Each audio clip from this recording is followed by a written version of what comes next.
So nice we had to bring it on twice. Welcome everybody back to the LPL English unofficial broadcast for our second back-to-back double BO5 day here as we are into the Split 3 playoffs, and we now move on to our next matchup, that being anyone's legend, the 4th seed out of Group Ascend taking on Weibo, the 5th seed coming from Group Ascend. It will be myself, Leo Slayer Silverman, joined by my illustrious co-caster, as always, Matt Cubby Samuelson. Cubby, I am very excited to get on here, and mostly, in my opinion, I'm gonna throw some bias out the window early, get to watch AL and them show why they are the real team to fear in this playoff bracket. They are the higher seed. Weibo is the team they ended up with, and while the seeding's close, of course, AL the ones that won this bracket the last time we had it, and thinking of the Split 2, where they were our champions to make it to MSI, and we'll see if AL can resume the form that they haven't really been able to find for the entirety of the regular season now that we have it playoffs. Before we get into more playoff conversation, though, Cubby, if you missed our last show, we are revealing when it comes to all-pro ballots, rewarding the best regular season splits, Rumble stage splits, however you really want to phrase it. Last night, we got to see a third-team all-pro from both the community and us here at the LPL English broadcast. It's time to move up a ladder on that rung, and we'll now reveal our second-team all-pro squad. First, starting out with the votes that all of you brought into this matchup. And, Cubby, any standouts here from, comparing your ballot, maybe thinking any people that really shone out in this split that maybe weren't an all-pro last time round? I see Kanavi, one jungle. He's going to be first-team jungle probably, now that we have that. And I see a lot of Mako haters. I was really tempted when I filled out my ballot to put Mako as the only support and just leave the other two blank, which I did not do. But, yeah, Mako was the best support this split by a long shot. I don't know what else to say to the guys at home. Yeah, I'm just glad to see that IG, the community, are understanding that this is, a different level when it comes to Invictus Gaming. They're finally hitting their form in Split 3. If you missed it last night, definitely showed it against the Group Nirvana Hopefuls and Edward Gaming with a 3-0. So seeing 3 of them show up here on the All-Pro second team is good. And as we move over to, our casters, our production, the rest of the LPL English broadcast, what we were thinking when it came to the second team All-Pro, you're going to see a little bit of changes, still Rookie and Gala, but Hong sliding into that Tier 2 support play, Cubby alluding a bit to what you were talking about with the fact that some of us here on the broadcast have Mako a bit higher. And also, Ben here, switching out for 369 as well. Always fun to see the difference between the broadcast versus the community polls. Yeah, I think as a broadcast, I assumed that we had Mako first, so pat on our back there. And then also having Tarzan over Kanavi, I will say that's, I think off of what we saw from this split, I think that there was a real choice to be made there. Also interesting to see how we're different in that aspect. Of course, Ben making an appearance here. I have a feeling that we're going to see Ben as our #1 top laner tomorrow. We'll see if the Shy makes it. But I think that we definitely have the Shy as a broadcast. We thought the Shy was the best top laner this year. So we'll see if the community has something different there if it ends up being Ben or the Shy tomorrow. Hey, I'll say it. We'll see if the community has it wrong because, yeah, I will sit here first and say that the Shy should clear in a way be that He top was a beast first this split. pro. He was an absolute beast. Yeah, I'm glad we're on the same page there. But enough talking about the regular season for now. You will get the first team All-Pros for both the community and us here on the broadcast tomorrow for those matchups. Let's now start talking about the bigger stage, the playoffs, and take a look at the bracket as we currently sit. Starting to slowly fill itself out. And, Cubby, the bracket itself without the series scores shows maybe what we were expecting, but boy, did it not come the way we thought it was last night, especially looking at that 5-game banger between Billy Gaming and JD Gaming. Yeah, if BLG were placed in the world of The Simpsons, it would be 0 days since there was a nuclear accident in Springfield, aka 0 days since, well, I guess 1 day now since a BLG jungle swap. Shadow with the shortest tenure I've ever seen from a BLG jungler when it comes to playoffs. He got 1 game before he was swapped out for Beishuan. They didn't look back in yesterday's series, and we'll see what happens for the rest of playoffs moving forward. Definitely the story coming out of the LPL from yesterday is he was big. I mean, he was part of the reverse sweep, right? Yeah, 100%. And then on the flip side here for JDG, probably hoping that we were still in best of 3 format, especially for, unfortunately, Scout, the way he was able to perform in the games 4 and 5, really breaking a lot of hearts there. But they will still be alive in the lower bracket, and from a seeding standpoint, matching up against the lowest seed in Edward Gaming off their loss to IG. But let's focus in on now back towards that upper bracket and our matchup for today. And we will start by introducing the defending champions currently in the LPL. It is anyone's legend. Flandre in the top side, Tarzan in the jungle, Shanks in the mid lane, Hope and Kyle. You all at home are very familiar with this roster. The question now becomes, in many of your minds, I'm sure, is what sort of anyone's legend are we going to get this playoffs run, Cubby?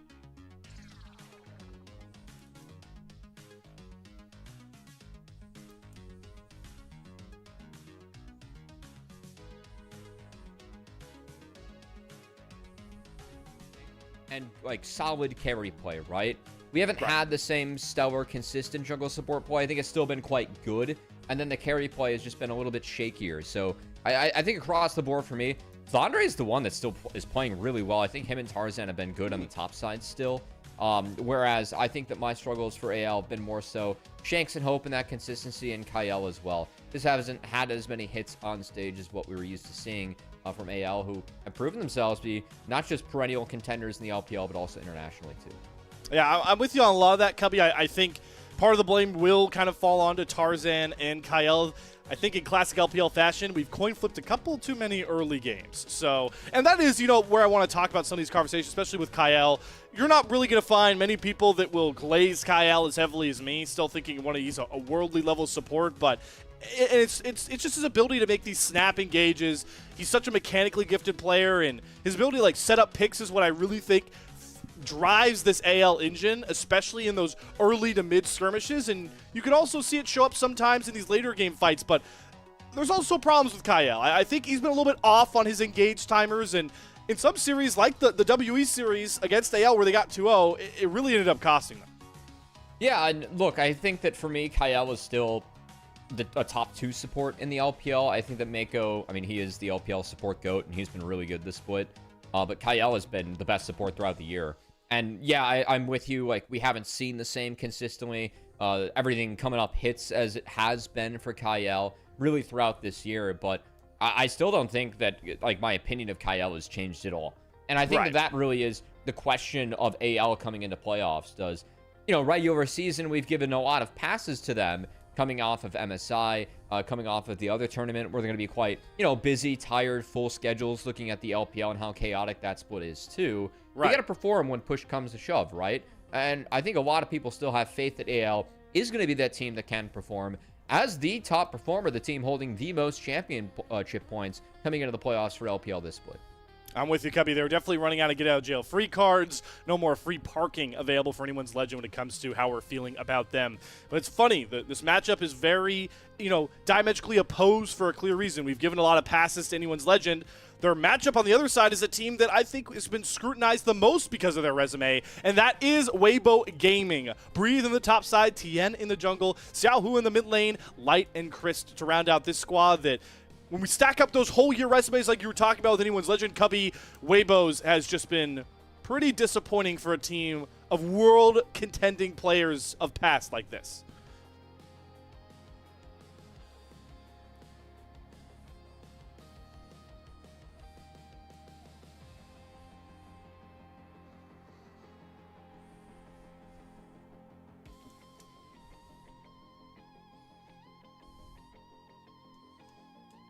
Keep in mind that this is the Weibo Gaming where, Xiaohu and Light were playing in World Finals just a couple of years back. This is still a Weibo Gaming that did qualify for Worlds with Coach Danny, and I thought put up a pretty admirable performance there last year. We haven't really seen Weibo be that team that has the pedigree that we have, are used to seeing in past years. We just haven't really seen that from them this year. And I know specifically, we were on this series against Ultra Prime, their play-in series. We were kind of asking to see Weibo in a series that was pretty mismatched give us some reasons to, have confidence in this team. And I thought that Xiaohu did have a pretty decent series here in a series where, of course, Ultra Prime were very much outmatched. So my question is, Slayer, does that just bring any confidence for you when looking at Weibo Gaming? What they might be able to bring to the playoffs today? That is the million-dollar question, right? And I think it's brought some, because like you talked about, games 1 and 3 from Weibo were complete blowouts. But this game 2 got really murky. They were down a lot of gold, even though we were confident that, they were playing this scaling comp that would come around later. It wasn't the most convincing, but I didn't come away negatively from this series, without a doubt. It definitely felt like a pretty proper tune-up game. And you mentioned, Xiaohu.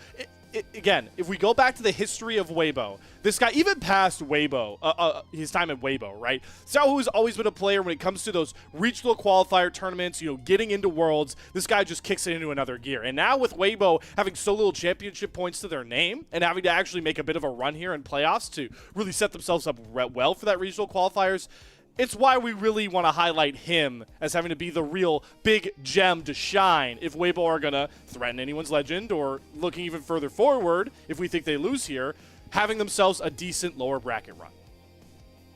Yeah, I mean, he is the Tiger for a reason when it comes to the LPL. I mean, one of the most historical players that we have.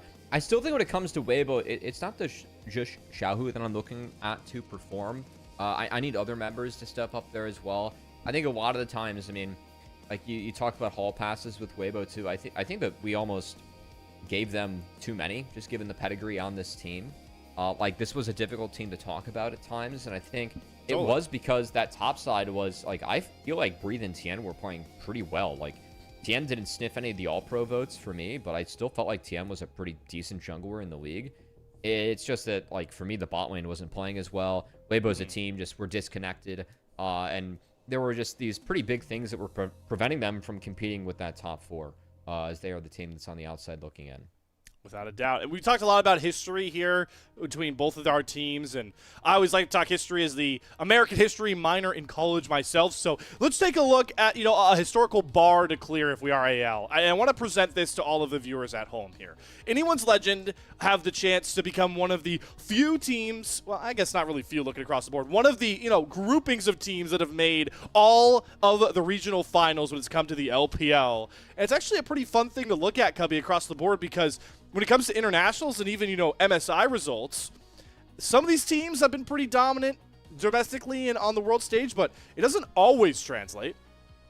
Yeah, you know what? I'm seeing a lot of golden roads where Dorothy didn't quite make it back to Kansas. As that is what this graph really shows, thinking back to 2018 RNG, 2023 JDG. And yeah, I mean, AL, the fact this is a 3-split format where they ended up at least in the finals of the first 2 splits. Very impressive from them. We'll see if they can at least continue that success. I think if they didn't make Worlds, it would really be a dark blemish on what has been a crazy successful year for an organization that hasn't experienced that same success in the LPL. Even if some of the players, even if Tabe behind the scenes of this roster has experienced some of that success, right? They've been able to bring that here, boast up the players like Shanks, like Hope, who have been a part of this team now for a couple of years. With Flandre and Tarzan to kind of round things out. So right. It's been a really impressive run for anyone's legend, but need to kind of get back on top of their game to make sure they're able to take care of business against Weibo and continue to be a top dog, because I think IG is looking quite good. We did see BLG stumble yesterday, so there still is opportunity to really prove that AL could be the team to beat moving forward. Of course, the ladder series, well, Top Esports might have something to say about that too, but we'll just have to see. As we're in for a couple of fun best of 5s tonight. Yeah, there's a lot of big fish in the sea, and AL have the chance to join those elite company teams like you saw with like 2024 BLG, 2023 JDG, 2018 RNG, but they're a 4 seed right now. So the question does have to be posed: how much are you willing to panic on AL in their regular season? And that was a fun. Yeah, that's a fun, interesting conversation to have. So they did get smoked by Team WE. They did. So how much is this going to affect the the panic meter? I want to play the panic meter game here, and I will be the first to say 0% panic. I'm not panicked at all. AL will lock in for playoffs. You can clip it now, send it wherever you want. I've got 0% panic. I said 1 on the 1 to 10. I really don't think that losing 0-2 to Team WE matters at the end of the regular season, guys. I'd rather hide strats than use those strats to win, quite frankly, if we're thinking logically about this, as that series had no ramifications on the seeding of AL. But that said, we had to hop on the stage. I see the Green Jackets of Weibo starting to march on out, as Oh, we got head-to-heads. Yeah. Shanks and Xiaohu going to share a fist bump. Take the stage, see what those two guys can do. Again, Shanks, part of his run in Split 1 was taking down mid laners like Xiaohu on his way to claim that title. So he ran through the gauntlet of LPL mids to really start what has been a massive year for Shanks, as he's really, come out and become one of the better mids that we have now in the LPL. If not the best mid that we have, he hasn't looked like it this split, but Shanks looking to use playoffs to reassert himself as the mid laner to beat really the mid that he has been for the first 2 splits in this league. It's such a fun comparison between these two, right? Because Shanks is still a mid laner in his career, coming into his form, showed those flashes in Split 2, but there's a lot of pressure on him, like you talked about, as one of those main carries that AL needs behind their facilitators like Tarzan and Kael. And Xiaohu, even though we need more out of this bottom lane, I still don't think this team wins success, finds big success in the playoffs, the regional qualifiers, if this guy is not playing on point, and that's why we wanted to quickly show the head-to-head between these two. But let's get back to the stage here, and let's get set for our Game 1 matchup. I had to make the one little quip. You mentioned the fist bumps. Yeah, it looks like the LPL isn't about disrespecting fist bump requests around here, LTA. Keep that in mind. Yeah, I think Sven and Jan was better so far. I think that's all I have to say about that. That was actually a fun one. I also hold the opinion that's good. That's good. All right. I like when there's a little bit of banter, disrespect. It's actually funny when that happened, because I think Sven made a apology tweet or whatever, and I was like, dude, you didn't have to make an apology tweet, man. No. I was like, that's fine. And I was at LTA that day. I was able to go up and talk to them. It was a fun time. But yeah, a lot of respect for those guys competing at the highest level. Of course, here, congrats to FlyQuest down there. LTA win today.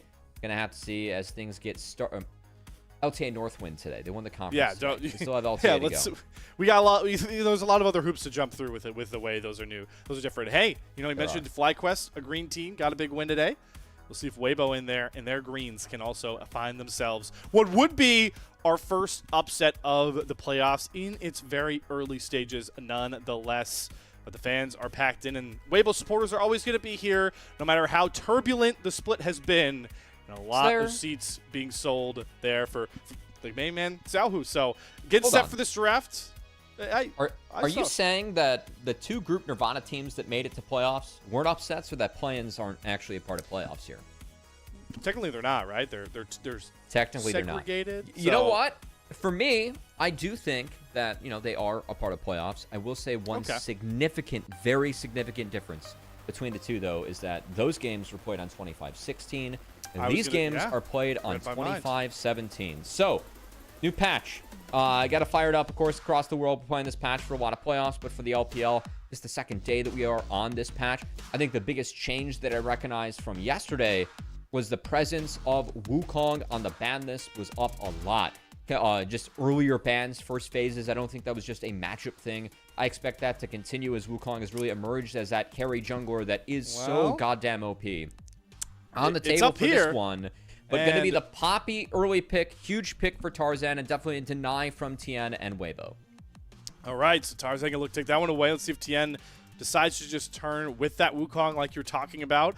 We also see Rumble still pulling bans on this patch. He has received some significant nerfs. Gwen has also received some significant nerfs to the top side, and both of our top laners definitely like to go towards those meta picks.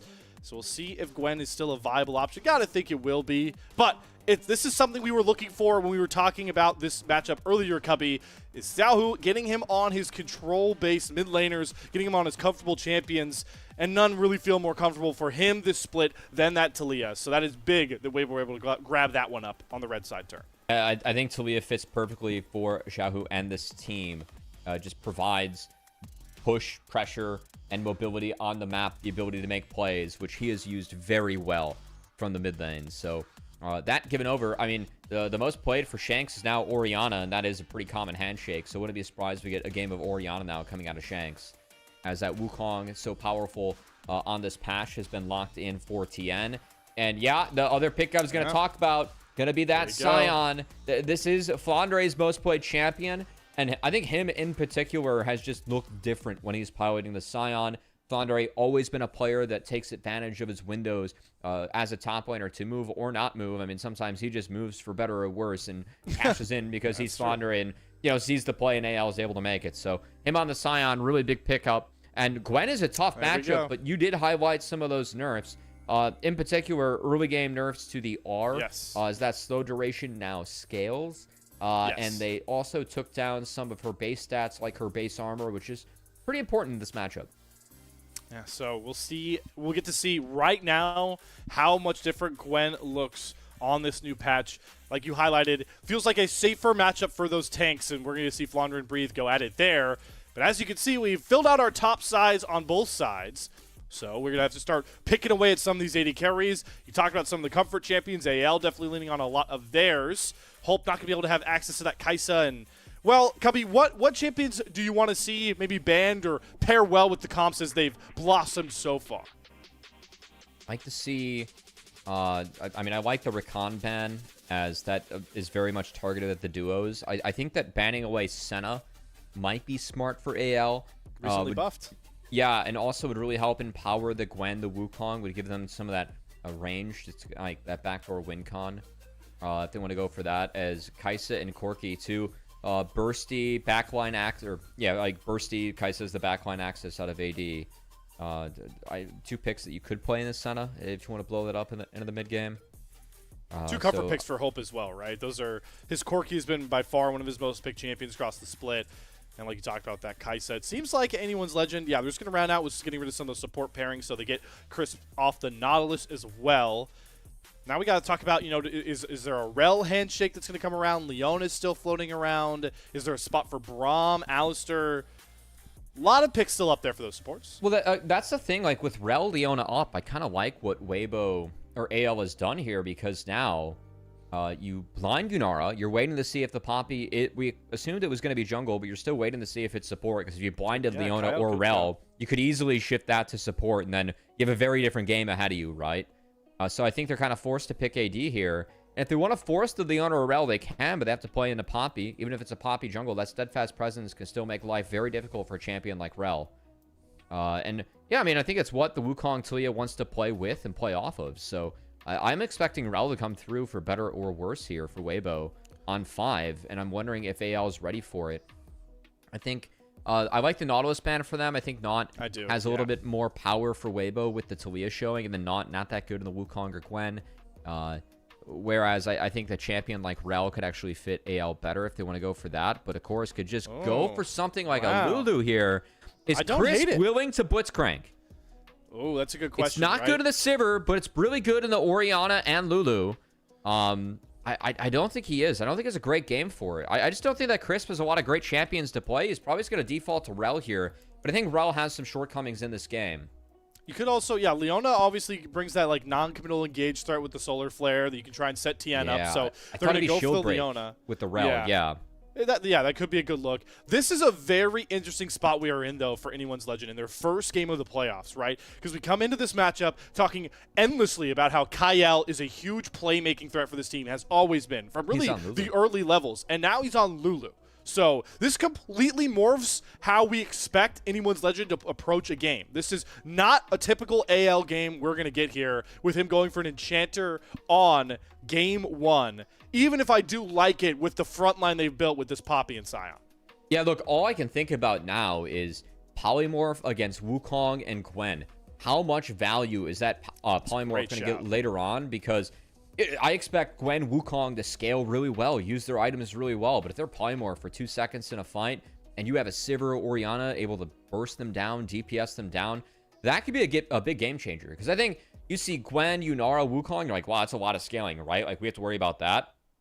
But for me, the Sion, Lulu, Orianna, that core, a grouping with 5, I think that they're scaling with using the Lulu and the Polymorph.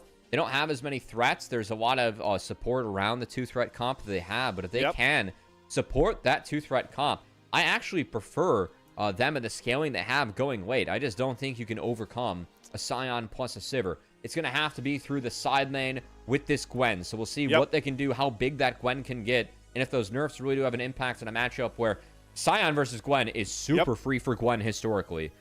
So see if that changes anything. Yeah, well, we'll talk more about the game. We need to get these out of the way, Cubby. I'm calling out all you 3-2 AL predictors. You are chickens. I'm stating that now. Looking at you, Lennon, Bloxer, even K-Man. I wasn't expecting that from you, K-Man. You saw the predictions, but here we are, Game 1, AL versus Weibo.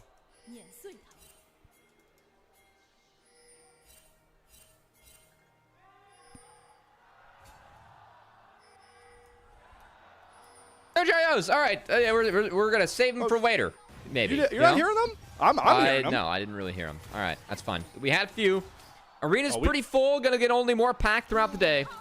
They're going. They're going. Our first game of a 5-game series. We have 2 best-of-5s today. So if you guys are an LPL fan at home, you're eating good tonight. Excited to join you guys for the first one as Slayer diving into this one. Does look like, based on LPL solo queue, they do like the scaling of Gwen and Wukong, but I still think very valid to point out the value that Lulu might be able to bring to polymorph or buff up the carries to help ensure they can survive that front line later on. I also want to highlight the value of a non-spellbook support. I think a lot of supports have just been opting spellbook. It's been standard. A big part of that, not just the access to all the summoner spells, but also specifically getting access to TP before grubs. That's been a really big part of a lot of grub rotations that teams have used at this time of year. No spellbook access to Kael. He's going Aerie, so going to be a very poke-heavy and poke-centric lane, but I expect that means they have to really use the Scion and his power to find the 1v2s and some of these lane swaps early on, or it will be Crisp with his TP later on that will be dictating the swaps in this early game. That's a very interesting point to make. Is Shanks already looking for a trading flashes here with Xiaohu. The lane we thought would be maybe the most dormant, already looking to burn those summoners. And if you're Tarzan, especially knowing how much more power gank threat that Poppy brings pre-6 compared to that Wukong, curious to see if Tarzan decides to change up his path. He's also pathing away from that bottom lane with push, as we might actually see TN look to threaten Shanks without that flash first. Actually, he's going to go into the Trickster, look to the jump on, but there isn't enough damage at the level 3 Wukong, so Shanks will survive and now reveal his pathing out of the early jungle. Yeah, I don't like that from TN, actually. It was really important that Shanks was able to level up there, because I think the access to E was good, but between the Dissonance and the Phase Rush was able to walk away, but it does force Xiaohu to help TN secure this. And yeah, I didn't like the look mid, because Poppy can push Wukong around early on. Tarzan already has access to that red buff, so I know the Raptors were easily secured there by TN, but Tarzan is enabled now because mid was so volatile and once those sideways early. He's enabled to do this because his mid laner TP'd back, oh my gosh, whereas Xiaohu still has to TP back himself, and meanwhile bot lane... this bottom lane, it's getting so much worse. Yeah, that's flash out of Crisp, barrier burned, and someone has to help TN as well. Ooh, okay. No flash out of TN. I love that TP back from Shanks as well to get the mid push going. This is what we talk about with AL and how oppressive they are as an early game team. It's what made them, in my mind, the Split 2 champions and a threat on the MSI stage. Yeah, and that's why I didn't like the Raptor or the gank from Tian mid, because it forced Xiaohu to make sure that Tian could secure his Raptors. He had to go hover, or else Tarzan would have straight pushed him off that camp. That's what opened up Shanks to get a TP advantage, and now the Krugs were taken away by Tian. So it's not enough for him to actually lose out on the red buff. Weibo actually did have to rotate a little bit to support this. Xiaohu TP'd bot, whereas the bot lane walked mid for Weibo. We'll see if they fix their lanes coming out of this. I do like that from Weibo a lot. I think Light and Crisp walking mid was actually necessary for helping ensure Tian to secure his red buff here. I think they actually needed the bot lane here, as they're going to sort their lanes out after this. But a lot of the movement early on, it's already advantage AL. And now with this bot push, because see the bot lane's responding now to Hope and Kael, I'm really wondering if Sivir and Lulu want to find an early swap with the Scion. Yeah. They don't need it so far because they've been pushing around this lane, but again, Scion's so powerful in the 1v2, and you can actually really starve out a Gwen if you do pull out an early swap. So I'm looking to get some camps back as he steals away that second bout of Raptors.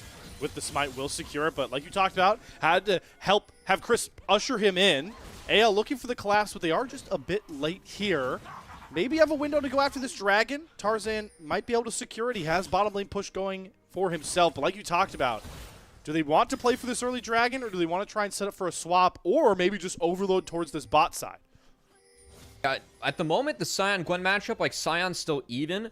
As this goes on, Gwen gets really big. Again, I think Lulu Sivir can actually kind of push around, starve out this Gwen if they're able to play it right. As Tien's going to burn his shadow early, so that means that Tarzan really gets to push him around. I mean, he's just tormenting this guy early, but did he go a little too far? Could use the steadfast presence to get away from the Zenith blade, but it's a flash over the wall from Tarzan nonetheless. As Chris does a much better job protecting his jungler on his clear this time. I didn't see if Crisp actually burned his own flash to get over there. I couldn't tell if the steadfast presence like kept on one side of the wall or the other. A little bit goofy there. See when Crisp's flash comes back off cooldown. Because it is around the timer that he used it bot early on, right? Yes. A lot of winning for these champions for AL. And again, a lot of champions I don't feel like we associate a ton with them. You talked about the Tarzan Poppy, yes, and the Shanks, Orianna, maybe the top side, but a bottom lane that doesn't have a lot of stats behind it. It's going to get weird. It's going to take a little bit of getting used to here, Cubby, with Kyle on an Enchanter. It still feels weird. You know what? As someone that watched Kyle play with Prince and live sandbox, my one split covering LCK, I'm kind of used to it. As this was a very meta pick and a very meta lane back then. That was the Sivir Zeri meta, right? With a lot of Yuumi, a lot of Lulu. And Kyle working with Prince to be the late game teamfight gods that they were. As Live Sandbox were one game away from taking DRX out of... Or no, they lost to KT and then KT lost to DRX. DRX was one game away from not even making it to Worlds before they went on that crazy run to win. But Kyle, I mean, a support early on, like before he made it over to LPL, his time over at Live Sandbox was, of course, a rook, but did lane pretty well and learned a lot from Prince. As he's taken that to other teams around him. And we do see the swap coming out. That's a good glitter lance. That's going to get the ult out of Breathe. That takes away a lot of his access to wave clear. And we'll make that swap hurt even more. Good little cancel, though, onto Flandra. He's going to be lakening back to the bottom lane. So AL making a point to try and set up for these grubs. They want all three of these grubs, and they should secure them pretty comfortably. As you can see TN on that bot side. But the win here for Weibo is that Light just gets so much free time on this bot side. It's going to actually take the ult out of Flandra to get down there, but Light is able to pick up a couple of waves, gets himself a plate, some solo XP, and you want to get that Unara online as quickly as possibly. This is what you talked about, though, denying Breathe in this 2 versus 1. No needle work. And he's going to actually have to flash away from Tarzan. Here comes the Weaver's Wall out of Xiaohu, and they do have Tarzan caught on the wrong side. He doesn't have flash, remember, but he's got the phase rush, and he's got the Keeper's Verdict to punt Xiaohu back out, and nobody ends up falling. Yeah, the only loss here is that Light, he crashed the bot wave. He used that to base, so they will lose out on some waves bot. So it still is AL getting ahead on the play because they're able to play out 3 lanes. It was good defense by Xiaohu. Like, I do want to credit Weibo. Keeping Breathe alive there is big. This Gwen needs to stay on the map, needs to continue to get resources. This is why I like the swap from AL. And Tien's doing his best to answer bot camp. So I think we're seeing a couple of decent moves from each of our teams, but it's AL with a little bit more strength right now in the early game, just given how quickly the Sion, Orianna, Sivir can delete waves. They're using that to play out more waves, and it gives granting them a bit of an advantage here in this early game. Light gonna try and stall Tarzan's clear of the enemy top side. It's actually Transcendence Pop. Light wants to battle, but the Shockwave's gonna eat him. He doesn't get the slow out of the Empowered W. And the Zenith Blade not going to land either.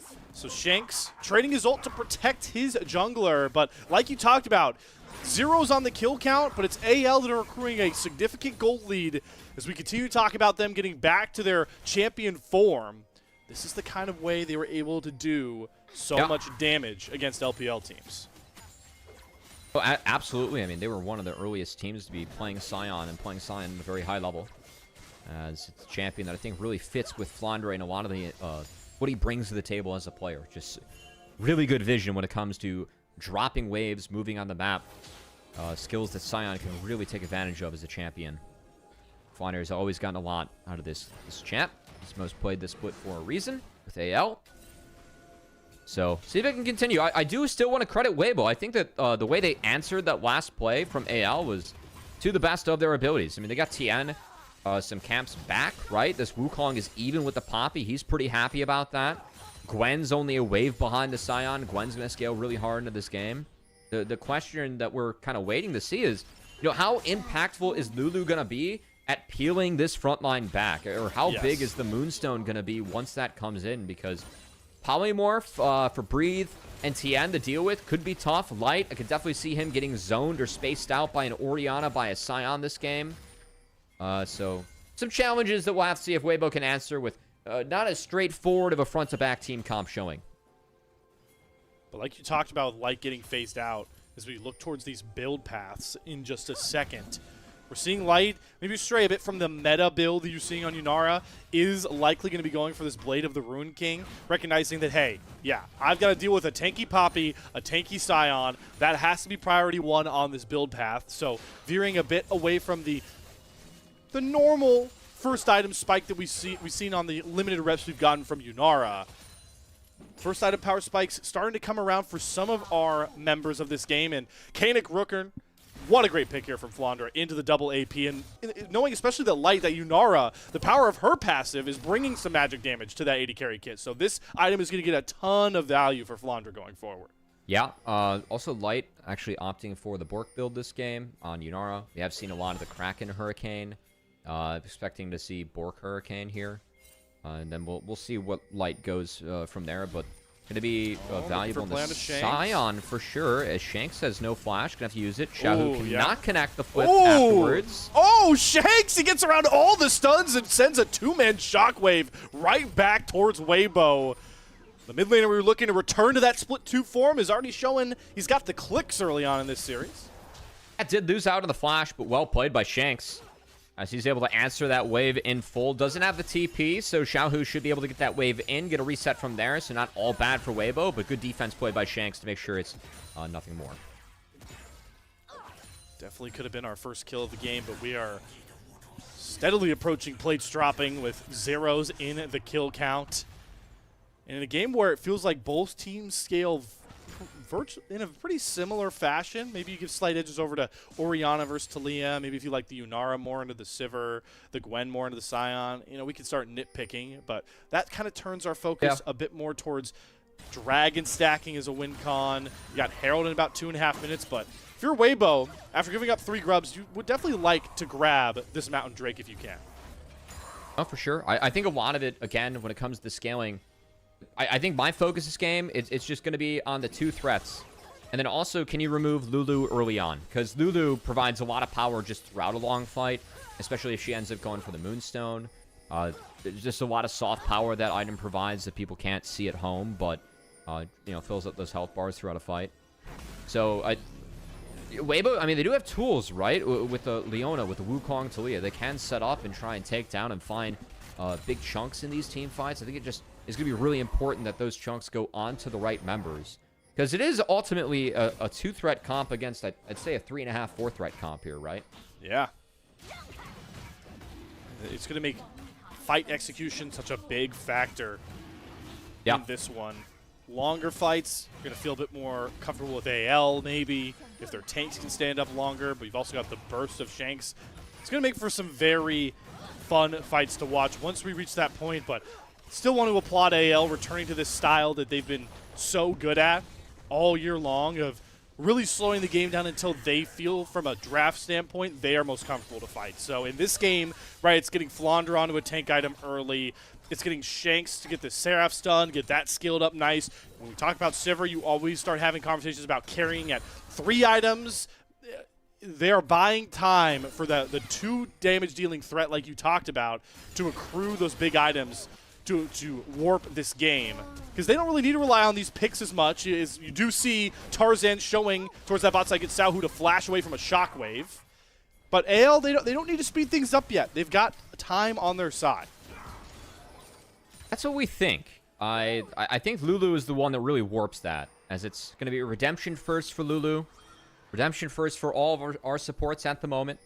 We'll say in Redemption Rush meta, Crisp does have a little bit of extra value on the Leona, because W gives you resistances and that damage reduction, whereas we are seeing some supports be quite squishy with Redemption Rush, because you don't get resistances from stuff like a Locket. So definitely been a part of the meta right now. Just Redemption's a really powerful item. Supports are blanketing, like, just picking this up first, and I really can't blame them. Like, this item is just too OP. But it does make them squishier. So catching Lulu, I think, a little bit more importance and a little bit more potential value there if Crisp is able to connect. As we've shifted out of normal lane assignments, one, you're going to see the power of the grubs here with Shanks. He's actually going to force the Weaver's Wall out of Xiaohu just to make sure they don't drop first turret.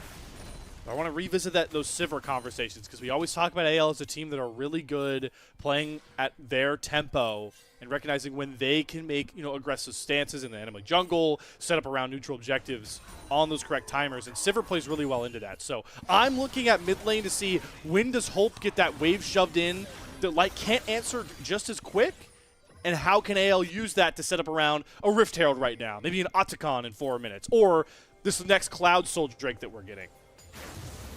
Hold on, we've got Tarzan catching Breathe Out. The flash into the unstoppable onslaught. Easy kill secure there for Flandra. And just like that, we have our first bloodshed of the series.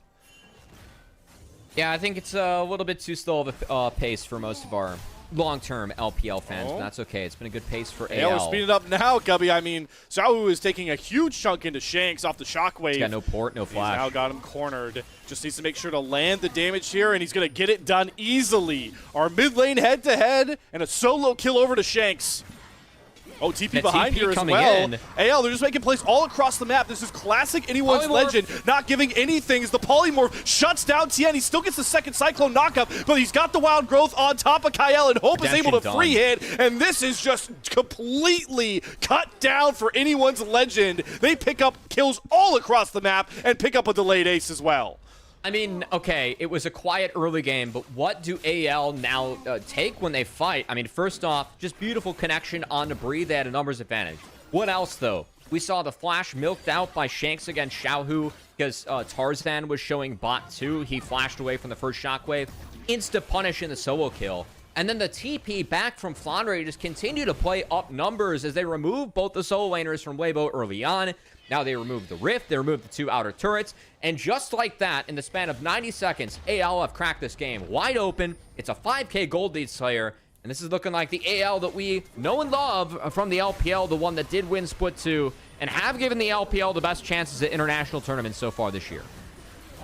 You're going to look back at, like you talked about from draft, the power of that polymorph, and the power of the spacing that Tarzan and Flandra provide. It was redemption. It feels impossible for Light to really play out any of these fights, and you're seeing why early. Yeah, that was the other condition that they fought on. They had redemption done, Chris did not. And that is a really significant item to have done versus an enemy support to fight early on, guys. Like, early redemption, we're kind of back in that meta where I do not think it's bad to give supports early kills. Because if you get redemption before the other team does, I mean, that is potentially like 200 plus health per member that is impacted by redemption for fights. If you're fighting with extra 1k health pool at the 15 to 18 minute mark, that is a significant advantage as a team. AL used it very well there with Kyle.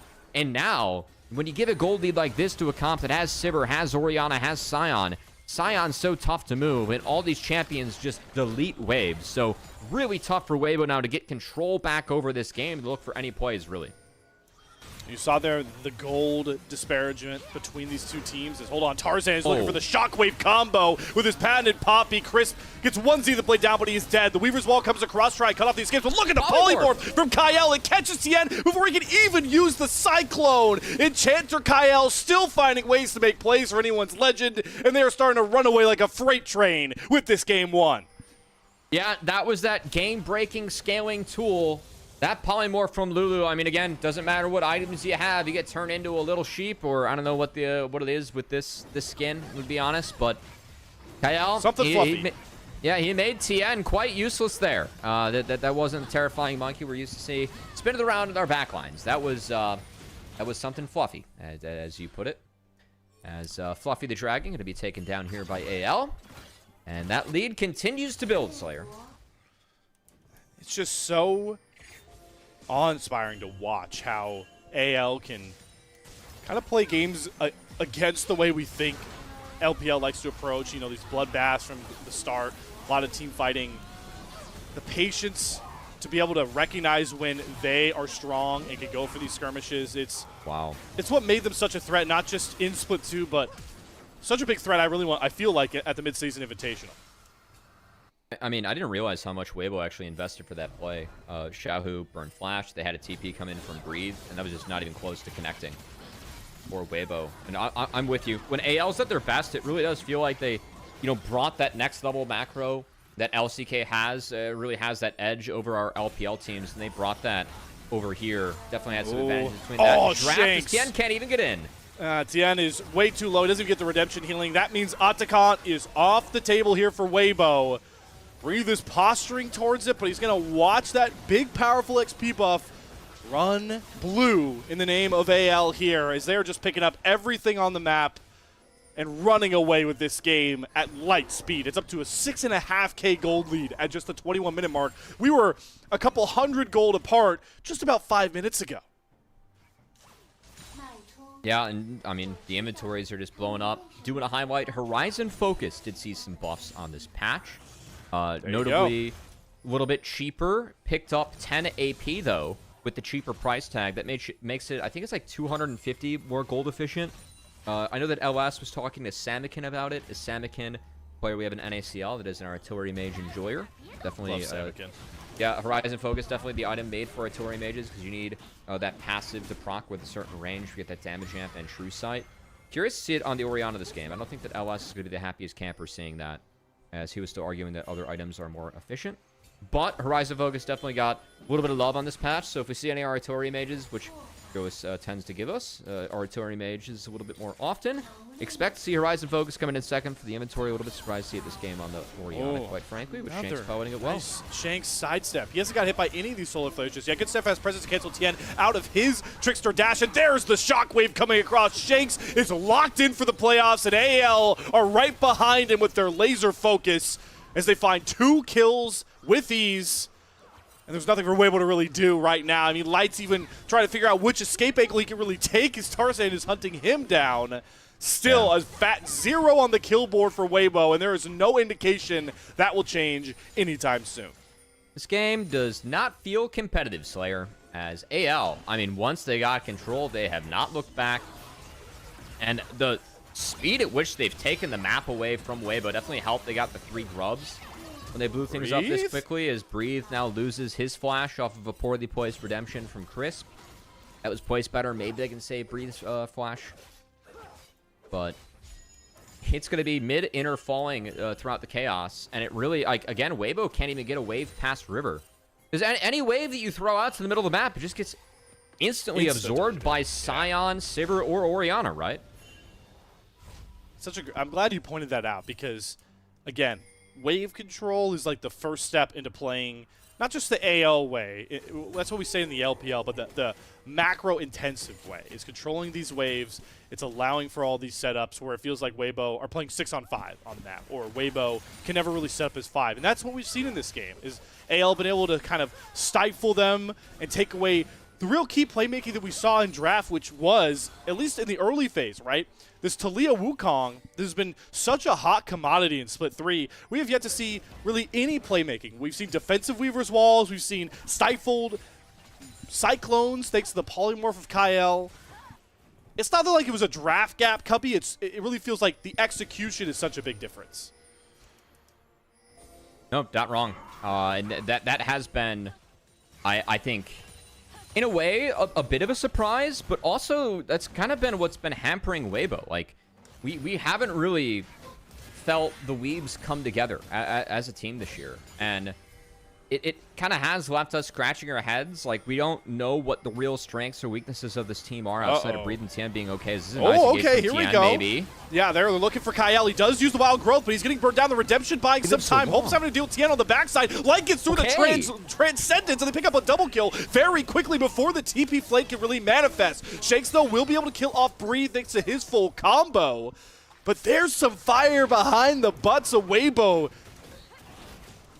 I mean, again, if you're playing against this 5-stack composition, you have to find a way to present the Scion with angles and find a couple good engages as Tarzan. He's getting caught by Crisp. Another kill picked up. Shanks is too late to the flank here, and Flandra's tanky, but he hasn't got that fat of a health bar. Hold on, though. Shanks just deletes Xiaohu, but Flandra does drop off the map. Light is the real true damage dealer left, but look at the damage Shanks brings. He's just throwing down these combos, and Light without Transcendence, I don't think can really compete with Shanks. 2 levels down, and Shanks is trying to will a 1v3 on his own.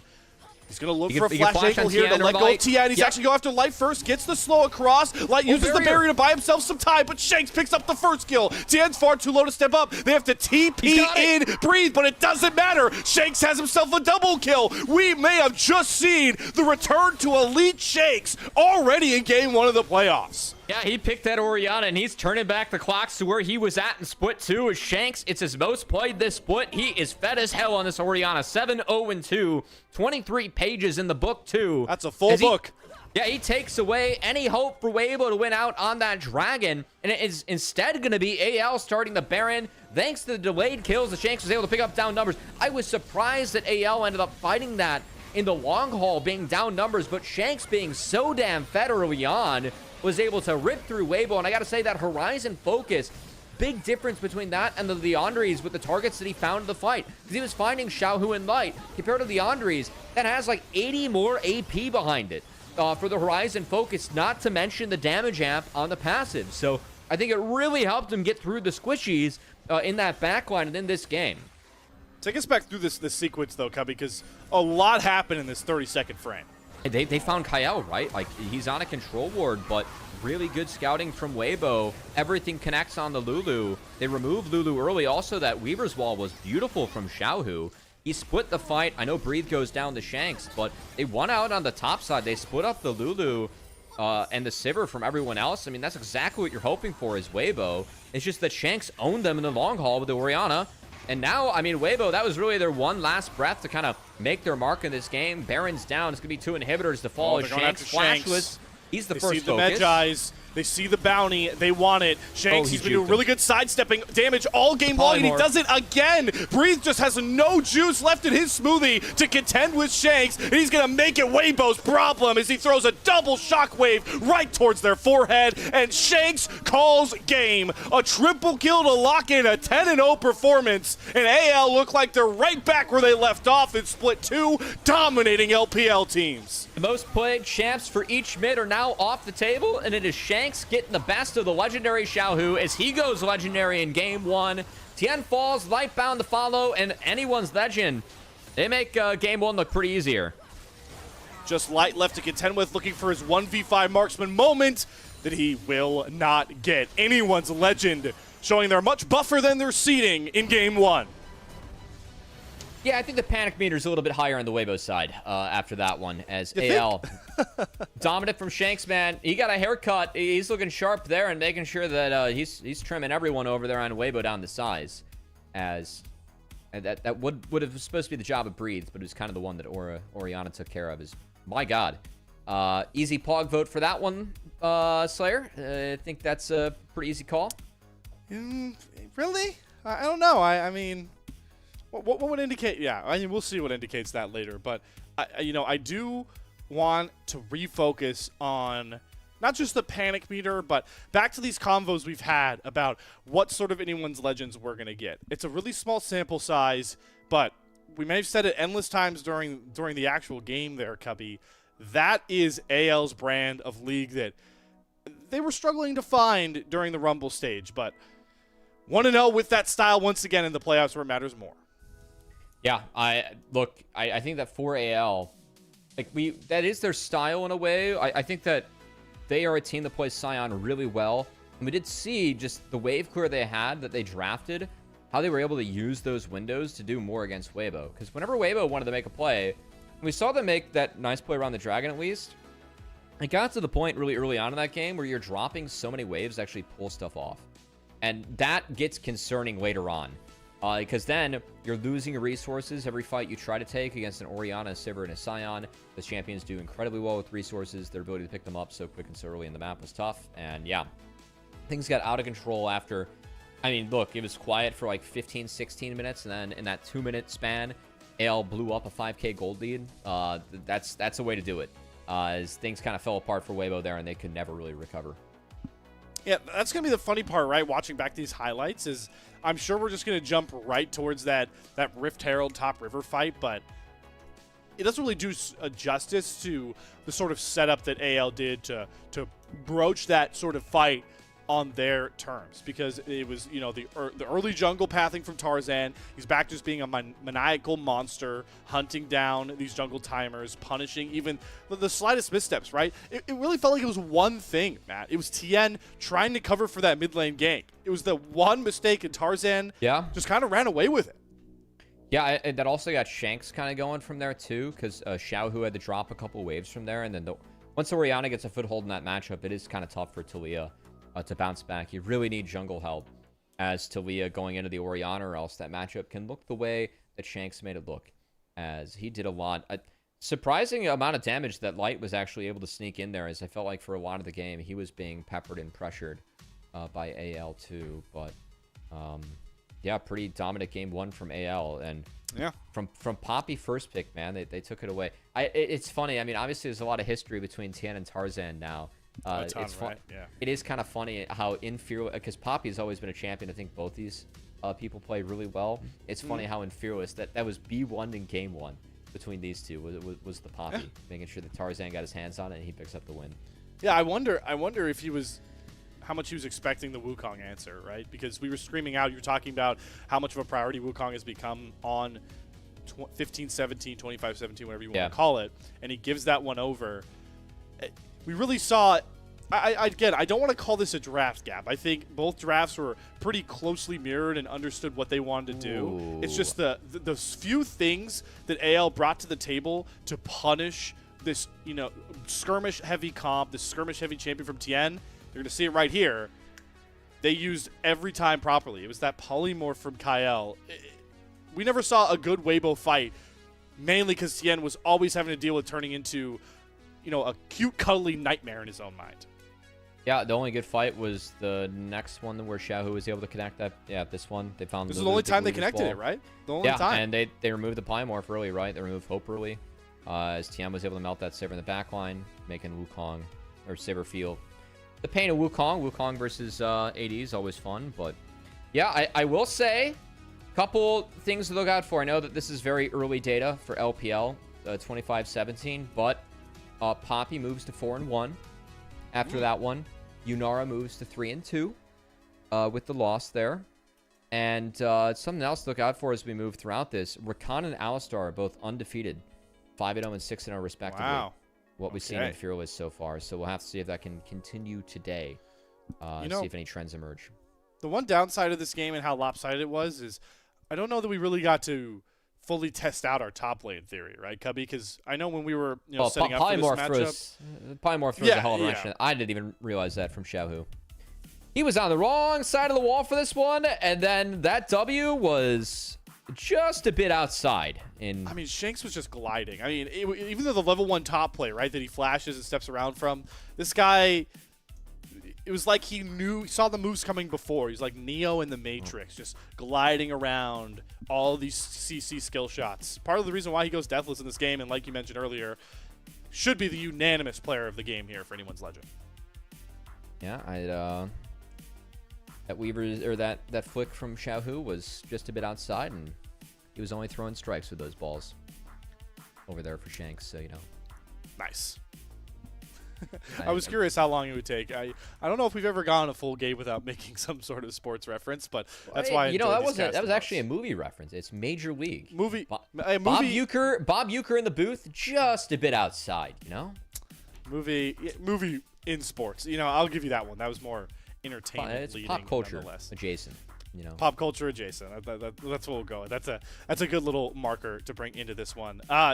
Before we get into the player of the game, give that one over to Shanks here, Cubby. Are you ready to take your panic meter down already? I want to give you a chance. I know you had a little bit of panic. From 1 to 0? Yeah. Are you ready to kick it down? No, I think you should. The one was actually perfect. Not that I panicked when I saw Lulu die, but there is one moment where you could have panicked if you were an uneducated AL fan. Fair if enough. you're an educated AL fan, if they already had the game won from there. Yep. Easy does it for Shanks. That's 101 in the MVP counter for playoffs, as that Horizon Focus with the Magi's did a bajillion damage because he never died, and that thing was fully stacked. So congrats to Shanks. Shanks with a new haircut, got his edges looking sharp and his gameplay looking sharper there. Anyone's legend, showing why they are much bigger and badder than their current seeding after that one. Shakes, what a great performance here, able to set up his squad so darn well. You know what sets up the LPL English squad here on the broadcast so darn well? Well, it's a lot of you guys at home and the support you give us, and most importantly, the support you're able to bring us if you want to become a coffee supporter. If you would like to support LPL English, consider becoming a coffee member. Coffee is the best way to support the LPL English project since the vast majority of your contributions will go directly to the show.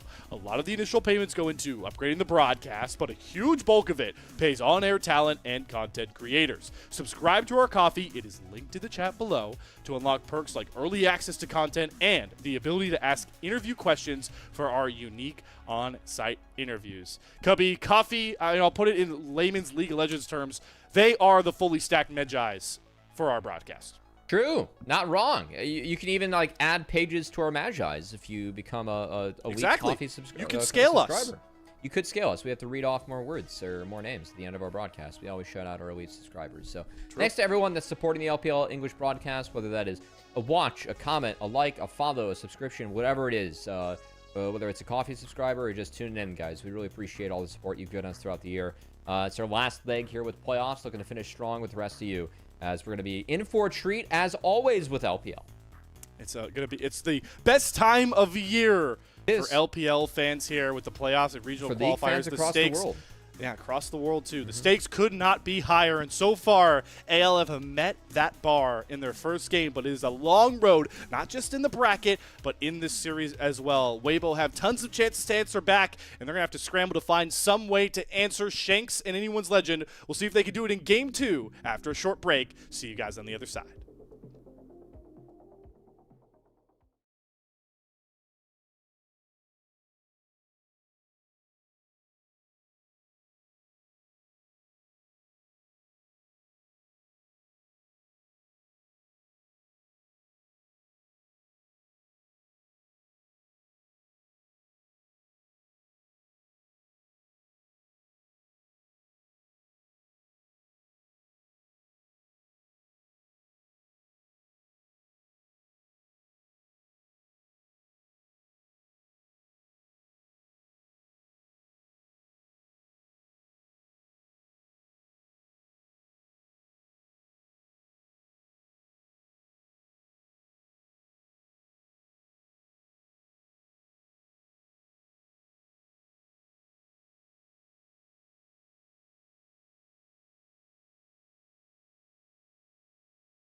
Actually able to just hit the Nexus turrets and threaten an end. Gala never recalled. He opted to just walk to his Nexus. Maybe he thought it was faster, but he never actually gets the impact. The fight, and FPX actually does get the backdoor off. So in the end, it's really important to know what your advantages are in a game and just playing around them. FPX did that very well from a losing situation and actually won the game off that. Thanks for watching. You can check out one-on-one coaching from me and other pros at prodiff.gg. To stay up to date on everything LPL English, follow at LPL_English on Twitter, and make sure to catch the games on LPL's English Twitch or YouTube. We'll see you next time.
Welcome back, LPL English friends and fans, as we get into our second game of potentially many tonight with 2 best-of-5s ahead of us. But the way AL played game 1, we may just be an appetizer for the main course that is the BO5 later tonight, Cubby, because it looks like in the small, I want to say again, very minute sample size, but nonetheless, it was the AL that we were all looking for in the Rumble stage to find consistency. You know, I could make an allegory to Weibo as a website and how the nice perk about social media, or at least what it should be as a platform, is that anyone can go create an account and a persona, and hopefully if you try hard enough to give or put in enough time, win enough internet points, anyone can be a legend on the internet. And I feel like that's what Anyone's Legends are doing all over Weibo Gaming, on Weibo streams across the globe on the internet. On the internet, across the globe.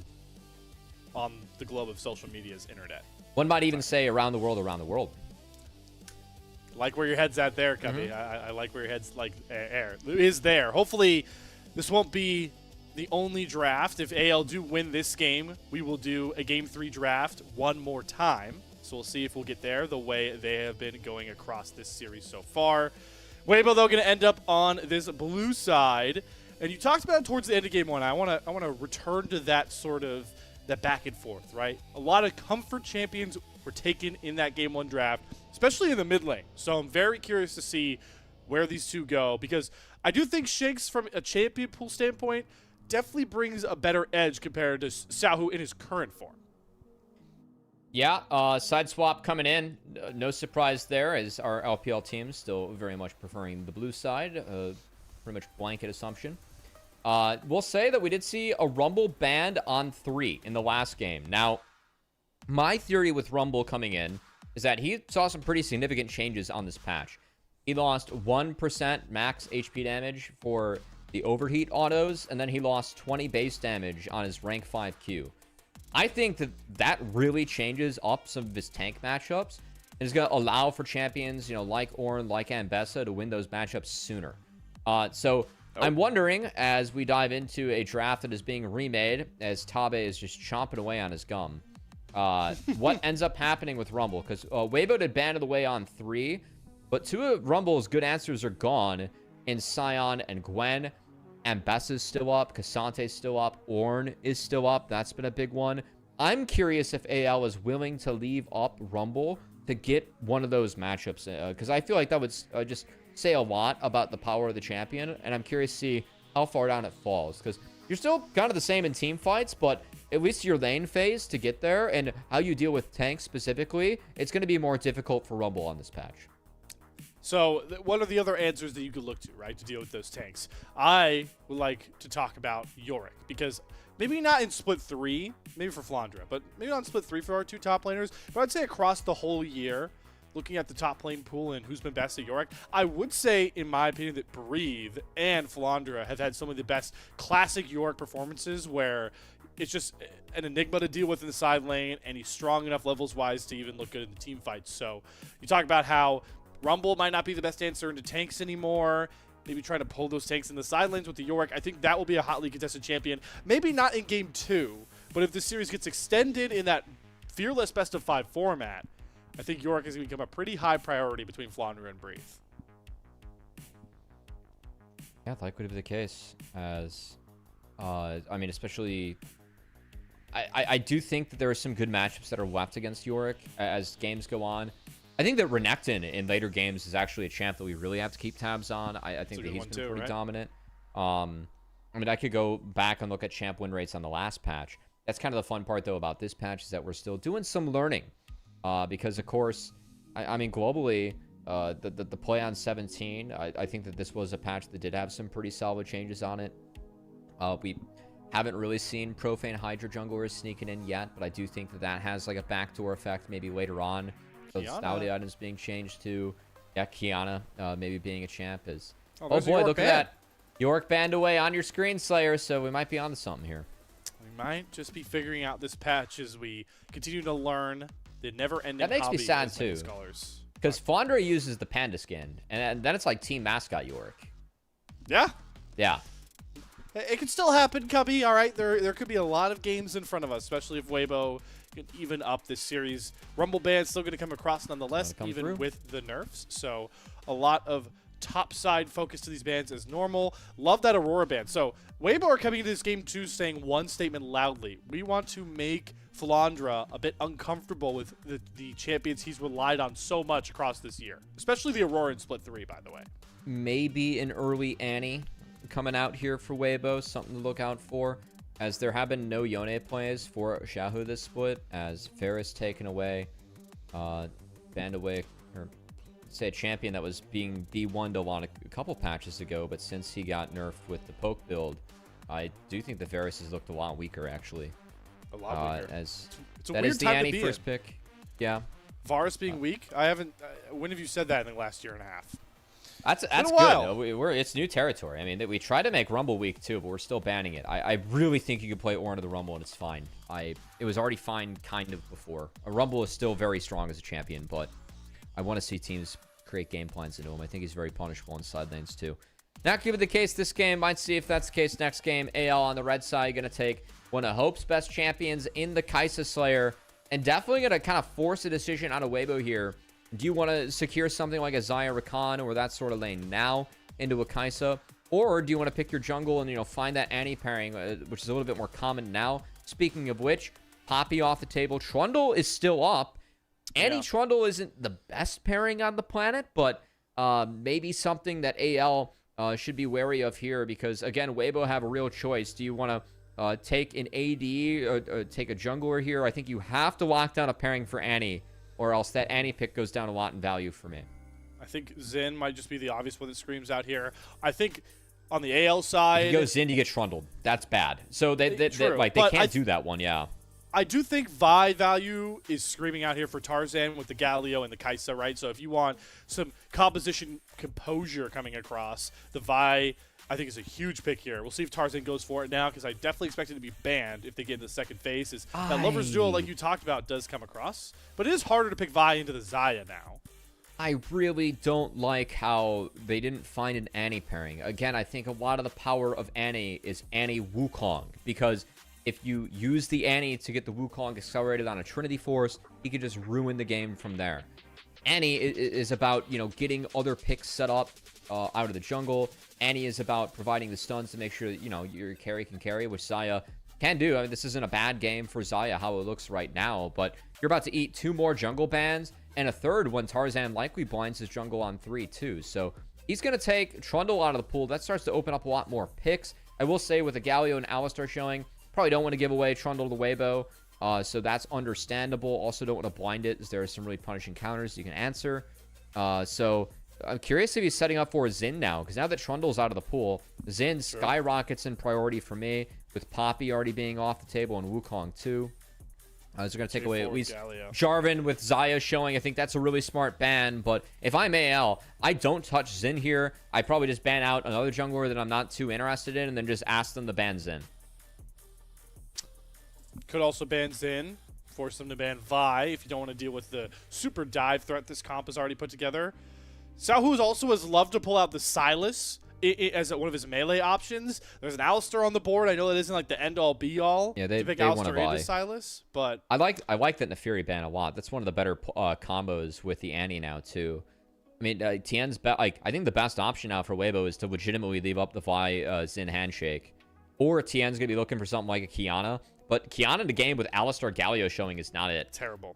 So yeah, I'm not about it. They're gonna ban out the Xin Zhao, and now you don't have the handshake. You're asking to get Vide here.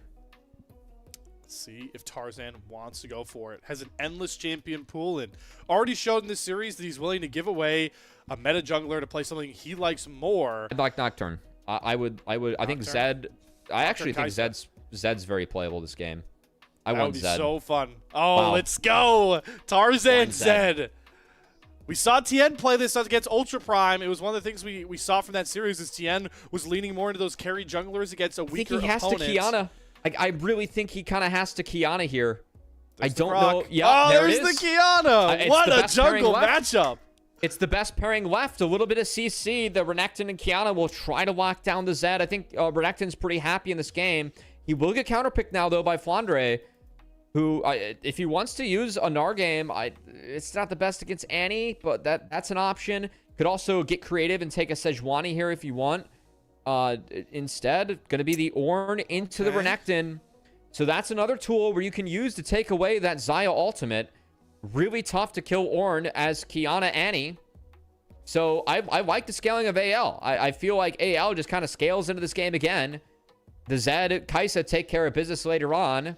And if AL doesn't make the same, or doesn't make a lot of mistakes early on, they can play into it. Now, I think Zed was a bit of a risky pick. The ability for Weibo to play fast this game does very much exist. You got to use this Rakan, though, with the Qiyana and the Renekton to piggyback off of, and the Annie engages too. Kind of be a secondary engage. I think Rakan has some difficulties this game, going up against tanks specifically, because Rakan is going to be very bursty as a champion. I don't think Rakan has great targets this game. So I still don't love the draft for Weibo. I just think that Weibo, they're very much on a timer early, so want to focus in on TN, onto Weibo, and see what can they get done early. Because if it's not a 2k gold lead and change at 15 minutes, then I'm probably going to be concerned about where Weibo's at in this game. And if we learned anything from AL's approach to the early game in our opening match, they're more than willing to play patient, and they've doubled down on that idea with this composition. But I'm just so excited for this jungle matchup. We talked so much about we need to get more out of the bottom lanes. We talked about what top lane could look like, the mid lane, you know, how mirrored they are at the points of their careers. But these two teams, especially when they've looked good in the Rumble stage, have been driven by their on-point jungle play. And now they both take center stage, playing those newly patented assassins brought to the jungle. Boy, is it going to be a fun one, Cubby, and I know the crowd also wanted to get behind that as we hit the rift for Game 2.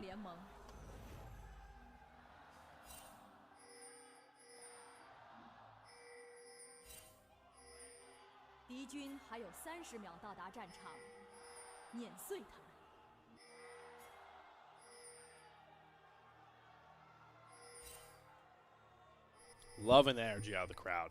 Loving it for our first series here.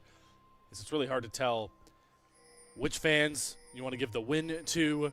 We see the classic solo queue algorithm actually kind of opposing our idea of this draft based off of those solo queue metrics. That's fine. That I disagree with that bot more often than I agree. That's just standard practice at this point. So Cubby, talk to, because we've seen so much like bruiser jungler, you know, playmaking junglers in the early stages. What does a Zed Qiyana jungle matchup look like for people who are not really accustomed to this hitting the LPL stage? Okay, both these junglers, electrically fast clears. If Tien is on point on this Qiyana, depending on his setup, I mean, I expect to see like a 310 clear out of Qiyana or less. Zed also lightning fast. It mostly is about scaling up. Tarzan needs to scale up, whereas Tien can make plays early on. So I think a lot of it, though, like Tarzan, it's going to be very important for him to get 2 safe clears out of this. So I think that's the marker for him. Tien definitely has the ability to make plays early, especially with solo laners like Annie, like Renekton, that are going to be there to help him if he does show face in that lane. And with how quickly these two junglers can not only just clear, but threaten for early kills, you know, if a jungle fight does break out. Glad you pointed out how much early power laning-wise both Breathe and Xiaohu are going to bring. So exercising that resolve, that patience is going to be key here. Maybe not on the bottom lane. That's Flash out of light early. Hope's able to get a full plasma procced out on as well. They're using the heal. They have the lethal tempo going as well. Light's going to have to burn the barrier, but he can't step up because of that Kai'Sa passive, the threat of an execution looming. And that is 3 of the 4 summoners out of the Weibo bottom lane already. I mean, this really is Hope on one of, if not his best champion. I think the only other champ I can think of that I would grant the honors of the Hope, you know, like that to Hope would be Jinx. But, again, more reason for concern. Just diving into this matchup in this lane. As Crisp and Light Ooh, look at this swap. Not able to get any sort of advantage. And, yeah, they're going to use that tank top laner versus the Bruiser and Renekton, actually. Sign up for a potential 1v2 early on. This could get funky. As we even have the Xayah Rakan being split on the reset. So Chris stuck around for level 3 and is going to walk straight back. Whereas We're gonna have a level 2 Kai'Sa in a lane with Renekton. Weibo gets the news. They're already kind of jailed in the lanes they opted into. And that's just gonna be Flandre TPing bot to enter the 1v2 as Ornn and do his best. Again, buying more time. Shanks, though, going to look for a full trade here at the end. Doesn't have a lot of CC access to really punish Shanks here. So another game where we see a mid-game, mid-lane look early from TN. Not really going to manifest most. Tarzan on this bot side going to be spotted on a ward on his own look. Again, classic to see these junglers off of their clears look for these ganks, but it means so much more knowing how assassin-prone our junglers are going here as Tarzan is looking for a mid lane play here. The taunt's going to land on Xiaohu. TN is right over the wall. So he's going to be able to match Tarzan. Just going to poke and prod with that living shadow. I mean, that is a good chunk. That will stick onto the Annie, as Xiaohu did drop a TP to get back. It does have a small item advantage over Shanks with what's in the inventory, so I think that's a decent prank from Tarzan. Didn't really slow down his clear at all. And Breathe needs help. Yeah, both him and Tien will clean up. Breathe does need help. Both these top laners are at even CS right now, and this really benefits Ornn. So much. Yeah, Renekton, I mean, early on, if it is a 1v1, Renekton does get ahead early on, but only by a wave or two or a couple plates. Instead, switching up like this, Flandre has to be a lot happier, but has to deal with the dive. Shanks is close by. They need to make this kill come across quickly. He misplayed. Yeah, Flandre just can't buy enough time with that cancellation coming across. That is exactly where you want the gold to go. Light picks up first blood, and Weibo off to the races, knowing how much they need to get done early and often. I didn't see if Flandre had the W up to go unstoppable, but he tried to use the E while the Grand Entrance came in. That got canceled. Didn't find the knockup. I think it was the Bellowing Breath to just go unstoppable. Then E afterwards was probably the order of operations there for the best chance to get out of that one. So he does go down. That said, they have a frozen lane on this Renekton. And with him now basing, AL will kind of call the bluff. They do get the base to cancel. They'll call the bluff. They're going to get this wave in, and we'll see if AL decides to swap back. As with the lanes they have right now in these rotations, a TP coming out of Renekton. This can't be answered by Shanks, but we could see a look now for I'm just going to walk back top. Yeah, because, I mean, Renekton just TP'd bots. You just get the 1v2 again. And Cubby, it does always hurt to give up grubs. No, it's only Drake 2 minutes now. out. Yeah, I don't think this is still fine for AL. Yeah. The name of the game is stalling and taking away resources from Breathe. He's again going to be stuck in a very frozen wave state as Kyle's going to grab the wave. I think that the reason Tarzan actually tickled the dragon there is that was actually Weibo's like 1 wave timer to sneak it in. If Tien was on the dragon then and there, then that's the only wave where Renekton would like kind of have pusher advantage, and then we get to this scenario. As Shank's going to take a decent chunk. Little first strike money there for Tien as he cashes in. But, yeah, I know that might have looked a little bit goofy from Tarzan. I think that might have been the reasoning behind it, though. Just, you know, tickle the dragon, make sure it's not a clean start for Tien. Oh, Breathe! Okay, Breathe, it's tower shot. Dominus has to be popped. He has to flash as well. Hope and Kyle aren't going to chase after him, but that is going to be flash and Dominus off this Renekton. With grubs up in about a minute, we'll see how much Tarzan can punish Weibo knowing that information. He doesn't have TP, too, so he's just going to lose out on this wave. And, yeah, I mean, if Tarzan were down here, it would probably be a dragon start. That said, he's cleaning up his top camps as he is continuing the full clear. Again, did mention how both these junglers really want to clear early. Zed especially really wants 2+ items. As we're expecting to see, you know, some iteration or version of Eclipse, Black Cleaver, Shojin, 2 of those first 3 items being built. Like with the Eclipse leading things off. But at the moment, I mean, I'm just so surprised that Weibo has really granted AL these lanes. Because like the power of Renekton into Ornn, if you don't cash in at all early, you just get Ornn later on. Like, you have no hope later. Exactly. And I think that with the TPs that they did show very early on, or that level 2, even from AL, like, they swap so early. And Weibo, it just feels like they've been behind ever since. Are stronger at the grub pit. Kyle had to burn his flash, getting a little bit too big for his britches on those wards. So there's the 3 grubs going over here. Should be Tarzan able to answer with a dragon of his own. They still have Breathe in this 1 versus 2. And again, he's even CS with the Ornn. but that's a huge win for AL. You talked Yeah. about it. There's so much early predicated damage, so shutting down one of those outlets is going to provide dividends later on. I mean, again, I think that this matchup for Renekton, he should be up 2 waves and a handful, like 2 or 3 plates, right? The fact that we're even in waves and Oh, they're going to have to Flandre, though. XP, I mean, More? Flandre, he can do this. Should be able to do it to the best of his abilities. Yep. Oh, okay, Well he does. Oh, he interrupts the grand entrance. This time, flash back towards Dead. the turret, but this is 4 versus 1, so he Yeah. will die. Light picks up the second kill. What does anyone's legend get on the bot side for this? I think burning the flash was too much, but if he cleaned up that entire wave and died, that was, I mean, that's perfect. He still got the wave. I mean, he delays him by 1 timer. It's the grubs for the Drake. Trade it out, as AL will opt out of the grub fight. You don't want to take a grub fight against Annie and Renekton, so they had a hope bot during that, just giving Weibo that timer. I think that Weibo gets that timer from what they drafted. Grubs, for me, I mean, that might be the strongest point of the game for this Weibo composition. I don't think that's an unreasonable argument to make with how much power they're showing early on versus AL. So they do have a 1K gold lead, but I mean, we did say that if it wasn't a 2K gold lead of 15 and change, then we'd be a bit worried for Weibo. And they haven't really, you know, broken this game yet. It only has been Flandre falling twice, but he is within a level of Renekton and is still in these 1v2s where he can kind of benefit and just kind of stymies this wave and can, you know, soak as much as he can. Because it's all about levels with this Ornn. So Flandre getting all that solo XP is the biggest win here. Yeah, Saw in the that too. background that Tarzan was able to pick up that first dragon. He's on his way towards that first item as we do get to see that new Profane Hydra come online here for TN. Think Tarzan will be able to match with his own first item, and this is where these very fun assassins start to really pop. Yeah, Profane Hydra, guys, it is on this patch. You get 5 less AD, but it is a longsword cheaper. So they removed 10 AD of gold efficiency, but they only removed 5 AD. So it's just a more efficient, better item.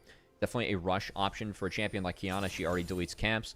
Those camps will be deleted even faster, so we'll see Tian on the map. Tian has played the Qiyana once. It was a win for Weibo. He played it very well. Tian is a known Qiyana player.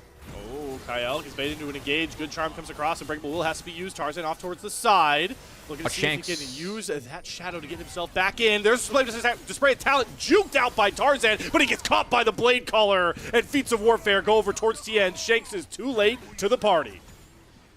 Yeah, Tarzan, he didn't get the flash off. I think he had the flash out of the Blade Caller. Could not do it, and then Shanks was late. I was watching Shanks to see if he would join Tarzan on going in. They weren't able to sync up. And now, I mean, AL, I actually like the matchup that Weibo found here with the Annie into the Ornn, because Ornn has built straight armor, so can't really defend against Annie, and Annie can actually push Ornn around a little bit right now. So a good find of this side lane matchup for Weibo, as Xiaohu with the 3 grubs actually getting a little bit of work done down here, and Weibo getting a little bit more gold in the lead as it's 1.5K gold now. Yeah, looking for Hope. Does he have enough burst here? Cleanse, Killer Instinct has to be used, and Hope is able to survive. But that is easy pickings for Tien on his patented Qiyana that he's been so deadly in spurts on for Weibo, one of the pioneers of this champion as of late. No one definitely. I mean, I think Tien. Oh, I always view Tien as a facilitator jungler. I think that he's at his best sometimes when he's dropping for his team, but also a deadly assassin player. He's got the Lee Sin hands too. I think sometimes a lot of people forget about that aspect of his game. Jungler with a world championship under his belt for a reason, and still perennially competitive in this league at worst. So see what Tien can do with the dueling assassin picks here in the jungle. Still a slower game pace in this one. AL happier at the pace, but hey, I do want to give Weibo credit. Said that they needed the 2K gold lead to change, and at the moment, it's a 2K gold lead. So they need this lead, again, because the AL will get too tanky later on. Like they get too tanky once you get to absorb the Qiyana, absorb the Rakan, absorb the Annie, can get your spells off. I think that those later fights are beneficial for AL. But Weibo at I'd say a decent game state right now. This is not a bad or worrying spot for them quite yet.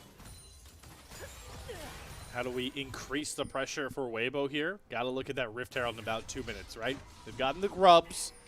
They've been able to stabilize these side lanes, mainly Breathe, who's been able to catch up and maybe surpass Flandre finally. Maybe just a couple hundred gold, but the spot he was in earlier was much worse off. start knocking down some of these structures. Because, like you talked about, AL want to go at a snail's pace here. And if you can open more of the map up, threaten early Barons, early Otacons, stuff like that, right in the wheelhouse of Weibo. All right, folks, do want to try something out here. Big thing from last game was Redemption diff at support. We have a Redemption up versus a non-Redemption. I think that based on the Dragon timer you guys have on your screen, this probably should just be given over to Weibo. As I don't see a way that AL should really be able to contest this, as that's not a good start. Out in the open here. He's not too tanky, but he's tanky enough to at least survive that full combo. I will say, he got out of that. He has a TP, so that could just be a fight now without Tibbers. That's a pretty big condition for Weibo missing. And I think an unwarranted drop from Xiaohu, given that Flounder does have TP up and conditions can be okay. He's TPing back in, going to catch the wave. We'll see if they fight after the Dragon. Oh, they're going to look for the engage here. Quickness gets the charm, knock up onto 2. They're going to dump all the damage into Kyle. Very tanky Alistar flashes over the wall, still eats the stun, and now Breeze is going to make sure no one else from AL can try and save their support, but they've lost the Dragon. Ornhorn's going to get a double knockup. Grace is pleading to stay a talent, though. Tien pushes the Galio off of him, and the stun locks come across, and now the Croc is angry, looking to dish out the damage. Tien can't get the Living Shadow over the wall, and Weibo break this thing wide open. EL did snipe the Dragon away as Tarzan was able to take that, but yeah, that's a 4K gold lead. A big lead for Weibo is, again, the strength of AL. They weren't strong enough to fight that one yet, even with Tibbers missing and a couple of their conditions okay. And a very split fight at that, as Killer Instinct does get Hope out of there, but 2 towers do fall to Weibo, as they did get the 3 grubs. And Weibo, I mean, this is a very significant lead this game. And even with AL taking away that Dragon, I don't think that contest was warranted, Slayer. The caution, the patience that we always talk about with AL. Now you're getting to see more of what has plagued them in Split 3. You can call it maybe not respecting their opponents, not recognizing when they can fight. Whatever you want to call it, it's hurting them right now, and it definitely did this last fight. And Tarzan has to flash away from the rip. He did die to that the first time. I think the follow-up, I mean, he did snipe the Dragon away. That's pretty big. That is a great supreme display of talent from Tien. I think that just saved the fight straight up for Weibo, because from there, they're able to reset, find a front to back, and breathe just too big at this point of the game on the Renekton compared to his counterpart. As AL just don't have the damage yet, and now Weibo have the wallets to back up their very fast composition. An Axiom Arc second for Kiana in this game, Slayer, as Tien wants all the supreme display talents available. Over and over again. Talked about how critical the polymorph was for Kyle in Game 1 to stifle the Weibo comp and Redemption. This time it really feels like that Kiana ultimate, with how much dive and low range AL brings, could be that sort of golden goose for Weibo's riches. And gotta say, I mean, we kind of set up coming into this, Slayer, that we felt like the top side of Weibo, like, could answer AL. Like, you know, Tarzan's going to be higher in our All-Pro voting, but we thought that Tien was still had a decent split. I mean, Tien's still a world-class player.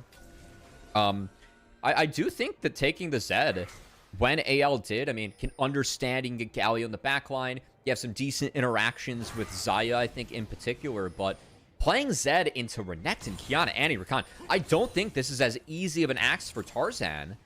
And was this a game where you have a Galio Alistar? Like, was Tarzan maybe ready and willing to pull out or blind the Kiana? Or why wasn't it just divide? Keep things simple, right, for AL. I feel like this pick could be, you know, warranted questions asked and could be a turning point in this series. As Chris secures the crab and Shanks misbreathe, he's in trouble. Yeah, and he is going to get locked down with a couple of stuns. Hero's Interest going to get him out, though. Good to wait across both the W and stun lock from that Annie, but it's just to survive here.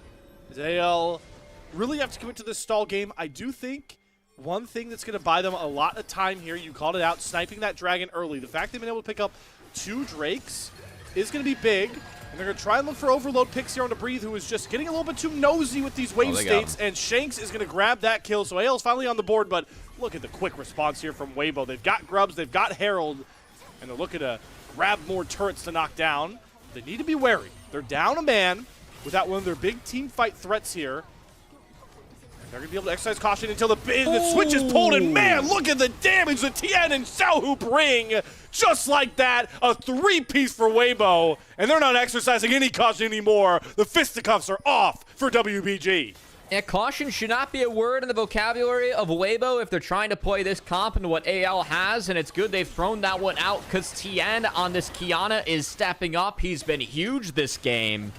As him and Xiaohu are able to sync up, they find the double kill, take another inner turret, and continue to build this lead up for Weibo.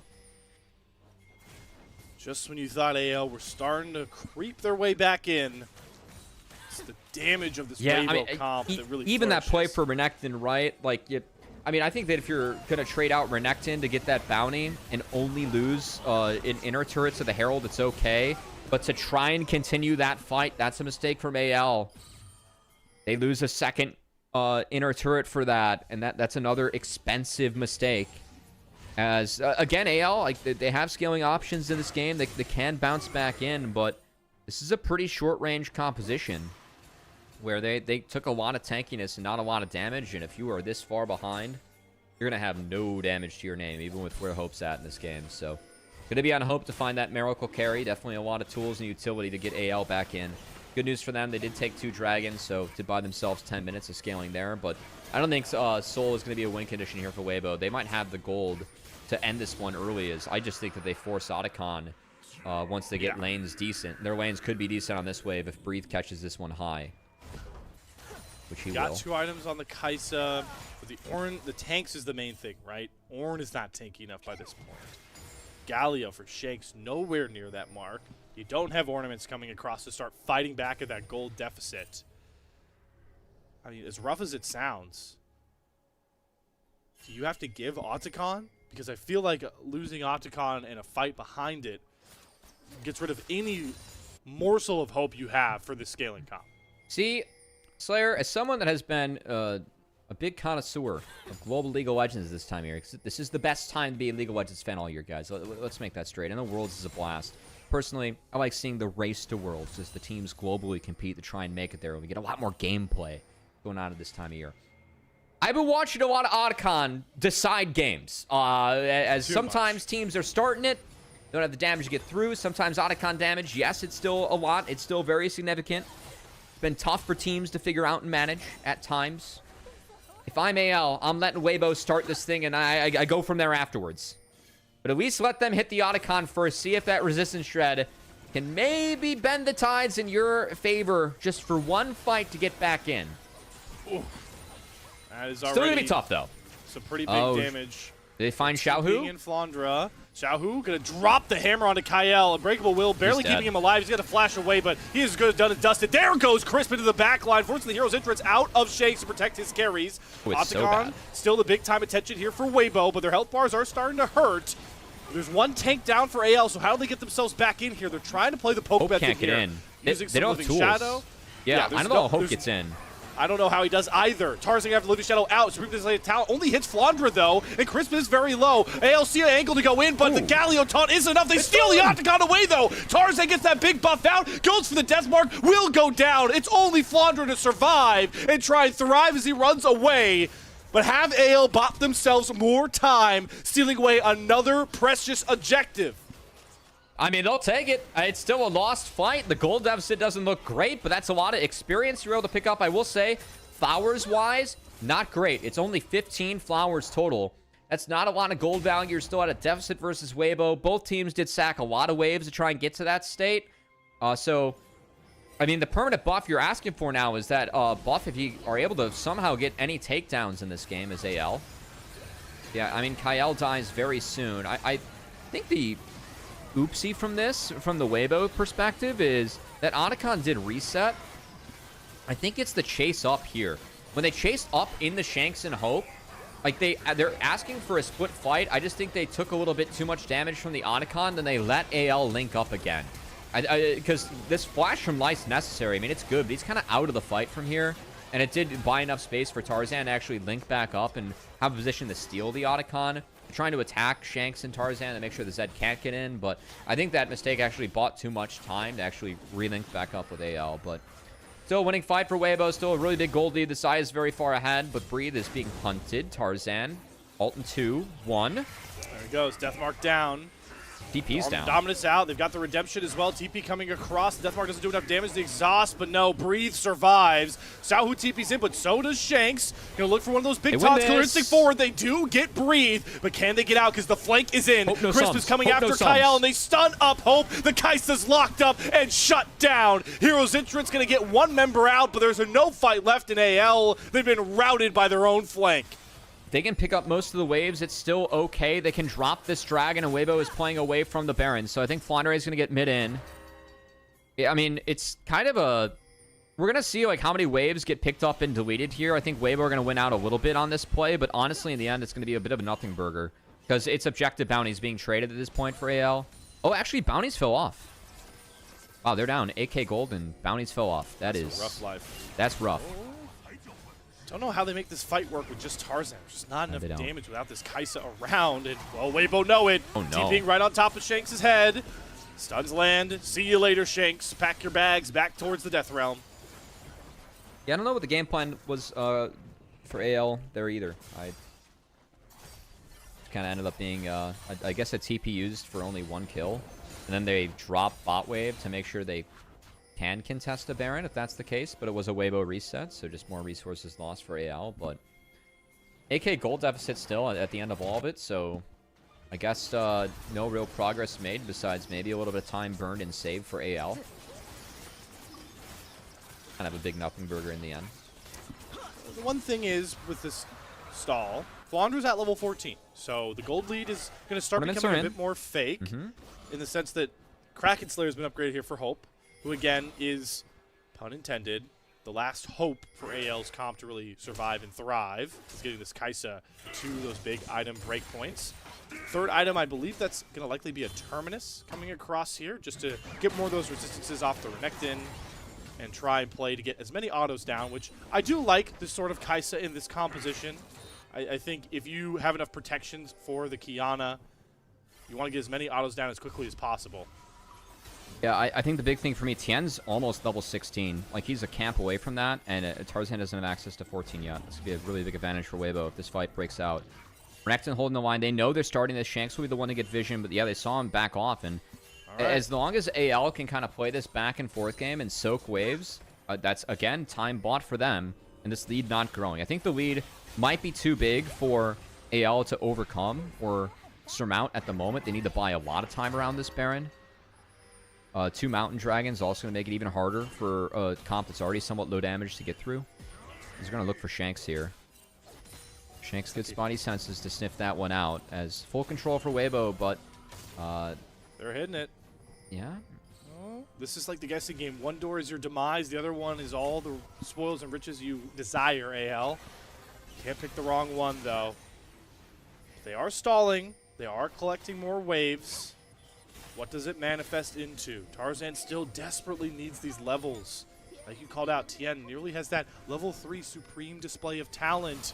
He's starting to get really worried about where he can even walk in his own jungle. That's flash off of Tarzan. His breathe pops over the wall. Kyle next to step up into Tien. Ornhorn from Flandra.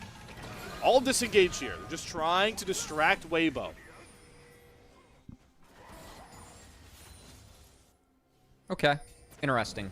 I don't think Zed Flash is, like, Omega useful. He does need a lot of his tools and shadows in this one. They're going to get Unbreakable Will. If they can disengage from that, I think that's a really nice takeaway from Weibo. Now we're at the point where Weibo can think about this one, because I think Kyle is in that point of support where you've tried to play this game for so long that you're out of wards and you're out of an ult and a lot of health now. All right, this is a little weird. Tien's going for a camp here as they engage onto Flandra, but he has to flash out, and boy, is he just not tanky enough. Light cuts him down to size. And with a Wave Dancer in the mid lane, this should finally be the Purple Worm slain by Weibo. Gonna be a long way to get in. They've got Tarzan, Deathmark. He's gonna try to use Livy Shout and dash around. He's got the Moss Shield, but Breathe slices him across with his Croc's blade. Hope, though, able to get the lethal tempo going. He is taken down, but how does Hope get into this fight? There's no way in, only one way out, and it's the Death Realm and a gray screen. Ace over to Weibo, and they're not gonna even need the Baron to try and lock this one up, but they're gonna take it nonetheless. They just wipe a fight. They need to get Tien a little bit more health before they can start the Baron. It might be a little bit dicey for them to do it. Flandre has no TP to get in. They're low. They should get it. Fine. Yeah, it's fine. It's fine. They got it. Yeah, Annie's here. There's the shield. All right, we're good. All right, Weibo. It's been a good game from Weibo. I mean, they took a lot of early game, and I think that as AL, we just have to be a little bit perplexed maybe at the Zed Ornn pick. It just feels like they picked a little bit too slow. Oh, nice flash. Definitely signed up to give away a pretty fast comp to Weibo. And Weibo have run with it and have done well. I mean, this has been... We've seen AL have attempts at stalling.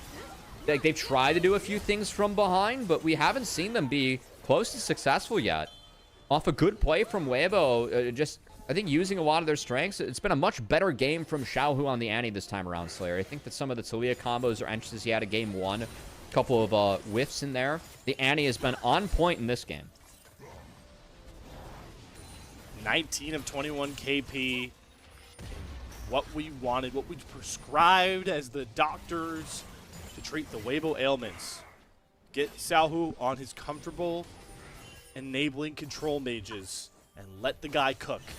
He's giving you a gourmet meal if you're a Weibo fan in game 2. Now it's time to call for the check and get out of dodge into game 3 here. The first step, knocking the base open. First turret going to go down here. Tarzan not moving a muscle just yet. He's going to try and get some more waves in, claim some of these objective bounties, but this back may be coming in through too late here. Snap engage. Oh, cancel out the Warhorn there from Chris, but I don't know if that was a good choice here. He's going to die under the Nexus turrets. 1 for nothing. Turret for a kill.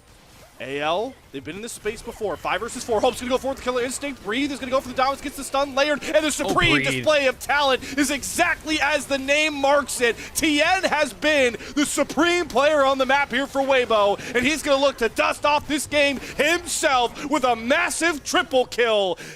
First blow goes to AL, but Weibo get back up and knock AL down to size. We are evened up 1 apiece in our series.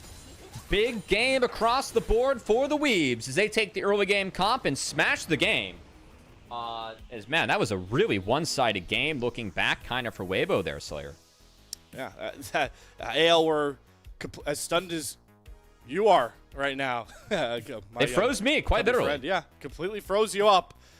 AL, you know, as much as we gave credence to the scaling threat that was AL if they could buy more time, when we talk about what makes these two teams most powerful and what we saw in game 1, I get wary when AL want to lean into a stall game because this is what they open the door to. AL in the game 1 were best when they were tormenting from the early minutes, taking control of mid-game, never looking back. AL, right now, they are just not as comfortable playing slow. And that's what I think cost them many games in Split 3. That's what I think. Honestly, I'm just going to sign that one up to, I think something that AL got right a lot in the last split or prior splits was they were one of the better teams that could play in draft on red side.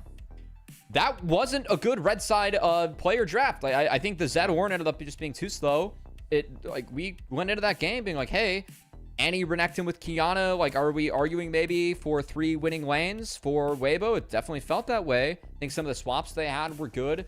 And while the approach from AL, I mean, I like the idea of having the Ornn versus Renekton matchup and finding 1v2s. I think that actually gets your side laners out of the scenarios that are bad in the 1v1 and the 2v2 into good scenarios in the 1v2 and the 2v1. I think that's smart from AL. I don't mind that approach, but yeah, there's just not enough gas in the tank. I really feel like they needed a Vi or just a guaranteed go button to set up that Galio or just have better engages. Because how many ults did we see where those grand entrances or the heroic entrance was a heroic exit? It felt like Shanks had to use that ult to get out more often than to actually look for plays. It's just so cool that across both of these two games, we've seen these one critical thing that we recognize can really cause problems for the other side in both of these wins, and it manifests. That is big, especially for Weibo, a team that we put under the microscope maybe as much as anyone else of our group Ascend teams. Game 1, again, I talked about it earlier. You pointed out Kyle Lulu, the polymorph. It needs to play a big role. It did for AL. This game, the Kiana, that supreme display of talent, was just impeccable every single time from TN. It's cool to see that both these teams have been able to use that one sort of power card to give them pivotal wins here. And now we go into a best of 3 with 20 champions off the board and a lot of very comfort-oriented picks at that. Yeah, and hey, props to Weibo. I think that TN, I mean, he played the Kiana on a previous patch, but with Profane Hydra being buffed, took advantage of that too on this one. And we said early on in draft, like, if you do go for the Zyra Rakan, you're dropping a lot of jungle pairings for Annie. Like, we like the Nefiri ban. We were worried about that Xin Zhao coming through once AO banned the Trundle, which I thought was smart. But having that Kiana, like, more and more picks you could, like, find and pair with Annie. I mean, what happened to that fight around the Raptor pit? The Tibbers came down, Supreme Display of Talent came out, and a double screen came on in the bottom right part of my screen. It was in favor of Weibo. So, yeah, it was pretty sound when they were actually able to put things together. It's just good. It's good to see them also rebound from, like you talked about, the 1v2 swaps, making Bree's life hell. But they stuck to their guns, and they played through TN, who, for all of our markers covering this split when Weibo have been on, it's really been TN. And the cool part is, you talked about, he's such a great facilitating jungler, and that's what he's been in Weibo's biggest moments. But now, we talked about in the Ultra Prime series too, I'm really a fan of TN, you know, saying, screw it, I'll do it myself in some of these games. Picking the Kiana, leaning into the Zed. We saw a Nefiri game out of him. If we get more of that out of TN, we might see a form of Weibo that we haven't been accustomed to in a long while. Yeah, I mean, again, this is the team where you look at these players, they are perennially competing at Worlds at a high level. I mean, they're competing to play in international finals, and to have them be a 5 seed, I think in a way, I mean, we feel more strongly about AL being a good team, just given what they've been able to accomplish in these 2 splits, but it's summer, man. It's time for push to come to shove. It's time for Xiaohu to show up and be the beast that he has always been in the LPL, and to be one of the final bosses you have to get through if you want to actually go compete internationally. It feels like you always have to get through Xiao if you want to do that. Haven't felt the same strength from Weibo throughout the year. Opportunity in Split 3, last opportunity to make your mark for this year. See if Weibo can keep up the good play.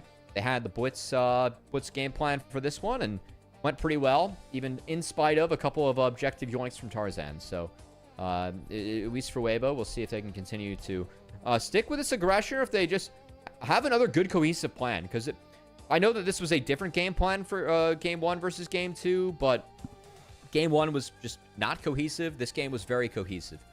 So wondering what they need to get another game where they look like this, because we have seen Weibo fluctuate a lot in terms of their form, and this is the team that we can sometimes see show up on the Rift. Then we can also see the team we saw in Game 1. And then every game we get a moment like this from Chris, because, you know, he's got an LPL support moment, you know? Yeah, you got to get that one missing ping play of the game, for sure. Yeah. Right? It has to come across here from Chris. And as we talk more, again, about this series going forward, Weibo, they have already played a best of 5, but it didn't really feel like it because they were able to 3-0 up against Ultra Prime. So we didn't really get to have a ton of convos about champion pool and worries there. As the series now is going at least 4, right? I do favor the champion pools of AL. I think there are a lot more question marks, especially in solo lanes, for Breathe and Xiaohu to really lean on as the series goes on. And I'm curious what they've cooked up draft-wise to maybe protect those solo lanes. Yeah, I mean, Xiao has really been on facilitator duty, plus like some Victor Azir. A lot of those, a lot of those facilitator champions are already gone. So we'll see. He's already down the Rise Silas, and that's about it. So yeah, we'll see what kind of impact it has on Weibo. And we'll say, like, when it comes to the pool, as easy MVP for TN. We have talked about how, like, we feel the top pools are different. ADs and jungles and, like, mid might prioritize some different stuff, but overly pretty much, like, similar. And then support is pretty much the same. So we're kind of looking to see, like, where the priorities or overlap is. I know for this next one, I mean, I want to start talking about the Xin Zhao and the Trundle being up, because I think those are 2 junglers that are really powerful that we're likely to see be highly contested. But we can save that for the next draft, Slayer. We'll see where things get started. I assume we're going to see AL on blue side, and we'll go from there for Game 3. We will go there indeed, as we have a hot topic series in front of us now. One apiece. Weibo and anyone's legend. That means that the stakes only grow higher in our upper bracket matchup. Once we return from break, we will go into that Game 3 draft. We'll see you guys on the other side to see who can find the next edge in our series.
We've got ourselves a series on our hands, everyone. Weibo and AL all knotted up at 1 apiece. Have not disappointed so far in our series as we put so much pressure on Weibo all year long to perform here and now, Cubby, and AL to get back to form.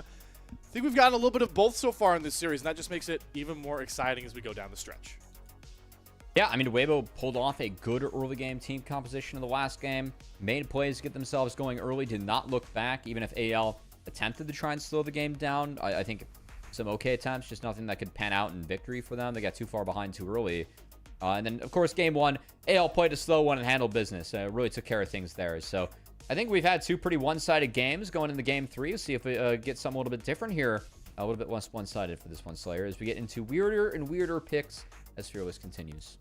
The funny part about that is you're right, but I feel like we're not there just yet, especially with jungle, right? Because we just saw a Kiana Zed game. So we get to this 3rd game and you'd expect like Vi, Zin, Trundle. Trundle. Yeah. Trundle's on. Thank you for picking me up there. You know, you still got these like tank engage supports, like the Skarner's still up on the board that, you know, Tarzan likes. A lot of those champions I mentioned are still up here. And I wonder how much, knowing AL probably go blue side here, prioritize getting Tarzan one of those patented champions. Yeah, blue side for sure. Also going to have to see if any of our red side teams opt to drop a Rumble ban as to get nerfed on this patch. Still think that's valid. That said, the Ornn matchup's now out of the pool. So can't play Ornn into Rumble, so might see Rumble bans continue, actually, throughout the series. No Sion either, right? So yeah, we'll have to see. There's still Ambessa Cassante up. And I think there are some other matchups that you can find if you want to get weird. No one's been willing to play Kennen into Rumble yet, you know? Oh, Kennen would be so fun. Flandra still has his Aurora top he always goes to. That got actually banned away last game. Flandra, again, it's something we talked about before we went to break, is that when it comes to Flandra and Shanks right now compared to Breathe and Xiaohu, do you think they have a bit more ability to spread out their champion pool? There's a lot more picks that they can feel more comfortable going to as the series goes on than their counterparts. So that's something to watch for once we get set for this Game 3 draft. Yeah. Well, we'll see. I'm almost out of coffee in this one as I've been trying to get through the rest of this for the night. I did make enough coffee for a 5-game series. That's going to be important for all of us. That's big. As we get into the later hours here, Slayer. I mean, I don't know what I'm saying, man. You had a full work day. I don't want to take away from my full work day of watching NFL football and LTA finals and LEC and LTA South finals, but into this, I don't want to take away from myself with how busy, distracting, and difficult that work day was. But you know, you Gubby, actually it's did okay work, that so, yeah. Gubby, that's okay that you virtually described my work day. It's just a little more. You're actually doing stuff though. Yeah, you're putting in numbers. I'm not. Yeah. Well, you know, we've gotten a lot of tape, and we are still looking to expand it on this patch. Again, if you're joining us a bit later here, we are on 25-17, so a bit of a power shift has come across. We talked a lot about the nerfs, so you know, so your very big top laners. As we get set for this Game 3 draft, I want to remind everybody, as the marksman player I am, Senna has got some pretty big buffs, especially allowing her to maybe come back as an AD carry. And Misfortune got the biggest buff any AD carry can get, just flat AD buffs. So that's a good shout. MF's been a big pick for Hope, especially throughout. And I think that with that Jarvan ban, I mean, for me, that says that AL might be looking for an early Xin, an early Trundle, because Jarvan, or even like an early MF, Jarvan, the ability to just have a Cataclysm, have the Flag and Drag to interact with terrain, really big. So we'll see if that ends up being, with that Jarvan just taken away so early, if AL does end up going for some more immobile carries, immobile looks, or maybe that Rumble first pick in particular, because now with Aurora and Ambassa off the board, I think the Weibo are going to be really pressured to ban away a Rumble here. We'll see if they have anything else they might want to take away, like the Trundle. I have to see. They're going to take the Trundle away. Yeah, so Flandra should just Rumble. lock this Rumble in. Yep, as expected here. So Flandra going to be put in a pretty big spot. He's been on sort of tank duty, played Ornn and Sion, and now we thrust him to the forefront. I think the difficulty now is that you feel pressured to go for something like a Rise, because this can be blinded by Xiaohu. Breathe could play at top. Maybe we haven't seen it from him yet this year, but it is like a phase rush counter you can take into the Rumble. But from there, I mean, if this is now a Rise mid you're expecting for AL, Shanks plays Yone. Xiaohu has not played Yone all split. And you could run like Sejuani Yone, just like a really strong comp identity, and play to overwhelm here if you are AL. That said, Varus has been banned away in some of our past drafts. That is still up on the board, was not picked up by Weibo. So Weibo leaving up a couple of these champions that have dominated the year, but have seen nerfs later in the year, with Poke Varus being taken down a peg or two, and now Rumble being taken down a peg or two with his current patch. We'll see if that ends up making a difference in this one. See if Ale can supersede those problems. And with the rise in Corki already, I know we always have this combo whenever we see Varus, especially as of late, Cubby. Don't think on hit is really viable into already what Weibo are showing. They're going to have to index further into just the playmaking and the burst. So, especially with the Nico locked in here, you know what? I don't even want to talk about what that does for the Varus. I'm just glad that we get Kyle on the Nico. He's called a Nico merchant for a reason. Yeah, I'd love to see Xin Zhao picked up here, honestly, by Weibo. But, wow, they feel really pressured to take a top lane pick. And I'm expecting Cassante. Yeah, I think that's just the best pick left to go into the Rumble if you're not willing to play around with that Rise flex. I wanted Xin. I think that the Crescent Guard, you can sometimes play around with knocking Nico out, marking her. Also, that Crescent Guard, incredibly valuable going up against a Poke Varus and a Rumble, as you can completely nullify the damage of an Equalizer or those Chain of Corruption combos coming out with the Piercing Arrows. So, fully expect AL to take Xin Zhao away with one of these two bans here. We'll see where they go from there. They have to. It is. If you don't remove Xin here, I think it's a very poor decision. Removing Rel is fine. I think that's the best matchup that's left against Nico. I mean, you could remove Karma. I will say, I think there is some validity to a Karma ban. It's a thematic counter against Rumble with the Mantra Shields, and you can get out of the lane against the Varus and Nico a little bit better. You're still vulnerable to getting blown up in the mid game. So if they want to ban Karma away here, I think that has some validity to it, but I think you just take Xin Zhao away. Should be the ban. Quickly want to point out, love these bans from, they're going to take the Bard. Okay, so we're going to give Xin here. So I mean, that will be a contested pick later on. Like, Kyle and Chris can both play the Bard. I think AL really wants to get their hands on Bard this series. Especially now that we know we're going much further in. Yeah. Definitely think that Fearless in mind in terms of taking that Bard away here. It's not a bad pick given like what's showing. Just think Fearless is in mind.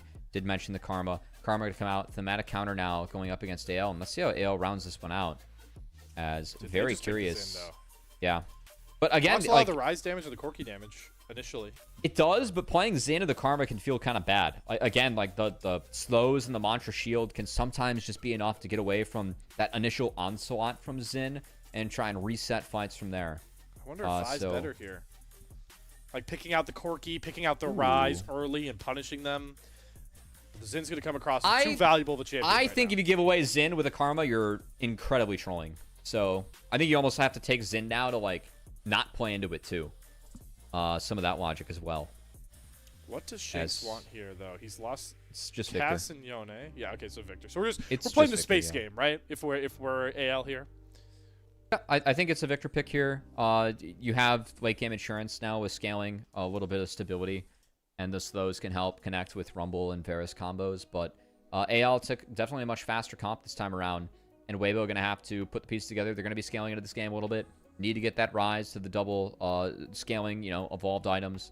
Want to get that Cassante to later levels. We're past 16. You're going to be really happy going into that all-out mode. And then definitely have to survive the early onslaught between the Nico and the Equalizer coming down and some of those big team fights that AL will be presenting Weibo. So definitely a bit of a different game. I feel like this is the first game we've had in the Series Slayer where I can definitively say anyone's Legend has to play faster as a team, given the two drafts that we have.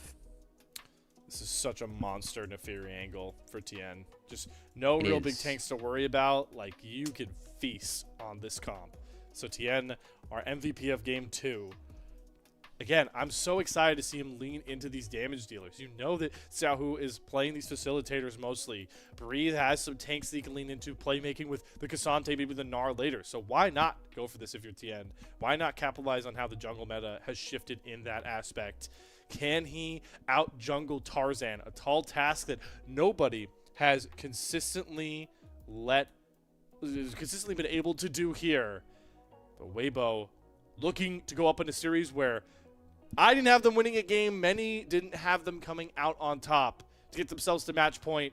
Would definitely bring some shock and awe to the LPL. Time's their friend in this game. Gonna have to see if Weibo can get there. That Neferi in particular. Gotta look out for Nico and Xin Zhao, but not a lot of tools to really lock him down, and definitely could get rolling going into that Victor as those empowered rune prisons. I mean, Rise Nico is really one of the first pairings that we saw. Rise to Fury, one of the first pairings that we saw with Nefiri that really made this champion look so strong after that like little rework that Nefiri had, right? Switching the W and the R. So see if TN can cash in. Was a big assassin in the last game. Can have see if he can be big again in this one.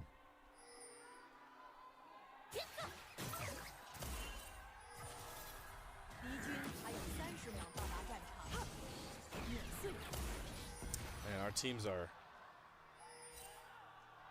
not waiting for these Gyos that seem to just grow with more and more fervor as we get later into this series. Game 3, we are on to the Rift here. We could see a couple, you know, pretty big stylistic choices. Want to point out Hope is going to go for that lethality Varus and is going to grab the TP as well, so that gives you some extra lane prio. There are 4 comets, by the way. Forgives some trade. Yeah, and 4 comets. I'm glad you called that one out too, Cubby. Damn. AL inspired by space this game, as they're going to try and be inspired a little bit by Arcane as well, as they have the right Victor skin, I must add. Try and work our way up here and see anything we see interesting in the runes. Not really, as I don't think anything's straying from the norm here outside of a some ability haste on Flandre's Rumble, the CDR point instead of the absolute focus might have been taken there, but overall, we've got Tien making it, starting on his wraps and doing the AoE clear on his way down, and we'll see if Tarzan's going to be able to answer, as he's going to be going top down too, so could see some action bot, and frankly, going to have to see if Chris can really provide enough landing strength to overcome the Nico here. All-out poke war on the bot side here. And those health bars are as valuable as ever. Full clear advantage is going to go over towards Tien on one of those full clear demon assassin-esque junglers with this Nefiri. So both junglers are going to be mirrored in their paths, so they could intersect maybe on a bot crab if we see that come across here. Tarzan does have a couple lanes to really play towards, though, with this threat of the Varus Nico and the Rumble Cassante matchup. A lot on the dinner table for him. So we once again see Tien. He's done this virtually every game. Give a look towards mid lane in the early levels. I am very surprised. It's actually Hope's first Varus game of the split. It's one of the most banned champions against AL and also by them. We're going to have... Oh, it's only the slow. Yeah. Shanks should be fine. Oh, the damage gets close, though. Flashes straight in mid lane. Interaction there with the flashes that came out were because Shanks flash that bought time for the E to travel, that empowered rune prison didn't connect. It was just the slow, as the E didn't yet apply to Shanks. So will still be the flash trade, and we did mention that back half of our conversation where we spawn in, right? Nefiri Rise, that's a pairing. A lot of single target focus between that rune prison and then Nefiri, that R being able to hop on one target. We'll see if they can cash that in on 6, as Shanks will not have flash up then. To revisit and punish here. Crab, though, going to be gabbled up by Tien. Tarzan just a little bit late to that play. Is level 4, though. There's still some camps for Tien to contend with. He's got his Gromp and his Wolves to play for. Tarzan will shift his way back up towards the top side here. I wonder if we're going to get a swap maybe coming across. No, with that TP power, yeah. Hope is just going to come back bot side.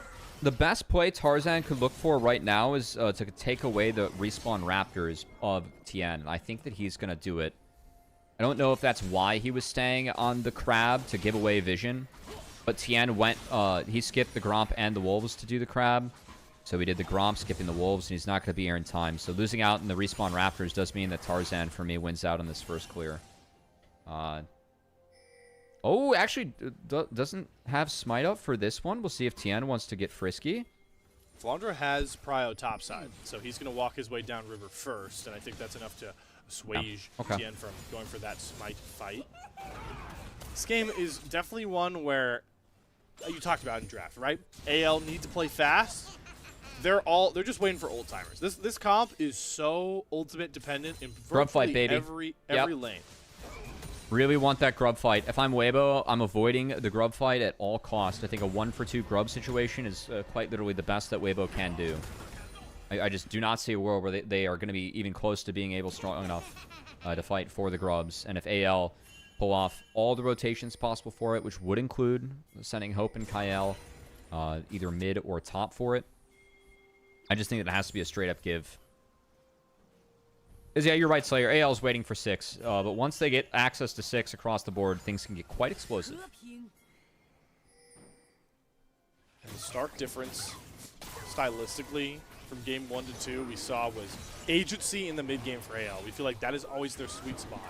So after kind of getting tossed around last match, we really want to see them succinctly not just use those ultimates, but set up so well for them. It's what they've profoundly done such a good job in game 1, disrupting jungle clears, getting lane leads, and then pulling the trigger. But it's actually Weibo that are looking to speed up the tempo a bit. This is one of the earliest Drake takes we've seen all series long. Yeah. That Ocean Drake going over to TN. Honestly, a bit of an expensive one for TN. I think it really kind of slow. Like, he skipped over a lot of camps so far, and as the Fury, it's really important that you get the 2 items. So this does give quite a lead for Zen. Again, I think it just further feeds into the fact that we're dropping grubs. They took the Drake before 6 was accessible by the AL bot lane. I think that was very important. If you have access to Pop Blossom and Chain of Corruptions, yeah, your strength around that Dragon Take is just not the same. So I do think it's smart that Weibo was able to sneak in there. Also have mid advantage just with Shanks missing Flash still and Ryze being a stronger champion at the moment in the game. Gravity well slow. It's just poking. Shanks trying to get health bar advantage so you maybe get a reset off here. And also, like we saw in game 1, it's Shanks helping out Tarzan to really continue to steal camps away from TN. And this is, again, I do like where Tarzan's at in this game. I think it's important when you're playing Xin into the Fury.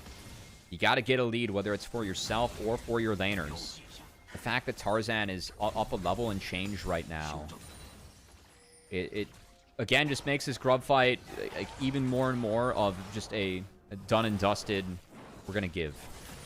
And, you know, we saw it in game 1, right? He was able to take away these camps, but it's even more valuable into this carrying the Fury, where farm resources is so much more important versus that Wukong, right? It doesn't really, with Wukong, where your farm is at, it's more important for getting the ultimate, but it's just, you're such a resource-intensive jungler on the Fury. So Tarzan taking away camps here and there, getting himself a pretty big gold lead, the biggest gold lead of the game so far. It's big to slow down TN, who's been just so deadly ever since he adopted this carry mantra for the play-ins and playoffs we've seen so far. Yeah, it's like, oh, I can play the assassin? Sweet. That fits with what my mid laner likes to play, right? And my mid laner's on, what, Talia, Annie, Ryze duty so far this series, just like every other Xiaohu series that we've seen. As... Was I wrong about the grubs? I mean, Flandre did TP bot, so the Rumble ult's not there, and then Tarzan's late, so it's at least going to be one sniped away. I think that one Xin shows. But was the strength to Ryze enough? I mean, Tien still has Smite. They're guarding for it. AO trying to burst down the door. They're going after Xiaohu instead. Phase Rush is going to get him out.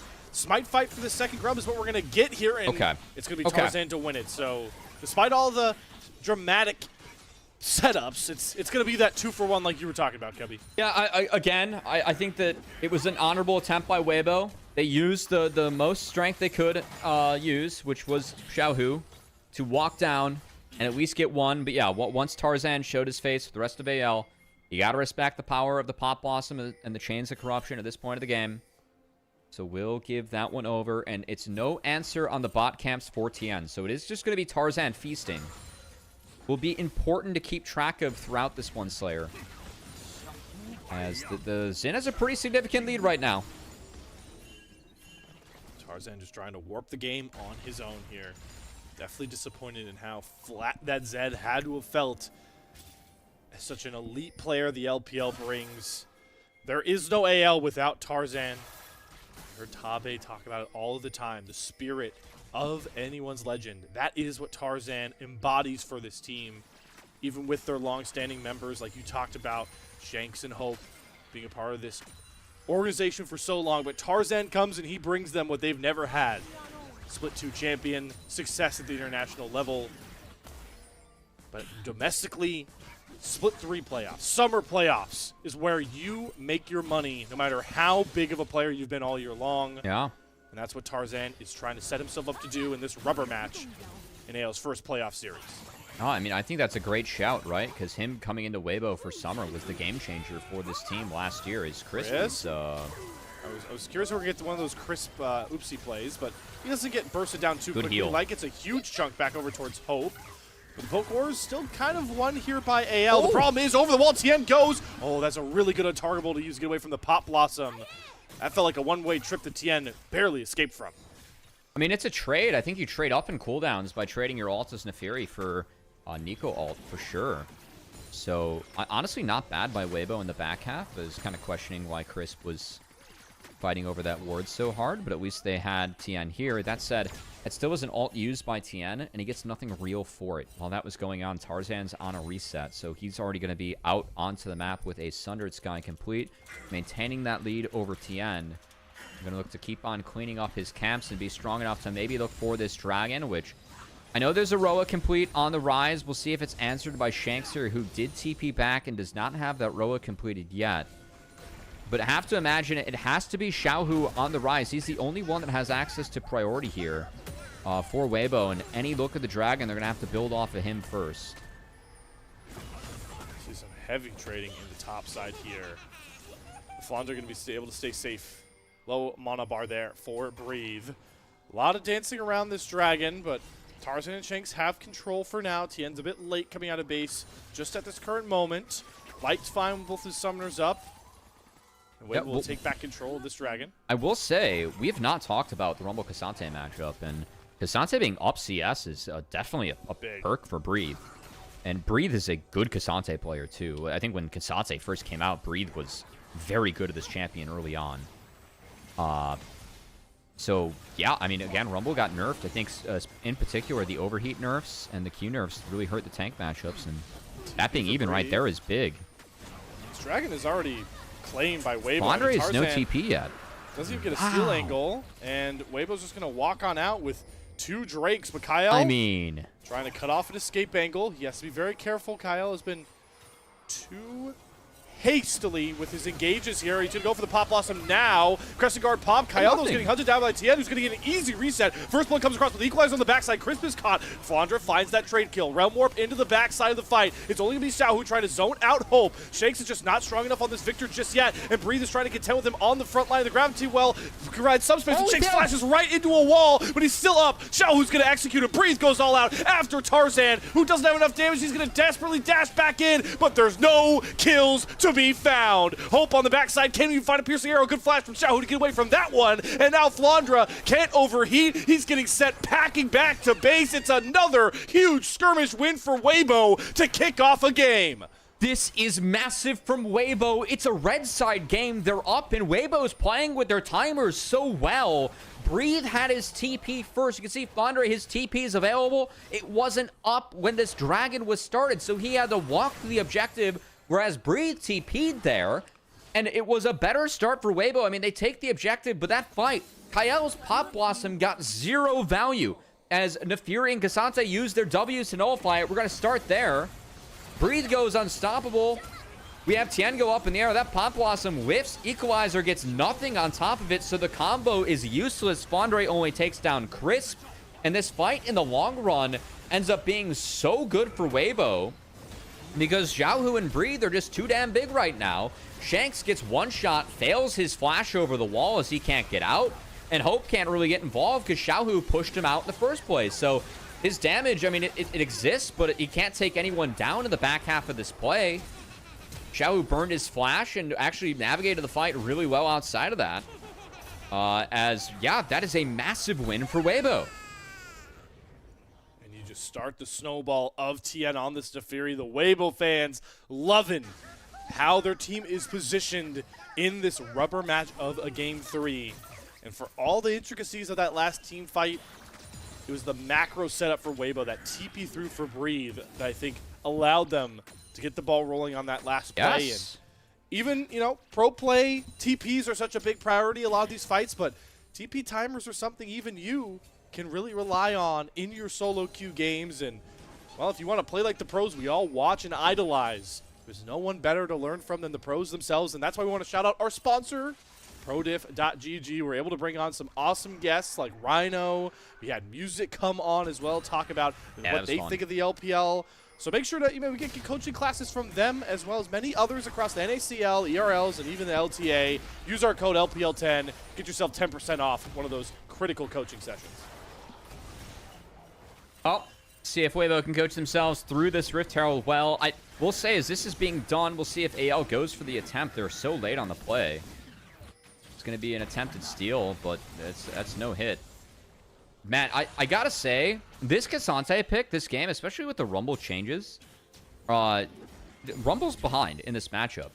And I think we've seen a lot of games where Galio into a double magic damage team comp, gets a lot of value, right? Just being Galio, you have that magic damage shield and W. I mean, breathe on K'Sante this game.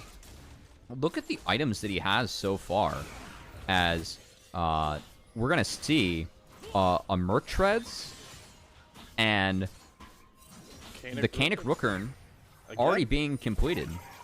As I'm currently, every time I click, we're having a bit of issue with every time I click, it's clicking me in and out of this. Anyway, that's for us to figure out later on. But the Canic Rookern is going to be getting a lot of value because look at how far behind both Flandre and Shanks are. Like, how long is it going to be until we actually get relevant damage onto the K'Sante? It has to come from Hope and Tarzan, who, I mean, how much work can Poke Varus truly do into a K'Sante, right?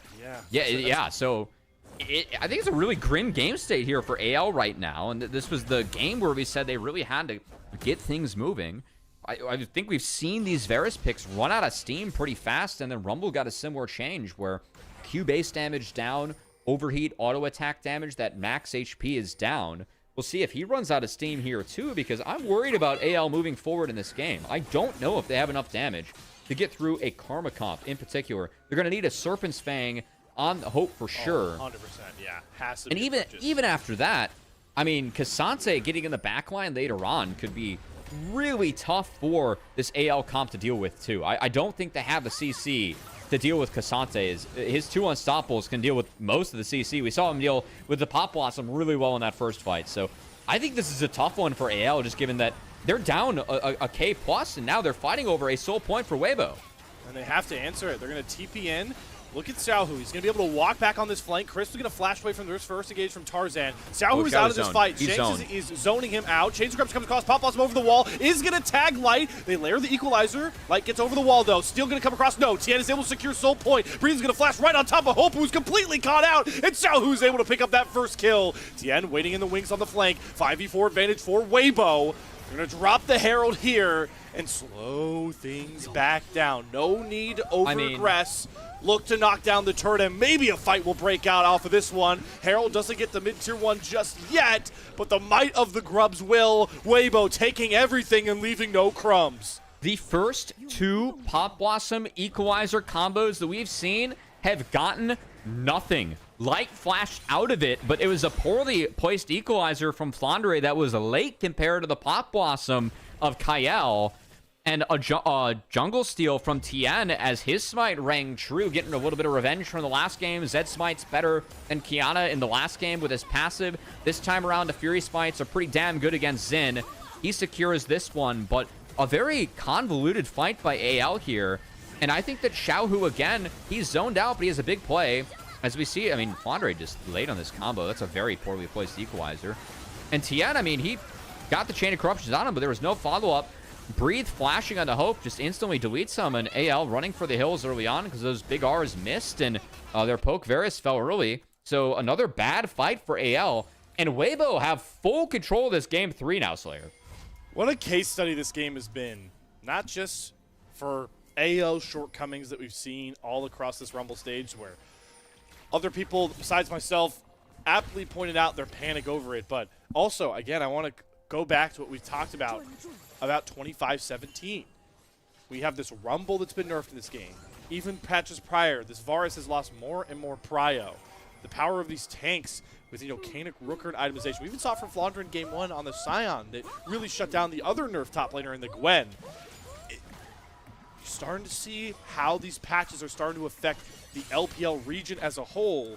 And with the whole playoffs and regional qualifiers in front of us, curious to see how much stock, not just Weibo, not just AL, but the rest of the LPL take in the changes 25-17 has brought and is now showing in a matchup like this. I mean, look, like Shanks, he's already going for what looks to be a Crypt Bloom, just given he has an Apt Tome showing too. I think it's going to take 3 items for him to get close to being online here.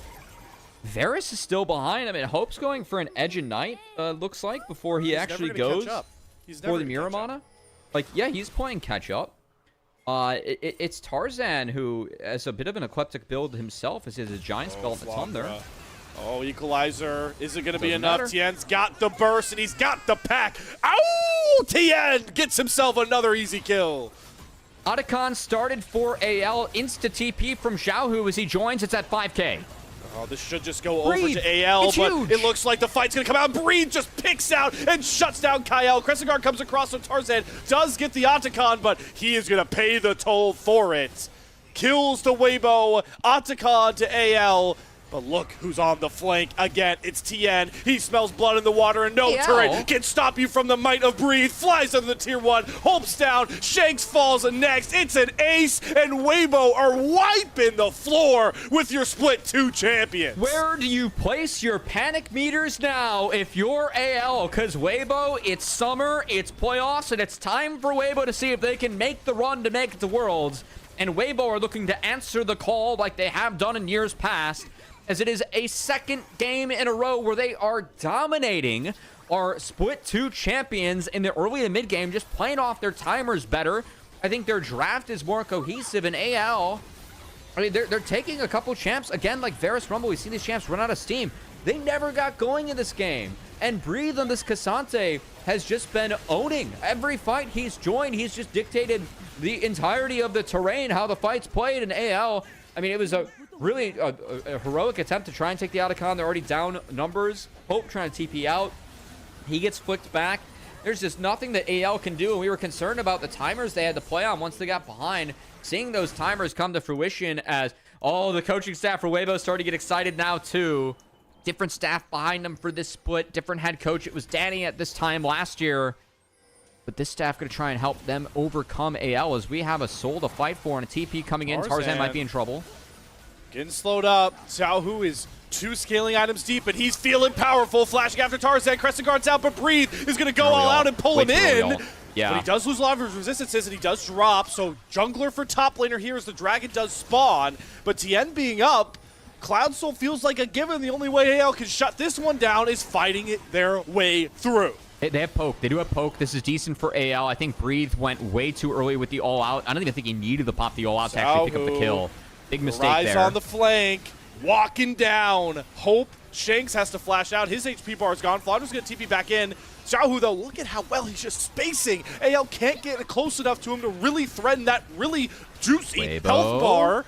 The Cloud Drake down below 5K. Realm Warp in. Xiaohu's going to try to get back towards his team, or maybe just force them away from the Dragon. There's the Pop Blossom onto Tien. Can they lock him down? No, he goes to Target Ball and takes the Cloud Soul. Tien gets it, and he's looking for the killer bite down last. Hope falls. It's another ace. Weibo are dominating the Split 2 champions, looking to go to match point. A triple for the Summer Tiger 2 as Xiaohu has been huge in this game on the rise, playing the facilitators. We'll see if we can find a 4th one to play in the series.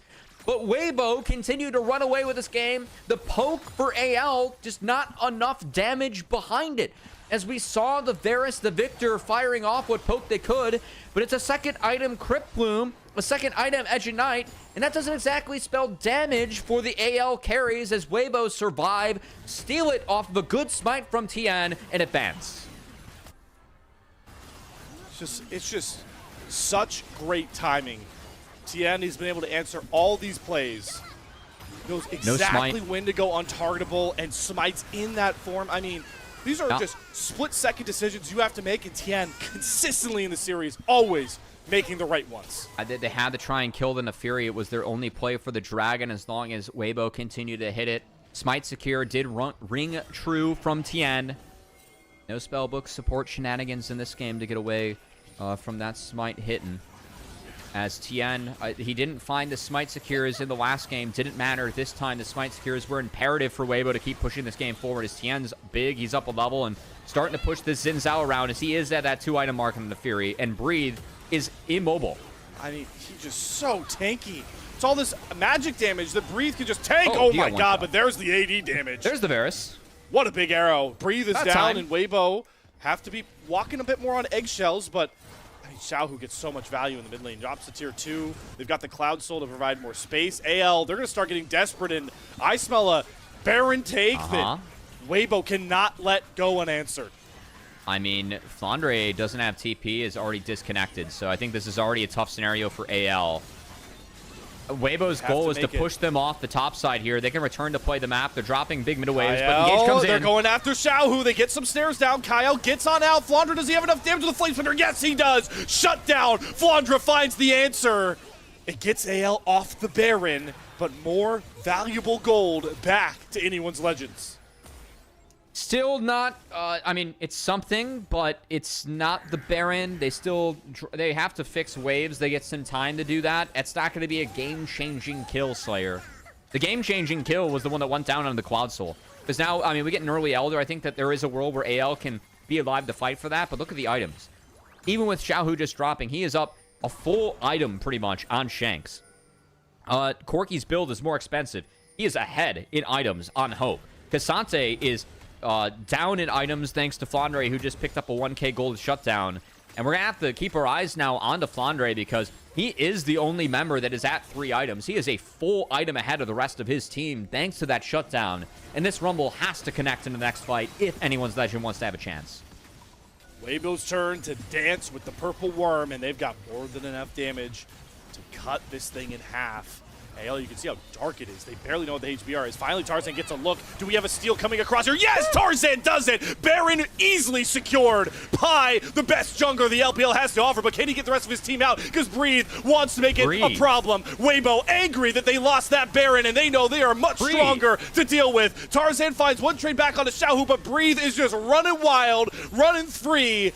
Trying to pick up more of these kills and set up TN to find these trades. Look at the Karma Shield as TN gets himself another kill. Going after Flandre next. Goes Unstoppable over the Flame Spitter. TN cannot be denied with the power of Chris Shields behind him. Baron comes at a deathly toll because now Weibo might just march down mid lane. Weibo are looking to get to match point on anyone's Legends in the upper bracket. That was a perfect team fight from Breathe. He found the engage on both carries and took the all out from onto Hope to connect onto Shanks as Breathe just went sicko mode in that fight on the Cassante. It will be Weibo showing a bit of restraint. They don't want to risk it for the end now. They know they have this game in the bag, and any mistakes that they made then could have led to enough tempo to set up an advantageous Elder Dragon for AL. Weibo don't want to risk that. They're going to take a clean reset before this Elder spawns, but keep your eyes on to Breathe here for this fight, guys. This engage was so sweet from him. After a very good steal by Tarzan. Flashes in, had vision from the Wazer, gets a great yoink. Breathe, though, that flash goes unstoppable, finds Hope. This all out, gets him on the Shanks. So again, I mean, he's playing this fight perfectly. He just full combos Hope, perfectly placed, leaving in the autos. That's a great Q3 on the Breathe to make sure that Shanks falls, and any hope of AL had to do anything with this Baron just goes out the door thanks to a great fight played by Breathe on this Cassante. Continued on the Flandre too, but the damage is already done as he started that fight off by taking down both carries. Talked about Weibo's top side being their most consistent players, and now they are taking over and looking to shock the LPL. TN and Breathe putting together back-to-back MVP performances, especially if Weibo can close out a Game 3. They have all of the control over currently. Look at the timer in the top right of your screen. Elder, under 30 seconds away. Yeah. And the items just aren't close anywhere. There's no reliable damage for AL to lean on. It's only Flandre. It just has to be a massive fight from the Rumble, who is 16, does have the items, and Xiao knows it. Pop Blossom, gonna only grab Breathe again. That's not who you want. It's Xiaohu, though, who needs to round more bounty. We'll get to safety, and TN has executed one. TN has found a second. The dogs are howling, and they want Weibo out in front in our series. Give TN the triple kill as he continues to cement himself as the summer carry jungler to watch after. Crisp shields are too big for Tarzan to brunt, and AL are gonna get clean aced. AL are going to see their crown start to rust in Split 3 as they are one game away from an early trip to the lower bracket. Weibo Gaming, I mean, this team was really struggling to beat teams above them in the standings in this regular season.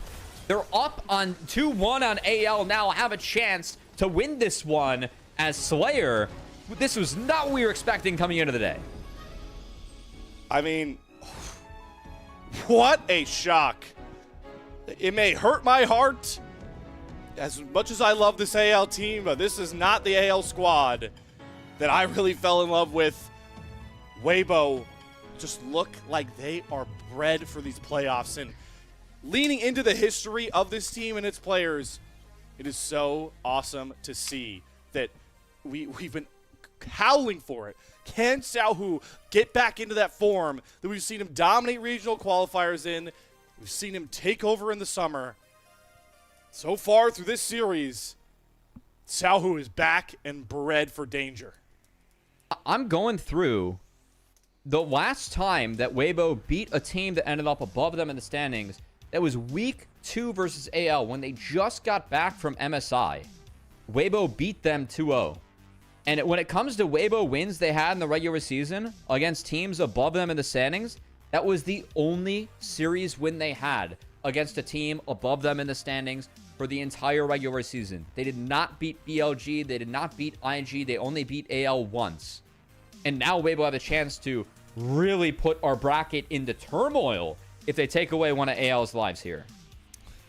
And that is so fun because Split 1 playoffs had its chaos. Split 2 saw so many magical runs, and with the early exits of WE and FPX, a big question that fans who want to see an exciting playoff run, okay, yeah, all right, here.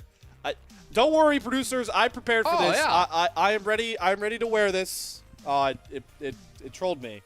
Your panic meter like broke. It's spinning out. You can see mine's like at like we panic, right? Like it's kind of like dipping sideways. Yours fell off. Like your clock is broken there, Slayer.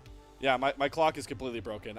You know what? I don't need to break that out yet, but yeah, I'm prepared to look very silly, and I'm happy about it because there is nothing more fun, Cubby, in esports, sports, just competitive nature than playoff risers. And we had it in Split 2.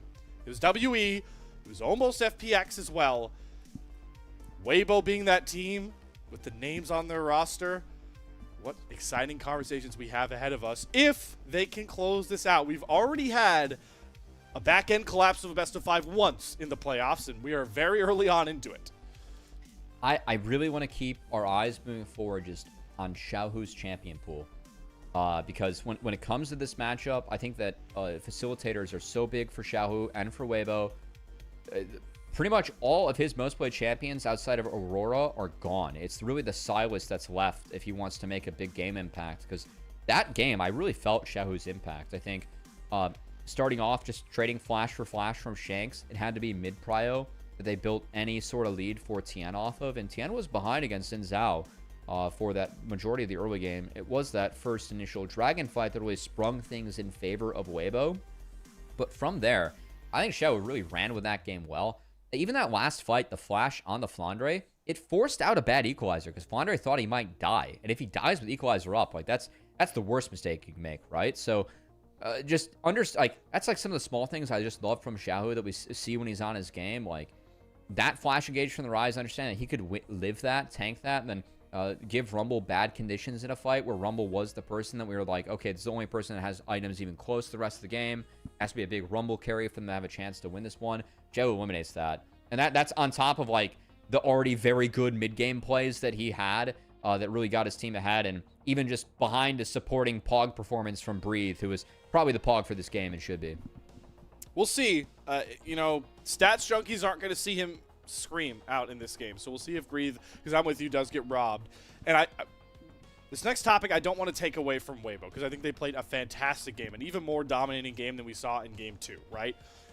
But for AL, the worry signs from regular Split are now showing up. In this game, you called it out. The Pop Blossoms from Kyle, they were never on the same page. This team has become disjointed in their facilitating keystones. It's Kyle and Tarzan. We're just not on the same page. And then, like you talked about, putting your damage dealers in a hole that stylistically they can't climb out of the way this game progresses with a poke Varus, with a Rumble that really needs to thrive on early items. This is what worried a lot of people about Anyone's Legends. This is what cost them series against teams like WE who didn't even sniff the playoffs. Yeah, man. And I mean, for AL, like, how sad would it be for things to come crashing and burning in the LPL playoffs? Of course, they still have the most championship points to try and make it into the LPL regional final. Of course, they will have a life after this if this series does end up going sideways. But yeah, this game, pretty much after the first fight in the replay, that first Dragon fight where Weibo wiped, just felt like AL couldn't get back into the game from there. We called it out early that Breathe had a lot of MR. He was going to be tough to deal with. We saw the one time he popped to the Varus, but that was it. Besides that, Breathe kind of ran this game. It's a player that, you know, got looks, at least in my mind, for All-Pro last split. Not this split, everybody. Last split, was able to be really pivotal for Weibo in spots for them. You called it out. He was Mr. Consistent this split for them alongside TN. And both of them really showed up in this game. Breathe getting back to what he was so good in split 1 or split 2. Just being such a nullifier on the top side. His Cassante was so deadly. He's back to doing that. But again, I want to shout out TN. He's just brought this bloodthirsty edge to him now and saved it for the playoffs. It's now back-to-back series where we've seen him be able to play 2 assassin games. It was a Zed game and a Nefiri game against Ultra Prime where he was able to take over. Now he's got a Kiana W under his hands and another Nefiri game. Like you talked about, with how Xiaohu's champion pool is designed right now on main facilitators, he can thrive on these assassins, and he's done exactly that now against a tune-up series at Ultra Prime. And now the guy's holding the crown from Split 2 in the LPL. Yeah, man. It's just crazy. I mean, there's a great sports quote that we always like to say, Slayer, and that is, class is temporary, form is permanent, or you know, form is forever. And Xiaohu, I mean, he is one of the most legendary players we have in league history. He has been a part of so many international finals, so much history in this league in particular. And yeah, it really feels like that class is starting to reach and become permanent. As let's see if I'm hearing the bells. Curious if he ends up with this player of the game. Could be a Pog. It could be a Pog. I wouldn't be mad if he gets a no. TN, Ooh, another okay. deathless carry performance. I'm loving the edge this guy's bringing to the jungle right now. Yeah, man. I mean, Tian's been big. I'm a little bit surprised it was him. I think that he made a couple of really nice plays throughout that game, but Breathe was just such a difference maker for me on the Cassante. I feel like he was robbed a little bit. Was still my Pog. But hey, Weibo, if we're fighting over who gets a Pog, it means A, it was a win, and B, it was a convincing one. It's been 2 convincing wins in a row for Weibo, and AL backs up against the wall now. Going to have to turn the tides of this series in the next game. They're going to have to harness whatever they can, get out all these negative thoughts of the form they've been in. Anyone's legend that need to return to their legendary status, or we've got ourselves another wild, wild west of a playoff bracket ahead of us. Weibo on series point out of nowhere. Game 4 coming your airwaves after another intermission.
Welcome back, LPL English faithful, to uncharted territory. It is anyone's legend up against the wall, down 2-1 to a Weibo team that has been under scrutiny, not just in Split 3, but all year long, with a roster that we were just waiting to produce its potential on, and we may have finally found that in the final hour here. Especially the way they were able to win these games, Cubby. It wasn't just scraping out final fights, winning at the right times to take the whole game. It was pure three one-sided games. Yeah, it was one-sided as hell. And I mean, Weibo, like, they found a red side win. That's pretty big in the series, too, because we've seen the red side teams so far, at least in the first two games, kind of get blasted. So we'll be AL likely on blue side for game 4. Weibo gets access to blue side if they want it, if this does go to game 5, if required. But, yeah, Weibo, I mean, look, this is exactly uncharted territory. I would say that any year that isn't the year of 2025, I'd expect Weibo to be up probably 2-0 on anyone's Legends if they did meet in the playoffs. But this year, it's a surprise, right? AL has been the team to beat in the LPL. They are the team that have been in both finals for the LPL so far and are trying to get back there. And their road to do so would look quite familiar to what it looked like in Split 1 if they were to get back, if they were to drop this to Weibo, because they'd have to go on a lower bracket run, the likes of which they did do in Split 1 to make it to the finals. But, yeah, that would be a hell of a road for them to get through, and they do not want to start their playoff run with a loss to Weibo here. No, that is just so costly, because you talked about, like, the regional qualifier, right? But anyone's Legend, the way they've been playing all year long, you would expect them not even have to sniff the regional qualifier, be able to grab one of those automatic spots to Worlds, but that seems to be dwindling more and more game by game we go in through with this team. So, Cubby, I'm going to ask you the tough question, especially knowing how many champions we don't have access to. What do you want to see from this top 8 draft to inspire confidence that AL can return to the form that we haven't just seen of past, but honestly, even more recently, saw in Game 1? Probably no way to get Trundle. Maybe it's a look for like a Yorick for Flandre and just kind of use that side pressure to go from there, right? Renekton's off the board, one of the better matchups. I think that could be something that AL could lean on, as Flandre definitely has shown in the past that he's willing to first pick that Mordekaiser. Or first pick the Yorick. I will say that the Mordekaiser is the answer that I'm expecting to see if that does end up being a Yorick to come through. But no, we're going to ban it actually on the blue side themselves. For Weibo, Azir, and Trundle bans expected. So we'll see what AL is willing or looking to set up for with that pick 1. Other pick that's in mind, honestly, at this point, Slayer, first pick Rel. I mean, you'd be signing up for a Rel-Braum matchup, but at least you'd be able to go first, and that's the Braum ban to potentially be setting up for that early Rel. I do think Aurora priority is huge here because AL... Great point. Oh, there it goes. Okay, so Trundle-Rel trade here. I think that we're going to have a Trundle picked up, potentially. If not, Rel, very big pick. Let's see. Do you want playmaking for Kyle, or do you want a pivotal jungle champion left up for Tarzan? It's a real choice here. I kind of like the Weibo ban of the Aurora. I think you got to go Trundle, though. It's been too good for Tarzan. He has been the Trundle player. I mean, he was the first guy really popularizing this after Monkey.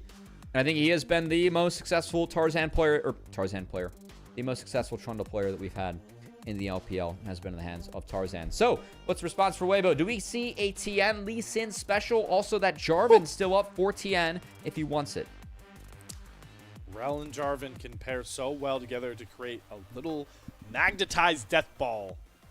So we'll see that Rel come across first. What does TN want to go for after this if it's not the Jarvan? You start thinking, what other pairings do you like?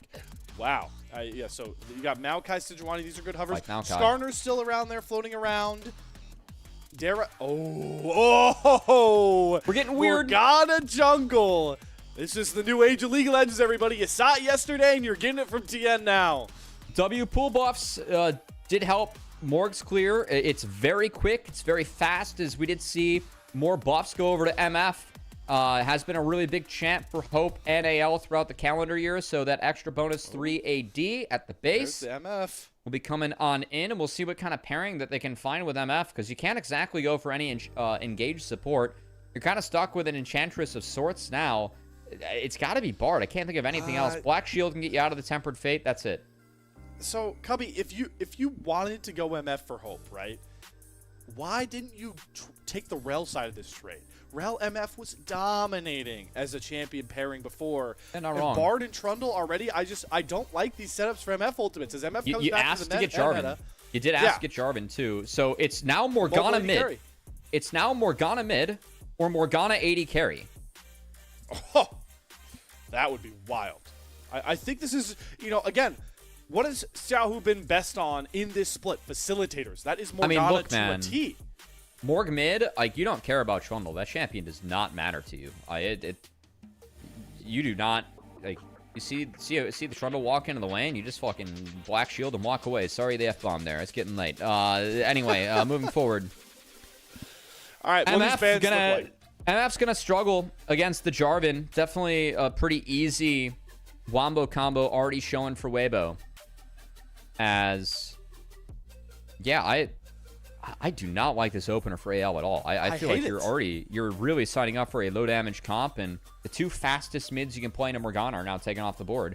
Yone is still up. You can play Yone and just turn this into a farm fest. I think that's the only angle. I don't love at all how we've built around this misfortune, and there's not a lot of ways for mid or top to really set this up. We don't have any more Ornn. We don't have any more Scion. We don't have these like facilitating top lane champions. I don't know how this misfortune is going to pair up. Okay, so we get the Zeri coming through for light. So that is going to... Zeri gets a Black Shield? Yeah. Oh my god. This is oh terrifying. my god. This is a terrifying... My panic here is back up to 10 for this game. I think you have to Yone. And then I would take a champion that doesn't get destroyed by Jax, because I think you're going to get Jaxed. That makes a lot of sense for me with Breathe. Just because you can maybe win later on. Oh, Kassadin! It got buffed too. This Yes, champion it got did. buffed too. We are cooking something special here, folks. We got to find a way to play into this area. I guess we're doing so late. So now MF is the bridge builder. Okay. You still get wonder- destroyed by a Jax champion if that thing shows up. Do not pick a champion that gets destroyed by Jax. Please, Flandre, don't do it. Gnar. We're asking to get Jaxed here. I think this is a Gnar angle. Okay, that does beat Jax. That does beat Jax. It does, but It's a Flandre special. This is just such a weird combo of champions. There I is mean- no cohesion here. The other thing is that, like, Jarvan can't go attack Kassadin in the mid game because Kassadin runs away. So you want to attack Jace, and Jace is really vulnerable to that. I think taking a top laner that can really help attack the Jace is good. You can't take something like Malphite here. I think it's going to end up being something like Aatrox. You can play into the Kassadin still. Other matchups like Gragas just not going to be an option with Kassadin on your screen. So this is the draft. We have a pretty good dog pile showing here for Weibo. And then AL going to need Shanks on this Kassadin that did see buffs on this patch to really get scaling and get into the later stages of the game. It's all about having two winning sides to help support Kassadin and going late. Oh, Cubby, Wait, what? this shakes Kassadin pick. Hold on. What? I think They're we're not going to lined up. play Lane Jarvan in the cast, right? Because that, I know Lane Jarvan. that's I mean, in the cast, that's actually, I think that there is some validity to that. You have 20 seconds till you can swap. The Kassadin is in TN's hand, brother. I don't know where we're going with Lane Jarvan. This is gonna be the Morgana. Okay, we're mid, good. no? We're good. We're Okay, good. okay, Yeah, okay. no, I was we're like- good. I am just making sure. I mean, Jarvan, like, again, Morgana gets kind of baptized by Kassadin. You can push, but that's your only defense. And Kassadin gets to farm everything for free because of his W. Going to be vulnerable, though, to the Jarvan jungle. I mean, Jarvan with Ignite mid actually does destroy Kassadin early on. Just throwing that out there if anyone wants to use that for yourself at home in solo queue. You can rush trying to burn Profane the Hydra. Rush Profane Hydra on Jarvan and send that Kassadin to the Shadow Realm, all right? You can banish him forever. You really can. I'm confident that works in the late night flex games. I would not want to see that here because I think Weibo have outclassed AL in this draft the way they've gone about it. When I see this Shanks Kassadin pick, the only way I see this working is 2018 Braun in the playoffs. All right, that's where we're at with this Kassadin pick. But AL are gonna have to make it work, or they are heading to the lower bracket as we are live for Game 4. Not Spellbook. Oh. Xiaohu with the first strike, I actually like a lot. You can just kind of farm hits off the Kassadin. As we're gonna let some of the Xiaohus ring here. Yeah, I but mean, they're loud for Weibo. They've Yeah, never been they louder should for the Weibo squad right now. not been a lot of reason to cheer for the Weebs so far this year. But if Weibo were to start to pull off an upset over AL, one that our team did not see coming today, that would be a hell of a way to really tell the rest of the bracket that you're here and you're here to play. Already, level 1 shenanigans afoot Two here. first strikes. Double the damage there. Just trying to get some words on this Raptor camp, and you still won't get it. So, Shanks no started way to track Tien on this clear. They will know he'll be starting topside, though. And you mentioned it, right? The bridge factor that is for AL's comp, and that's what we've got to watch as this game goes on. Shanks is the late game insurance policy. AL are trying to lean on a winning lane for Flandra, and bot Prio from Hope. If Fonder does have to be a little bit careful in that lane, like he should be up against the Aatrox, but of course Doinby is the last person to play this. It's 2019, going up against JDG when Doinby was on FPX, when FPX was making that tear through the LPL. Some mid lane Morgana as it makes its return. A little bit more familiar with this pick. Shout out to Samikin, part of the NACL, did play this in a Game 5 victory they had in the lower bracket there as Blue Otters with Samikin, a top 3 team in the NACL. That's the only Morgana mid I've seen of late. I'm always here, no matter what hours of the night it is, for some Blue Otter Some love, Samikin shoutouts, yeah. especially Samikin shoutouts. Get to see these lanes starting to settle in as we expected. Flandra getting some decent push. Hope and Kyle, same thing. Light and Chris, we're going to have to buy time and settle on in. But that opens the floodgates for Tarzan to do what he has accomplished, especially in Game 1. Started getting it going in Game 3. want to see when he tries to take the fight here to TN. It's not going to be on these bottom side camps. He's not going to be able to steal any of these away. Gromp and blue buff should be secured fine for TN. It could be a bot crab angle, but not much yet to punish TN like he did very early on in this series. I just realized that Zoinby playing that Morgan on FPX would have had TN and Crisp in there as well, as that was the roster back in that year. Kind of funny. Maybe TN and Crisp were part of the tech that helped revive this pick for Xiaohu in the mid lane. Of course, that Morgana going to be farming up a storm, as Cassidy will be able to pick up majority, given what we talked about with Shanks. Did go for second win in that matchup, very much necessary. As wow, 3 unique champions for Weibo this split, piloting the Aatrox, the Morgana, and the Zeri, 3 champs we have not seen on the Rift so far for Weibo in split 3. Kind of interesting. Uncharted territory, right? But the series just feels like uncharted territory for Weibo. Really is. Yeah. And I'm glad that, you know, despite the fact that Breathe hasn't played any Aatrox, we've seen Tien on the J4 just once. These 2 guys have done such heavy lifting, especially early, to get Weibo in spots to kind of just thrive. Xiaohu played a really good Rise game, but he doesn't get in a comfortable spot like that if we don't see Tien be such a problem on the Neferi and Breathe equalize that Rumble matchup and get such a lead. And I wonder if Tien, now on more of a facilitating play with this Jarvan, as you called out, maybe we'll have to wait for the Cataclysm to come around, but I expect him to look for a gank to force Flandra's flash at the very least. Yeah, for me, if I'm Weibo, I think it's all about attacking Jace in the side lane. When it comes to kind of the mid-game transition, once a couple of these outer turrets fall, Jace definitely going to be gettable for the Jarvan and the Aatrox. They can try and create the dog pile. Definitely going to be the case for Weibo. TP back out for Xiaohu. Going to be answered here by Shanks. That's all fine and dandy. Dragon is on the Rift here.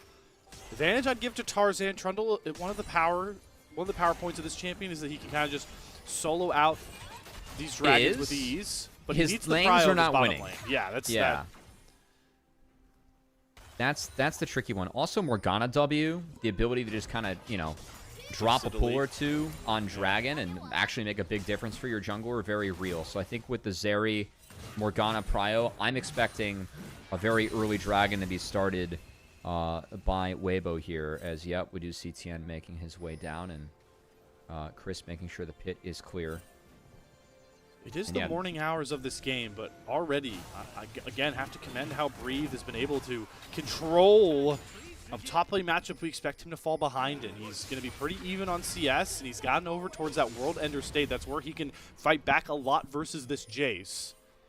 Breathe still in just as impeccable form as ever into consistent counter matchups that we've seen across this series.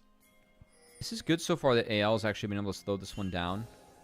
As we see Tien, a very smart sweeper there. And has to escape the Bard Trundle combo with the pillar, but actually looking for a re-engage. Crispo! All right, we give Chris one of those a game, Cubby, remember. We give him one. Yeah. All right? We give him one. Sometimes we see more than one, but we always give him one. Flandre was going for the plant, though. Not going to be able to get it, as Tien's going to deny that one from him. We'll secure the crab, and that's going to send Flandre packing for base. So that said, I mean, small win to the top side doesn't change the Dragon here on the bot side, as Weibo actually going to look to get involved. I mean, this is still slow. I think this is greedy from AL. Okay. They could port out. Oh, that jungle ultimates. Oh my god, big bullet time. Xiao has to flash out of that. He drops the soul shackles as well. Tarzan can get stunned up over the wall, but Tien, look, he can't get in because Shanks is dropping so much damage into him. The Dragon's not low enough for him to smite it over. First blood goes over to Hope, and Shanks has ultimate. He's going to jump on top of Light. Kills going over to AL first, but who's going to end up getting the Dragon? Tien gets towards level 6. Good flash from Shanks to get out of the Cataclysm. The Dragon is still untouched, and it's doing so much damage. The flag, the shield, it's enough for Tien. Shanks, it takes too long to get the kill, and with the assist from the Hextech Drake, no, Shanks doesn't fall. And through all of that, the first Drake of the game is going to reset. I wonder how much damage that Hextech Dragon did, because that thing was...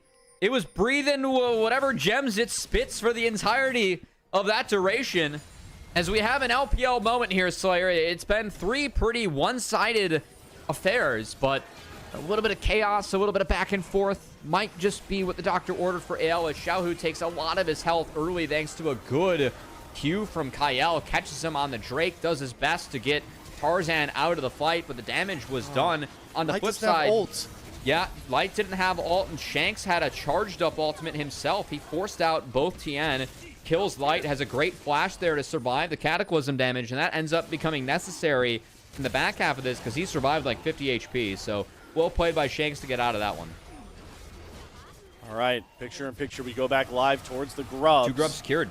2 picked up for Tarzan. They're not going to grab 3, but it's always good. We can get a Might out on the Rift if you are the Trundle comp and the Jace comp. And Casson, you know what? Big for AL to get 2 Grubs there for their composition. We have to say that also AL picked up 2 kills on the Shanks' Cassid, and that's going to mean he gets to his scaling items faster, and he will overtake the Morgana. Like, they actually need Light to be strong enough, because this is the lane assignment that Weibo's going to want later on. Once Shanks gets access to 11, Morgana really struggles into the Cassidy from there. Especially, like, past 16, because then what you can do as Cassidy is you can hop in and hop out of the tethers once you have that, 2-second cooldown in the hop. So, a lot of these early levels for Xiaohu. I mean, he's got CS. You're going to farm in the Morgana, but his usefulness is already starting to wane. I'm expecting to see the Torch into... we'll see where he goes from there, but it's likely to be a Blackfire Torch rush. Yeah. Likely an early Zhonya's too, the classic Morgana combo, right? Especially with that new ultimate damage. You can kind of just flash on top of squishy teams like AL, drop that ult for the damage, then go right into the stasis, and it's not really a great response here for AL to deal with. It's fascinating, right? In this game, we have scaling bailouts on both sides. Breather's going to be one of them here, but he's once again taking really good early trades into Flandra. Yeah. Well played by Flandra.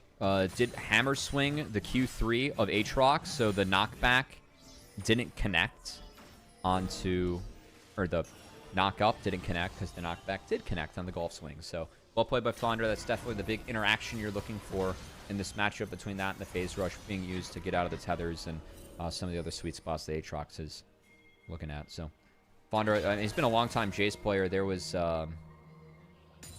everyone had, if you tried to coach in League of Legends in like the early 20s, at one point you definitely looked at a Flandra Jace VOD. It was just circled by everyone. As I'm blanking on the coach that circled around from the LPL. Kelsey would know, as Kelsey Moser's behind us on the sticks today, producing. But yeah, that was a fun one. Been a long time Jace player up there in the top lane. It's always good to understand the roots and the history of some of these players, especially knowing that Flandra needs to have one of those Jace performances of old to keep AL alive in this series and force that game 5. But start to see sort of the difference in power spikes. It's coming online for some of these matchups. I especially want to point out in the AD carry department, right? Hope going for that Bloodthirster rush. Misfortune gets a ton of power on first item. Even if you go this scaling build, Zeri needs a lot of time. And Light could use any and every second he can find here in this game. Again, that's why this game is so interesting, because we have lane assignments where one person on side of the matchup picks for the scaling and the other picks to be that bridge. Yeah, I think that's a good way to put it, Slayer, right? With Morgana and that being 2 Maybe bridges. Light doesn't need items. Is he looking to just dog walk Hope? All right, just force him off the wave with a lightning crash. Nothing more. Elfing him off the wave. Message sent, Slayer. Mental win. Sword. Yeah, Hope can heal up with the vamp that he's got in his kit, but be a couple waves for Light. There's the Bloodthirster. The last time we saw like a lot of Zeri, it was mythic items and Shilbo, right? So the champion's got a little bit of everything. Zeri very much needs a little bit of everything in her kit, right? Like, it feels like every AD stat is just kind of good for Zeri, because as long as you're in range of Zeri and she can interact with you, it's very good for Zeri. Those items now give different stats. You need a few items to crisp. have. Okay, hits the crash down this time, but that was ugly. He is down before Weibo can come to swing across. There's no binding to land from Xiaohu, and Hope will take that kill. Ooh, good flash from Tien, gets away from that tempered fate, but Weibo are definitely looking a bit more discombobulated than we've seen them in the last couple of games. Yeah, well, Crisp is sadly already past his 1-a-game hall pass count. Yeah, that's true. That was 2. And that 2 was kind of grim, as there was no Magnet Storm up for Crisp, and, well, I'd say that was like the equivalent of a jockey falling off his horse, sadly. Oh, okay. Yeah, well, apt description for Rel as a champion. It also means that I just called Crisp like 5'5". I yeah, called him you short. did. You did. Yeah. Got his So ass. one of those. Let's see if that comes back to bite you as this game goes on. There's always room for redemption, especially on a champion like Rel. Blackfire Doors, like you called out, as we look back towards these items. Back here for Sauhu, so you can start to get that burn online here. The Sword Shoes as well is pretty big. I'm waiting on Light to be able to get one of these resets off. This is one of the pain points of Misfortune with her strut passive, is she's really hard to knock off of mid lane prio once you shift into these lane assignments. Finally, the Cole gets done. I think this is where Light is going to look to take his reset. He's going to want to go for it now because Dragon, you're a bit late for if you are Light. Maybe Rift Herald might be the play. That's about a minute out here. We'll see if Tien wants to make that trade. Shanks gets 11 off the next wave. So another 2 seconds off that R key. Always good and always important to keep track of as he is going towards his Seraphs, and this Kassadin has not been set behind at all. Now, top lane has also not been interacted with yet. Breathe, popping the ult. There's no help coming for Breathe. Redemption coming across as well just to do damage here. Breathe knockdown. Good look there from Tarzan. Yeah, Trinity Force already completed on the Trundle as he is in a happy spot, helping Flandre deal with that lane and attacking side lanes. That was a big thing we talked about for Weibo in that top lane matchup. It is Tarzan that is able to influence that matchup first in Weibo that's really responding, I think, to a lot of Kael's moves. And I know that we set up in the last draft, Slayer, that we were a little bit surprised about that Bard ban from AL, but said that it's a big pick for Kael in particular. Definitely feels like he's cashing in on it this game as they left both Rel and Bard up. Kind of, you know, they forced Weibo to choose between Rel and Trundle and Aurora. Aurora was banned, Trundle was taken, and then they handshake the Bard and the Rel. I think that ended up with a very good scenario. Why are we here? We have to give this. There's no reason. Sauhu's now caught. He has to burn Soul Shackles. He's got his flash. I think he's got to use these. Maybe trying to bait for Breathe. As Tien does have to wrap around. Hope gets caught. He does have to cleanse. Tarzan's very low. Tempered Fate and Bullet Timer completely disjointed. Oh, that was a huge mistake there. Again, the connection we know AL for so well between these 5 players, it's just not here today. I saw Slayer wake up in my picture-in-picture when those 2 ults were sunk up together. Oh, you got woken up by that one. That was a little bit of an oopsie there. As Crisp now with another oopsie himself. All right, he gets Hope's flash at least. Oh wow, we're getting down and dirty this late into the series. Oh, pillar! All right, Tien, you gotta thank those blast cones, my friend. Still gotta get out though. All right, good. Okay, we need to clean this game up. Oh, we're not anytime soon. The fight. Oh, Shanks, what is that flash? What is happening to my teams? Oh. Well, that's the kind of sequence that you only enjoy if you're a fan of the LCK and you're hoping for international events. That was tough. Yeah, the hit watchers are loving this game right now. Yeah, no beating around the bush there. that was a series of misfortunate events from everyone across the rip. That said, we're going to go back to some sanity, get back to some objectives. Rift Herald secured easily here for AL after the chaos of that last one. Weibo, they stayed to take the kill on that Kassadin, set him a little bit further behind. Shanks picks up the Seraphs in the gray screen as he walks out of base, but it's going to be Rift Herald for that bot outer turret secured as a TP comes in from Zhao, and they're going to look to siege upon mid. All right, Hope is set up for a flank. His World Ender isn't up just yet. They really want to keep these minions topped off, so he knocked down his mid-tier 1. Temper Fate onto 3, though, from Kael. Breathe is going to try and activate his flank now as the minion wave does get thinned out. Another double stun here from Kael. He's setting up his team really well. And Flandra, I mean, he's just completely routed. Breathe there. Can he dash over the wall in time, get the heal? No. Shakes gets the kill with the Rift Walk. And he's looking to dog walk down the rest of Weibo. Rift Herald in the backside. Bullet time over the top. That's a great pillar from Tarzan to make sure there's just enough juice in that Misfortune ultimate.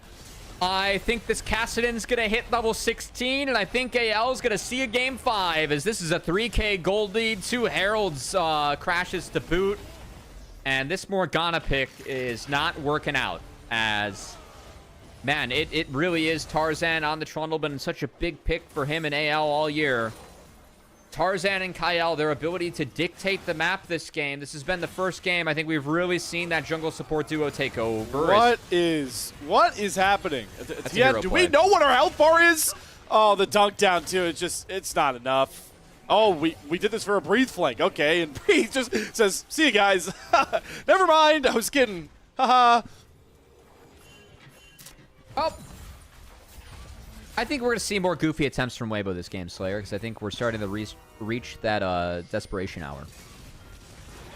Let's just get back to Kyle gapping kids with bar. That's what this was. Yeah, it's been a really nice look. I love how they play on to breathe. Flandre really understanding that he can use the phase rush to get around the Aatrox. And then, I mean, from there, you're already giving Cassidy a positive fight. Crisp drops... Oh, no, that was the AL Redemption. That is a really sick pillar. That's a great call-out. Xiaohu pretty much falls to the pillar as Shanks cleans him up in the back half of that. No black shield for the Morgana to get out of that one. And yeah, I mean, I do see that, like, I know the value of this Morg pick. I just don't think it was this game. It's a game too early. Remember, we got a game 5 yesterday for a win. I really think that, like, jungle, you just have such, like, more consistent games playing this jungle. I just think mid, you are really signing up to just being weak. Like, the only real pro that Morgana mid gives you is how early she can delete waves. But if you play her out of the jungle, then you just can delete camps and ramp up and, like, be useful. With Black, like, you just aren't a real mid laner with your kit. Your damage ability is W, and you just walk out of that. Like, it's... Anyway. I have some beef with the pick. I think it was picked a little bit too early. Yeah. I think that's a very fair assessment to make. Yeah.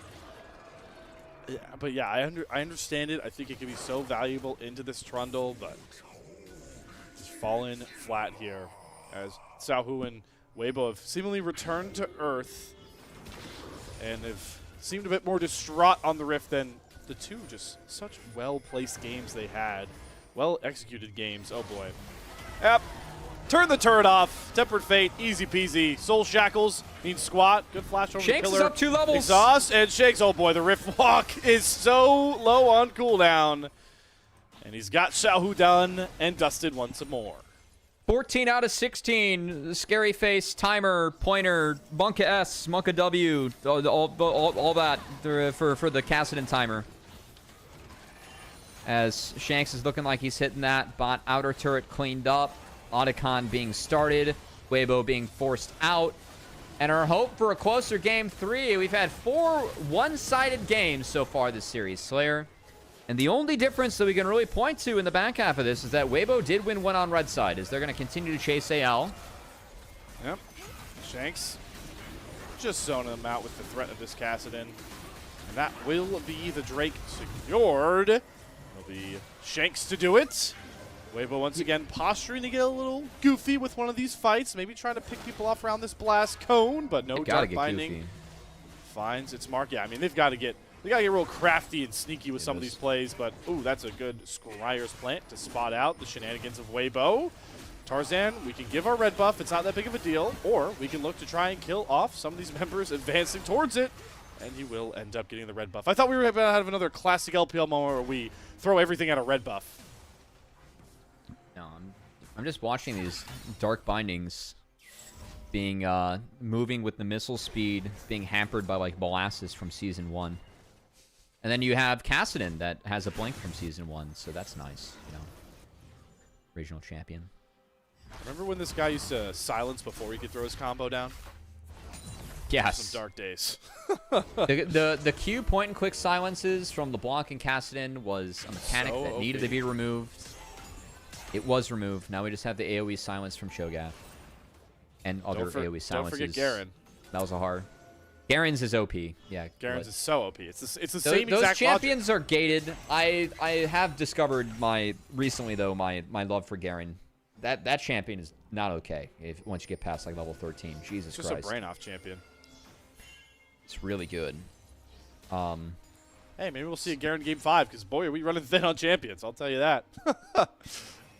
Yeah, it looks like Shanks is going for a third item, Morellonomicon. As that's interesting. You don't really need the arc cooldown reduction, but the magic resist shred is kind of nice when you're Kassadin. AL just taking everything given to them, right? They're starting to just sap more and more gold, farm on up, because even though they're very far ahead, you'd still like to get Shanks over to level 16, like you always talk about with that Rift Walk. Tarzan wants a ton of gold economy on himself as well. I mean, I'll be honest, I don't know how you can muck up this game if you're AL. Like, I think Kassadin late game is one of the safest champions to play with and play around. Oh, mid crash also down. your support can do that. And there's the bull. Oh, Kyle, that was disgusting. Oh, boy. We were worried about how you set up this MF ultimate, and Kyle said, hold on, watch this. Those ults aren't overlapped simultaneously this time. They're overlapped. They figured it out perfectly. Yeah, they figured that one out. Open Kyle, piloting a couple champs they used to great success in Split 2. And Shanks taking advantage of Fearless. They're getting the best of Weibo in this game 4. We talked about the worry we had once the series went one apiece, that we trust AL and their much denser champion pool than Weibo. And you're starting to see why. And, well, the hope is for Weibo fans that we don't see them suffer a similar collapse that we watched JDG do just a game ago. But it really does feel like it's all going to come down to one game, and anything can happen in that one game. It's just not this one for Weibo, and certainly is not when you get an MVP Bard performance like this out of Kyle. Doing his best carry impression there. I'd say that's a damn good one. As I think he's also rocking the is it the Pirates of the Caribbean themed Bard skin? It is. Maybe? Is it? Because if so, that's kind of nice with the hat. bullet time. Kind of slick. Yeah, tap it into your Bilgewater roots. Davy Jones. He sent them to Davy Jones' locker there. He did. Well, there's no coming back. Facts. All right. Well, there's definitely no coming back in this game for Weibo if that Baron goes over. Even if we do feel like I see Shanks at level 16 and 3 levels up on Xiaohu, so, you know. Yeah, that's also enough. That's enough for me. And the okay, it was actually a Malignance. All right, so it gets the Malignance. In case you needed more ability haste on that ultimate. There you go. All right, set up around this Baron. Looking pretty pristine for AL. You still don't have your Zeri online to use that Black Shield to burn through all these health bars. Breathe. Yeah, just not strong enough by this point. And, yeah, the Morgana, I mean, I know it's the pain point, but a lot of the later stage threats for Weibo still aren't there. And it's so hard to even try and play around this Baron when you have to show bot to answer that kind of wave. When there's a Kassadin on the other team, you don't have later game threats. You have later game victims for the Kassadin to be rift walking upon the rest of your team. But Black Shield on your Zeri. There is a Black Shield.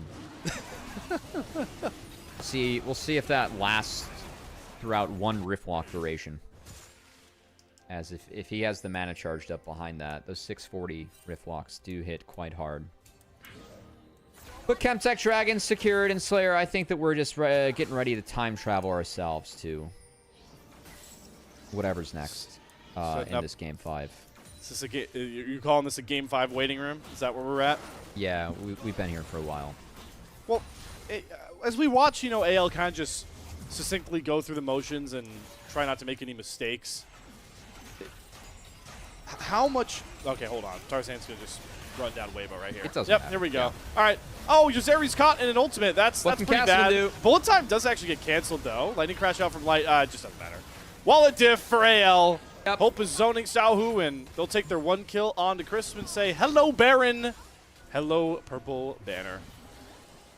Still a blue buff on the Shanks. It does matter a little bit for mana, as we'll see how aggressively AO wants to play around this. Hope is hitting this on a ward, so Weibo do have info. Okay, Kyle, sneaky as ever on the Bard. Do we have another big-time steal in this game? Kyle says, not so fast. World Ender, though, doing a good amount of damage. Oh, my God. Xiaohu got deleted. Oh, boy. Shanks is walking down Weibo. One Rift Walk at a time. No sweet spots for Breathe. The healing's nice, but it's not good enough to end the run from anyone's legend. Boy, has it been a roller coaster of a series. Expectations to the wayside. But in your forefront, a do or die Game 5 for the upper bracket lives of Weibo Gaming and anyone's legends coming to your airwaves next. You can see TN sharing a couple chuckles in his camera there. They knew this game was done for a while, but AL, Shanks gets the Kassadin. They take care of business in this one. And Weibo, you know, we said that the champ pools for AL a bit bigger. The cooking that Weibo did in this game were not enough. Those big champ pools from AL ended up cashing in. And the diverse champion pool advantage for AL rearing its ugly head for the Weibo squad. You talked about it in the earlier drafts. They're trying to save Kyle Bard. Shanks has always had this Kassadin in his back pocket. You've got the Flandra J Celine on. It's just so many angles to look at for a roster like this, and it really proved pivotal. And Cubby, what I was going to ask you before those last couple of fights broke out, we do lose Kyle Bard. Like, Shanks loses one of his pocket picks. The Jace comes off the board. But now that we set up for Game 5, do you still like the champion pools more of AL in this one? Yeah, I don't think that's changed. And look, I think for Weibo, like, I think the biggest takeaway from that, or at least the hope you can have, is that Weibo, and I know it hasn't been their year, but even in past years where it has been their year, I think players like Tien and Crisp, I mean, they can put up games that look like that. Like, they do have stinker games, right?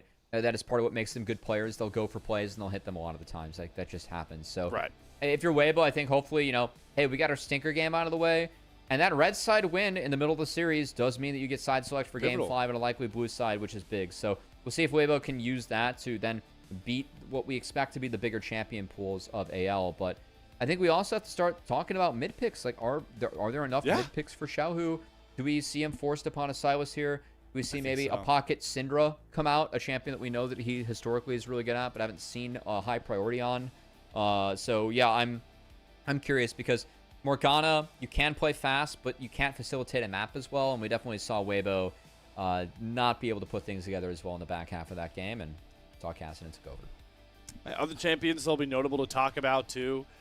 Do we see a Yone angle coming across here for Shanks? Sejuani's still up. Cool. I think even outside the Yone Sejuani, I think tank engaged junglers are kind of all that's really left for Tien and Tarzan to juggle with, unless you want to talk about like a Nidalee angle for either one of these guys. Skarner, yeah, Skarner could be big. We expect Pantheon to be Van. Vi is still up. I can't believe Vi. Yeah, that's great. Vi's still up, and Maokai's still up. I think Maokai is definitely something I'd really think about taking away from Tarzan in this last game. Also could be something that you're willing to give over if you want a Silas angle. So a couple things to think about there for Weibo. As yeah, that Morgana mid didn't exactly do a lot of damage, and no one on Weibo did a lot of damage because that comp was picked apart by the Troll and the Bard. Hey guys, remember when we were really worried about the AL draft? You know what? I think my whatever I read on this series is the opposite. Yeah, we did. We fell in love with the Morgana. We were tricked. For me, I just hated the MF setups, but. Well, I hated the execution of them as well early, but then they started to find the execution of them later. You're going to see them MF soon, setups were quite good, yeah. I mean, even from this fight, like I think from minute one, I thought this fight was carried by Kyle. Like that portal placement in the back, the fact that he found Xiaohu as early as he did, that flash from light ended up being kind of grim. Fighting with AD carry ultimate advantage too, right? Like Hope has bullet time.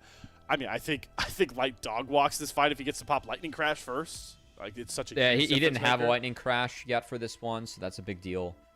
I will say I think another thing to look out for in this game is actually redemption advantage. I think that we've seen 4 games where teams have fought on their redemption timer, and we have seen the team with redemption versus no redemption win every time. So that's actually a consistent factor I'm definitely going to look out for throughout playoffs, because it feels like all of our supports are definitely on board of, hey, we have to rush this redemption item. And I think that's actually starting to dictate a lot of games. Like, your supports are squishier with redemption. You I think that's why we are seeing a little bit less Nautilus, because he needs the resistances of the Locket, because he's actually a very squishy support.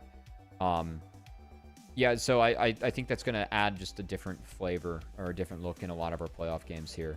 Because we have not seen a game outside the Karma Nico game where it wasn't insta redemption rushes from each of our supports. Enchanters are going to be an interesting conversation too, right? I don't know if we'll see them. I think we actually see enough of them. Maybe there's like a Renata angle possible if teams want to go Kalista Renata. But I don't think if either of these guys are Kalista players. Lucian is also there. But yeah, like you talked about, good pick. Braum is up and available. I guess it might just be Braum. Maybe we get some Blitzcrank looks if we really get freaky. Thresh is still always up and available. Nautilus is still up. Oh, Nautilus, right too. That's the one I was blanking on. So maybe I'm so used to Enchanters being backloaded in these best of fives because there's been so much Enchanter support priority. But we had a Karma game, we had a Lulu game. Support is kind of the place where I don't think we're going to have to worry about with either Kyle or Crisp, which is not the same thing we could say about most of the other lanes. We'll see if anyone gets a Janna angle, you know? Wow, that's a pull. Hey, Stunt's been playing it. I think Karma's the most playable Moonstone Renewer support up right now, but even that game, we still saw Redemption rushes, no Moonstones. So the team fight power of Redemption, too important for all these supports. Again, we've seen it permanently rushed in these games, and I think it's a really important thing to look out for at home. I think that Redemption timer, like if your support's ahead, it's good. I think even giving your support a kill to get an earlier redemption right now, it's showing it's worth it, because every fight that we've seen when every support rushes a support item, the same one, whatever support gets access to it first, like that can dictate a lot. I mean, this goes back to Ardent meta and just like basic league stuff. Support items are strong. If you get it first, it can make a big difference. Made a big difference in the series, and definitely something. One of the many things we're going to be looking out for in this Game 5. There's a whole lot to look out for, and well, Game 4 was definitely a bit anticlimactic, and the vibe definitely sent by us here. There is nothing more cinematic about League of Legends than a best of 5. There's nothing more cinematic about a playoff best of 5 in the summer, and what signals that more than anything else? The banner song of the game we love, League of Legends. We're going to a break, but it's not going to be a break for any of us. It's going to be Silver Scrapes to sing in Game 5, Do or Die, Anyone's Legends, Weibo Gaming. We'll see you guys on the other side.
finish line is in view for our first series of the night. It's actually, first of all, crazy that I'm saying that because we've had a long first series, the distance of a series, a marathon, if you will.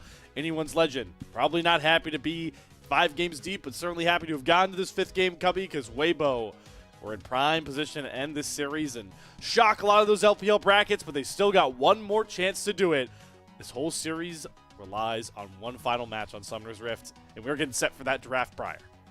Well, you know, Slayer, prime position, of course, being up 2-1, but I'd say prime position actually is when you're on the blue side in the LPL. So Weibo, they will have prime position for the last game. They have been the only team so far today that has won a game on red side. So with that loss in game 4, did earn themselves side select for game 5, will likely have access to blue side, and for me, all eyes are going to be on that Aurora, as that likely is going to be one of, if not the highly or most highly contested champ left, Slayer.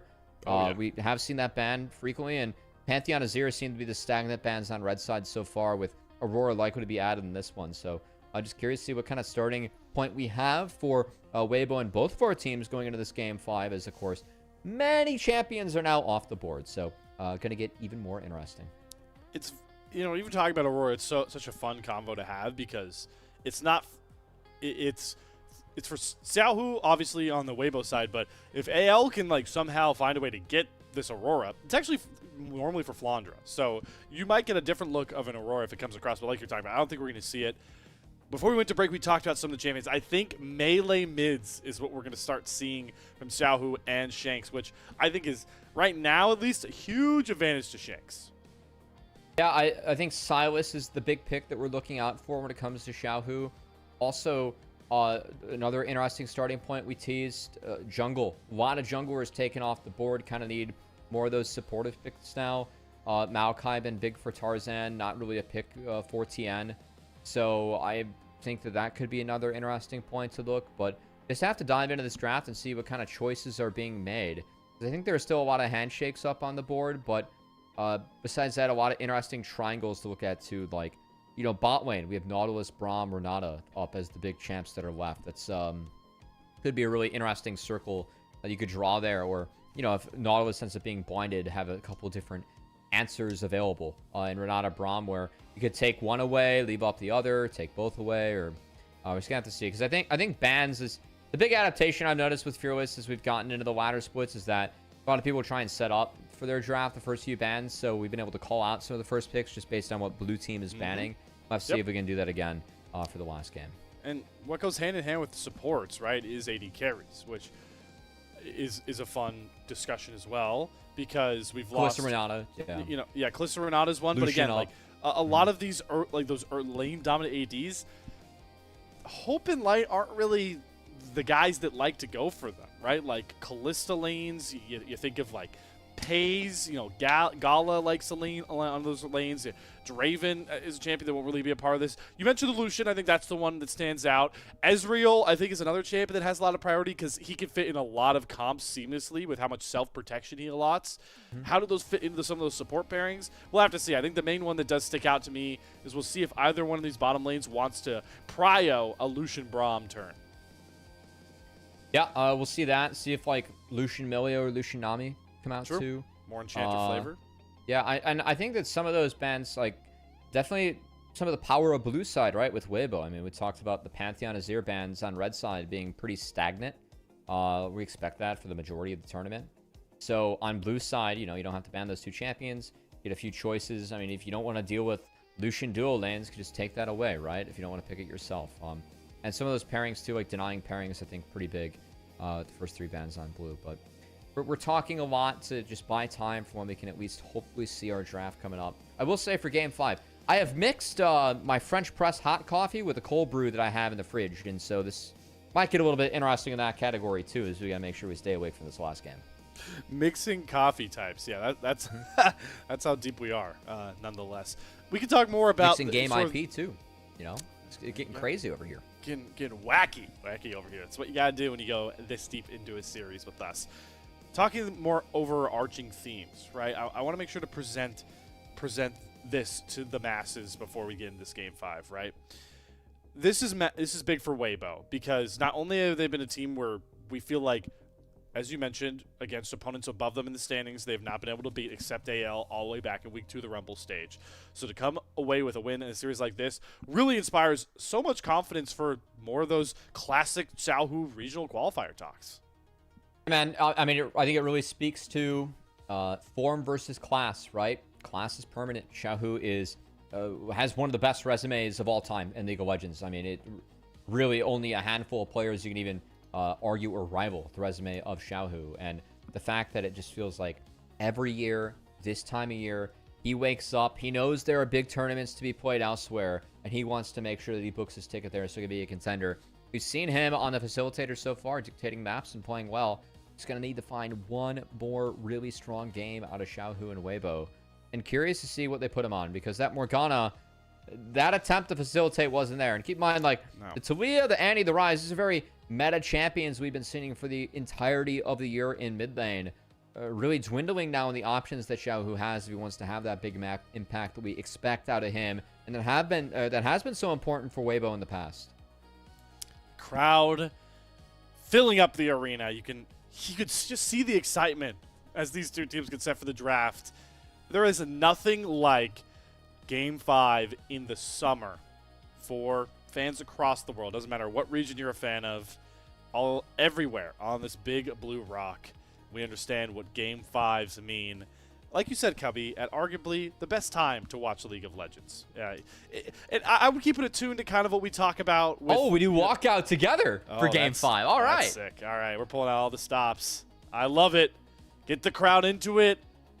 And just add even more tension, excitement for these players.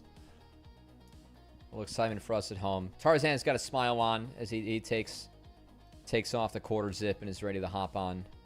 I say quarter zip, more so varsity jackets. Definitely varsity jackets for Weibo. Say they got the snaps. I think the green is classy. You're gonna have to see if they can channel some of your luck of the Irish here, Slayer. You know, that's funny, right? There's a lot of ways you could tie green into me. I mean, I guess you can't really see it either. I'm not going to make the shameless plug towards my squad. Well, I wasn't going to do Notre Dame either. That one's not factual. not factual indeed. Would be factual in the household though. That would have been funny. Oh yeah, it would actually. Yeah, you're right. Yeah. Shout out to my 2-time national champion Notre Dame roommate. I never thought I was going to find a spot to plug the homie, but yeah, hey, that's take it when you get him. Actually, yeah. I don't want to spoil the sport, but it's pretty impressive to win back-to-back national championships in athletics.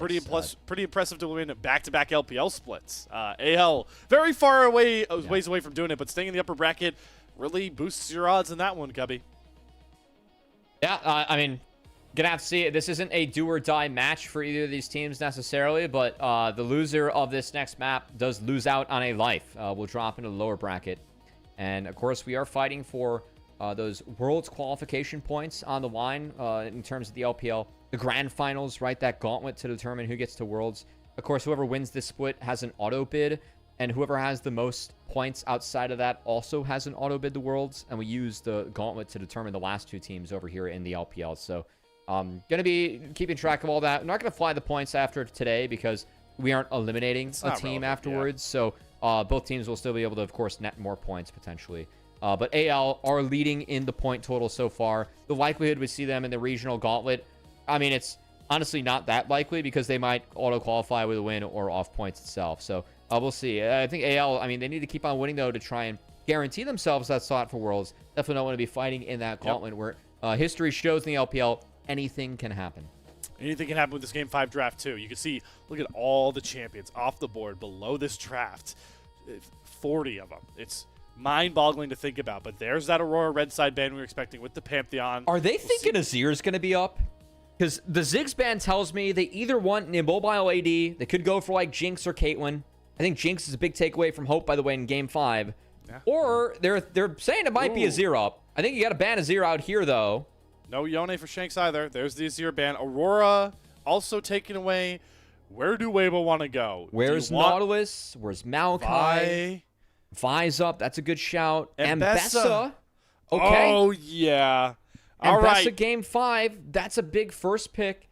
I mean, a lot of her answers are out. That does mean that Tarzan likely to get answer to, or get access to Vi, and then that There's the Lucian being insta-lock. That means that you can easily find a Nami here on 3 or a Braum. Can really dictate your comp. I think Weibo has to snag a Nautilus here. I think it's kind of forced. I think they just have to put Crisp in that champ and go from there. What do you want to get Light here as well? I do want to say, I do think of Light as one of our better Jhin players. Yeah, you can groan about seeing a Jhin in Game 5, but if you're going to pick a carry top laner, I don't hate bringing some more facilitation towards that bot side. Not Jhin Braum, though. Both Jhin Braum, yeah, Jhin Braum's not a reality, so that already goes out the window. Ezreal, Jinx, if you want to play for that reset scale comp. I think if you go Braum, you have to go Ezreal. You're just signing up to be weak-sided, which, I mean, you can play into Breathe a little bit. Ezreal gets the CS, and you do at least deny Lucian Braum. It does mean that you're going to get Milioed or Nami here. Nami does provide a little bit more team fight power, at least with the Tidal Wave and the engage value. So Kyle going to snag that. And a lot of early to mid games showing here already for AL. So we have a top laner locked in, the jungler locked in. Going to expect to see some bans maybe targeted to protect Breathe. And that top side, as they have already removed the Yorick. I will say the only other champions that Flandre has played in this split that are on the table, he's got Sejuani, Gnar, and Cho'Gath.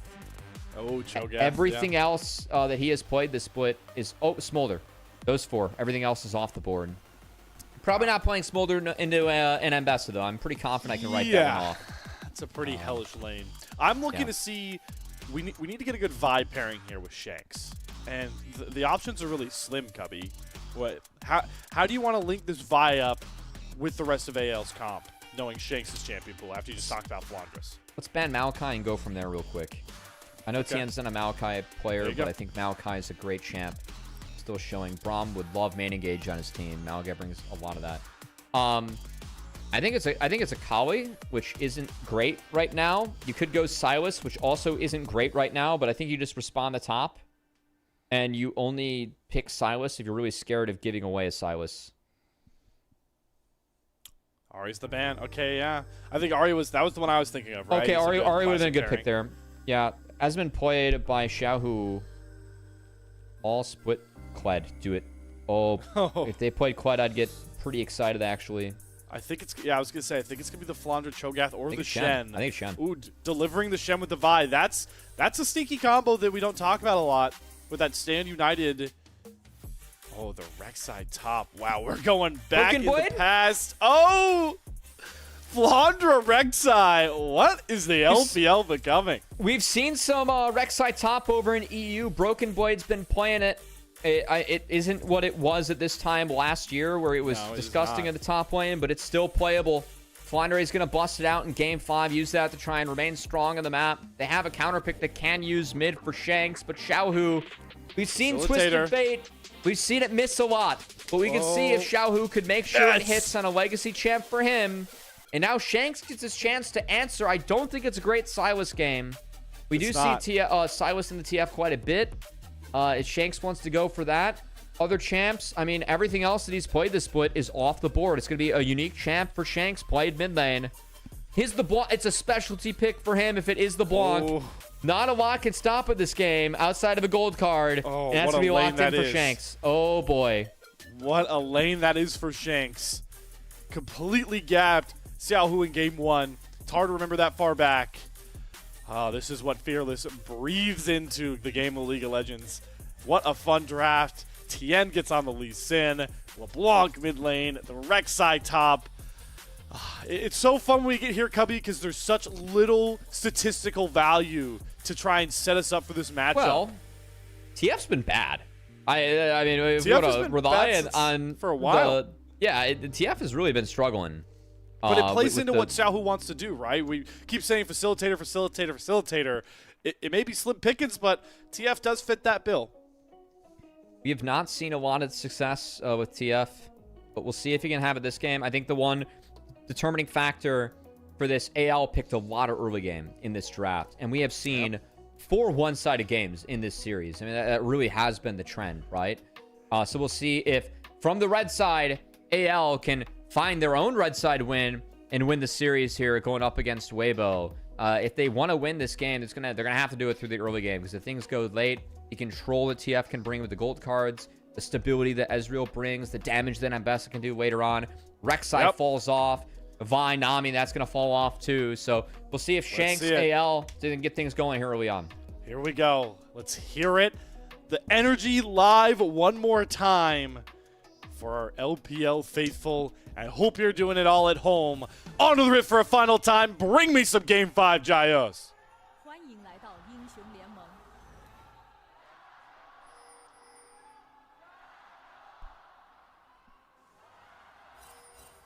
敌军还有30秒到达战场，碾碎他。 Well, That's what our fans are that's what excited. it's all about. We're excited. And AL has a lot of info to start, which will be spotted by Crisp, who still face checks the brush anyway because he is Santa Brom. And I guess it's just Game 5, and he can do that. So this could be a word picked up. But Tien, I did highlight, I mean, his hands earlier on in this series did find a big win on the Kiana Slayer. Lee Sin has always been a legacy champion for Tien, always one that he's played at a high level. And we'll see if he can go back to the well and find the win on the Lee Sin TF duo. Playing into a LeBlanc for this one. Tien's already got 2 MVPs in this series on those carry junglers. Like you pointed out, Lee Sin could snowball and warp a game all on his own. Ignore that graph. That graph is lying. Okay, all right. I don't even know what graph you're talking Don't worry about. Yeah, don't worry about it. If it goes late, I favor Weibo. It would have to be Shanks, like, finding picks in one-shots to really change things late, but... See if Shanks can do it. Again, Shanks is the Blanc. This is a legacy pick for Shanks. He has always been a very, very, very good LeBlanc player. LeBlanc has just kind of fallen out of meta overall, right? But in his career, he's got 23 plays of LeBlanc, a 56.5% win rate as Crisp goes sideways with Q Flash. You know, at least, you know, we're getting Hope's Flash Positive outs. trade. It's a positive trade. AD Flash, always a win. And he does that mostly at level 2 control. So Light and Crisp going to have Prio on that wave, and Light really starting to dish out his level 2 prowess. It would help if some of these Winter's bites landed from Crisp, but nonetheless, priority is priority. And you can see Flandra garnering that in the top side. Whew, it has been, it was a very different time the last time we got to see a top lane Rek'Sai in the LPL. This thing was a absolute problem in the top lane, as I believe the change now, I just think the passive gives you less health back, because we did see Rek'Sai top was a big thing during playoffs, where the passive just gave you a lot of HP, and you could pretty much just play the lane where you could fight to the death in the wave, and then you would get all your health back and your opponent win it, and then you just win. And that was what happened in the last summer playoffs for LPL, where we didn't have Fearless Draft. We saw Rek'Sai being played like every game. So, a little bit different this time around, but Flandre, of course, trying to use this in Game 5. Definitely a real pick. Props to G2, Broken Blade. He's been the player using it the most from what I've seen. Another champion that past times, Flandra has understood this matchup. You talked about the Jace that he was able to pull out in Game 4 to get that win. And now he's leading on the old roots of the meta, like you talked about with this Rek'Sai. It's fun when you can see just zeros on the champion win and loss rate. Tien breaking out that Lee Sin. Xiaohu on that TF. With the spellbook and the TP, wants to get level 6 as early and often as possible, but he wants to facilitate some of these plays. Flash and dash having to be used there as Shanks creates as much distance as possible away from the Tien gank. Really respecting the power of the gold card early on, as Shanks will lose his flash for it, but you can see 3 more unique champs being played and not a single win on the board for any of the champs in this Game 5 for AL. That is...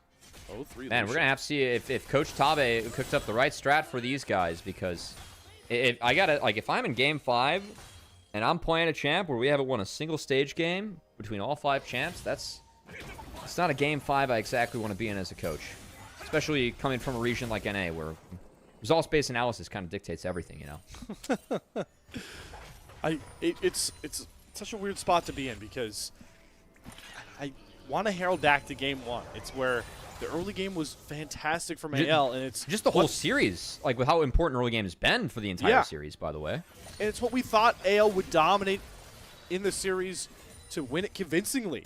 And it was present in game 1, but it's been rough seas to deal with ever since. And Breathe. part of that is been because guys like Breathe, he's been consistently able to either neutralize or take a lead on that topside matchup, and Tien finds all these unique angles on these carry junglers as once again, he's able to claim a flash now off of Kyle, off of a classic lane gank before he takes his reset. I was very surprised that Breathe did not burn flash there. That was very well played by him on the top side. He is going to get the early executioners to fight this Rek'Sai. As, yeah, Flandra has a lot of ability to stick around in that lane. But hey, early on, it is Tien that has found the 2 soul wins for Weibo. And it's just going to be soft power. Its flashes taken away. But definitely flashes that can be punished, especially by the likes of not just Tien, but also Xiaohu, who does have access to 6 and is surviving the all-in, hopefully from Shanks. Oh, good distort back for Shanks. Yeah, Xiaohu doesn't have any mana. He's not able to find this trade. So Shanks is starting to really settle into what I really felt like was the most lopsided lane assignment of this entire game. Xiaohu, though, does have the Destiny up. He's going to have to use that likely to just come right back to lane. So to get that off the board and take away some of the side lane threat of this TF early He's could going be to walk good. bot. Actually, he's just going to walk bot. All right, Yeah, so we're holding on to that heal.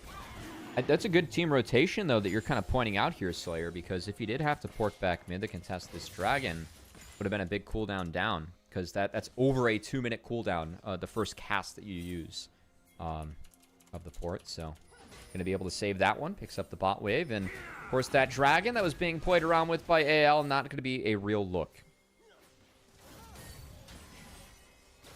All right. No, I don't. Yeah, I don't want to see any ganks out of Tarzan until we get that ultimate around. Grub priority, feel like, is pretty huge for both of these top laners, especially in this game. Seeing all across Split 3, the slow progression of playing for these dragons. We saw maybe game 4, the early Drake take, or game 3, an early Drake take coming across. And as I say that with the kind of wacky lane assignments, it does look like both Shanks and Tarzan are going to shift down towards this side, and Xiaohu does not have flash. He's going to get caught by a chain. Gold card out, but there's Shanks dropping his ultimate, so you can once again lock down Xiaohu. And the Spring Tiger has been declawed. First blood on a silver platter to anyone's legend. His jungler has taken enemy red buff. I just don't think that you can afford to get stuck in the river there. Didn't exactly see how that play evolved, but Xiaohu, what we do know at the end is that he was out of position and he was taken off the board. So AL removed the mid laner, the captain of Weibo. With Xiaohu down, means that the dragon will fall in favor of AL. So they'd remove a tiger, get a dragon, and now they're going to have to look at the grubs spawning in 15 seconds. We'll see if we have Xiaohu cast that ultimate to join any sort of fight up towards the top side. Good to get that Vi rolling already. Tarzan, we talk about all the time how he is the spirit of this team, described by his own coaching staff. And to get the ball rolling for him, inspire that confidence again that has been hit or miss, at least in this series. And, you know, at points of Split 3, he is just one of those very few players in the world that can warp games all on his own. And in Game 5, that's who you need to lean on, those leaders, those superstar players. And Xiaohu already making some miscues, and in a final match like this, every single misstep feels 10 times as painful as right there. Breathe caught. True Shot Barrage actually steals one of the grubs, though, for Light. That's 2. No, they're going to get 3. The first. Yeah, that's all 3. That's really big. Again, AL, I think a team that really has to hit their early to mid-game spikes hard. They have to use the Lucian Nami. The power they're going to have, they have to use the early power of the Rek'Sai. That's 3 grubs that are now down to a comp where with TF especially, you can really stretch this map. I think that's a great pickup for Weibo, a big one that they should be able to use and cash in this game. Because now, any side lane push, any side lane shove that they can do, they can create, they're going to be ahead of the play. And that really is, you know, the Xiaohu specialty. Like what he brings to this team, that side lane play and prowess, grubs are going to help with that. Yeah, I'm intrigued to see how the lane assignments go, right? Trying to match into this Rek'Sai. So who's going to be the one to do it first here? Flandra, though, building a lot more of that tanky Rek'Sai. So, you know, for people who aren't accustomed to Broken Blade Rek'Sai, and as we talked about, haven't seen this a while since it used to dominate the meta. It's this. It's the you tank? build tank. Okay, yep. Yeah. You build tank. You might fit a Stride Breaker in there if you want, or a Titanic Hydra, or an Overlord's Bloodmail. You know, that item's not even that good because Rek'Sai, you know, your passive tops you off, doesn't keep you low.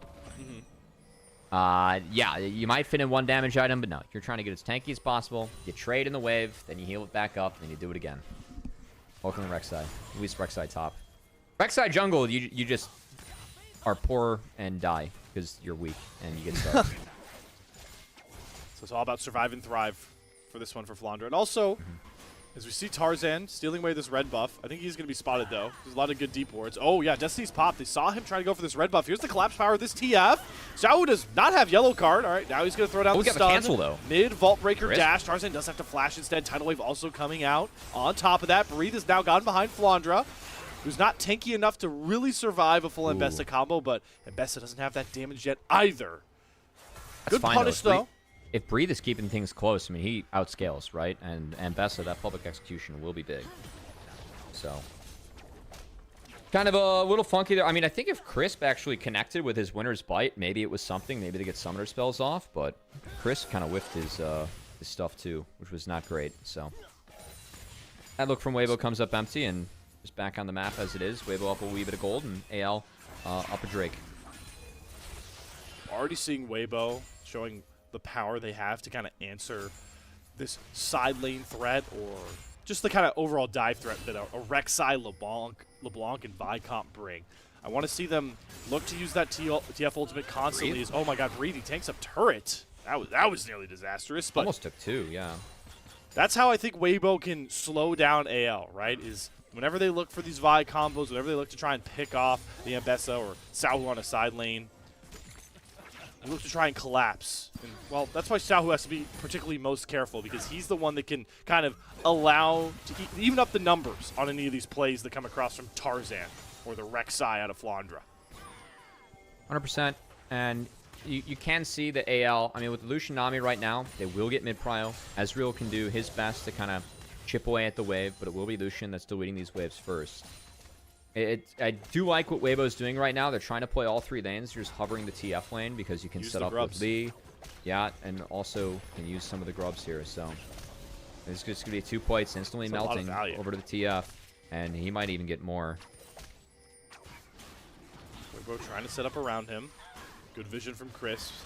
But yeah, the Tarzan and Flandre are looming. So it's a sizable amount of gold into Xiaohu's pocket. He is already stacking up onto the Roa.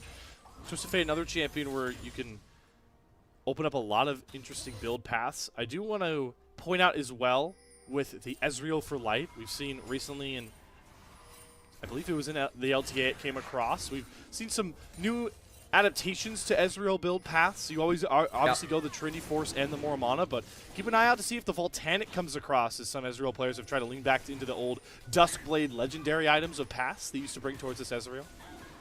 No, definitely a decent shout. Do have to focus on this dragon, though. Weibo going to try and get in here. Shank zoning well. There's Destiny. Spot all 5 members. Xiaohu's going to force Tarzan out once again. Weibo have control of the pit now and will turn their attention back towards the dragon. Crisp, it's about 40% HP. Flandre going to try to use that passive to walk their way in, but there's the dragon already secured by TN.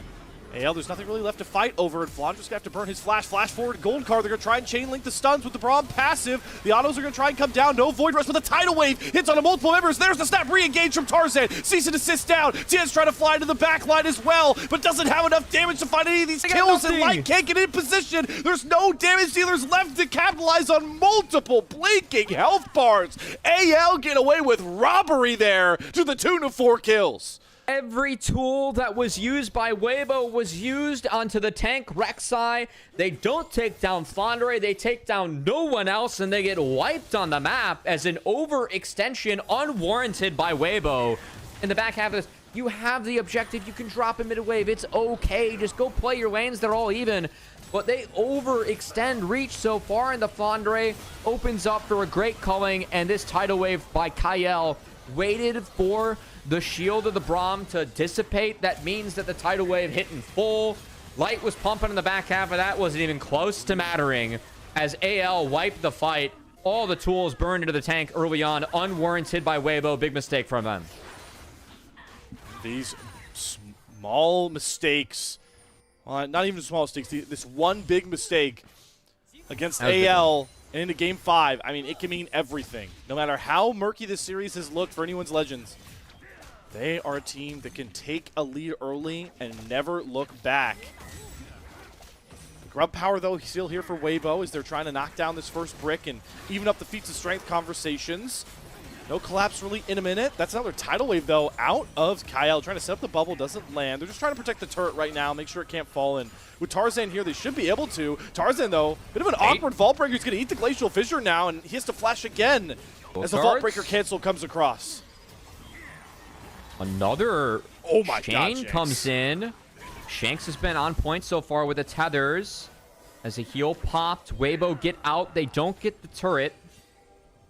As the race for first brick is a wee bit on. The 3 grubs really going to help Weibo here.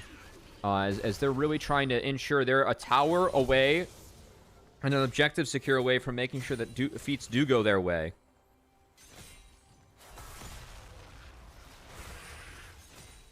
Yeah, the first brick is, it's again, the playing the map is what Weibo's game needs to be in this game. And unlocking turrets just fits more into that sort of set the more and more this game goes on. Rift Herald is up, though. Yeah, it looks like with Xiaohu's TP, he maybe wants to try and either force somebody down bot side for the Herald. Tarzan's actually going to hop over the wall now. He's going to start it up here.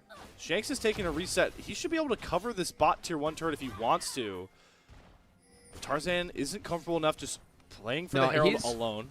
So he's done this a lot in this series. It's what players refer to as, right? It's just tickling the objective. It's like they're pulling it so that they don't give the opponents a good start in that window. So it's a window where like the waves are about to crash, the opponent hits it, and then your opponent has like winning lanes where it's mid and top there. They can do the Rift Herald in that timer. Him tickling it and trying to remove the objective from the pit actually takes away that timer. He's done it a few times with Dragon too. It's a good play by Tarzan. It looks goofy, but it's the right play. A lot of players talk through it, so. He tickles it for that wave. Unfortunately for AL, the next wave, Weibo had things put together. Tien gets here in time, and they take it down. Xiaohu smartly recognizing he's the only play left, backs completely off that bot tier 1 turret. That will secure feats of monster slaying for Weibo. And he has opted, he's showing the Witchbane second early on, because he did say TF, a couple different build paths. You know, you got the Zanyas. Yeah. Oh, wait, alt cast. Destiny. All right, just to try and cover this turret, but first brick this thing is gone. First brick nonetheless. Yeah. All right, another small edge to anyone's Legends. All right, well played by AL. As they drop the Rift Herald, but do secure the first brick and the feats. I do think that's worth it for AL. Again, they are the stronger comp at the moment. I think that if they throw, you know, Vi, Lucian, Nami ults at someone, you have Shanks behind that too, that person's going to end up dead at this point of the game. The concern is that they aren't far ahead enough. That could help, though. Tien Tarzan, he's dead. Let's just drop the hammer on Tien. Beautiful. Too easy. The straight out for a turret, but that was very, very well done as the cease and assist. Another play where Tarzan and Kyle both very much on the same page here, Slayer. That was the greatest strength of AL in Split 2, and we have for sure seen that as AL have been backs up against the wall in Game 4 and again in Game 5. Gold lead, minuscule. Mere hundreds of shillings between these two teams. But that one pick, magnitude shockwave across the game state because this Dragon now gets to go over to AL. Weibo really have no business contesting this, you would think. But that is Breathe TPing in. They're not playing for the Dragon. They gotta give. They're looking like they're going to try and play for the fight after. I guess they're just looking to trade TPs as Vondra sends himself into the fray. Just a bit of a game of, just this classic game of chicken around this fight. It's okay, though, from Weibo. Like, if they keep on pushing him down, they're going to play with their tempo. So they could, you know, force him back and maybe delay those bases and then take something off the back of it as they're really looking for that bot outer. I will say, like, big picture game theory, I think Ocean Soul is a decent role, in particular for AL. Because, yes. like, with the Rek'Sai and the LeBlanc, you can easily get out of the fight, reset your health bars, and there isn't like a ton of burst damage on Weibo. So I think it can actually kind of help AL. I know they already have Nami, but, you know, hopefully deal with a little bit of Ezreal poke, or you're going to be eating some TF gold cards. We're going to take a second look at what was a very straightforward play. 2 ults in a bubble, 3 ults in a bubble connect, and Tien just gets deleted. So beautiful. It's the calling card of anyone's Legend. Kyle and Tarzan finding plays. In this game, it's single target oriented, right? With a Nami and mostly the Vi coming across here. Do want to start talking a bit about items, Covey, because between our two teams, you can see how much stronger AL are despite how close the gold is right now. Luden's that Horizon focus on this LeBlanc for Shanks versus that Lichbane and Roa. That's so much more damage for Shanks than the single target blow up. Rapid fire cannon, Essence Reaver, a bit stronger right now than Light is at. So the damage dealers for AL in much better spot than the gold really tells. You can see Breathe. He doesn't have a turret. He's really respecting the angle that Vi LeBlanc could form on him. Shanks took a pretty big chunk, though. Light still has his ult available. He needs to get topped off. It has been started. Destiny popped. He's going to Destiny right next to Tien, so they're looking to try and collapse on AL as the Otacon doing so much value, getting rid of those resistance. If Flandra goes forward, but they're going to snap engage onto Xiaohu. Good flash to get away from Shanks, though. Can he find the burst angle? He's going to distort back out. As we watch the Otacon reset, Redemption comes down. Weibo like their health bars a bit more here, and they have control of the brush that AL can't step towards. Shanks can try and scout out with a nice little distort. Sees that Weibo aren't going for the Otacon just yet. Neither team wants to start that dance again. Xiao can port back. I really like Crisp. He threw himself in there to stop the tidal wave. He got the shield off to block the tidal wave. Look out for that interaction throughout the game, because that's the highest value spell that Chris can block. It's so hard for AL to approach this fight now. They don't have that same sort of fire starter. There's no cease and desist. There's no tidal wave. There's no culling. They're trying to fight this out without key ultimate, so they're just going to jump on top of Crisp and get a ton of damage down. Breathe is holding on to that public execution. They're going to TP Xiaohu in. Still far enough away from Tarzan to find that snap engage, but Weibo not able to punish AL, going so brashly for that pick play without ultimates. All they have to do is stall until they get their ults back up, and AL's at the point where they might be able to play some more waves. Now, they did drop a lot in the top side as Xiaohu got a wave in, and that wave's been slowly building back into the TF, but... Yeah, I mean, Chris did burn both the sums to get Xiaohu out of the initial play in the Dragon Pit. Too bad for Weibo's hopes. He didn't get Glacial Fissure off before he fell, because maybe that could have created something, but... Still, I think we're just going to return to the scene of the crime here, as Otacon was not taken, and both teams kind of opting to go clean up the waves, and I would not be surprised to just get back here again. Did anyone get a big item through here before that happens? I saw a reset from Flandra. No.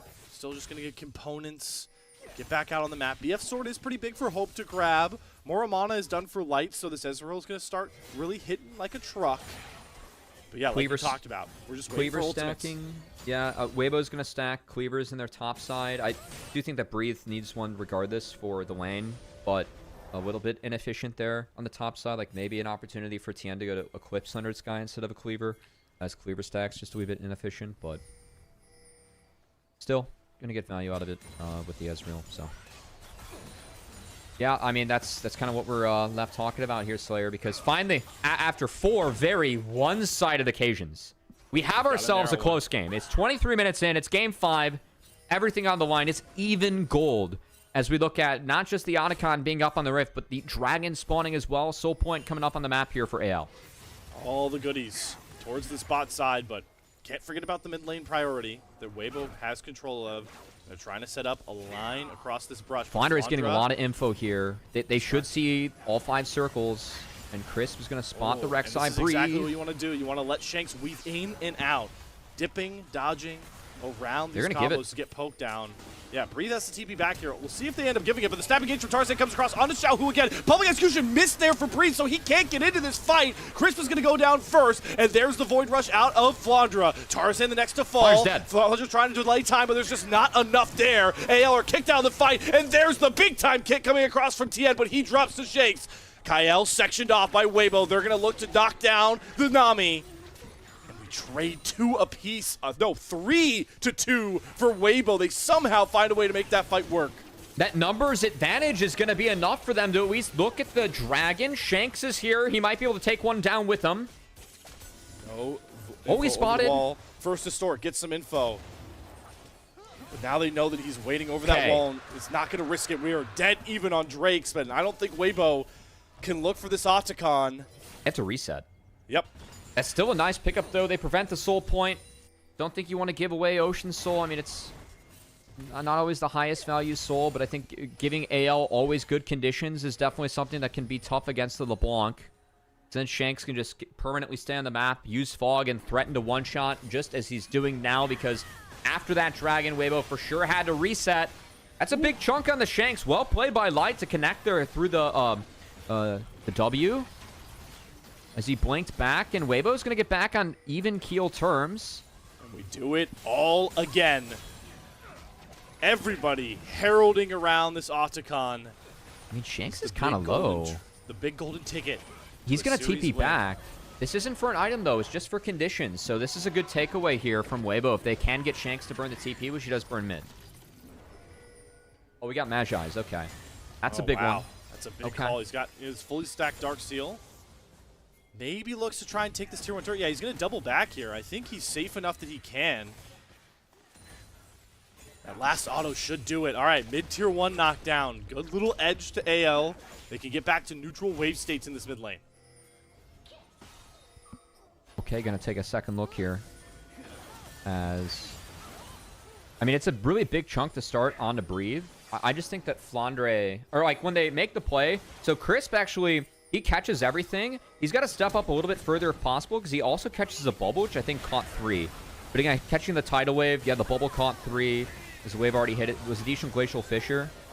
I think Flandre, like, the damage from Shanks and Hope, they almost couldn't put enough damage up early on, or enough poke out early on, because the Blanc can do some very serious poke damage around these objectives. So I do think that AL, we've seen them take some of these slow formations and try to get poke off before they start the objectives. I think that's going to be really key for them with the next one, because they tried to force a fight into Weibo there, and it was pretty clear that on even footing, Weibo can fight. So what happens when, you know, you're posturing over these objectives for a minute, and the Blanc gets in some pretty good poke, and you have more sustain given Kael being on your team? That could be a better scenario here. So I'm expecting AL to really try and slow down the pace or connect with more poke even more moving forward. I think they just need to find a way to get Hope in a comfortable position to free hit. It's been the main difference in these last fights. The power that Ezreal brings, his safety, especially with this much ability haste down, he can really dip around and use the power of the bodyguard Crisp to do what he wants. But just on toe, Chris gets caught by a stray bubble. And that is a whoopsie that we've seen rear its ugly head towards the end of this series for the Weibo support once again. I mean, just couldn't get the shield up in time. You didn't react flash either, so the bubble connects, and that bubble deadly as Kael. It's a big win for his team. They've started the Otacon. There still was a sneaky ward drop by Weibo on the bot side. They will see AL pull this objective up towards the top side, as now they get vision of everyone. Destiny down.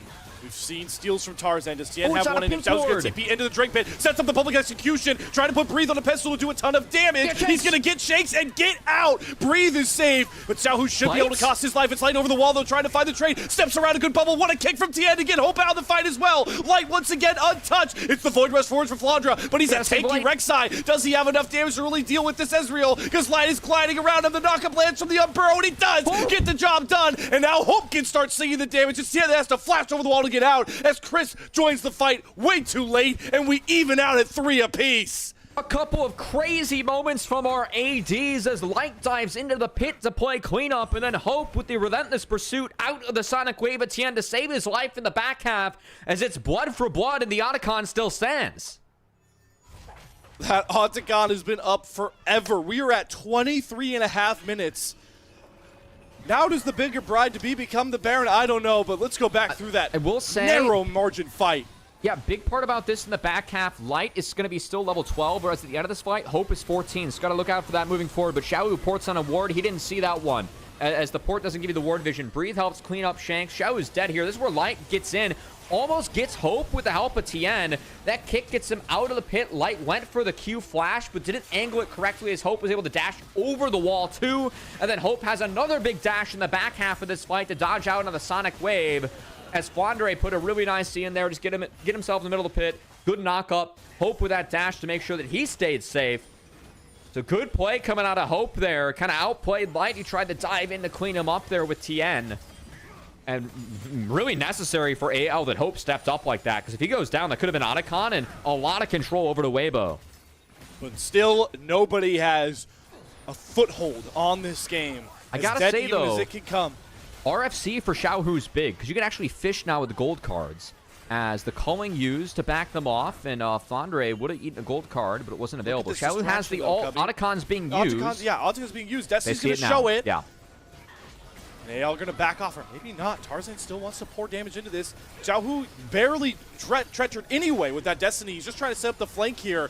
Now AL has no way out. They have to commit towards this Otacon. Watch that breathe. could decide the series. Shanks trying to weave his way in, look for poke angles, but he doesn't find it just yet. Xiaohu hanging on to that yellow card, daring anybody to get stunned up. Otacon about 3K. Flandre can get the first knockup. Tarzan goes into the backline. They're going all after TN. Glacial Fisher gets a bunch of huge knockups, but Hope gets the first kill. Light gets out. True Shot Barrage back forward. Tries to dash forward after Hope. Another yellow card lands, but in comes Flandre. Kick lays it down, but it's Hope that's able to fire down the light beams onto AL. And Light has no way back in. TN with a free fall, falls to Hope, who finds the triple kill. Finally, our marksmen leave a stamp on this series, and it's Hope to the rescue for anyone's legend. Shanks and Hope, they have mobility into the gold cards and the stability of the TF. The way they weave throughout that fight around the gold cards was brilliant, as that was the difference maker for AL in that fight. Hope burned the Relentless Pursuit and the Flash to get out of that one, and then they waited out the second gold card in the back half of that fight to end it, and it was crazy that they all started the fight on the breathe. I mean, they one-shot in Ambessa Slayer. That's a ballistic call from AL, but they were able to do it with the LeBlanc and the damage they have in their kit.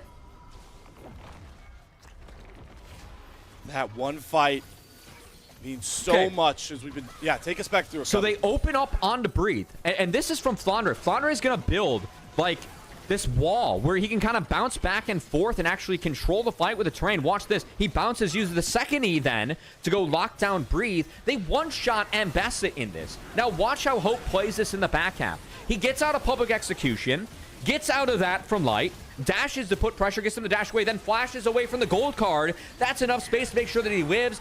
That's where AL springs the trap. Hope bought enough space to get out of the fight. In the choke, Weibo got caught. AL eliminate them in there with the help of Shanks, the AoE damage from the LeBlanc. That was a beautiful fight set up by Flandre and AL. Really well played by Hope in that one to maneuver himself throughout the fight. He has been on point in this Game 5 on the Lucian. We ask so much of these marksmen. They've been so quiet in this series. Stage been shared by Xiaohu, TN for Weibo. We had big performances by Shanks. On two rosters where we rarely talk about their AD carries, it's Hope that answers the call that many have been asking for all split long. Now 3 items deep on this Lucian, but the job not done. They have the level advantage, they have the threat of an Ocean Soul, but a Baron fight is imminent. And you can see both of our teams setting up back towards the top side of the river now. And look, guys, I know that it might be 3-0-11 versus 3-1-2, but the goal is even. The Ezreal is still matching the items of the Lucian, so we do have still a very close game on our screens here. Oh my God, Shanks! It's level 16. That's big for the poke. Ezreal. Yeah, that is big for the poke. I think that's the play pattern, though, we're going to see from AL now. Let Shanks get control. Let him use the LeBlanc, get these chunks, get the vision, because Weibo can't sustain this. It would be an Ocean Soul for Weibo that they would need to sustain this, which could be quite big for them, too, if they pick that one up later on. I think the Dragon Soul definitely has value this game. Very little vision around the Baron. TP from Flandre. AL don't want to let Weibo take this Baron down, but they've actually set up a Death Brush. They're standing still. Flandre's Rek'Sai passive. That's big. Should usually cut this down, but Kael gets picked first. The Nami goes down. Fight breaks out. GA's going to come across here for TN on the front side of the fight as he flies in with the Ambessa and Breeze hunts a huge shutdown to Flandre. Weibo are looking for the turn. They've got hopes, and the kick comes through for TN. Just like that, Weibo obliterate the game state from AL as they look to crown themselves the series champion. Baron should be theirs, or just the game. It's 34 minutes. They're barreling down the mid lane. That's a clean ace. Kael's gonna be up, but that's it. Is Weibo. They stand still, so the Rek'Sai passive can't connect. Hope wasted his cleanse, so the Winter's Bite passive and gold card could connect, and that might be it, Slayer. Weibo have been scrutinized all year long Wow. for their low performances. We've asked, can they do it again? Can Xiaohu bring this team to the regional qualifiers? Well, they just started it by upsetting your Split 2 champions. The bracket has been busted already. It's only 3 series in for the LPL, but AL, they're in the lower bracket. The only team that made finals in both Split 1 and 2 are Split 2 champions now have 1 life left in LPL Split 3. As Weibo, it's summertime. It's time to make it to Worlds, and Weibo's here to play. Whew. Just like they always seem to do, you cannot doubt a team with this much pedigree, no matter how lackluster the form has looked. And the Weibo fans could not be more ecstatic.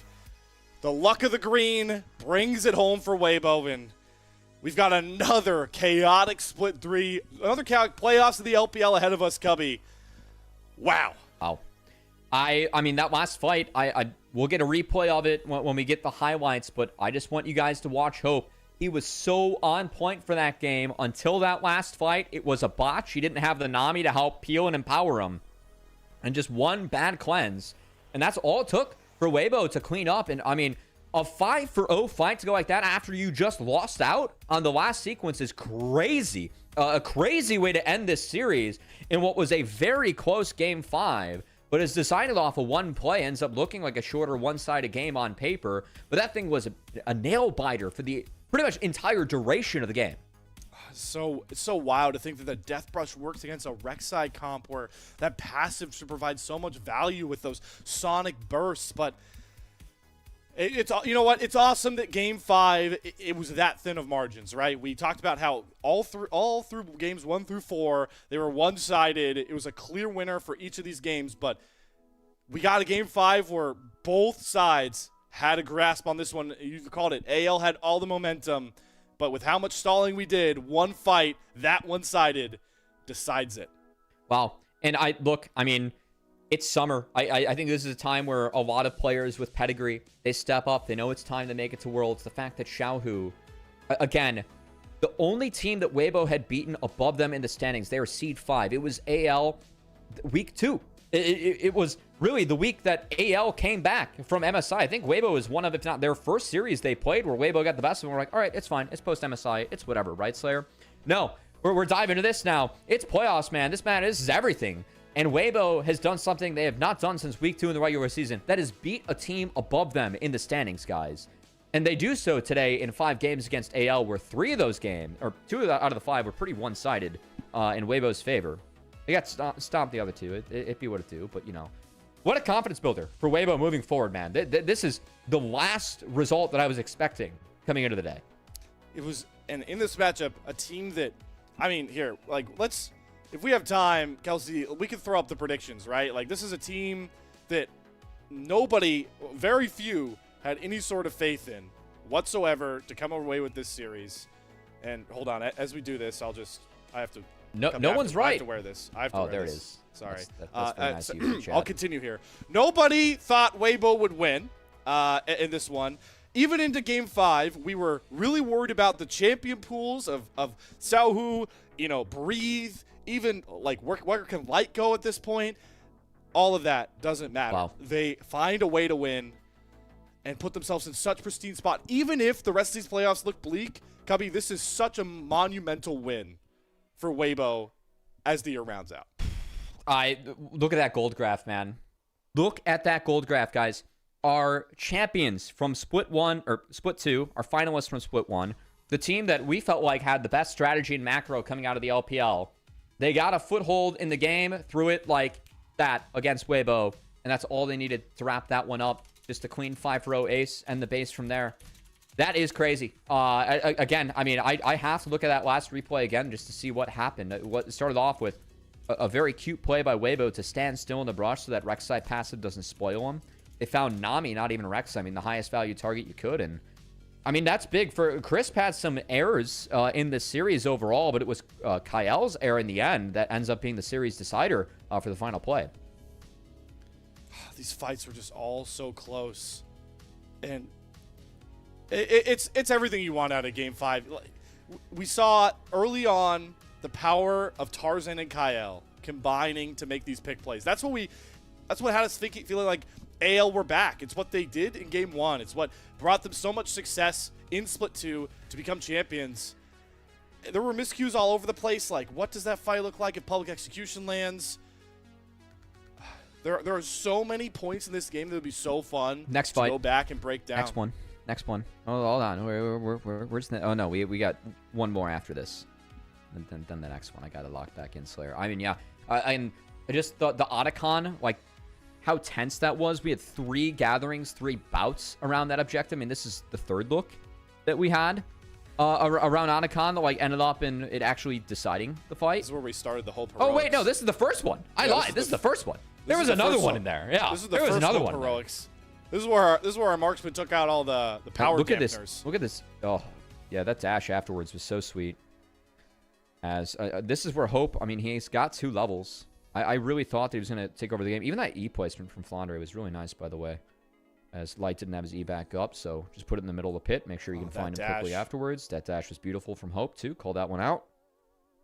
This fight was good. Breathe got 1 shot. I mean, the call to 1 shot and Ambessa is pretty crazy, but they pulled it off, right?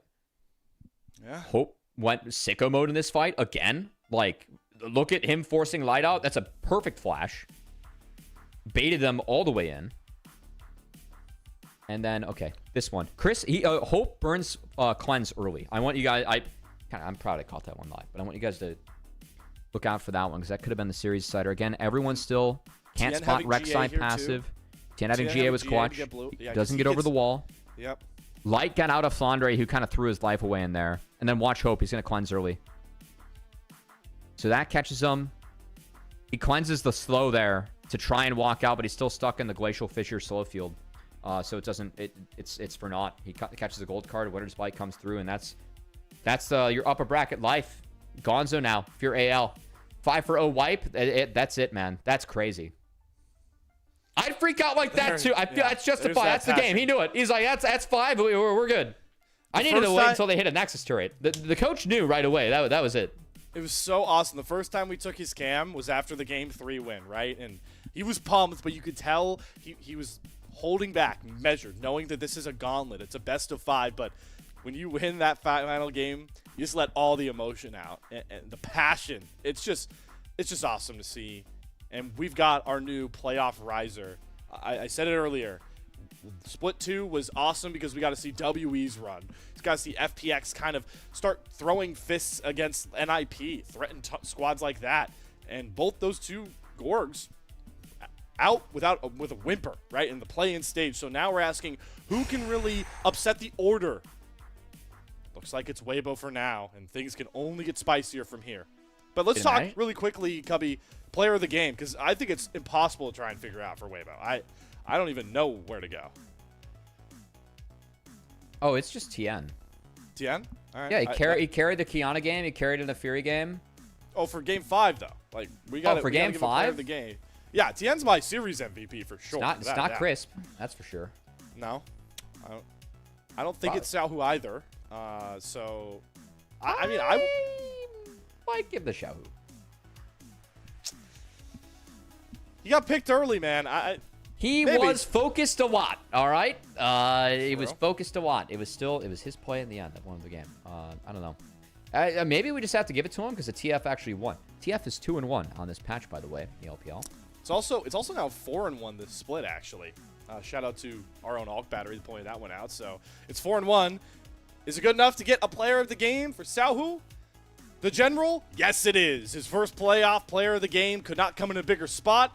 The General bids AL adieu as he continues through to the upper bracket. Statement series from Weibo. Regular season be damned. It's playoff time. It's summer. It's the summer of the Tiger, and it's time for Xiaohu to try and pave his path to Worlds. So we'll see if it ends up in Weibo going international or if it ends up in Weibo going home early. Either way, Slayer, we're going home after that one. We're done. It was a fun 5-game series. We got to make room for some other casters to hopefully give you guys some more banger games. But yeah, I had a lot of fun today. Excited to dive into another best of 5. That's the wildest part, right? We went the distance. We covered so many hours. I think the series took nearly 5 hours, and it's the first one of the day. So, yes, congratulations one more time to Weibo as they upset AL to kick off our Super Sunday, Monday, whatever you want to call it, of the playoffs. But we have another series coming everyone's way, and NiP fans are out in droves to see if they can shake up the bracket the same way Weibo did. You'll be saying sayonara to myself and Cubby. It will be Grapes and K-Man coming on in. And the last thing I have for those two guys, hey guys, West Coast, Best Coast. We'll see those two on the other side. Sayonara.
Welcome back, everybody, to LPL English, the show where it seems like our later series casters tend to get the short end of the stick after watching a full 5-game series. As a quick disclaimer to all of y'all, our call time is always about 2 hours after the first series starts, which means we've been waiting here for a while, and we've been watching some really fun League of Legends, and we're going to try our best to try and match that energy, match that excitement here. And hey, we got a pretty fun one here. First place in Group Ascend versus first place in Group Nirvana. It's Top Esports up against Ninjas in Pajamas coming to you guys right now here in the upper bracket quarterfinals. My name is Grapes, joined alongside K-Man. We got the East Coast, Beast Coast duo here for this one. K-Man, how you feeling? Oh, I'm feeling so good, Grapes. There are so many exciting storylines. We just came off of a ridiculous 5-game set with a big upset, and now we're going into a really fun matchup between players and teams that have history and backstories going up against each other. I'm very excited. And I believe we have the full bracket to once again unveil, just to show you guys now what has happened, because things look very, very weird now that anyone's legend have been sent down to the lower bracket with a 5-game win going towards Weibo Gaming. You can see that blank spot in the bracket right now, K-Man, down in the bottom side. He's the loser of this series, ends up having to play against anyone's legend, the defending champions. Definitely getting the short end of the stick there. Yeah, this is a nightmare scenario for whoever ends up losing this series. The defending champions being what awaits you after you've utilized your extra life is just about as bad as it could possibly get. But it doesn't end there. We've already got some dangerous teams down in the lower bracket with JDG and EDG as well. And so you're really looking at a situation where you don't want to fall down already in round number 1 with how many games you'd have to play. It just really increases the stakes of this series in particular. Yeah, and while BLG and AL pretty locked in to making it at least into the regional gauntlet, for teams like NiP and of course JDG and EDG already towards that lower bracket, more than ever important to continue to win series, to have a chance at having your season continue on. But we don't want to waste your time too much. Know that you just got to sit down through a really long series, and it seems like we're going to get into this one rather shortly. So let's dive into the previews of both of these teams, starting off with Top Esports, your #1 seed from Group Ascend, that are starting off here looking for another playoff run like they had in Split 1, although this time, K-Man, their roster looks a little bit different with Hong at the support position.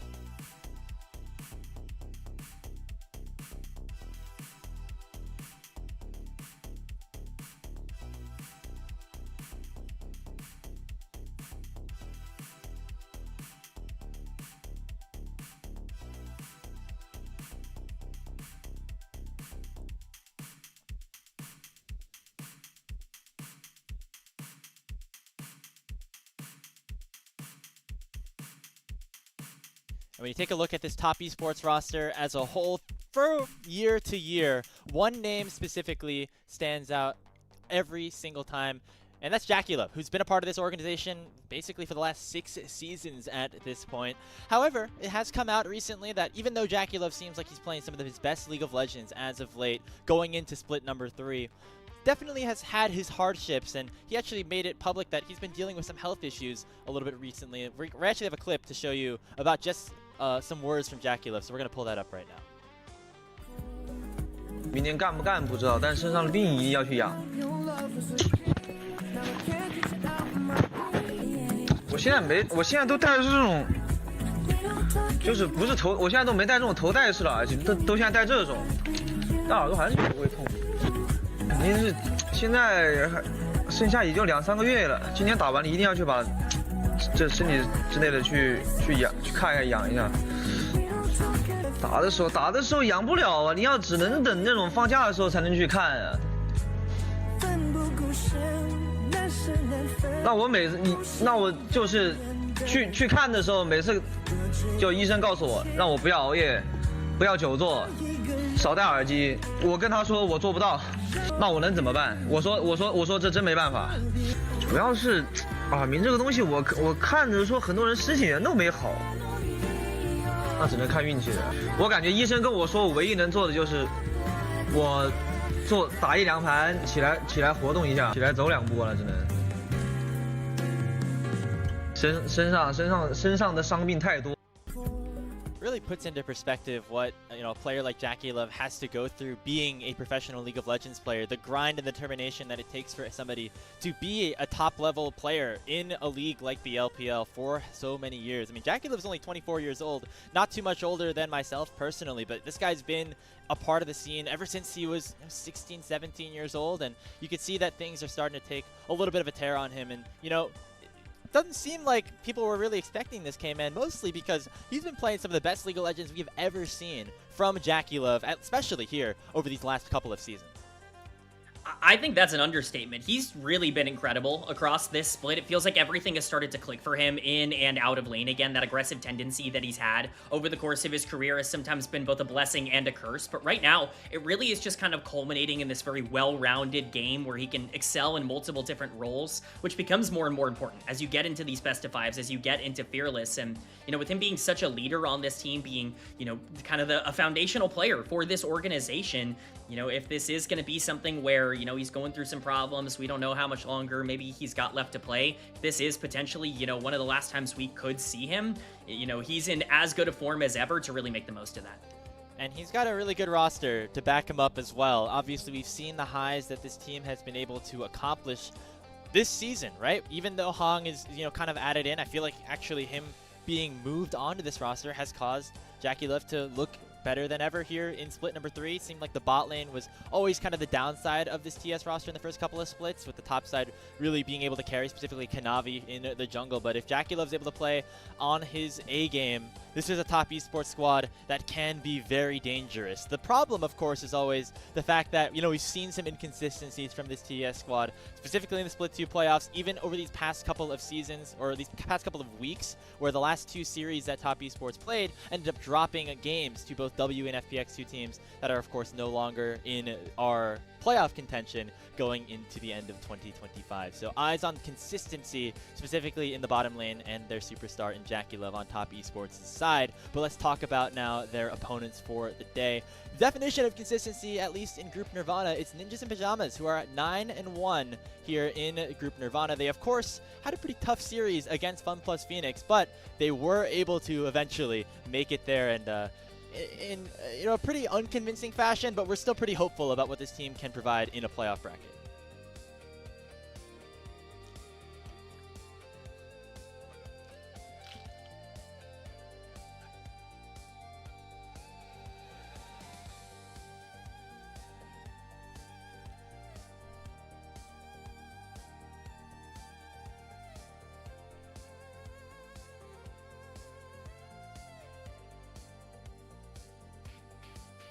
And for this NiP squad. There's been a lot of players that have been standing out. You know, we talk about Leave a lot here on this show, and rightfully so, because he's been such an important part of this team. Nio looking like one of the best players in Group Nirvana ever since he moved from LGD over to NiP, but it seems like through all the shuffle, a very important player for this team has seemingly got ignored a little bit, and that's Doinby in the mid lane came in. Even though his laning is maybe, you know, a little bit questionable at times, this guy is able to make the difference in some of the biggest moments for this squad. You want to talk about a big game player. It doesn't get more, clutch than Doinby. When the moments get the brightest, that's when he really shows up. We saw it in Game 5 here against FPX on this Silas, where he had multiple moments where he was able to take over. But you're right, he's kind of faded into the background of this team. And honestly, that's exactly where he is the most comfortable. When you think about when Doinby's at his best, when he's been able to win Worlds, when he's been able to be an MVP, you're looking at a jungler who's playing the best league of their career. You're looking at an AD carry who's playing the best league of their career. He gets everyone else on the team to feel so much more comfortable with what he's able to generate, and I think we're seeing that again here with NiP. Yeah, and for Doinby, an opportunity here, finally has made it back into the playoff bracket, as didn't get the chance to do that last split, losing to FPX in that play-in stage. But this time around, with that revamped roster, there is hope here for Ninjas in Pajamas. Obviously, EDG did not have the best look as a Nirvana representative against Invictus Gaming, but given some of the inconsistencies that Top Esports has faced this season, maybe there's an opportunity for them to actually have a little bit more of a fighting chance against, of course, your #1 seed from Group Ascend. As, another fun storyline that we're going to get to be able to follow as well. Some of these players, some of those newer players for NiP, Nio and Niket, both a part of Top Esports' Challenger system over the past couple of seasons, and that's where they really got their start. And now they get a chance to kind of stick it to their former organization. Another secondary storyline we're going to be following today. Yeah, it's a huge story, honestly, for me, because these guys were awesome in Top Esports system. They weren't just LDL players, they were top-tier LDL players. You're talking MVP for Nio, you're talking best support in the league for Niket. These are players that looked like they, deserved LPL promotions, and Top Esports wasn't willing to give that to them. Well, now Ninjas in Pajamas are happy to scoop that up and make the most of it, and they're definitely going to be pretty motivated to take down their former org.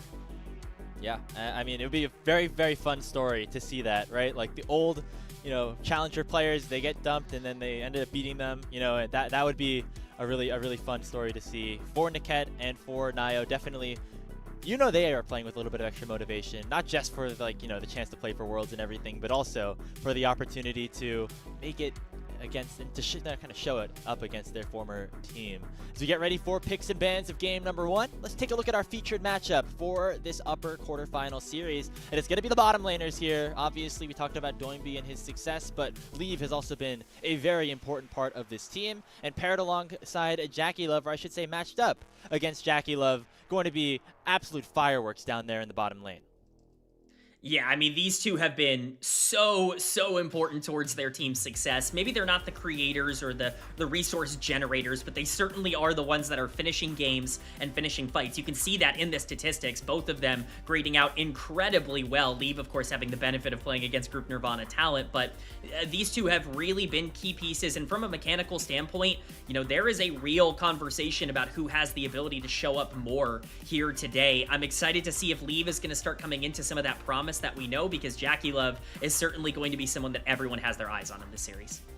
And this is going to be very fun to watch, just seeing these two bot laners interact. Obviously, Jackie Love, we talked about how this could be, one of the best opportunities he has left in his career to earn his legacy and kind of make it back to the apex of his career, which was very early in his career. Remember, he won Worlds as a rookie back in 2018 with Invictus Gaming and hasn't been back to that summit since. And on the other side, we have Leave, who has been trying to prove that he is somebody who can be considered a top-tier ADC.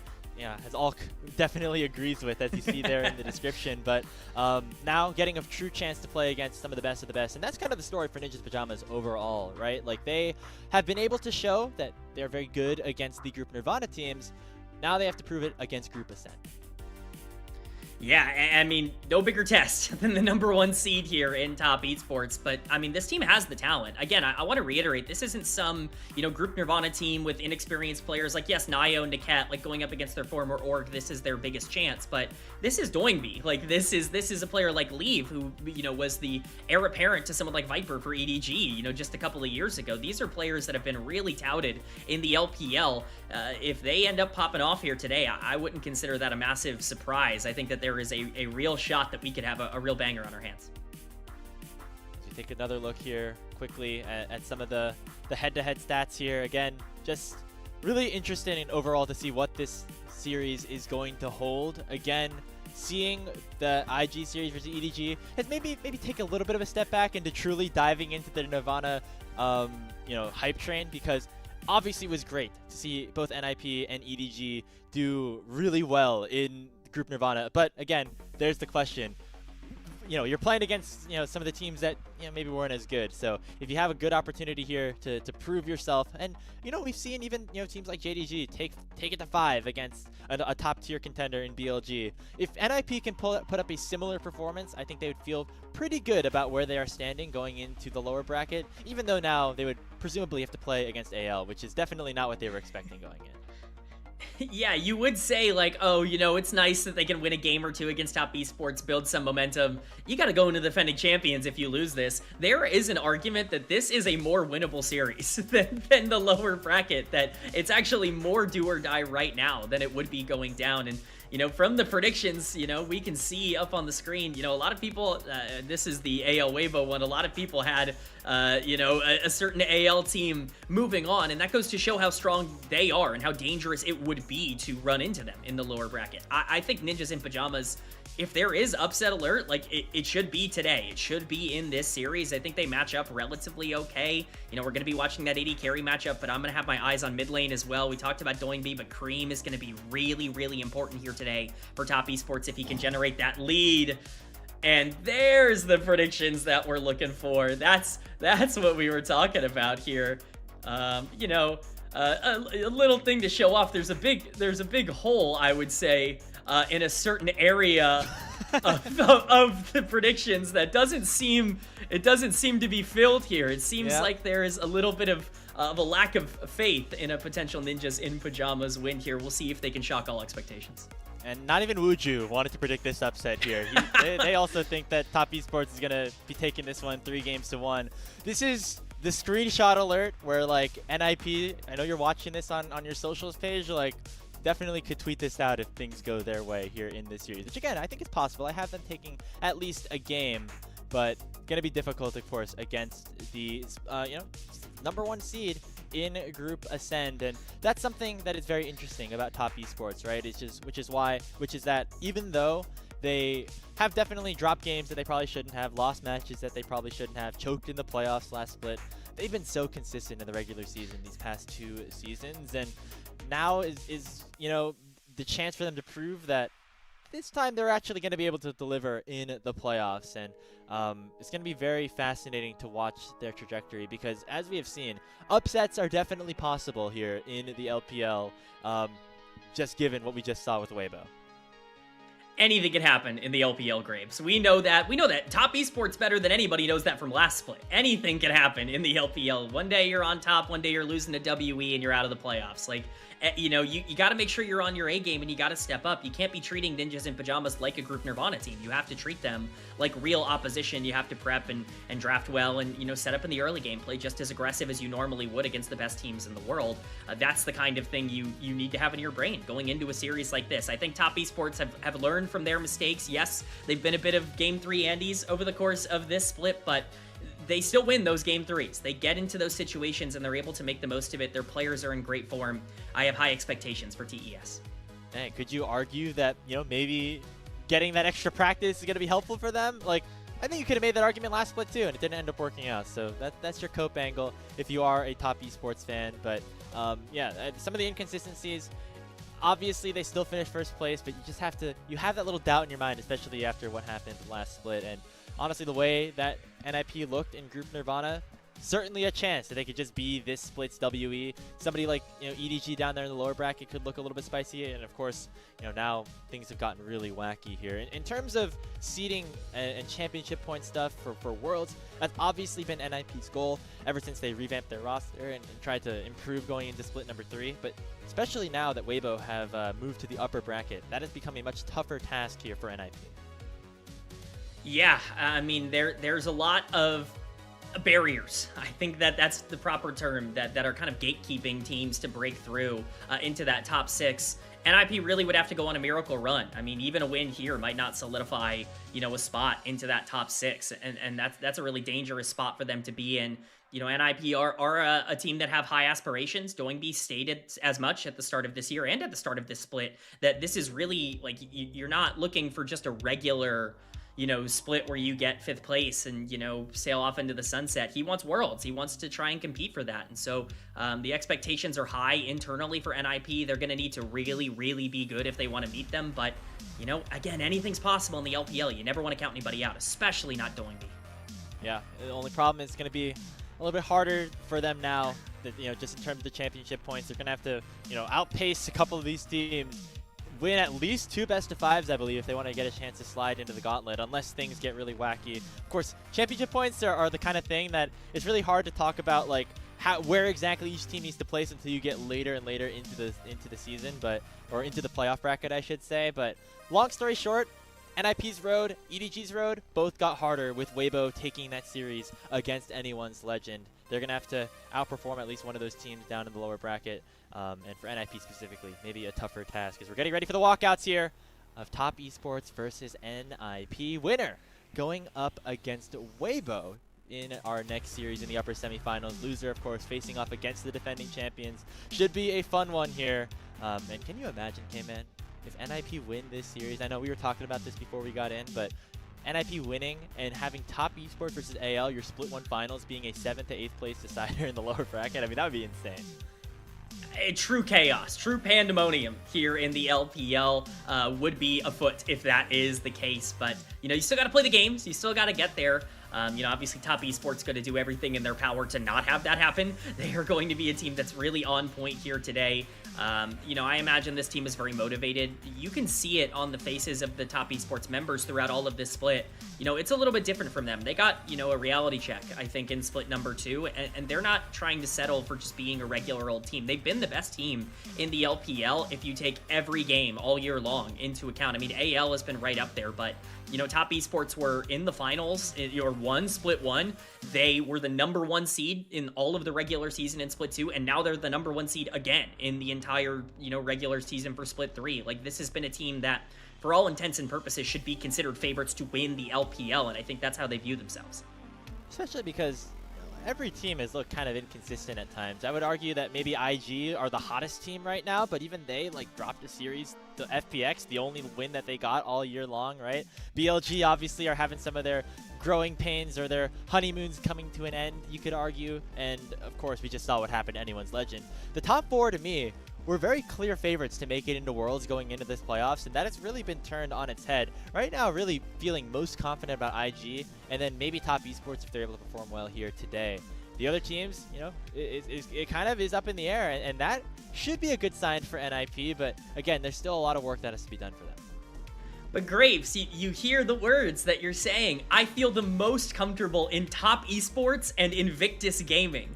Like, there's something about that just doesn't register, that feels like it's gotta be wrong, that there's gotta be something else. That's the LPL, that's the magic that we've got at our disposal. And again, that's what makes it so exciting. You're talking about ninjas in pajamas. You win a series here, all of a sudden, you're going up against Weibo Gaming. That's not unwinnable. That's a series where Weibo's looked inconsistent. You all of a sudden get, a little bit closer to actually achieving your aspirations. It really just comes down to if you can adapt. NiP have shown that they're good in these best of 5s. They showcased that in Game 5 against FPX, that they're not only, good at being able to adapt and play through Fearless with some of their unique picks, but that they're resilient as well, that they're not going to give up after a 4K gold deficit at 10 minutes, that they're going to lock in and, win some games. And, Top Esports have to be ready for that. And I think right now what we're seeing on stream is Coaching Staff of the Year being awarded to the TES staff, which makes sense. They finished first place in the regular season, so congratulations to them. I don't think we did that in terms of our ballots here, as we have been unveiling our All-Pros throughout the past couple of days. Make sure you continue to stay tuned as we'll, continue to unveil those as we go along. Although, if you were able to see the third and second team, pretty sure it's pretty easy to assume who our first team is, but of course, make sure you just go and make sure that you're correct and by continuing to follow us here on LPL English, as we got our last day of double headers here today as well, K-Man. After this, just one best of 5 every single day, which is going to make things continuously exciting, as it looks like here is the award fully being given to the TES coaching staff, which, again, you have to give some credit, making some adjustments after their struggles in Split 2 playoffs, and have really looked powerful as of late, especially with Hong coming in, which again was a criticized roster move at the time that it's happened, and it looks like it actually has been relatively beneficial for both teams, both TES and Weibo going over for Chris. I really think both of them just needed a reset. I think people forget, and I've mentioned this before on the cast, Hong was a player that we were considering like the high floor, low ceiling support going into the year, where he had always just been really good for a lot of the teams that he'd played for. He'd never really been a superstar, but he goes to Weibo and the floor just bottoms out. It just feels like everything collapses. Crisp looks good on top esports. He's a big reason why that team had so much success, but didn't really come out in the playoffs when they needed it. Now all of a sudden they're swapping teams. Crisp gets to reunite with players like TN, with players like Light, and we saw earlier gets to play some of his best league, and now you see Hong playing one of his better splits ever right now on top esports in terms of just the way he's creating. And we give all this credit to Jackie Love. He's been excellent, but it takes two to tango down in the 2v2, and Hong has been a big part of that as well. So it really has been a win-win, and top esports really kind of benefiting a lot from trusting their gut and saying we can get the most out of this player that maybe didn't have the best showing earlier this year. Yeah, I mean, if you told me that Hong would be on the first place LPL team in Split 3 after watching what he was doing, some of the atrocities he was committing on Weibo that resulted in him getting benched twice throughout the regular season, I would have been pretty surprised. It looks like we're just scrolling through the awards at this point, and hey, take a look at that. The LPL awarded MVP on the Chinese side of the broadcast. Looks like it goes over to Jackie Love, so congratulations to him there. As we're going to get, I think, a highlight montage, some interviews. Looks like they decided to do this before the TS series, which I guess makes sense. Yeah, pretty appropriate, I would say, considering just how big of a storyline Jackie Love is right now. But, I can't stress this enough. He really has been excellent. This MVP award is absolutely deserved. There are times where I think you can have a contentious, are they MVP? Where, was the team successful? How much, that's not the case with Jackie Love this split. He really has done everything that you need to see out of a superstar AD carry. And this is the prodigy that we remember coming up at 16, coming up in 2015, through the system, that won Worlds and his, first real major opportunity. Like, this is the guy who's really defined AD carry as a role in China ever since Uzi, stopped being that #1 guy. And he deserves all the credit, and it's really elevated top esports this split. And obviously got to start on IG, but since 2020, it's been top esports through and through, entering now his 6th year of competition with the organization. It's pretty hard to believe, because to me, Jackie Love is like the new AD carry that's still like kind of being developing the new guy after Uzi, as you mentioned. But he's a true vet. Obviously, we've heard from him in terms of some of the struggles that he's faced this season, specifically in terms of his health. And so it's been a bit of a tough ride for him, as we actually have another video here that we're going to show between breaks, but it feels fitting to show it now, given that we are awarding Jackie Love the MVP. So let's take another look at kind of the career of one of the best players in LPL history.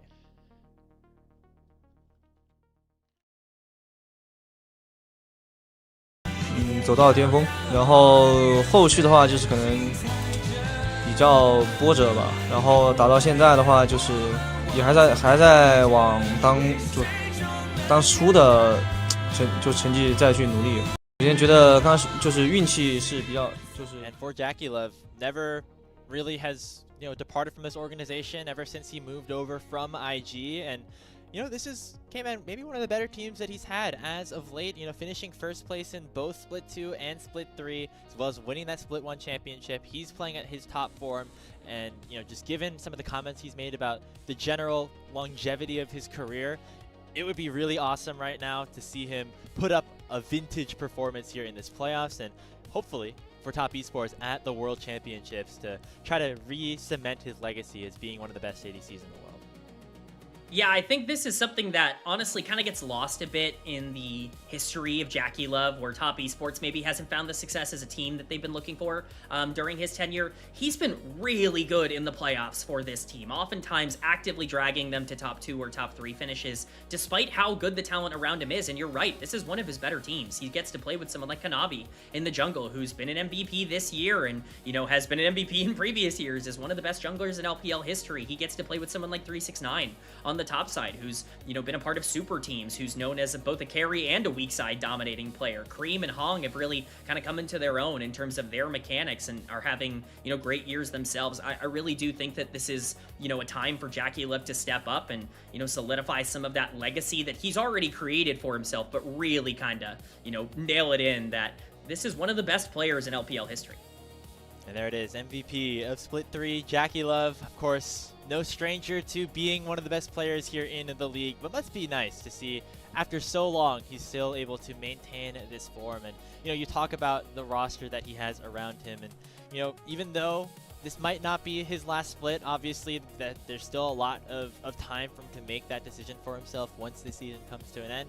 You can never bank on just having a roster that is capable of performing internationally. I mean, even ask somebody like Rookie, right, who spent so many of his past couple of seasons, despite being one of the best players in the league, kind of trapped on these teams that were unable to find international appearances, let alone success. And so for JackeyLove, a real good opportunity for him to have a real good shot at making it into the international stage and really having another chance to etch himself into the record books, and would be a really fitting way to have this portion of his career kind of come to an end, this 2025 season, which has been filled of ups and downs for his team. It would truly be the Cinderella ending for JackeyLove to be able to elevate Top Esports to exactly what they can be at their best. But you mentioned all of these players that, you know, players like Rookie that have maybe struggled with, you know, not being able to make these international performances consistently because of the team around them. We've got someone like that in this series. We've got Doingby on the other side of this matchup, a former world champion, a former, you know, person a player that people were considering one of the top players in the world in 2019, 2020, like that era. He was really game defining and game breaking, and, you know, he's also really struggled. I think JackeyLove can look at the team he has around him and say, okay, well, yeah, if not now, then when? Like, I don't, you know, you don't want to turn into a player that kind of gets stuck in the middle, and obviously you can always pull yourself out. Doingby has the chance to do so today, but JackeyLove definitely going to be trying to make the most of his opportunities. As we see the player walkouts here, every matchup did fist bump. Just want to put that out here. As you know, it didn't happen in some of our other regions here earlier in the day.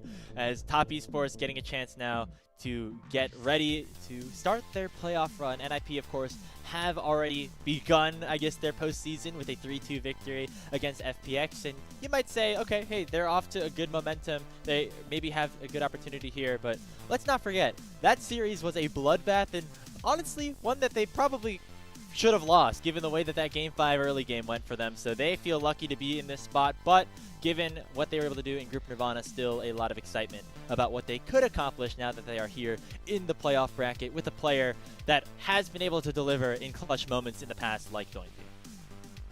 Yeah, I mean, this team is playing with house money to an extent. Again, because of that Game 5, it really did feel like they were dead in the water. But what that shows is, again, I mentioned it earlier, the resilience of Ninjas in Pajamas. This is not a team that's given up. Like, this is not a team that has given up their thought process of being where they wanted to be at the beginning of the year, when they brought on Doingby, when they wanted to bring in, you know, Leave and to try and, you know, really push for, you know, an actual opportunity. Players like Shanji and Aki, if you remember all the way back at the beginning of the year, you know, they brought them in because of the success they were capable of having, top 4 finishes with OMG. And so this has been an Oregon, a team that's wanted to really make the most of it, and it's clear that they have not lost that fire, that they have not lost the ability to believe in themselves to get over that, you know, proverbial hump. Do I think it could happen? You know, the predictions kind of showcase that I don't think there's a lot of hope coming from the inside here, from the broadcast. But you know what? Like, anything can really happen in the LPL, and you're right. Like, do I want to bet against Doingby in a big moment?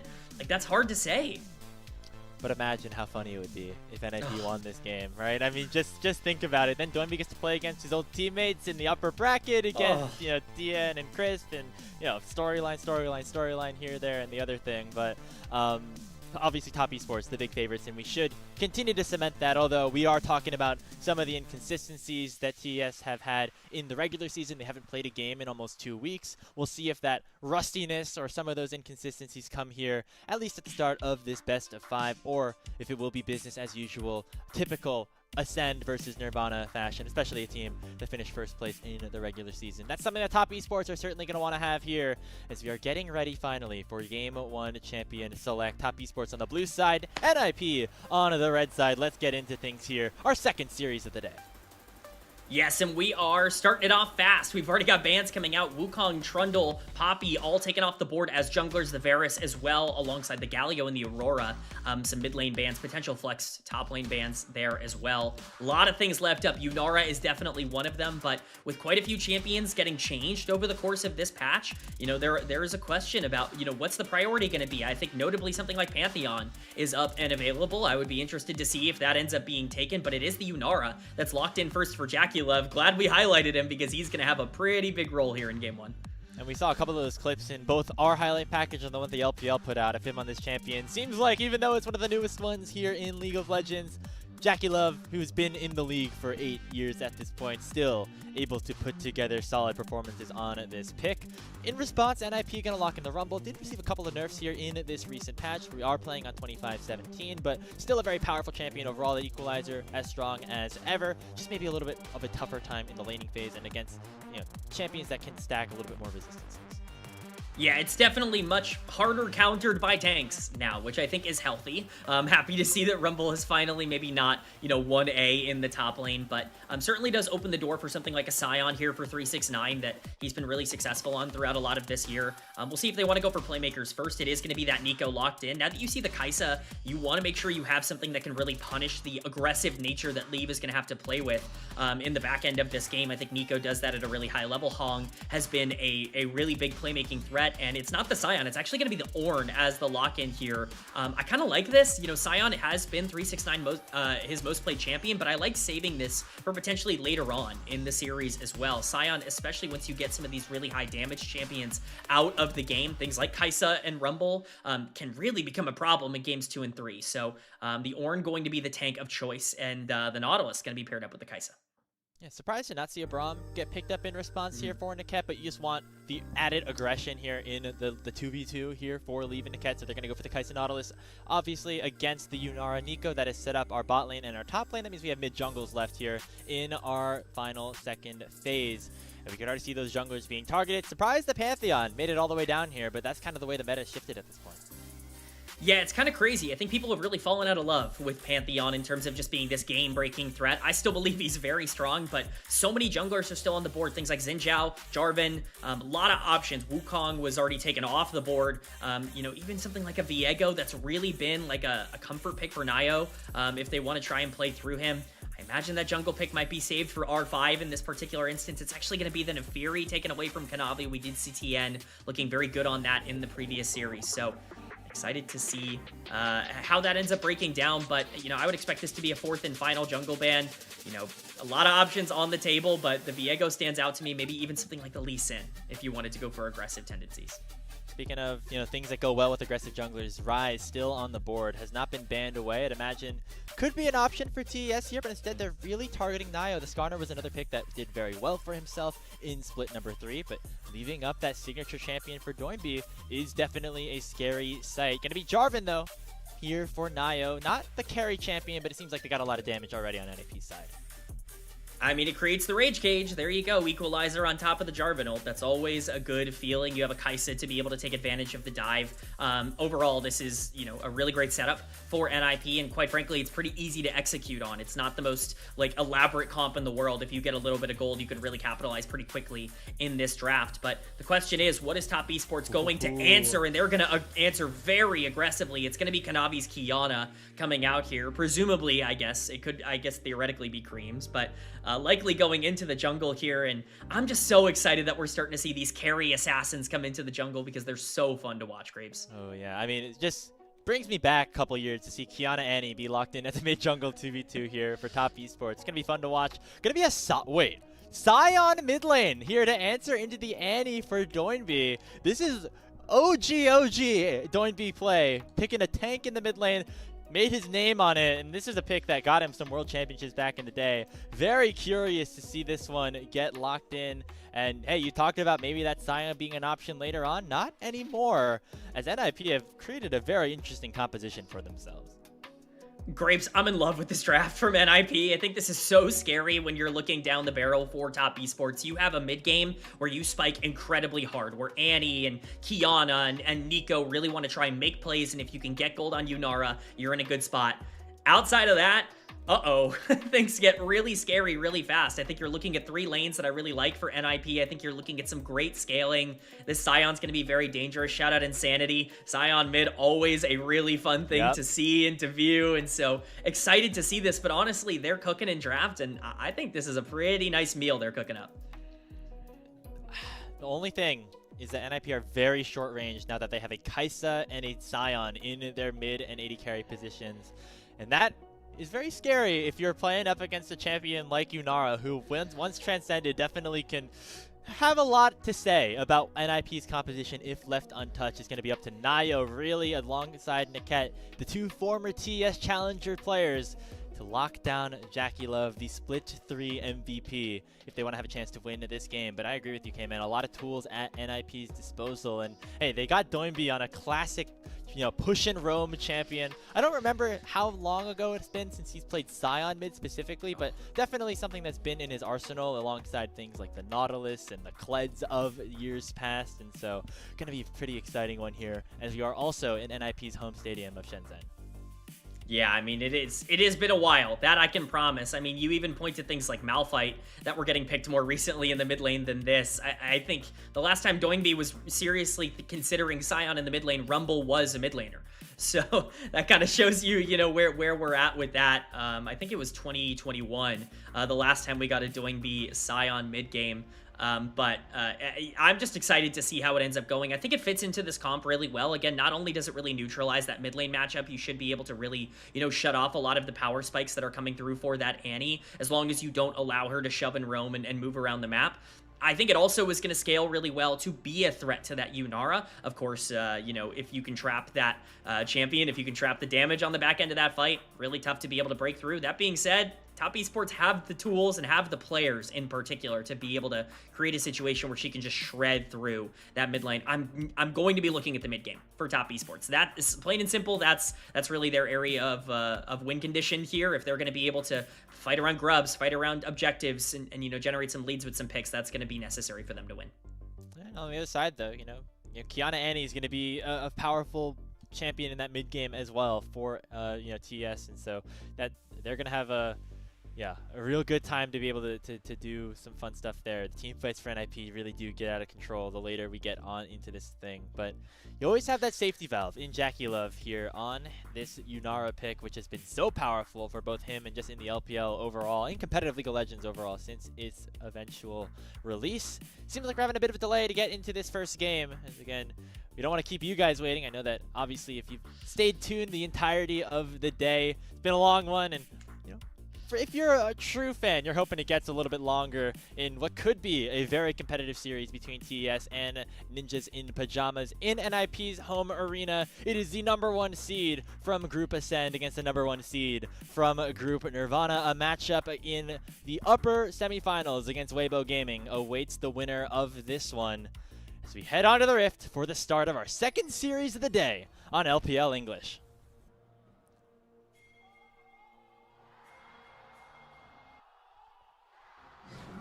And very early on, we've got a level 1 onto Kanavi, stepping too far forward and getting welcomed by the anchor of Niket. Couldn't even get past the Gyos. That's a good start for NiP. They get first blood. That's the best case scenario for NiP, I would argue. Not only do you get a free kill onto the Qiyana at level 1, which is great, the kill goes to Leave on the Kai'Sa. This is perfect. All of a sudden, this laning phase that I already think is actually okay, more than okay, for the Kai'Sa and the Nautilus actually becomes really scary with that extra gold. This is huge for NiP to be able to start picking up victories in the early game and really be able to push that lead. I mean, you couldn't have written up better for NiP. Oh. The comp that wants to scale. You have the Kai'Sa, you have the Sion mid lane, and if you can get to that point, it'd be really, really good. Now, Leave has that extra dagger coming back into lane, an extra potion presumably as well. Very good position for this 2v2, which is going to get poked out a little bit. You're overall going to be feeling confident here for Ninjas in Pajamas. A great start for them against, of course, your best team of the Split 3 regular season. Yeah, NiP definitely underdogs in this series, not only in terms of public perception, but in terms of how their splits have gone, how their years have gone. It's a great start, though, and a lot of damage is going to get put down on Hong. Actually, the lethal tempo popped by JackeyLove, so he's able to dish out some extra damage on those auto attacks, taking Niket down to about 300 HP. Despite that first kill, still going to be early push. No surprise here for the TES bottom lane, as they have both junglers pushing away from them, which is a good sign for JackeyLove and Hong. They're going to be in this isolated 2v2 for quite a while. Unless Nio goes for a 3-camp gank. Oh, I love this. If he's able to pull this off, that's huge. Yeah, Leave immediately pops the cleanse, going very aggressive on a JackeyLove, who does not have his barrier yet. The EQ flash follow from Nio will seal JackeyLove's fate. He goes down, and it's 2-0 quick for NiP.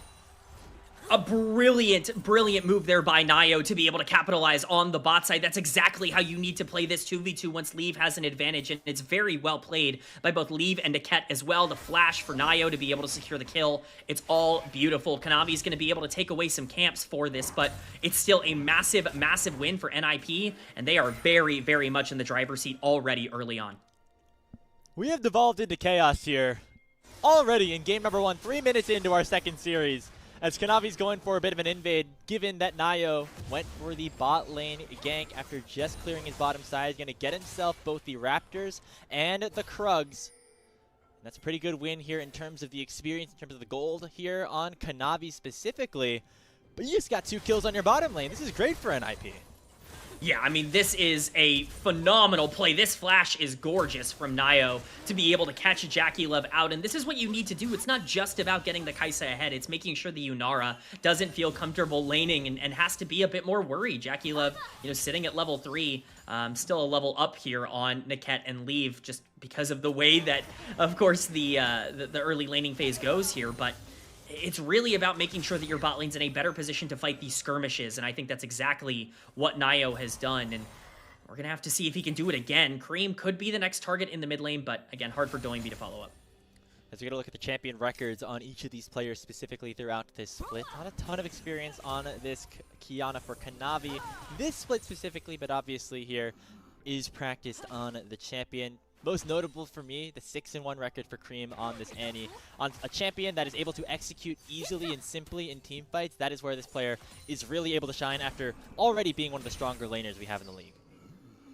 Yeah, Cream has really looked comfortable on Annie in terms of the way that the setups go. Playing alongside Kanavi has been massive for TES's resurgence in the second half of the year. See if they can do it again as Niket and Leave continuing to get poked out here under tower. Still only sub 5 minutes into the game. Dragon is spawning in about 5 seconds, but Grub's 3 minutes away. Plenty of time for Niket and Leave to farm up here under tower and start to generate some gold.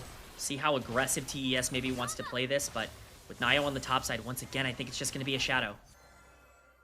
I mean, now you see Kanavi likely going to get spotted unless he weaves the vision through perfectly. Okay, gets spotted by that trinket there, which means that both Doingby knows something is coming, and maybe NiP can make something happen on the top side of the map. Tibber is being utilized very nicely by Cream, and that means that Doingby will go down before even unlocking level 6. Top Esports finally getting on the board. There's your level 6 advantage in the mid lane, where Cream's just able to say, all right, here's a bunch of burst damage, and Qiyana gets a free kill. Obviously, the ward, would hopefully have kept Doingby safe, but it's a tough place to be in. 369 taking advantage of his ult advantage as well by pressuring solo kill out of this lane, shoving the wave in. Pretty traditional trades, but it's nice for Top Esports to get some gold back, specifically because it's going on Kanavi. And this is one of the biggest nerfs that Rumble got here on this recent patch. On the passive, a little bit less of that max HP damage on the overheated auto attack. So as a Rumble in the laning phase, you used to be able to overheat quickly, burn through some of these tanks with both your Flame Spitter and your overheated combos. Both of that got nerfed. And so it means that 369 going to have a bit of an easier time in lane, as you're seeing here, especially now that he's able to stack a little bit of magic resist early, still has 3 biscuits in his inventory. It's going to be a very tough target here for NiP to burn down, and another player that has been very consistent on champions like the Ornn, 3-0 on it this season. 369, the weak side king from back in the JDG Super Team days. You know, we know he can carry, we know he can roll the 9s, but this guy is also very, very good at playing his own individual role. He's going to be really important towards this Compass Disruption in the later part of the game to try and get onto the Kai'Sa and potentially even start fights. But right now it's Nio who's starting up on the Dragon. This should be a free take here for Ninjas in Pajamas, unless Kanavi wants to play really aggressive and try to contest this. But with a minute left on the spawn for Grubs, this should just be an advantage to NiP. NiP going to send Doinby up the top side to catch that wave that is getting shoved in by Jackie Love and Hong. The cost, of course, is that leave, and Niket gets to now rotate towards the mid lane. So we're playing, I don't even know, musical chairs with our lane assignments here in this game number 1, K-Man. It's really everyone feeling pretty comfortable and able to rotate around the map to make sure that their carries are put in the best positions possible. I mean, this is what happens when you get a you get a hook onto the mid lane here. Oh, and the So we Tibbers get and misses. Tibbers. That's a big cooldown now gone for Cream, who is now in a tough spot, especially if Niket is able to land another one of those dredge lines. He's been very good on this Nautilus here in game number 2. Nice little interaction here as Cream is using Tibbers to make sure that Niket is unable to land another dredge line onto him. Able to get back to base very nicely, but hey, that's another cooldown utilized here on NiP's side. They're going to use it to get some control in the mid lane.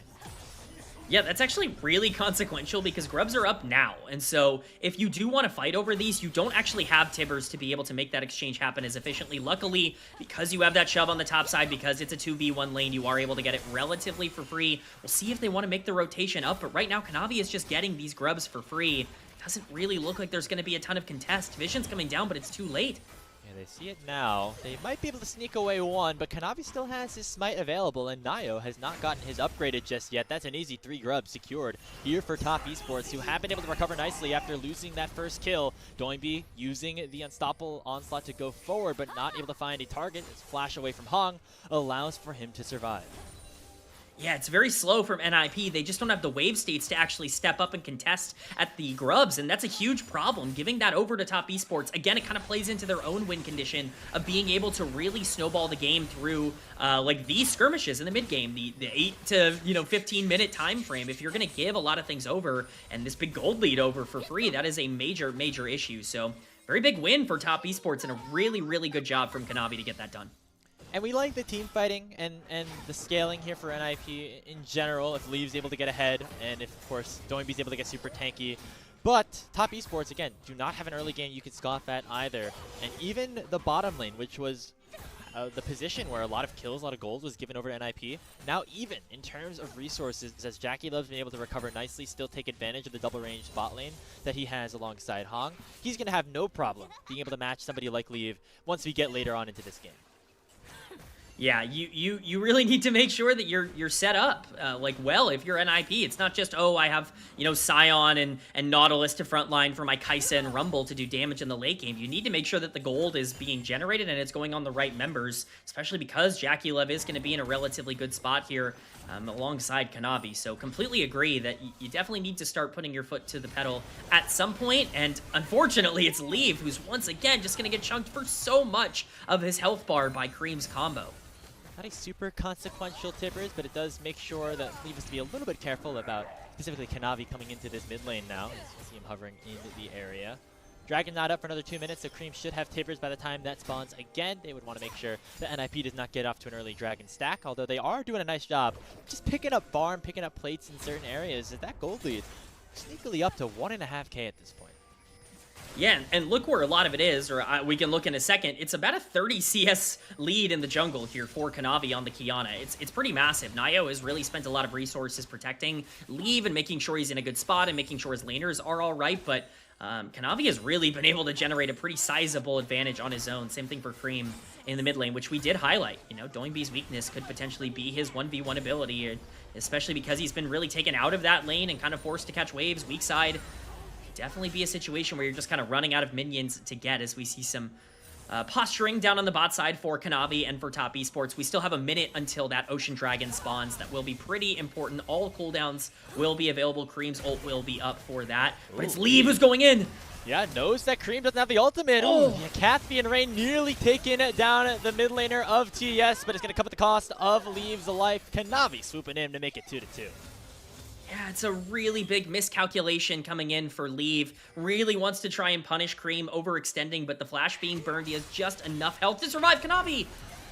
Supreme Display talent is still available, but Nio just cancels it with the Cataclysm, getting himself a nice shutdown and getting NiP back into this game. It's chaos everywhere on the map right now. Grapes, we're seeing so much action happen. That's actually a really big kill for Nio, because as much as we can punish, you know, someone like Leave for getting caught out, it was early enough where he should be salvageable, but now it's Nio's turn to get Ornn ulted, but 369 could be in danger.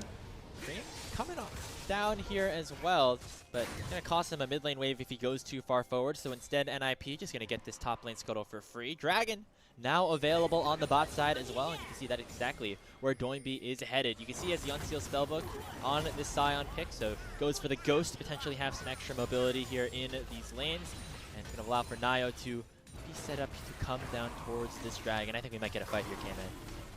I think so as well. Nio is posturing very aggressively. They need to start stacking these dragons. Is Kanavi even going to get here in time? It doesn't look like it. It looks like it's gone. Picked up. That's 2-0 in the Dragon department, and Top Esports not in time to try and contest the objective, so they will give it up at the cost of keeping the gold lead in a relatively positive state for them. And now it looks like Cream's gonna get targeted. Nice flash attempt by Niket. Appreciate the effort at the very least, but it's not gonna find any gold here, as now Jackulov gonna be in some trouble. Gets hit by the Roar of the Slayer as well as the EQ combo, but there's just not enough damage as Jackulov able to transcend and make sure that Nio is taken out. And now here comes a teleport in. It's going to be Niket with the Spellbook joining the party as 4 members of TES head down to the bottom lane to try to go for a dive. Pop Blossom only going to land on Niket, and I think at this point Cream going forward with the Tibbers will be able to take the Nautilus down. And they can just wait for these tower to re-aggro onto the minions before going in once again. This time, the supreme display of talent will land on Nio, and already it's a 2-0 in favor of Top Esports on the bottom side. Leave made his way down there to try and prevent another redive, but I think it's going to happen again as they wait for the minions to escort in. Only Doinby is alive, does not have his ultimate here, and will go down again to Kanavi. A beautifully executed play on the bottom side of the map for TES. It's absolutely clinical the way that Top Esports utilize this Nico to constantly generate gold leads. This is what the best teams in the world do better than anybody else. It's utilizing champions like Nico to their fullest extent with their dive potential. You're staring down the barrel of 3 people bot lane, and you only have 4 under tower, and you go, yeah, that's fine. That's a fight we want to take. Even when Pop Blossom only lands on Niket, it all ends up working out. Again, it's perfectly layered. You know, Hong plays it really excellently on the Nico, and then, man, what a play by Kanavi to be able to interrupt Nio getting out with that ultimate. Just really well done all around by TES. I think the biggest thing for me was how patient they were on that dive. They waited for, of course, the turret to, you know, I guess cool down a little bit on the minions before going in 2 or 3 times on that extended play. And by it being able to pick off one after the other, NiP were never able to follow up. And, you know, that's the sort of thing that can make or break some of these early games. And now TS with a 4,000 gold lead. This is kind of some of the stuff that they were struggling with in some of their losses earlier in the regular season. So very good, very clean play from them so far. Yeah, I mean, they look great at the start of this game. They've generated a pretty huge gold lead for themselves, and that's exactly what they needed to do. Like, more specifically, about a 3k gold lead individually on the mid-jungle duo. We're seeing it. And it looks like another lockdown has come down onto Nio. Not able to drag away from his flag, as Cream will get his first kill of the game and set TES up nicely around the Rift Herald. Another huge catch. Again, it's just taking advantage of resources. Jackulov Flashes away from the depth charge, but Doinby's going to go in anyway. Killer Instinct Teleport. to follow the unstoppable onslaught. And a nice return kill here for NiP. It's going to come, though, with Kanavi and 369 diving this front line of Ninjas in Pajamas. Solo kill taken down very low, and Cream will take down Leave on the backside as well. The Rumble is still alive, but now Cream going to be in some trouble, but he will not go down just yet until Doinby flashes after him. But the Annie is still going to survive. Dodges no away, way. and Cream will live. Kanavi takes down Niket on the backside, and it should be an extended 4 kills in for top esports, and Doinby could still be on the menu. Nio has come back from the death chamber though, and now the top side of the map for NiP looking to make something back happen here. A teleport has come back in as Cream regenerated back to full HP and looking to rejoin the Herald. It's so much chaos, Grapes, and it's always coming out in favor of top esports. They look phenomenal in these big exchanges. Cream is positioned perfectly throughout this entire fight. We're going to get a replay of how this ended up starting. He just bursts down Nio, immediately drops his full combo alongside the Pop Blossom. There's no way to get out of that for the Jarvan, and all of a sudden the Rift Herald is on the menu. And at this point, TES, they feel comfortable to walk up. NiP don't want to give this over, though. Even without their jungler, they feel like they can take advantage of the fact that Jackie Love's a little far forward. The problem is the rest of the team is collapsing. The equalizer gets dropped and so many resources get used to take down the Yunara that by the time the rest of this fight goes down, they just don't have the health bars. Leave gets taken down by Cream, who's basically untouched on the back end here. Cream gets that double kill there on top of solo kill and even gets out to safety as well. Really just a beautiful turnaround for top esports. Kanavi, Cream, 369 all playing brilliantly. They grab the Herald for it. They're in a really dominating position here in game 1. And after things went so well for Ninjas in Pajamas in the early game, they are now down over 5,000 gold as TES looking very strong at the 17-minute mark of this game. The Dragon spawning right now. Chemtexel has built the Rift. That's the one advantage that NiP have at this point. Getting this one here with secure soul point, at the very least, they're going to be able to use the Dragon advantage that they have right now. At least stall the game out a little bit further, but TES able to continuously add to their lead. Herald popped in the mid lane, taking down that tier 1, and they use that pressure to secure this Dragon unless NiP have something to say about it. It's a teleport coming in from Doinby, but it's in a very deep position as 3 members of TES have already gone onto him and forced him backwards. He still has the ultimate, and the Dragon positioning is actually now controlled by NiP. Dredge line misses from Niket, and now the battle lines have been drawn. Call the Forge God has come out. 369 looking here for Leave, but does not find. He flashed away from the Pop Blossom as well, and Solo Kill's the only one to take the brunt of the damage. On the backside, though, Nio's in significant danger as Kanavi flashes after him and takes his opposing jungler down. Doinby looking to cut off Jackie Love, but the Yunara has been transcended, has been unlocked, and should be able to slowly take down this Scion unless he's able to run away. Overall, it's a 2-for-1 in favor of TES, and they should go right back to the Dragon to claim the first one for them. Huge fight there for top esports when you're looking at ways for NiP to get back into this game. Dragon was the only one. The soul is really what they're playing for here, in TES just outclassing them in this fight. Kanavi diving on top of Nio, expending so many resources to kill that Jarvan and to take away everything from the fight. It's another really nice engage from 369.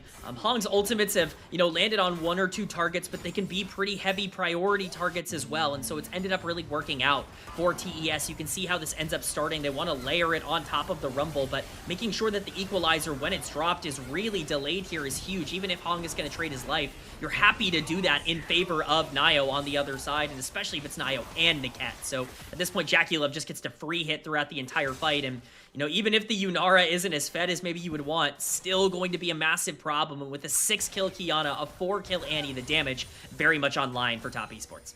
Just a huge game, number 1, from your mid-jungle of top esports. We talk a lot about what NiP do to win games in Group Nirvana. Nio has to be ahead for them to find success, and clearly that was not the case despite the first blood going over to them, the first 2 kills going over to them with the help of this Jarvan the 4th. Kanavi establishing himself by clearing out camps at the topside invade immediately after that first clear allowed for him to really snowball this lead. He's now almost 3,000 gold ahead. And you just take a look at the formula for NiP. Right now, Nio is not ahead, and that means they're in a very dangerous spot. Yeah, it's a scary spot for sure for NiP. You definitely don't feel great about the situation. I don't think it's unwinnable. You still do have a Kai'Sa that could potentially take over a fight. One good Rumble equalizer can really make things difficult for the side of TES, but it's basically got to be perfect. And now with Otacon taken down very low, it doesn't even look like it's going to be contested. It looks like almost everybody's zoned off. It's just for free. You know, Top Esports take a lead that was already massive and grow it to even further proportions. And smart for them to make sure that they do not just throw the game at this point, although now Top Esports invading the jungle are going to look for a play, but instead it's Nio who's able to lock down the backline, but nobody will go down on TES's side. Doinb in far too late. He'll be able to take down Kanavi, but JackeyLove is still untouched on the backside of the fight, dashes forward and takes Doinb down. It's another team fight win for Top Esports. They get that and the Otacon as a 2-for-1 special. I can't even begin to think what NiP were doing. You give Otacon for free, you fight in the jungle, you try and dive Nio the backline here with that Cataclysm to trap them in, but did you forget, man, there's no damage on NiP right now. You don't have any ways to break through. We're going to get it in a replay. This is just over-eager. They feel like they're trapped within this jungle, but when Nio goes in, you know, he feels like, okay, well, we can burst down Cream, or we can burst down JackeyLove. Leave even ults in, but he just instantly dies because he gets CC chained into oblivion, and at this point, there is no fight. You've lost your primary engage, and you've lost your AD carry, who's supposed to be doing all the damage. Just goes from bad to worse for Ninjas in Pajamas, but it's Top Esports once again, absolutely exponentially growing their lead with that Otacon and with the fight win. I mean, if you're going to give the Otacon up, I respect that. You're down pretty far, try to scale up or whatever. No reason to try to start a fight. I mean, I understand the logic, as theoretically that's an illegal position for Top Esports to be in, but everything's legal. There's no laws in the land when you're up 7,000 gold. You can kind of do whatever you want, and we very clearly saw that happen here. Nio had a great ulti onto Cream, not able to take him down because they are just not ahead enough, and they don't have enough damage at this point to kill anybody on TS's side, and we saw it there in that last fight. Unless this game goes to a very extended position, NiP going to have a very difficult time coming away with a Game 1 win. Definitely a tricky spot for them as NiP try to gain some control of their jungle. You know, I think JackeyLove might have taken the skin choice from Leave a little personally, and perhaps played a bit more aggressive this game on the Yunara. He's sitting at 2 items now. Kiana sitting at 3 items. Yeah, no, definitely a little fun side plot there, but JackeyLove getting the best of it, at least right now, as they push into the mid lane for this tier 2. Again, they feel confident enough to go for anything at this point. We have not seen too much of that team fighting combo here for NiP. This could be a good time to use it as the equalizer separating a lot of members, and in goes Nio. Hong, though, still gonna live until he finally gets taken down by Doinb, who takes Cream down as well. But JackeyLove is still alive, and Kanavi displays his talent supremely on the entirety of NiP. Only Niket's left alive, as NiP thought they had a pick, but it's gonna come at the cost of 4 of their members dropping to Top Esports.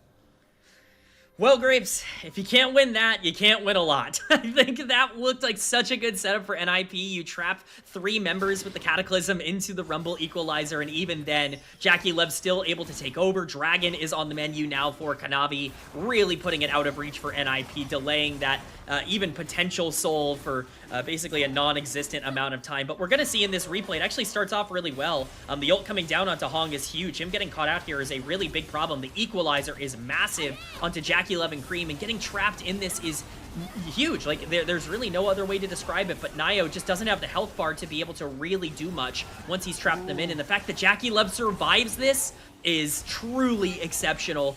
Really just a bit of a wallet dip there as he takes him down, and there goes Nio again. I think Leave got stunned on his way in with the Killer Instinct, and that was a big reason as to how JackeyLove survived that fight. Could have been a lot closer than it ended up being if just that little interaction went the other way. But regardless, Top Esports not going to be complaining about that. They're now up almost 10,000 gold. They got Baron spawning in about 10 seconds. Should be able to take it effectively on spawn if they so choose. So we now have 3 full items on a JackeyLove, almost 3 here on Cream, and that's a 4th item right now on Kanavi, as obviously the assassin items have been buffed a little bit in terms of their cost, but now looking for another pick here onto Niket. Hong and Jacula poking him out. Baron is now spawned, and Top Esports control the top side of the jungle. Unfortunately for NiP, I think that they have learned that they no longer have access to their own jungle, that this is Top Esports' land to roam, and they are roaming it. They are certainly stepping up. They don't want the Baron, they want some kills. Going for a pick on the Doinby. He's a tanky Scion. Will he be tanky enough? Finding a knock-up now on to Kanavi. They should be able to take the Kiana down, but a 3-man Pop Blossom comes through from Hong and allows himself to give his AD carry a double kill. Solo kill goes golden, forced to flash away. Already 4 members down for Ninjas in Pajamas as Top Esports win yet another fight. It, again, looks like an okay setup for NiP, but they're so far behind, and then they get really separated as that fight continues to go along. I think the most emblematic thing of this game is that Cream ends up solo killing Leave on the end of that fight, as everybody else basically dukes it out as Jacula, bursts down the tanks. But once again, it's Top Esports coming out on top. They're going to get the Baron as a reward, and now I think the end of this game is becoming a bit of a formality. It's a 10k gold lead for TES at 25 minutes, and they've looked just about as good as you could possibly hope in game number 1. We said TES's mid-game was their strength, and we clearly saw it here in game 1. Again, Nayo is finding good opportunities, but he's just too far behind at this point.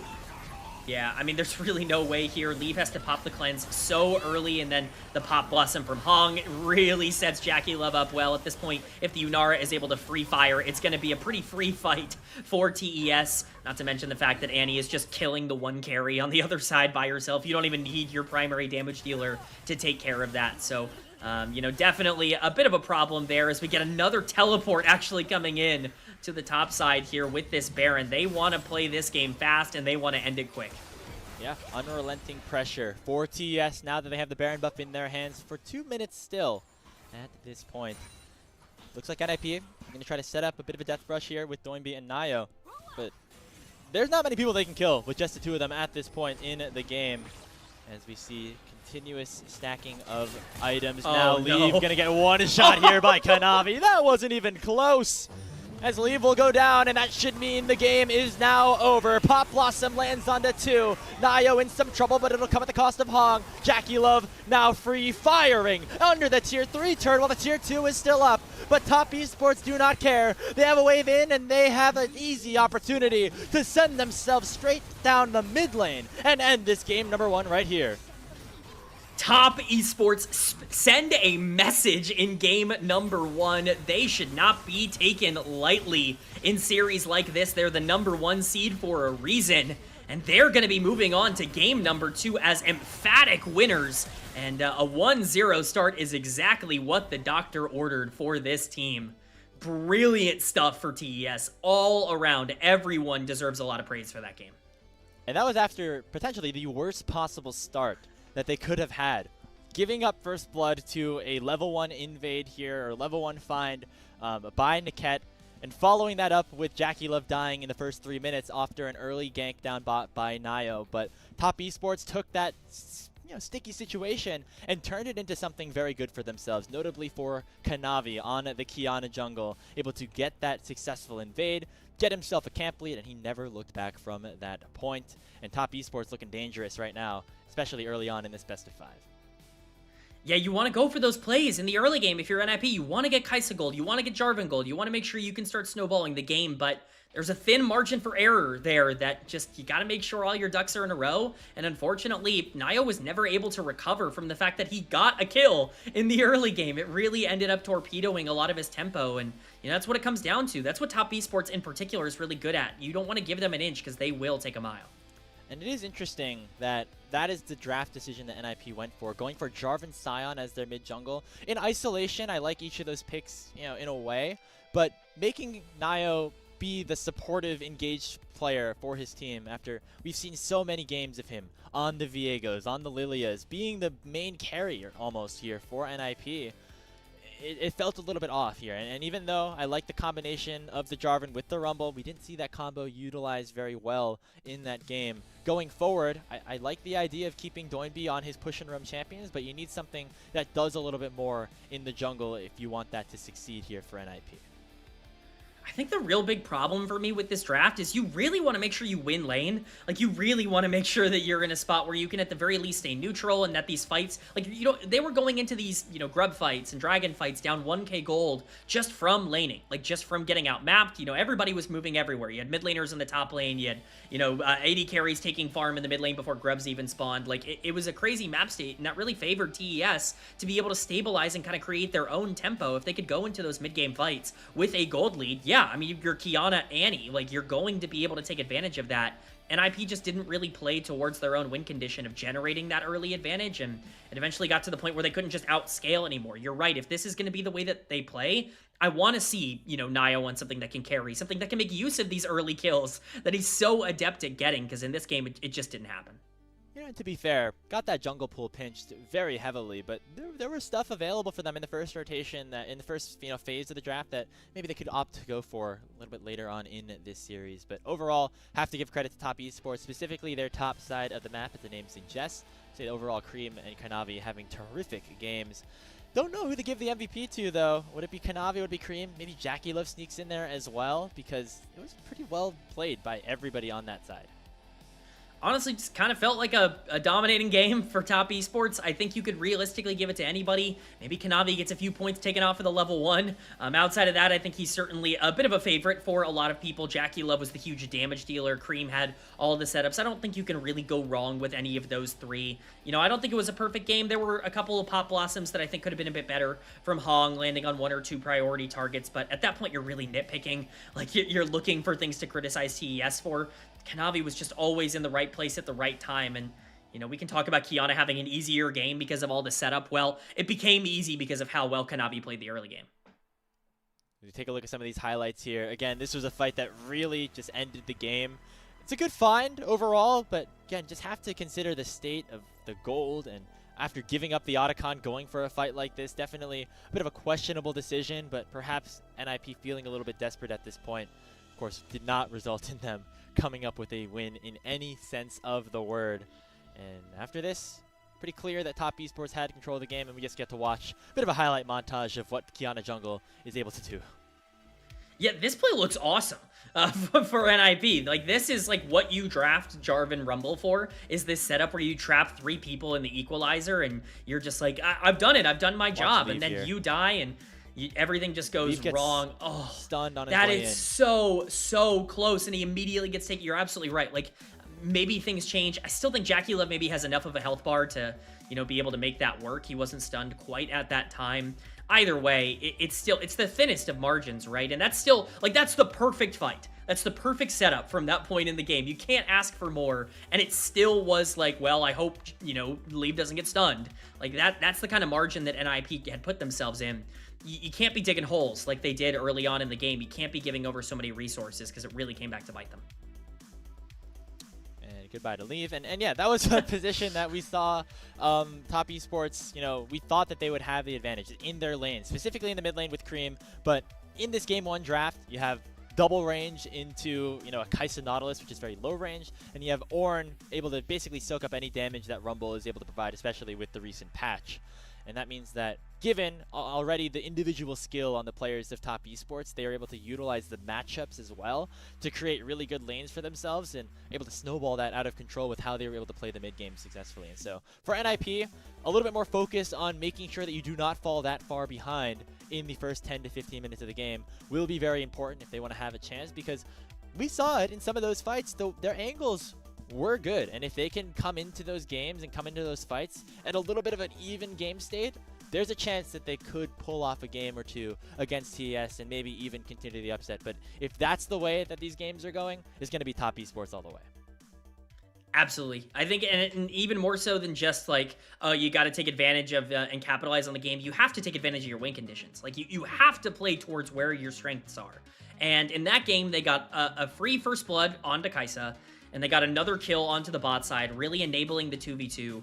And then Kai'Sa got no more pressure the rest of the game, was stuck under tower, could never really move, wasn't able to participate in any of the fights. You know, Leave was in a spot where he should have been able to snowball that game, and it just didn't really happen. You need to make sure that you're prioritizing giving resources and giving attention to the players who can utilize it. You know who did that this game? Kanavi, who I think has earned player of the game.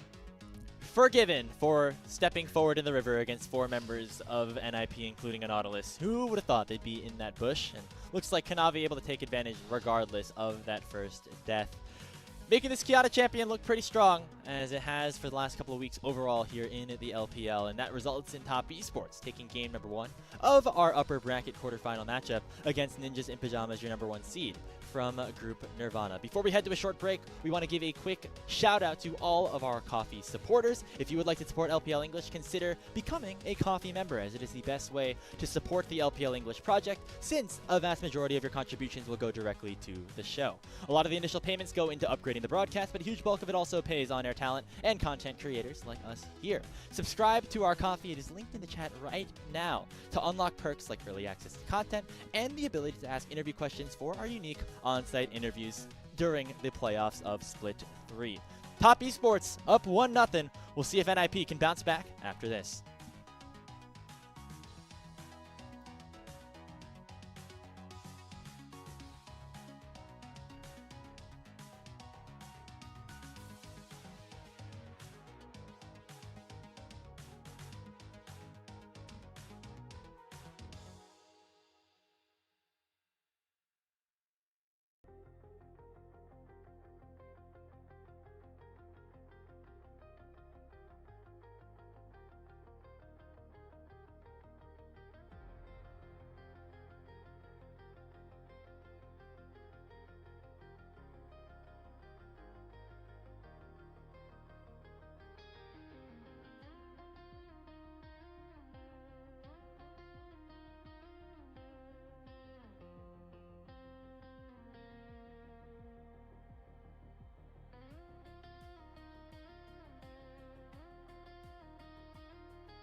Welcome back, everybody, to LPL English, where we have the second game of our second series. Top Esports, your #1 team from the regular season, taking Game 1 easily against Group Nirvana representatives Ninjas in the Pajamas. The winner getting the chance to play up against Weibo Gaming in that upper bracket semifinal. The loser heading down to the lower bracket with a matchup unexpectedly against your defending champions in AL. Grapes and K-Man here with you for this best of 5. NiP likely opting towards blue side, having lost that first game. And this is where maybe Top Esports have shown a little bit of vulnerability. They have lost games to both FPX and WE to wrap up their regular season, and even though they were able to close things out in Game 3, K-Man, we'd like to see some more consistency from them, especially as they prepare to play up against higher level competition.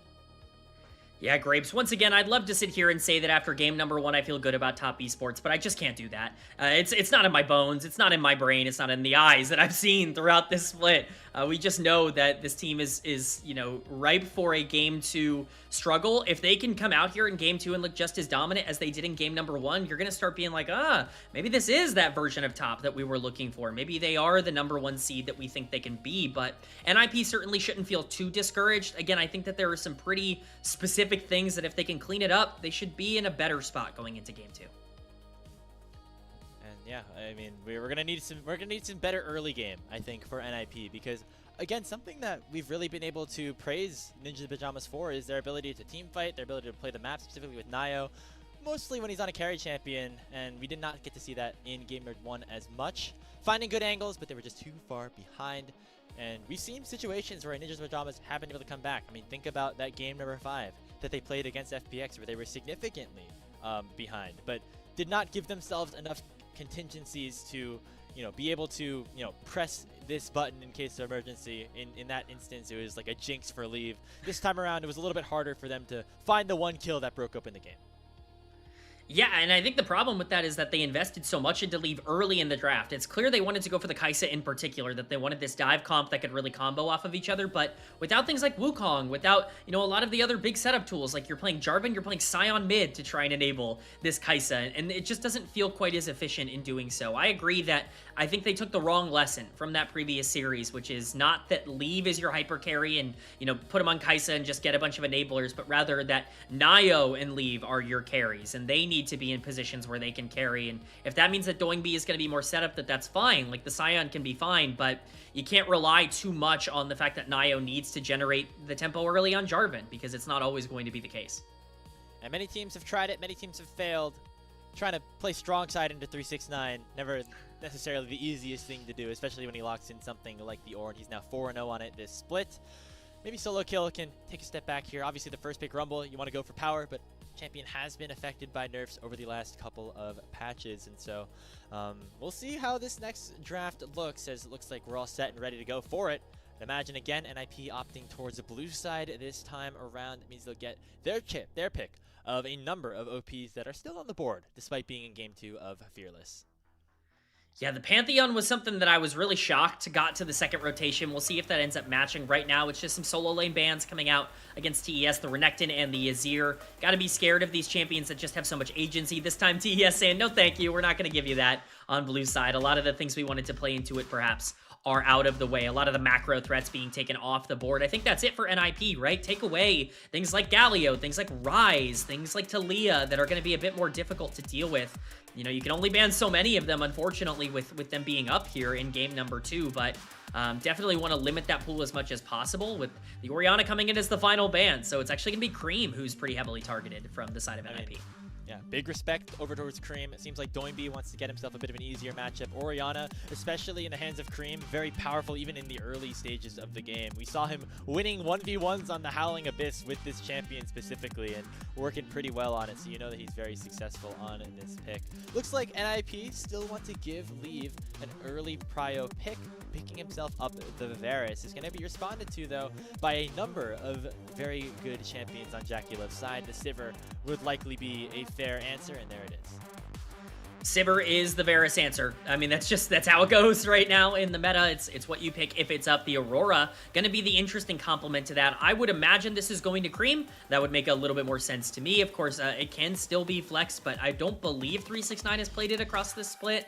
I could be wrong. No, it doesn't look like he has. It looks like it would be his first Aurora game. So just an early lock-in. And again, with all of those bans targeted towards Cream, they want to make sure you can get him on something comfortable early. Aurora is certainly kind of an LPL classic. And if we remember towards the beginning of the year, you know, back towards first stand and like split number 1, this Aurora was a massive pick for Cream, really towards bringing them to that split 1 title. So makes sense, you know, bringing it out here. Alistair, a really high priority support. For my money, still maybe the most consistent in the game, especially in terms of those tank engages. Makes sense to take away, and it's the Sylas as the answer for Doingby. So no more Scion, no more tanky answer. They want combat here. Played in Game 5, 2 very high levels of success against FPX, at least in the later stages of the game. Important to note this also could flex towards the jungle, as Sylas has gotten some buffs in that position over the last couple of weeks. Hong's going to lock in the Braum to match alongside the Sivir as we head into the second phase of bans. Yeah, really what I'm looking at here is just what you want to prioritize. Of course, it is bot mid, taken for both sides. Again, potentially Sylas is flexible, but I would imagine more jungle bans are going to be coming out here. I think pinching that pool as much as possible is really ideal for both of these teams, and we're seeing that. You know, Nio starting to get some of his carries taken away. That Viego that we talked about really being his go-to in terms of what do you want to do to win the game? You know, play Viego. There are other things, like we said, the Lee Sin that can be a bit more aggressive if you want to play that alongside Sylas. Nidalee was what they ended up pairing with that Sylas in game number 5 to take down FPX. Plenty of other options on the board, but it's going to be the Poppy taken away for NiP. I mean, yeah, it's Alistair Sylas. I think you got to take it away. They'll be able to, yeah, take some of those guys out of the fight, which would be a very tough situation for NiP. As now they're looking for a top laner at the very least, and then we'll see where exactly that Sylas does get flexed to. Overall, the jungle pool, I would imagine, continuing to get pinched. That would be bad news for Nio, as again, he's a big part as to what what NiP do to win games. And you know that top esports is okay with pinching the pool because Kanavi can play basically anything. Yeah, the real question here is, like, how much do you want to pinch it? Because right now, Xin Zhao and Wukong are both available. They're kind of 2 of the more premier junglers. Something like Skarner is also up if you want to, you know, play a little bit more towards that, you know, facilitative kind of tank play style. So plenty of options left available, and it's going to be the Gwen that's actually taken off the board. I really like this. There are too many junglers to really take out a lot of the easy options for Kanavi. He kind of has his pick of the litter no matter what, and so you might as well get rid of really the best top laner left in the Gwen and make sure that 369 doesn't have the easy laning phase there, but it will be the Xin Zhao locked in. Definitely much more of a combat mid-jungle duo here for the Xin Zhao and the Aurora. They saw how well it did earlier in the last game with that Kiana as well, so they want something that Kanavi can go out and skirmish on again. Saw it work very well in that last game. As now we see what NiP want to lock in. Will the Sylas head towards the jungle? It's looking like it based off the hovers right now, but you know, never to think about that when talking about draft. There it is, Doinby's Rise. Safe staple pick as always. He did lose on this pick in game number 1 against FPX, but you know that he is always going to be a massive threat when in this position. And we'll see what solo kill now wants to pick up. A weak side thing like this Yorick would make some sense. Get some solo kill prowess here for solo lane prowess, I should say. And banning the Gwen, good idea against it. Let's not forget, Doingby had a 91% ban rate on Rise in the spring split. They were not letting this champion through against NiP, and he's definitely going to have the opportunity to really take over here. I like the way that NiP's draft is complemented by a lot of the rest of their picks, but the Yorick is actually going to be answered by the Cassante on the top side, a champion that, despite some changes, I think has really benefited from the kind of patch adjustments, and now we're looking at another game where blue side probably has the tempo in the mid game where you want to make sure that you're looking to take advantage of those skirmishes around grubs, especially because this Sylas Rise really need to use that, you know, Realm Warp to create a big macro advantage. But I do think there is a bit of a lane, you know, favorite towards top esports. I think especially this Sivir, if you can get the shove in the 2v2 and really make Varus a little bit more difficult to play around, I think that is a way for TES to be able to stabilize here. And I think they scale pretty well as well. Yeah, really nice scaling on top esports' side. NiP, it seems like their draft is going in a number of different directions. They have a great 1-3-1 composition, of course, with the Yorick and the Rise. They have enough wave clear with somebody like Varus in the AD carry position. The question is, how are they going to be able to play these team fights? And honestly, I feel like overall, top esports in a good position to match those solo lanes in the side lanes regardless with the composition that they have, on top of being already a very good team fighting 5-man unit. Overall, looking good for the 1 seed from Group Ascend. at least through the first game of that series. A very dominant Game 1 win puts them up to a 1-0 position over Ninjas in Pajamas. But NiP want to avoid falling down to the lower bracket, at least without any sort of a fight. They are on blue side. They got the composition that they want. We'll see if they can execute here in game number 2. Execution is the key. It's the name of the game. We saw last game, it doesn't matter how, how your level 1 goes. It's what you do with the lead that you get. We'll see which team can take the easiest route and get the most of it.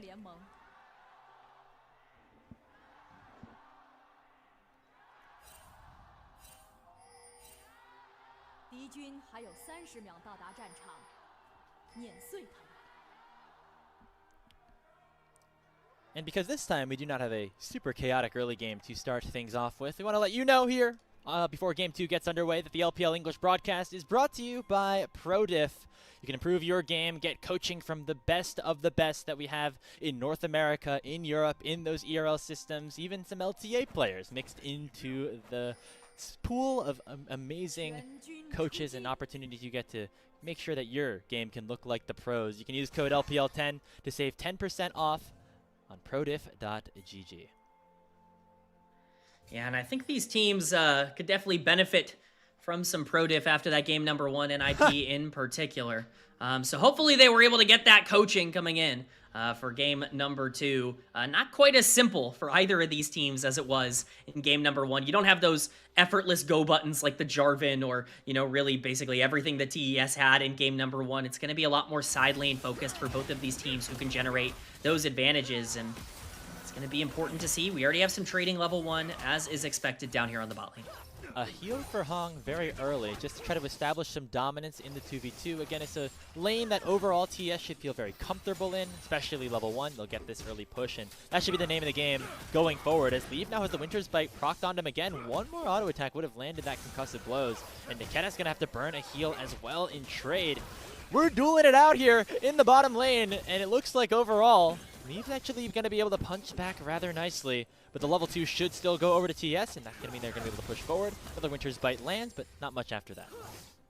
Yeah, it's a very chaotic trade, but, this is why you pick the Sivir, because she actually trades really well into the Varus early, and you get that spell shield for late. We do see Nio making his way down here once again. A repeat, potentially, of game number 1. Just gonna back. Yeah, at this point, better not to show, in my opinion. Gives Kanavi an early chance to go in, but instead, gonna use the Abscond Duck, not landing it. The spell shield was there from JackeyLove anyway, but he bought enough time for Kanavi to rotate down to his bottom side jungle, so he is not in danger of getting invaded yet again. Yes, definitely a more optimal way to play this out, even if you don't get the kill.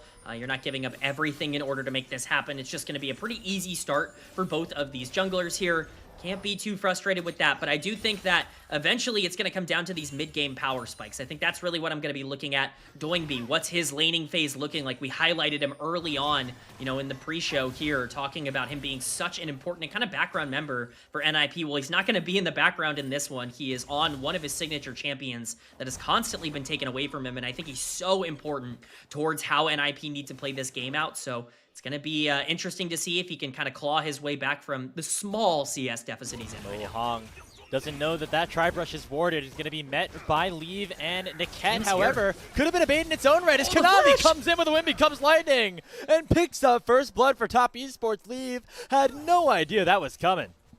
It was all calculated. Absolutely nothing to say there. Hong with the bait and Kanavi with the capitalization as he ends up diving in to pick up that first blood. Kind of the opposite of what happened in game number 1. A lot of early gold going over to TES, and especially getting that on Xin Zhao makes a lot of these skirmishes even more scary. So we see the teleport coming into the mid lane from Doingby to be able to equalize. Cream going to be able to get that back off as well. But massive, massive success there for TES, and already in a great spot. Yeah, I mean, Leaf just did not see that one coming. He thought that, oh, free kill for me, and looks like Hong knew a little bit better than that. See a flash traded here. Up on the top side, 369 without mana. Gonna force himself back and TP into the top side once again. As we can already see things opening up a little bit here for Ninjas in Pajamas. However, this time Nio not as far behind, able to full clear up to the top side of the map, and now making his way down bottom where JackeyLove's at about half HP. Yeah, they're going to be looking for this. Jackie hasn't had a chance to back yet. Initial damage onto Hong. But just going to force Jackie Love off the wave. Should be enough to at least get some plating here for NiP, but they're going to have to move quickly because now here comes Cream and Kanavi. Cream dashes forward. Already doing a little bit of damage, but he gets rooted up by the Rune Prison. Niket knocking him up as well. Cream forced to flash away, but Doinby will follow and pick up a kill in response for NiP. Niket going to take the brunt of the damage by Kanavi and Hong as this Xin Zhao Braum combo doing a lot, but not enough to take down Nayo just yet as he's now in a 1v3. Kanavi will drop, and it's Fates of Warfare picked up for the Ninjas.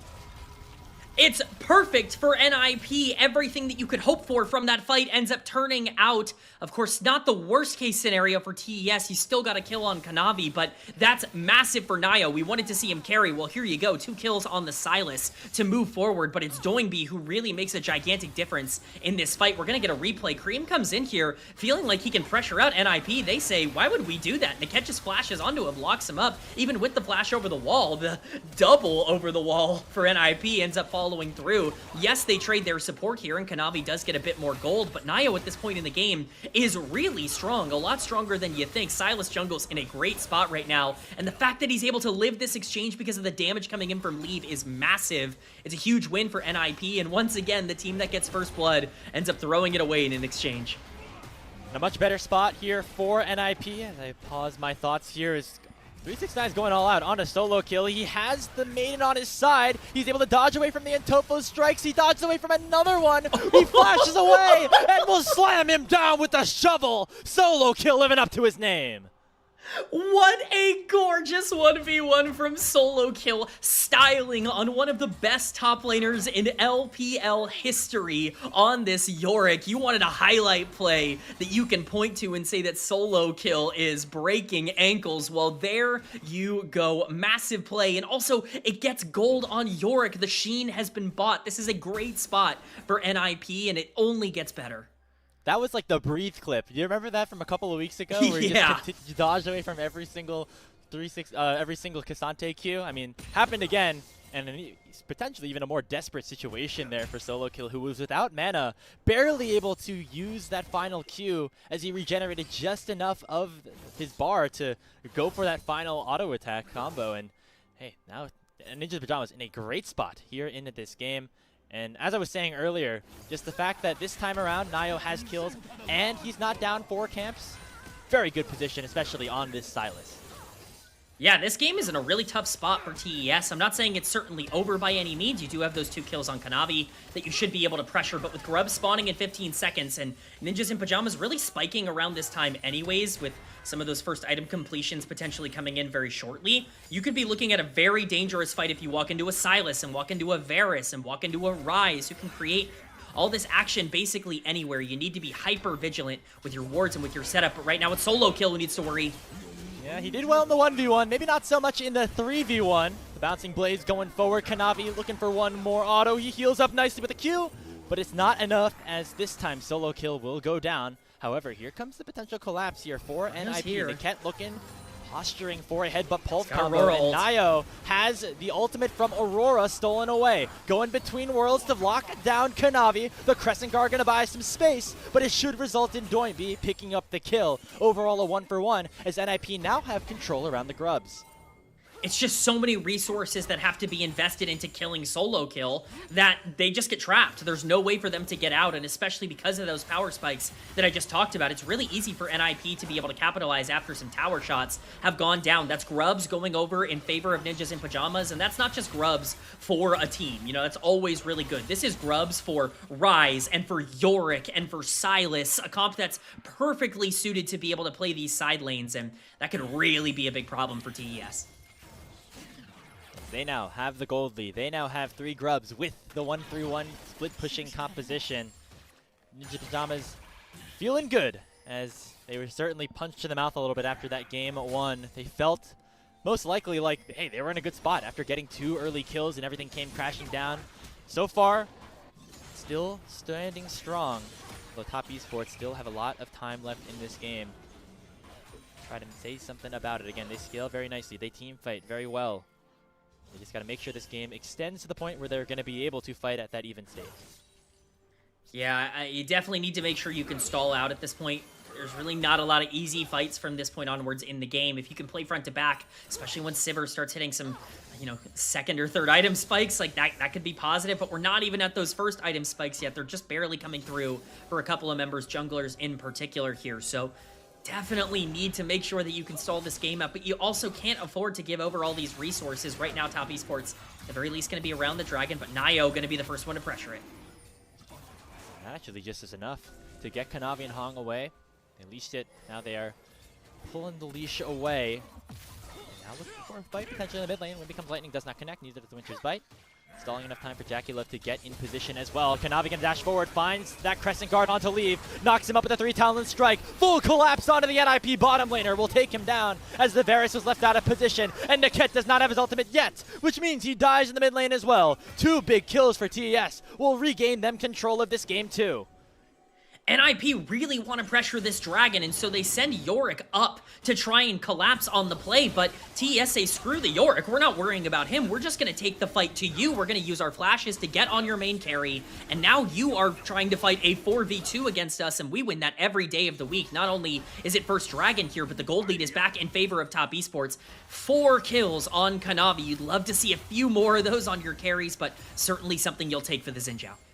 You love to see out of Kanavi. Again, one of the most important players for Top Esports' success.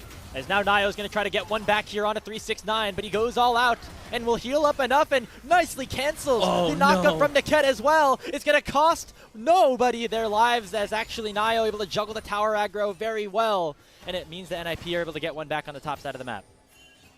Bit of a skill check there coming in from 369. NiP end up passing the skill check, but certainly not an easy one. Solo kill now, just gonna chase down Cream. The power of a 1-kill Yorick is already so immense, very difficult to deal with, but nicely done by NiP to be able to at least get some gold back. But Io is gonna get spotted out here. Greeting for this grub, this Gromp. He really wants it. Should be able to smite it away. No, he doesn't get it. As now Kanavi's going to be able to get it. Okay, it's all fine. Nobody ends up dying, and that's the most important thing in this situation. As the Chain of Corruption was cleansed here for Jackie Love, meaning that he is going to be without that summoner for the time being, and Kanavi finally getting his hand and an opportunity to counter jungle. I'll be honest, Grapes, anytime I see a Sylas with a low health bar, I just assume that he's not killable. That's just generally how that champ goes. Fair but enough. Cream? Run! Okay. He's okay. He almost got destroyed by the goons, and now Leave is the one under threat. You can't be walking up on that mid wave. Just wait for it to crash down. Kanavi jumps in for kill number 5. It's just a clinical mistake from Leave. And you know what? I love Leave. I think he's a very good player.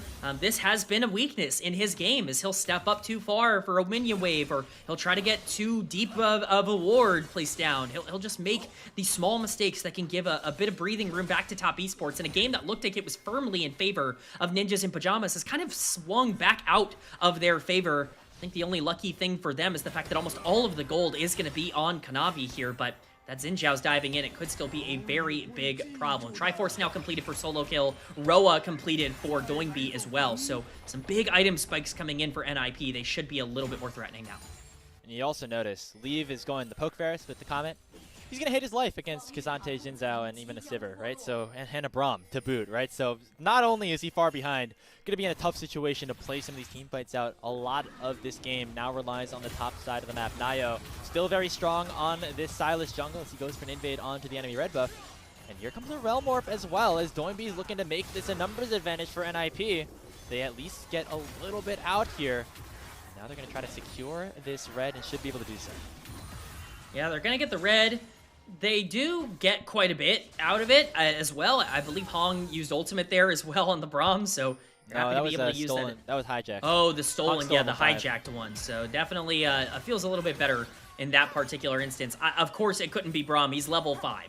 Yep. So definitely not going to be 14 his. minutes. Not great. It's not great. Cream still under threat, though. Under tower. Okay, nice usage. You can't back. Okay, whatever. Cream playing with fire here in out, the man. bot lane. just he's limit testing. You have to understand. You have to understand how it's going. But you know, with everything going on, NiP have very much gotten their gold lead back. Nio sitting at 3-0 and 2 on this Sylas, even though he is at a gold deficit himself in the jungle matchup. That's more than made up for the fact that Doingby is in a great spot. 2 kills on the rise. He's up 20 CS. You know, we talked about it. This champion was banned a ton against NiP for a reason. He's really proving it right now.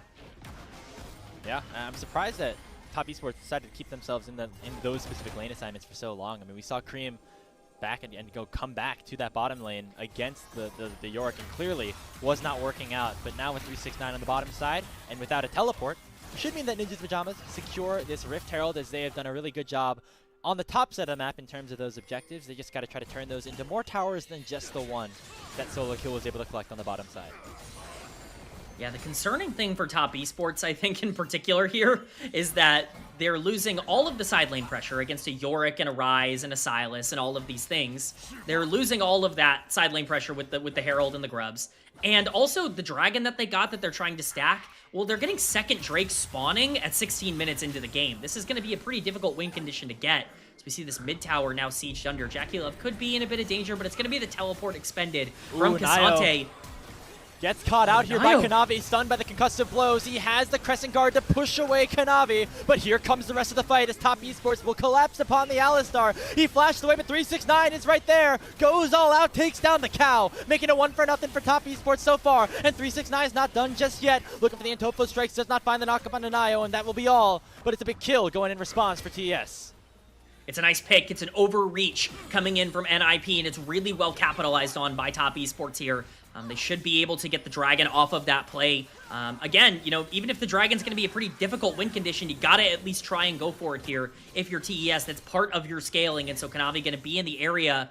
With these teleports coming out, though, and the death timers being so short, they can't even pressure it, though. Niket is back and should be able to be in a good position. The problem is he no longer has his Unbreakable Will. That means it's going to be much harder for him to survive for long in a potential team fight. You can see the Alistar going Redemption, first item, just to try to keep his team alive. As NiP will make their attempt on this Mountain Drake. Should be able to do so, with Kanavi opting instead to head back to base. If there was ever a time where it was definitely given over, it's now, but here we go, Cream. Oh, Niket misses the combo. Might cost them a kill onto Cream. Doingby and Solo Kill still doing a lot of damage, though. Not able to find a knockup or a root just yet. Cream will be able to survive, although it might come at the cost of Hong. He flashed the wave here from the cage, but NiP are a death ball, going straight into the jungle of Top Esports as they even up the kill count at 7. Stop giving Doingby Rise. He's really good at this champion. Again, even with Niket kind of messing up the Alistar combo a bit there, they're still in a spot where they are easily able to pick up a free kill on the bot side, and this is what happens when NiP gets map control. They do a great job of being able to take advantage of it. It's why we pushed so hard for them in game number 1 to have something they could play around in terms of the tempo. We now get to see exactly what that looks like, and it looks pretty darn good. And the top side doing a ton of work right now for Ninja's Pajamas, even though Leave was put behind very far in terms of maybe some of his own mistakes, but also just Top Esports punishing him. Leave. As I say that, there he goes again, death number 4. So that is where Top Esports have been able to try to mend that gap a little bit. But the rest of NiP doing a very good job at this point. I know I sound like a broken record, but this has been a problem for Leave. This has been an issue for him throughout his entire career in this exact spot at this exact time in the game. It's definitely a bit of a momentum killer here. It does get a bit of gold back in the pockets of Top Esports. Really, this entire gold difference is Doingby on the rise. If you can get on that rise in these fights, or if you can stop him from really machine gun breaking through your backline, you could still win fights if you're Top Esports, especially with these towers being taken here. So, yeah, the game far from over, certainly at this point. Yeah, tower counts even, kill counts in favor of TES. They actually now have the gold lead themselves after picking up that bottom lane tier 1. So, it is Doingby ahead. The rest of NiP now slowly falling behind. However, compositionally speaking, still like what they are potentially going to be able to do. You have Solo Kill and Doingby in the side lanes. You have Nio able to roam around, potentially find picks. That is going to have to be the strategy for Ninja's Pajamas, as long as Leave is able to stay alive in the mid lane himself. That's definitely the goal on this Varus. I think we're seeing some of the pitfalls of perhaps the low mobility AD carries for Leave, but Solo Kill gets all this free time to push in on these side waves. York's still very much a win condition for Ninjas in Pajamas. I still do believe that side lanes are the key to winning this game for both of these teams, and NiP having control over those grubs, certainly at least very much in their favor for now. But timers to watch, Otacon in 5 seconds, Dragon in 2 minutes. Those are the two things you really got to watch out for. Dragons might not be as highly prioritized because of the lack of stacking, but certainly something to look for. Kanavi could be the target, though. Just enough to get the blue buff here for Nio, as he has fallen a little bit behind in CS at this point. Kanavi always does a good job at making sure that he is in the game, regardless of where his team is at. So despite the early deficit, Kanavi certainly the forefront of this composition right now here for Top Esports. Looks like our friend, the JD Robot, thinks that NiP have a good chance to win this game, but we'll see how the rest of this one progresses, as Niket has potentially been caught out once more. Has to back out here using that Pulverize. It does get the teleport out from 369. That's a nice cooldown that NiP can feel proud about. Yeah, definitely at least getting something for the overreach. Kind of his job at this point in the game, so you can't be too frustrated with him. But again, I can't stress enough, the only reason NiP are in this game is Doingbee's gold lead, and he has now completed that Archangels. And so this is a very scary rise, despite the fact that Top Esports have really, kind of clawed their way back into the game, have retaken the gold lead. If you can let this rise free hit front to back, it's still going to be very much in favor of NiP, but it's actually going to be TES who start up on the Otacon. And right now, it doesn't look like NiP are in a perfect position to capitalize. Teleport comes in from Solo Kill. Looks like they want to make this a 5v5 as 369 has been caught out just a little bit as Nio finds another stun, finds a root. There's the chain of corruption, and Doinbee lands the final blow. Now in a 4v5 situation, Top Esports going to have a lot more trouble around the Otacon as NiP take control of it. Yeah, it's a huge advantage now. It's already going so low. Redemption forward. Niket goes in, but he gets taken down before the Pulverize lands. Who's going to get the Otacon? It's secured by Nio, but now the fight can begin in earnest. The Crescent Guard from Kanavi buying so much damage for his team. And it means that Top Esports will run away with a fight. It's a double kill for Cream, and they're looking for more. Wind Becomes Lightning does not land on to leave, and that should mean they are able to escape. But what a win for TES, despite the Otacon going NiP's way.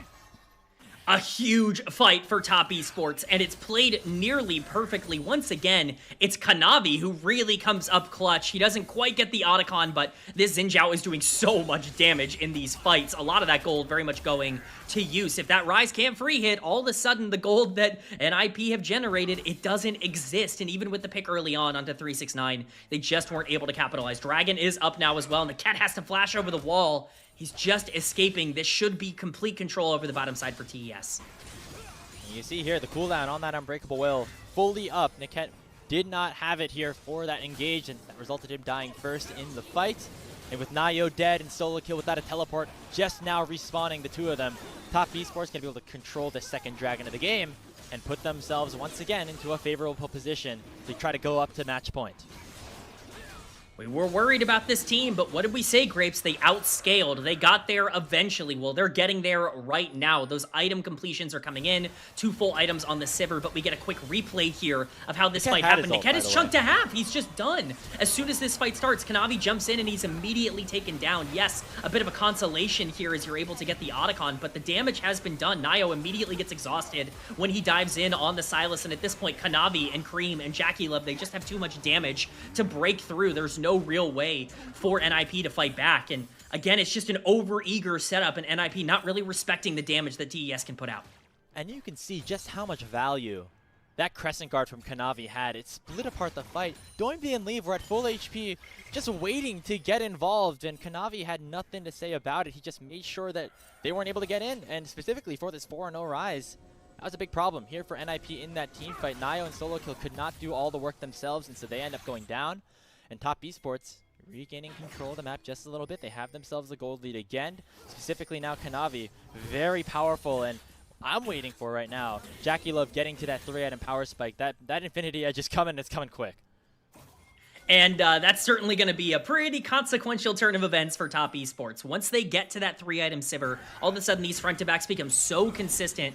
And, we haven't really talked about him a lot, but Jackie Love's positioning this game has been phenomenal. He truly has been exceptional for this team, and You know, we talked about him so much. This really could be a defining type of playoff run, a defining type of series. And so far, so good for JackeyLove, getting this counter pick matchup into Leaves Varus and just being the better AD carry. You know, he's really stepping up as the rest of the team starts to pressure sidewaves.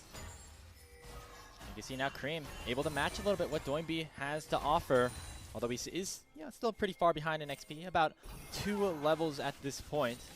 As Doinby's about to hit 60 at the 25-minute mark. Going to be the big part of this team composition here for Ninjas Pajamas. Again, Doinby on his signature champion.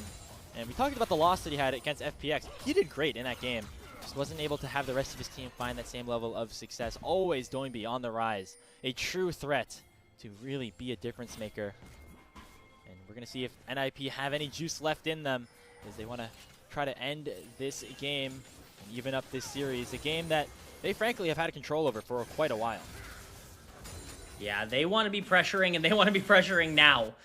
They do not want to wait too long. Yes, this Rise is going to continue to be a problem, and you can buy time for Yorick, but Nio Steals away my words. that blue buff, but you can see right now it's a 2-level lead, but it might not matter. Solo Kill can collapse upon him. Instead, gonna push away 369 with the Crescent Guard, but Kanavi will do just the same. Teleport. And now the target will turn towards the Cassante. Cream comes forward with the teleport, and that is enough to push NiP away. That's so many resources burned to try and kill Kanavi, and it still doesn't work. They are going to be able to rotate into the mid lane here. The tier 2 in the mid lane is going to look to be a target, but there's no way they're going to be able to pick this up easily. It's a lot of resources burned from both sides for what looks to be, minimal pressure. We do see some pings going down onto Baron, but that would be a ridiculous call if they wanted to go for it. Could be a very aggressive decision, though. We'll see what they want to do. It looks like they are just going to back off, at least for now. Again, a lot of resources burned, but man, this Xin Zhao's unkillable. It's going to have to be Nio in some capacity going in there and ignoring that Crescent card, just getting straight into Kanavi's face. But you can see the Sylas in a position to test 1v1 with the Xin Zhao at this point, and so going to have some help with the rest of his team. Catches, picks, that's what NiP are going to have to operate off of right now. Utilizing the side lane pressure that they have in the 1-3-1. They have a good matchup for Solo Kill up against the Aurora, and the rest of the team is hovering around that top side to make sure that TES do not start a Baron. This is exactly what needs to happen. You got to buy as much time for Yorick as possible. You got those grubs and you got the Herald for a reason. You wanted to be able to play around the split push, and they're starting Cream Baron. doesn't have TP. He's going to have to walk all the way up from the bottom lane. Meanwhile, Solo Kill able to join his team. They're going to try to burst it down as fast as possible. There's 5,000 HP, but Kanavi is going to try to get in the pit as fast as he can. Niket will box him out and make sure that the Baron is secured at the cost of Niket's life. It's a big win for Ninjas Pajamas in that sense. Now the question remains, what can they do with the Baron buff? Absolutely massive play there from NiP, recognizing that Cream can't make his way to the fight. They just burn it down before anyone can get involved. They are going to lose their mid lane tier 1 for this, but I don't imagine they're going to lose too much more. Now they've got that Baron buff, and more importantly, they've taken that option away from TES during one of their biggest power spikes. Solo Kill with grubs, with Baron buff, should be able to generate a ton of pressure. It's just how much can they get in the next 2 minutes. And a Realm Warp comes forward. Doinby might have found JackeyLove, forcing the cleanse at the very least, but it looks like the chase is still on because Solo Kill is collapsing upon the Sivir, upon the Split 3 MVP. Lands the shovel, forces the flash, but Solo Kill will follow all the same. That's a kill on the TS80 carry, and NiP have found themselves a massive pick. Yeah, and it's not done. They're continuing to push forward. The chains are going to get cleansed. But the follow-up, it lands still onto Cream. He's now forced to flash away, but Niket goes too far forward without his ultimate and will go down. The Dragon is still available. You'd imagine NiP want to retreat towards that as Doinby is doing work on the top side of the map. But right now, NiP still want to capitalize on this Baron buff. They take the mid lane tier 2 and will then retreat towards the objective. It's a massive swing for NiP, a brilliant call for them to start and to take that Baron, and it's completely put them back into the driver's seat of this game. They're going to take their second Drake here, Ocean Dragon. This game might be going for a while. We didn't think Dragons were going to matter, but they very much could be in play now. It doesn't matter how strong your carries are if they can't get on top of any sort of priority targets, and especially when JackeyLove's a little too far forward. Now all of a sudden there's a lot of gold in the pockets of people that can really utilize it. This Yorick is in a big spot, and yep, it's being highlighted. That Infinity Edge has been completed for Sivir. These team fights have gotten scary for both sides, and I for one cannot wait to see what both teams do next. Seems like picks have been what has allowed for either team to find team fight wins. Is NiP have the Baron. They had, you know, a nice set of kills. But this game is far from over at this point as we approach the 30-minute mark of game number 2. Incredible that a team from Group Nirvana is able to go toe-to-toe with the #1 team from Group Ascend, but that is exactly the magic that NiP are trying to harness now as the first round of their playoffs begin against the Split 1 champions. Now mid lane wave's going to get contested over NiK with an aggressive Hex Flash forward. It might cost him a whole lot. He's going to have to pop the ultimate. He dashes away from the Braum ulti himself, but here comes the collapse from Doinby's not 369. here. He's not able to get the kill onto the cow. A teleport comes forward from Doinby as all of NiP have converged onto the bottom into the mid lane. It prevents the split pushing, but now they found Kanavi. Upscond and Duck Guts connect. The Crescent Guard gonna buy some time. Finding the kill on NiK is the Xin Zhao. Leave unable to do anything for now, but here comes the rest of the damage. Here comes Top Esports, and here comes Jackie Love. He gets chained though. Leaves untouched. Leaves got himself a triple kill, and NiP end up finding the ace, and they have a wave in the mid lane with inhibitor towers only ones remaining. Leave gets a chance to pop off to make up for the positioning mistakes he made earlier on. They are sieging down the base, and with death timers this long, that's going to be a game win for NiP to tie this series up at 1 apiece. It looked shaky in the start of that fight, but it ends beautifully for Ninjas in Pajamas. The team from Group Nirvana will take down the first place seed in a game in this series. The question is, how many more can they take? This series is even up at 1. Whew. All right, Grapes, we got ourselves a series. We were, you know, maybe getting a little bit concerned after game 1, but you can never feel too comfortable with Top Esports, and that's exactly what we got in game number 2. A blast of a game, a back-and-forth pendulum swinging affair with mistakes and capitalizations. Ninjas in Pajamas are able to pick it up off of a fantastic Baron call, and then a truly phenomenal fight from Leave and really from the entire team coming in at the end. What a team effort to keep themselves tied up.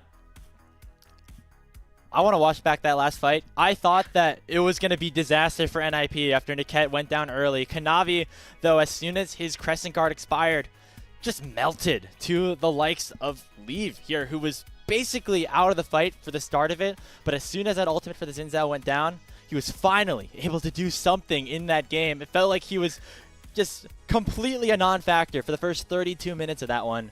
But it mattered very much so at the end of it, most notably finding the Chain of Corruption onto Jackie Love, who was having a great team fight of his own right on the Sivir, taking him down and allowing for NiP to pick up a win against TES here in this best of 5. How incredible is that?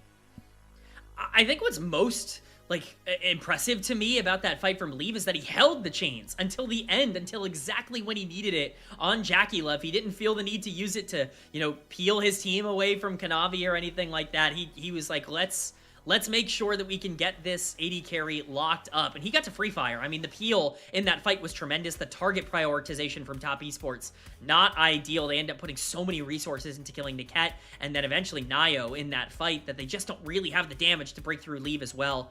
It's a game of inches, Grapes. It's a game of micro movements, and in that one, NiP came out.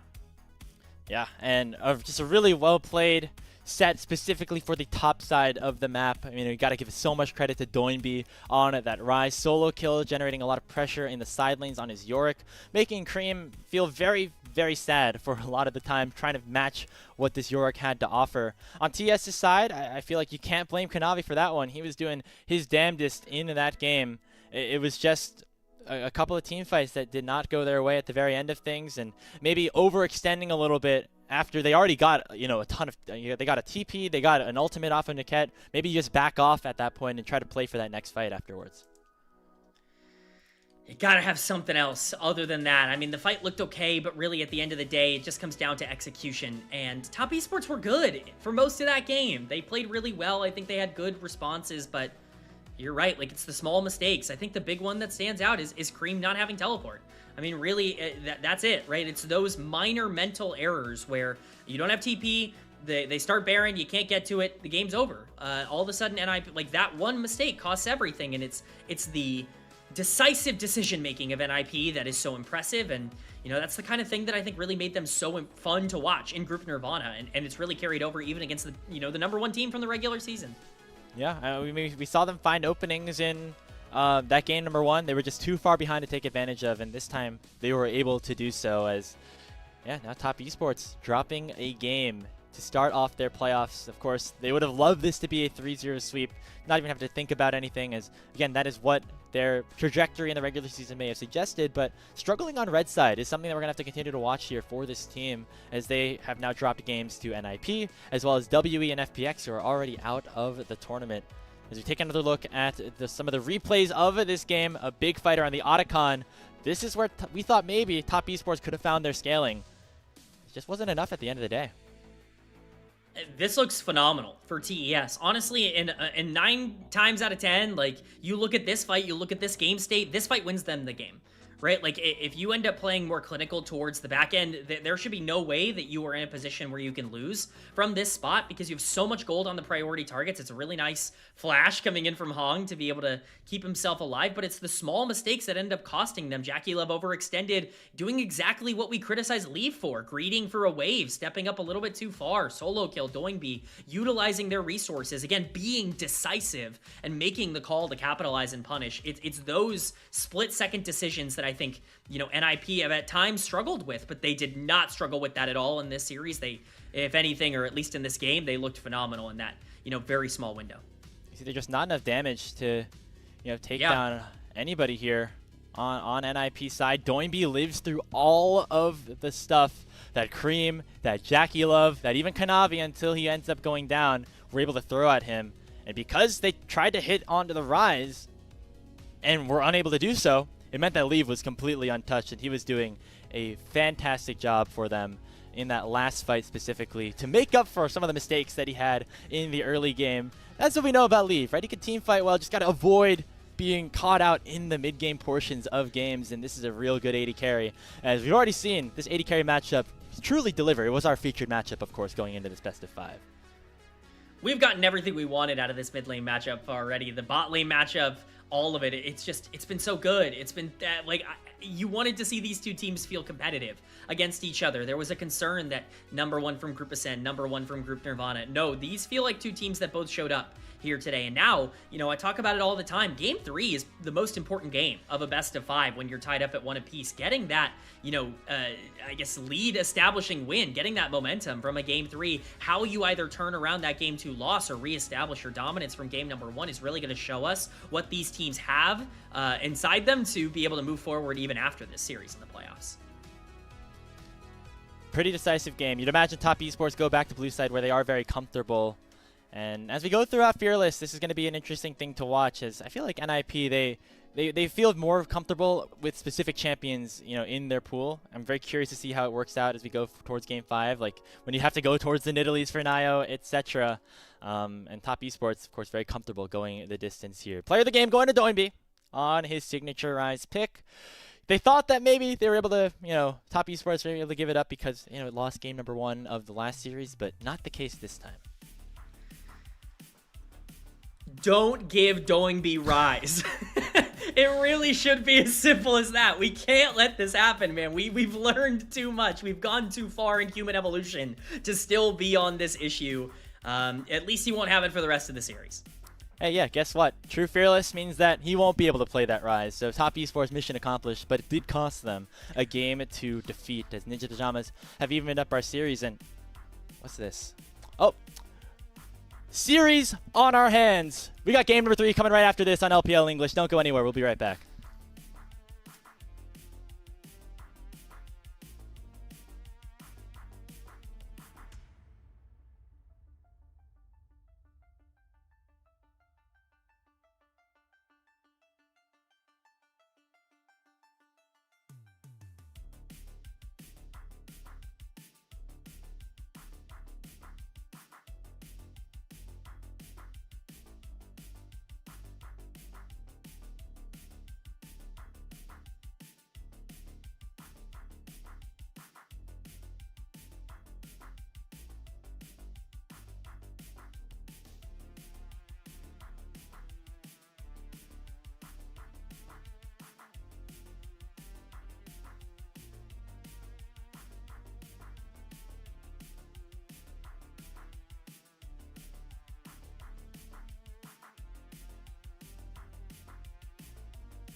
Welcome back, everybody, to game number 3 of Top Esports versus Ninjas in Pajamas. 1 versus 9 seed, but looking rather close in terms of the score. We're tied up at 1, turning this best of 5 effectively into a best of 3. My name is Grapes, joined alongside K-Man. We're going to have Top Esports back on the blue side here for this 3rd game, at least we presume.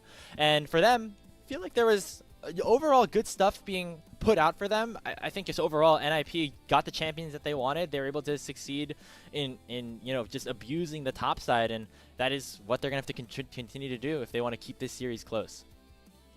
Yeah, I mean, the solo laners have to continue to step up. They were excellent in game number 2, both solo kill and Doingby ended up generating huge leads on their own, really without the help of a lot of the rest of the team. Doingby, obviously, we can expect that from, but solo kill, if he's going to be able to do that consistently, all of a sudden things really, really open up for NiP, especially against 369. That's not an easy task, and so definitely something to take away from that second game that if it's repeatable, you definitely want to invest into it.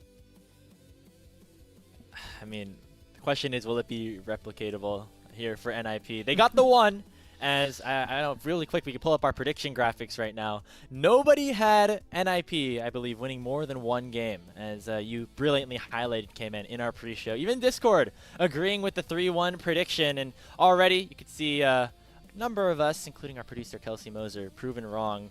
Maybe she just wanted a quick night, as she was the producer for the day. Very clearly did not get that, given our 2 series. Yeah, no, we are in for a big one today. We definitely got that earlier already, but we're still live, Grapes. We're still feeling good. We're feeling confident. You know, we trusted that NiP was gonna win something, and you know, that's exactly what they did. Yeah, not yet. Nobody predicting that as, again, screenshot material for NiP if things continue to go their way. And we'll see if that ends up happening. Obviously, blue side's such a powerful position to be in, but as we get further and further down in the Fearless draft, maybe having some counter picks up your sleeve for NiP could become more impactful. I do think the strategy still remains, though, for Ninjas in Pajamas. They had the Silas in game number 2 for Nio, not the Jarvan. It's a champion that can do a little bit more damage, have some higher impact, and even though Kanavi had a great game on the Xin Zhao, it resulted in NiP getting the win regardless. I would love to see them try to retain that strategy going into game 3. Yeah, I mean, you can talk about, you know, Kanavi having a great game on Xin Zhao, and I agree, he had a great game. That doesn't take away from Nio also having a great game on the Silas and really making a big impact, especially early on, to help establish that lead for both Doingby and to allow Leave to kind of get through that early game. So, you know, if Nio is clearly just much more comfortable on things he can actually trade on, they be more aggressive on, you know, if that's going to be the direction that he wants to go in, let him go in that. It's clear that there are two constants for NiP. Nio on carries, Leave on hyper carries. Get those 2 things, everything else falls into place. That's kind of been the recipe for success for them all year long. Got a chance here for one of the bigger upsets that we've had. I know we've already had a litany of upsets here in the LPL just throughout the season. We had the Miracle Run for WE. We've had Top Esports running the gauntlet in split number 1. This time around, could it be NiP being the hero, the underdog in the final split of the 2025 season in the LPL? Only time will tell, and there's still a lot left of the season as we head to the draft of game number 3. A lot of the same bands showing up, most notably that Galio and Poppy continuing to be taken off the board. Yeah, I think it makes sense to continue to target a lot of these more flexible picks. Poppy's just so strong, and Galio is something that just opens up NiP's playstyle. Again, these macro-oriented things. Now that the Rise is off the board, it's really just Talia that's left up that continues to be a bit of a big piece. Maybe the Twisted Fate, if you really want to go in that direction. You know, we've seen some pluses and some minuses come from that champion. And so it really is just about comfort. You know, the Azir is also something I'm really curious to see if it's going to be prioritized in this series. It's going to be the Pantheon as the final ban alongside the Rakan and the Yone. Rakan really rising in priority later on in these Fearless drafts because of the lack of real answers to his playmaking tools. So makes a lot of sense. And as I talked about, you know, Azir, definitely one of the champions that I would consider to be highest priority available here. Something that Top Esports has been comfortable blind picking, and it is going to be slotted in here on B1. One of Cream's specialties. The thing is, though, if Doingby and NiP are willing to ban away the Rakan, but not the Azir this time, you have to wonder, does Ninjas in Pajamas have something prepared against what they would have already presumed to be an Azir first pick? Aurelia got some buffs, although I imagine this just being a hover. The Crocodile was banned in game number 1. Could maybe take that away from 369, but the option instead will fall to a safe 80 carry for Leave in the Corki. Yeah, it's something he can do damage on in the late game. That's really the checkbox that you got to make sure is there. He just needs to be in a position where he can carry in team fights. That's his strength as a player. I think Corki ends up filling that. We'll see how they want to build around the Corki. I think a lot of the obvious picks are kind of gone, but the Renekton very much still available. Solo Kill has actually played quite a lot of Renekton over the course of his like LDL career. None this split. I think this might actually be his first Renekton game of the split. Yes, it does look like that is the case. It's such a prevalent pick in the meta. I'm surprised that that's actually the case. Yeah, I am as well, to be honest, looking at this. But boy, what a classic matchup we get here with the Gnar as the answer to the Renekton. I feel like I'm in 2018 all over again. As we'll see how the top side ends up getting rounded out for TES. It just really feels like they want to try and stay to that consistent line. They want to make sure they have as many resources as possible to dump into their two carries in Cream and Jackie Love, whether that be through a facilitative jungle or perhaps just through a weak side top. We'll have to see. It will be the Skarner locked in, so definitely playing more for the duo carry here. There are times where Kanavi looks great on this Skarner, other times where maybe he's better off on another champion. We'll just about to see how he looks this time around, as he already has some strong solo laners to play around. Going to be locking into Talia, a pick that has also kind of fallen a little bit in priority. Going to be a nice matchup against both the Azir and the Skarner as we get into the second phase of this draft. I think getting Talia on R3 is ridiculously good value. Alongside the Renekton, you're going to have a ton of priority and pressure early. Even Corki, generally a pretty good laner in the 2v2, somebody that can really generate some advantages. We wanted to, see NiP feel comfortable trying to take the fight to top esports. We saw that a bit in game number 2, but this is really a draft that I think indexes into that a little bit more than maybe normal, especially with things like Azir and Gnar that are more team fight oriented on the other side. But the bans coming out, targeting the bot lane, of course, with those being left available for TES. It's going to be Misfortune and Renata taken off the board, and then TES don't want to see anything strong for Nio. They understand that, Renekton's been picked up. That Nidalee looked pretty good in game number 5. Maybe there's going to be some other potential early game options. I could see a Lee Sin ban coming out here, but maybe even just ban out the Viego. It is kind of a specialty pick. I think both would be valid options. It's going to be the Vi, though. Definitely makes a lot of sense. Champion like Lilia has some value here. It's one of Nio's specialties as well. Has a good matchup into the Skarner, as a lot of different options here. They're looking for support and jungle most likely on NiP's side. Don't want to talk about that. We're going to just ignore it and talk about something else. The Rel, another one of those engaged champions that has not been locked in yet, and so it provides a very nice snap engage here for NiP. Gotta have consistent engage. Corki Rel is one of the more consistent 2v2 bot lanes as well, especially going into an engage support, which you are likely to see on the other side, depending obviously on the direction that TES want to round their comp out with. But with things like Leona still available, it would make a lot of sense to prioritize that before it's gone going into the next game. So it is going to be that Leona locked in, and really it's just going to show us how they want to round out this comp. Do they want to go for something like a Jhin that's maybe a bit more passive in the AD carry role, or are they willing to invest into a second carry, perhaps something more aggressive, not quite the Kai'Sa from earlier, but it will be the Jhin that is locked in. Makes sense with the Azir. We've seen this combo a lot. I was going to say some more damage for TS would have been nice. Something like the Ezreal was being hovered here by Jackie Love also would have provided some more safety, but just a nice front-to-back composition that'll scale well into the late-game team fights. And Naafiri locked in for Nio. Going to pick that was very, very popular at the start of split number 2, and Nio was a big player on this one. So was Kanavi, so it's a small takeaway from him as well. Have a good time to farm against this Skarner, and will be a big carry alongside Doinbe's Talia.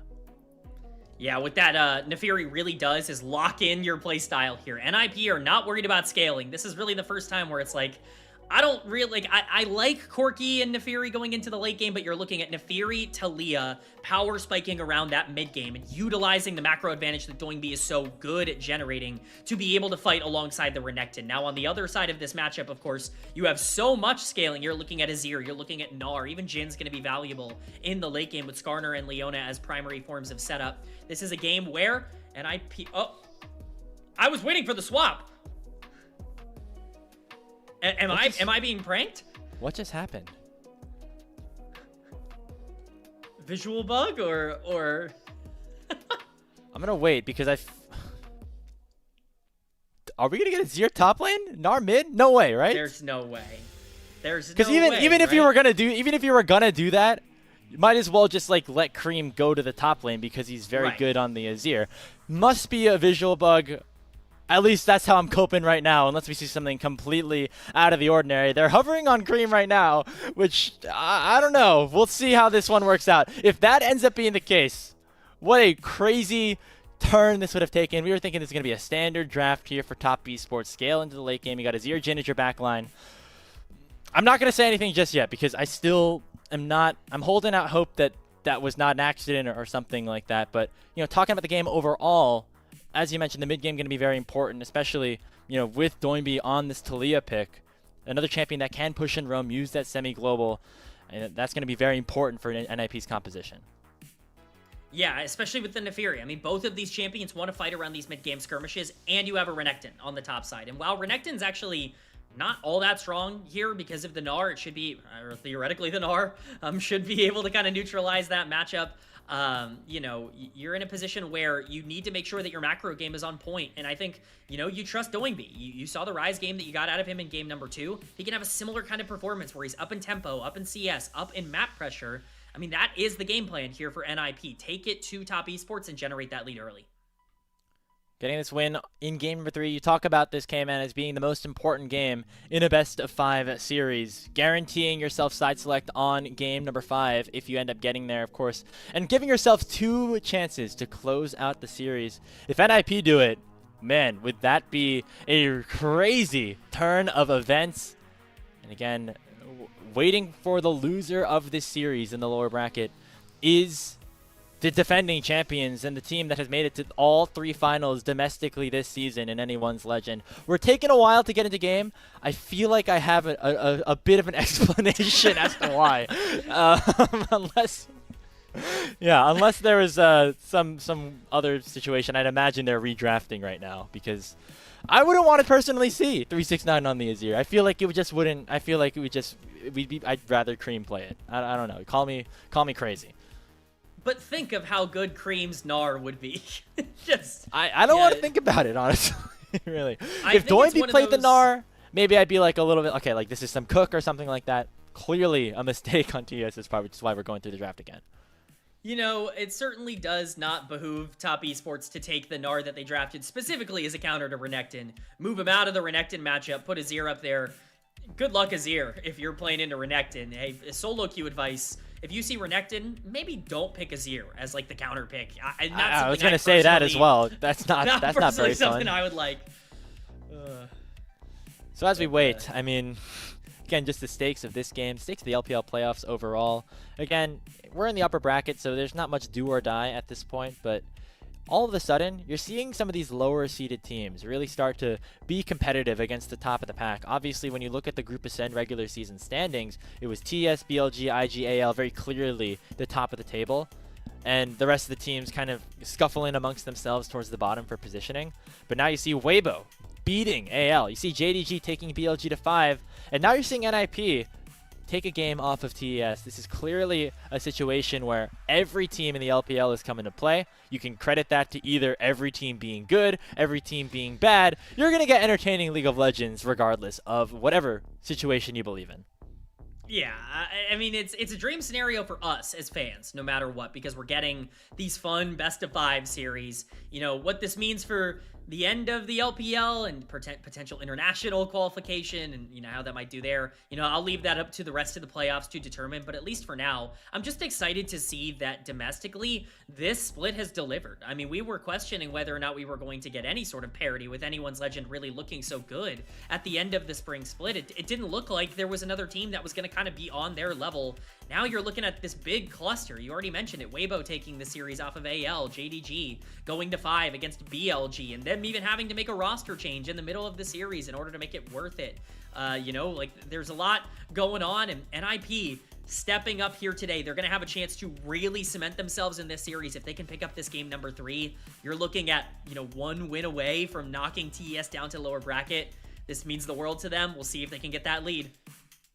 Champions in the right positions. Dino Gnar for 369, a classic skin. Speaking of classic, that's what Cream is rocking on the Azir.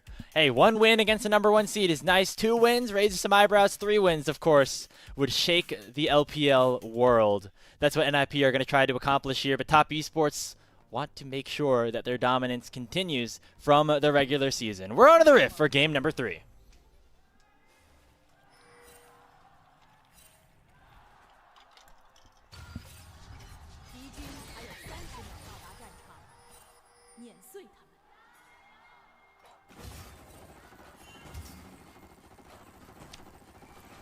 Great to see some support from both teams as we are in Shenzhen, the home of Ninjas in Pajamas. A good amount of fans there in that arena as we're getting late into the night here in China. Early in the morning as, K-Man, if this series goes 5 games, it's going to be the afternoon by the time we log off here for the night. Not something I want to think about right now, but instead the League of Legends game that we have in front of us. It's 24/7, Graves. The LPL consumes all, and we are seeing that here with the level 1 invade. Going B. Rest of NiP posturing heavily. They could be getting pincered. And you already saw Leave doing a nice job to force some members back with the Gatling gun to start off this early stage of the level 1. A late invade in for NiP as they have 4 members positioned in the blue side jungle. This top esports looking to try to pressure them away and at least get a ward on that Raptor pip. And Nio's still hunting, still looking maybe for some sort of steal. Kanavi should be able to smite this one away, but Kanavi going to be able to get a couple of these chickens back. It's not enough, though, to prevent level 2 going over to the Skarner. Yeah, this is a huge win for Kanavi. Once again, it's Nio being set behind on his clear, this time due to a level 1 that he initiates, and it's not really ideal for the Nefiri to just be standing there watching Skarner start the clear. You don't really want to be getting behind. This NiP draft really needs to generate pressure early. To lose that tempo quickly is certainly not good, as we see some of the win rates flashing across the screen. 3-1 for Cream, I think, is the one that really stands out for me. This has been a big signature pick of his throughout his entire career, and we'll see if he can make the most of it as level 2 is hit. Landing the stun and the crash down here onto Hong. He pops the Aegis to make sure that he's nice and healthy and able to tank up a lot of the damage that Leave and Niket were able to throw at him. No summoner spells burned by top esports just yet. But NiP still looking aggressive. They find another stun here onto Hong, but there's not a ton of follow-up at this point. Hard for Corki to really punish in terms of these setups, but still a nice look, definitely pressuring out. The Jhin and Leona is going to be important. Corki should have a pretty easy time in this laning phase in terms of pressuring it out. The Jhin doesn't really have a lot of ways to actually trade back, and the Leona, of course, not known for her 2v2 prowess, but Niket definitely looking confident on that Rel. One of his big picks over the course of this split, one of his most played on that Rel at 4-2. So exciting to see if he's going to be able to get himself involved as we get more trading happening everywhere and some of the most equal lane phases we've seen so far. Now, this is the first game where we haven't seen an early invade from somebody like Nio. As hold on, going to be chunked to about 100. Doesn't have to flash just yet. Takes one more auto, then has to use the summoner spell as Cream finally has run out of mana. But a couple of minions getting hit under the turret as it allows for Kanavi to look for a small invade onto Nio. Both junglers at still level 3. They both skipped camps to get to that early part of the topside river, but still going to be Kanavi getting that positioning around the Scuttle Crab first. Yeah, I mean, Kanavi's obviously in a great spot here in terms of the setup. Not only is Nefiri very far behind, but it's going to be difficult for Nio to catch up in this particular instance. Actually, he's actually in a pretty good spot clearing out the camps. I expected Kanavi to be a little bit more aggressive in terms of playing towards this bot side because of the pressure that Jackie Love had established, but just wants to go back and clear the bot side once more. And really everything returns to equality on the map here, as basically every single lane is, staring at each other, looking to try and find an advantage. This definitely favors TES, but with those grubs spawning in just over 3 minutes, and then Dragon in just under a minute, we are definitely going to be getting some more actions here. Now we'll see where NiP specifically want to try and utilize Nio on this Nefiri, a great dueler in the early game, especially if he's able to get some farm, some items under his belt. Looking again towards the bottom lane, at least for now. Kanavi's waiting for level 6. That's what we always know the Skarner wants to do. And so he's headed back after completing the full clear eventually on down towards his bottom side. And then we'll redeploy to other areas of the map. But I feel like, K-Man, we're going to get a bit of a quieter early game this time around. Just given the compositions that we have, we're really waiting for some ultimate spikes, and maybe the grubs is where we see some first action. I mean, we say that, but Cream continuing to just trade on top of this Talia. This could become a bit of a problem for Doingby. Remember, a lot of this comp predicates on the fact that Talia can shove and roam and move around with the Nefiri to create advantages with that, ultimate, with the macro lead. Cream's just going to be able to keep pushing and keep chunking out Doinby in this lane. That's going to be a bit of a problem. I usually consider this lane very Taliyah favored, so certainly not ideal to start it off like this. Yeah, again, we talked about the laning phase for Cream being a big strength of his just throughout the season, but especially against a player like Doinby, who loves to push roam and kind of ignore the waves in the mid lane from time to time. And he's definitely done that at this point, resulting in an ultimate advantage already in favor of the Azir. Cream's going to get a really nice back off right as he will be able to redeploy before eventual fighting around either the Grubs or that first dragon. Doinby, again, pushed significantly far behind at this point of the game, and we'll see how much of an impact that continues to have over this series. Clearly, it was remedied a little bit by Doinby playing the Rise in game number 2, but on a champion maybe he's not as comfortable on. We'll see. Yeah, he's got to be able to rebound. Again, I can't stress enough just how relevant the Taliyah is to this game state as a whole. Is going to be looking potentially to at least get control over the river here with Dragon having spawned. He has hit that level 6. If a fight does break out, he could potentially cause some chaos in that department. But right now, it just looks like it could be Dragon that is the priority. There is a ward in the pit that they're going to have to clear out. But 4 members here on the bottom side for NiP. It's likely, at the very least, going to be pressure going this way. The game so close at this point comes down to the first one of these fights that really could decide how the rest of the early to mid game is played and how much of an impact that can have on the rest of things. As we say that, Niket and Leave taking a brunt of damage, already a heal pop by Niket and a flash. Very aggressive usage of that, or maybe passive usage of that summoner spell. Niket just did not want to get locked down knowing that Kanavi was in the area. Yeah, I guess you don't want to get scared off by the Skarner. No level 6 yet on the Skarner, though. Definitely not the scariest in terms of the engage, as we see 369 trading well with Solo Kill on the top side, who will pretty easily be able to pick up some of these waves under tower. The real concern, well, as the back gets stopped, the real concern now for NiP is just how much can they get once they hit level 6? Have they set up the map enough? Now that they're in a spot, Leave Valkyrieing back, dragging the Leona with him. Been a little bit scary given that Niket just went back to base at that point, but it seems like everybody just resetting and actually not even fighting for the Grubs at this point as we're getting close to that 8-minute mark. We're just seeing redeployments back down to the top side here for Solo Kill. We're now seeing Niket roam up towards the top side after taking that reset. This will give NiP early positioning, assuming Solo Kill is able to get this wave in. And that's what this was all for. It was all for the setup for these Grubs, which have spawned.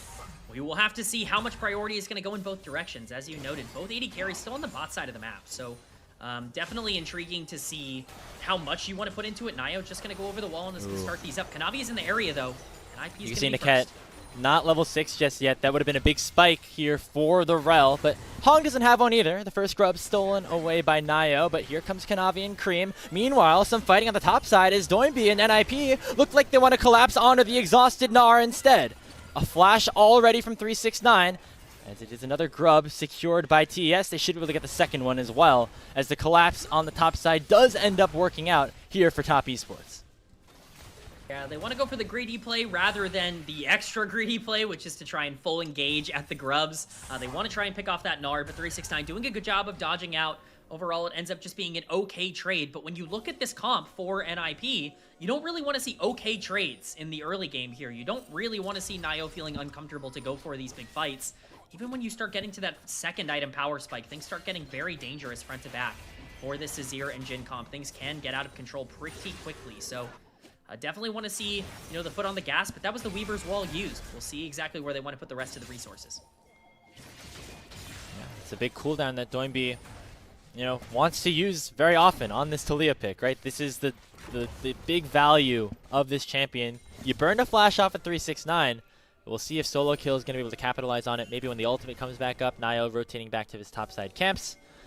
Could be an opportunity here for Ninjas in Pajamas, but overall the game staying very even, very quiet, at least for now. But as I say that, in comes Kanavi, but he's matched by Nio here to make sure that neither jungler are able to really find much.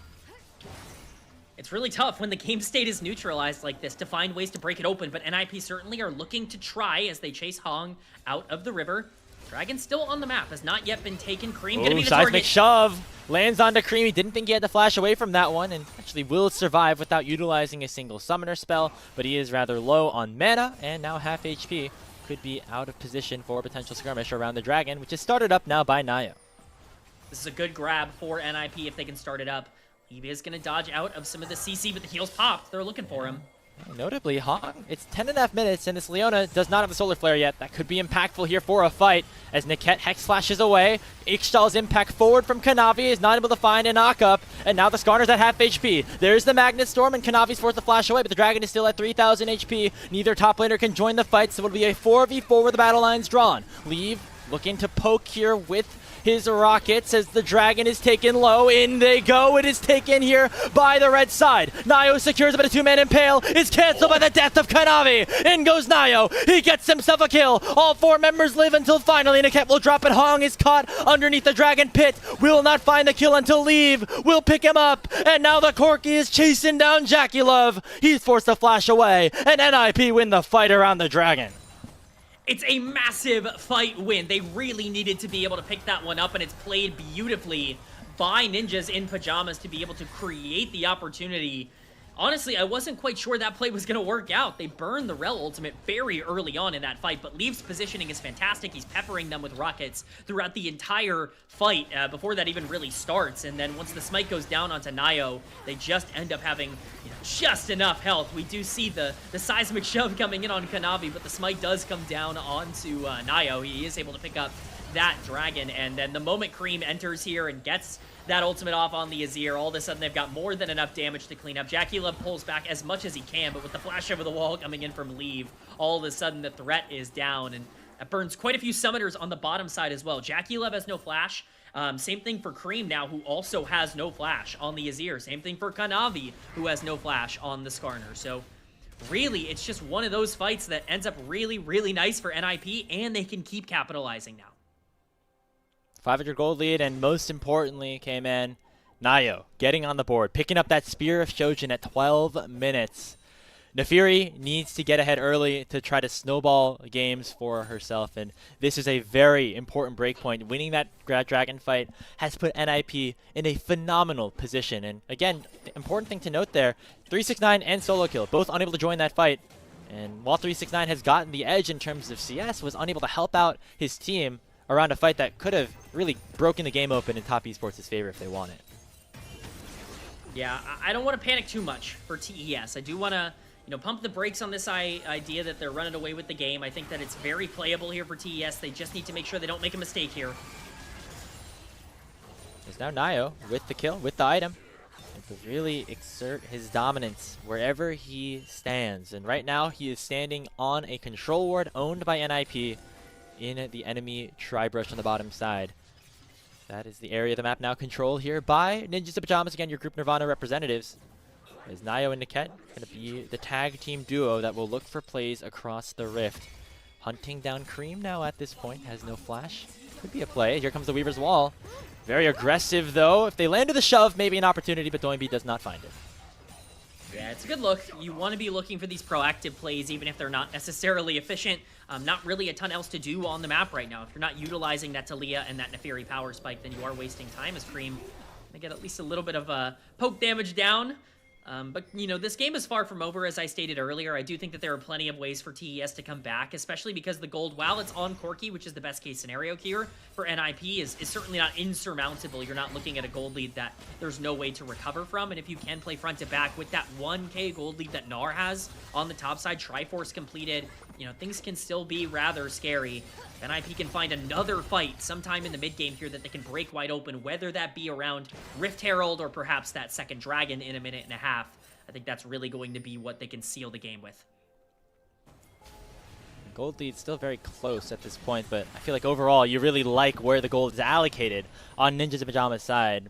Also Leave on the bottom lane, getting 2 kills in that exchange around the Dragon. Has a Trinity Force already stacking up the tier alongside Doinby, so going to continuously get stronger and stronger as the game progresses. And hey, so far hasn't had to step mid lane yet, although as I say that, there he goes rotating around there with the Rift Herald about to spawn. Yeah, and we do see Kanavi in the area. Going to be a difficult dive to pull off here, but it looks like they're going to go for it. I mean, Don't have a Mega ton Gnar is of expiring. damage. This is going to be very tough unless they go right now, and they're going to opt instead to play for the safer option, which is go for the Herald, and they will soon learn that it'll be worth it because Nio's on the bottom side. The question is, will it mean that Cream is in any significant danger? Nice buffer there with the Emperor's Divide, preventing that full call of the pack to come through, and that means that Top Esports will now have full control around the Rift Herald. Yeah, they end up playing it really, really well, and the fight's being taken. Leave in danger. He's going to try and poke this out. Teleport coming in. It looks like Ninja's Pajamas want to fight this, although they will not get a steal. Kanavi able to smite the Herald away, but in comes solo kill. Doinby gonna match at the teleport of his own. Oh, Impale lands onto 2 though, and already Niket forced the flash away, and Leave is down just like that. What can the solo laners do on the backside though? As solo kill has taken down Jackie Love. Hong is next to follow, and Doinby still lives. Cream goes forward, but he had to use the flash to get there. Nio flashes over the wall. He's now stuck in a 2v3 with solo kill, but he finds the stun. That's a triple kill in for the Croc. Solo kill and Nio single-handedly winning the team fight for Ninjas in Pajamas. 369 jumps forward. A bloodbath around the Rift Herald, and only the top laners remain. The stun not going to find anybody just yet. Solo kill will go down. It's a double kill for 369 and a 5 for 4 overall. A 5 for 4 in 15 minutes around Rift Herald. Could you ask for anything more in a game like this? A true bloodbath, but I think that's very much in favor of Top Esports, not just because of the gold that they end up acquiring, but because they end up getting it onto some key targets. Cream ends up picking up a kill there. All the gold ends up going onto solo kill, but look, they're going now on 369. They want to try to save the tower. Nice 2-man Gnar from 369. Mission successful with the objective going down, popping the emote as well to let him know. This is a massive Gnar. This will be a mega Gnar regardless of the form that 369 is in for the rest of the game. But we're going to get a replay on this fight. This looks really good as a setup for TES. This is a fantastic flash ult from Kanavi to be able to set basically everything up. Leave is dead before this fight even starts. Niket ends up following very shortly, but they do burn a lot of health bars. Jackie Love ends up trading his life to do so. Unfortunately for NiP, 369 is a little bit quicker on the Twitch, and he's able to get a lot of damage down onto some priority targets. The flash over the wall keeps Nio safe, and quite frankly, the back half of this fight is played perfectly from solo kill, who ends up being massive on the Renekton and really reaping the rewards, picking up a bunch of kills in this fight. But at the end of the day, it's 369 on the Gnar who ends up walking away, and both teams getting gold in some big places. The scaling on the side of TES makes me favor them in this exchange, but certainly not for, nothing for NiP. Yeah, both top laners feeling very good. However, one feeling maybe a little bit better than the other. As you can see in the gold right now, despite 3 kills going into solo kill's hands, he's down 1,300 to the likes of 369 on this Gnar. You can see a third item coming soon, whether it's the Hullbreaker or the Sterix. Still going to be frightening nonetheless, as you now see Top Esports going in on a Doinby, and Impale will land, combined with a Deadly Flourish. An easy kill onto the Talia will result in Top Esports evening up the kill count at 7. Beautiful play from them so far. Another nice buffer from Cream to make sure that ultimate doesn't connect. That's going to be a fun interaction to watch for the remainder of this game. Yeah, it looks like Cream's even just saving it for that specific interaction, which is pretty funny. As we see the Rift Herald now dropped into the mid lane, it's going to be targeted on this mid lane tier 1. They should be able to get this without relative trouble. We'll see how much damage they have with just a Jhin at the AD carry position. Wave cleared out, but in comes 369. The crash down prevents the Gnar from landing onto Leave, but it'll still find Niket. Ishtal's impact lands. The Redemption going to heal him up a lot, buy a lot of time before Jackie Love eventually lands the final blow with the bouncing grenades. Unfortunately for NiP, they were not in a position to find anything else off of that play, so it is just a kill in the mid lane tower going down for free. Graves, this is exactly what I was talking about. You can't count the game out for TES. They have so many tools to scale into the late game, and the problem for NiP is they don't really have a lot of those tools. The Corki, really the only one that can be efficient, but Kanavi just playing really aggro with his positioning. Fortunately, Doinby just walks into the enemy jungler, ends up getting ulted after the stun, and there goes the Talia. Even at this point, Hong playing really aggressive to zone Nio out, and even with the aggression coming in from the Nefiri, there's really no way to take advantage of this Azir at this point, who's very close to completing that second item. Once you start hitting those 2-item breakpoints, which the Gnar has already done, you're looking at a very scary front to back that Top Esports should be able to control. And it's actually going to be a Black Cleaver, which not only helps 369, but also will make sure that Collector from Jackie Love does even more damage in terms of shredding the armor of the front line. You already see a plate of steel caps in the hands of solo kills specifically. As you now have the Onycon spawned on the bottom side. Dragon not for another 2 minutes, as we're evened at 1 apiece. And even though NiP again had a very good early game fight around that first dragon, Top Esports have continued to find ways to stay alive in these games, and not only that, but actually be in advantageous positions. Well, this is the thing we were talking about in Game 1 and Game 2, is just understanding your win conditions. It's all well and good to get these early leads, but, you know, if you are a team that has correctly identified, like, hey, we're Azir, Skarner, Gnar, Jhin, like, we can play this front-to-back style. We don't have to feel pressured. You know, not forcing a lot of these plays to go your way early can definitely be to your benefit. You just get one of these small fights, get a little bit more gold, you know, can start to get in your favor. Otacon now spawned on the bottom side. Kanavi is here. So is Nio. We'll see if they want to potentially go for this with the Azir turnout. See a reset coming through from Solo Kill. He actually just either burned his flash or is about to come up, whether the visual bug still exists or not, but he's actually just gonna reset now as in goes Han. Kanavi though finds an exalted back and a 3-man impale. Niall's able to get out with the invulnerability. Cream whiffs on the ultimate, and now Top Esports could be in some danger with Solo Kill approaching. He's looking for the flash away from Hong as the curtain call's been opened up and Doinby going to get taken down, but he finds the seismic shove. Leaves still alive. He gets flourished, but he cleanses beautifully to keep himself alive. Solo Kill into the backline will take down Hong. Jackie Love goes down to Nio, and Ninjas in Pajamas will be able to come back and win the fight.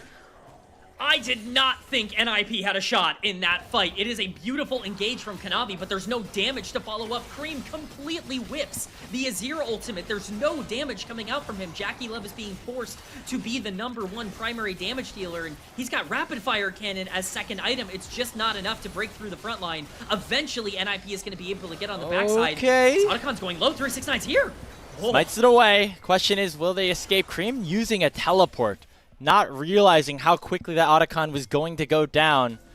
So just a waste of that. Let's take another look at this fight. Yeah, I mean, this looks so good for TES. This engage is as dreamy as it gets for any Skarner player, but look at where the damage is. Cream ends up dashing in, immediately getting stunned, flashes onto leave, and misses the ultimate. But at this point, you have no damage. Your Azir is dead, and your Jhin has to go out to ult, and so there's no follow-up. Your support Hong is already so low health. 369 is only there to zone out Solo Kill, while Jackie Love can pick up quite a bit, and this is a beautiful cleanse. Captain Jack coming in from leave. It's still one of those fights where you have to perform a bit better on the side of TES. It's an execution diff, and it ends up in NiP's favor. Dragon, as we saw, going over to Top Esports, though, in live. If Leave did not get caught by that, speaking of caught, Niket has been easily by the side of Kanavi as Jackie Love will pick up the first kill, but in goes Solo Kill. He's going to pick up the kill on to 369 before eventually dropping. Nio able to jump away. We still have Leave and Doinby at half HP. It's a 4v3 on the map. Jackie Love taken very low as Doinby and Leave going to now try to poke out Top Esports. It looks like the Dragon was secured by TES off of that play, but NiP at least able to get one back. Yeah, it's definitely a chaotic way to come out of a replay, but a lot of gold going over to the side of NiP. That gold lead that TES had established, it's definitely shrinking, and a lot of the gold's on the right places. You have 4 kills on the Nefiri, you have 3 kills on the Corki as they both start to hit their second item, close to their third item, Power Spikes. You know, 1.5k gold lead about onto Nio. We're going to see exactly how this ended up starting. It's just Niket walking forward alongside the rest of NiP and just getting bursted down. Kanavi feeling aggressive enough to go in. He just raw ults Niket and he's just dead. The Magnet Storm does come down, but at that point it's way too late in Solo Kill. Just 1v1ing the Gnar at this point on the back end. He's so close to being able to get another heal reset. If he does, that fight could look very, very different for Top Esports, but they are eventually able to take down the Crocodile, and 12-12, 25 minutes into the game, we've got a banger on our hands, Graves. Hey, we got the bot laners as our featured matchup, but let's show some love to the top side of the map here as well. 369 and Solo Kill putting on a clinic here in this game at number 3. Both top laners, the focal points of these major team fights in this game that could make or break the series in the upper bracket quarterfinals. I mean, talking about Solo Kill, right? I mean, just not even on the starting roster for this team at the start of the split for NiP, getting an opportunity when Shanji was replaced, going up against one of the staples here in the LPL, and he struggled a little bit in their first game, but I mean, since then has looked really good, both on the Yorick and then now on the Renekton. But now Niket might be caught out once more. Zenith Blade does connect, but he's bought enough time for the rest of his team to arrive. The Impale only landing onto the support, and it could mean that Hong gonna go down in a trade. So a 1-for-1 overall. You're gonna be happy about that if you're NiP, especially with the kill going to leave. Yeah, it's an aggressive trade once again for TES. It's Kanavi staying active on the map, but if you're going to do that, you got to trade 1 for 1. You know his entire team is around, and so it just is one of those plays where if you feel like the gold is better in your hands, then maybe you go for it. It's just very risky, and again, you've correctly highlighted it there, Grapes. The kill going over to Leave, that's perfect for NiP. The more gold this Corki gets, the harder it is for Top Esports to play Toynbee, though. My goodness. I mean, I knew he wasn't like in real threat, but like you see the damage and you're like, hold on. Could that potentially be something? Ends up not being really the case, as Toynbee will just go back to base. It does give Top Esports a nice opportunity to clear some vision on the top side of the map as NiP redeploys. But now we are looking at major objectives in 2 minutes. That Infernal Dragon would be very nice for Top Esports to pick up. But for now, the focus is the Baron, which Top Esports now have really good control over. It's a really, really risky setup for both of these teams. You definitely don't want to get caught out. The next fight could be the one that determines the entire game, as 369 just continues to absolutely punish Solo Kill in this side lane. He has been so strong throughout this game at being able to establish his tempo and forcing the team to react to him.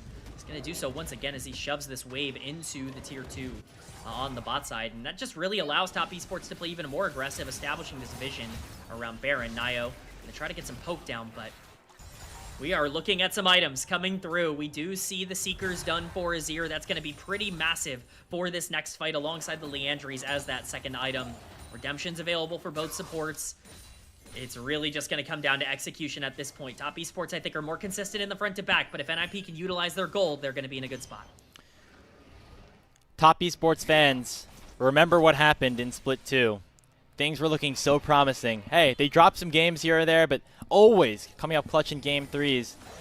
That didn't happen against some of the tougher opponents in the playoff bracket. A disappointing end, which ends up putting them in tough positioning unless they're able to perform well in this postseason bracket in terms of Worlds qualification. But TS think that they have the roster behind their superstar, their franchise player in Jackie Love. And they're going to look to maybe make a player on this Baron right now. Instead, just buying time for 369 to get another wave here under this bot lane tower, with Solo Kill always being forced to match, and he'll always be late as long as the priority remains in this way.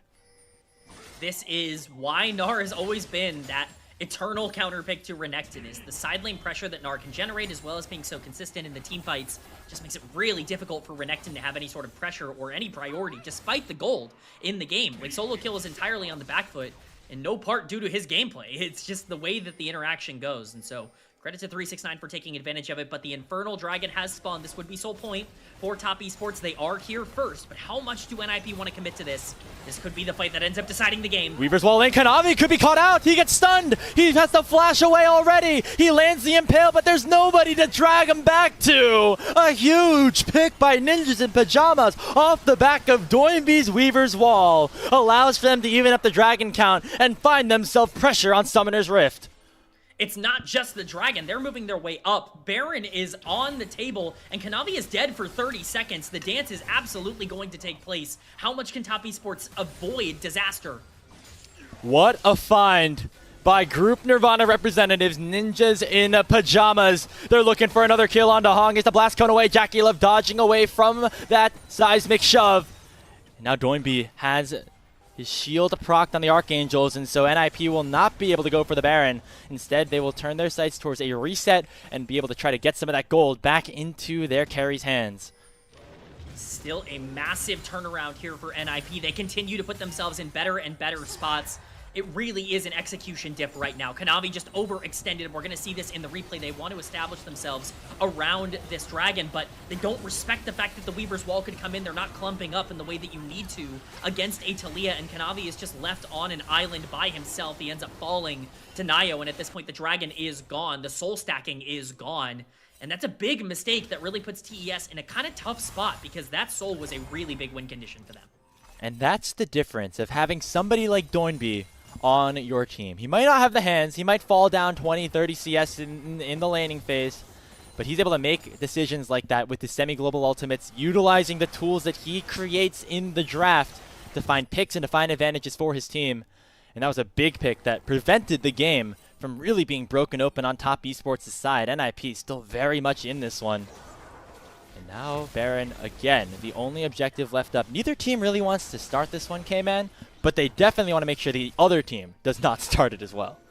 Yeah, you don't want to be giving over Baron for free. We've already seen how that can go in this series as another Weaver's Wall's coming out. Wall.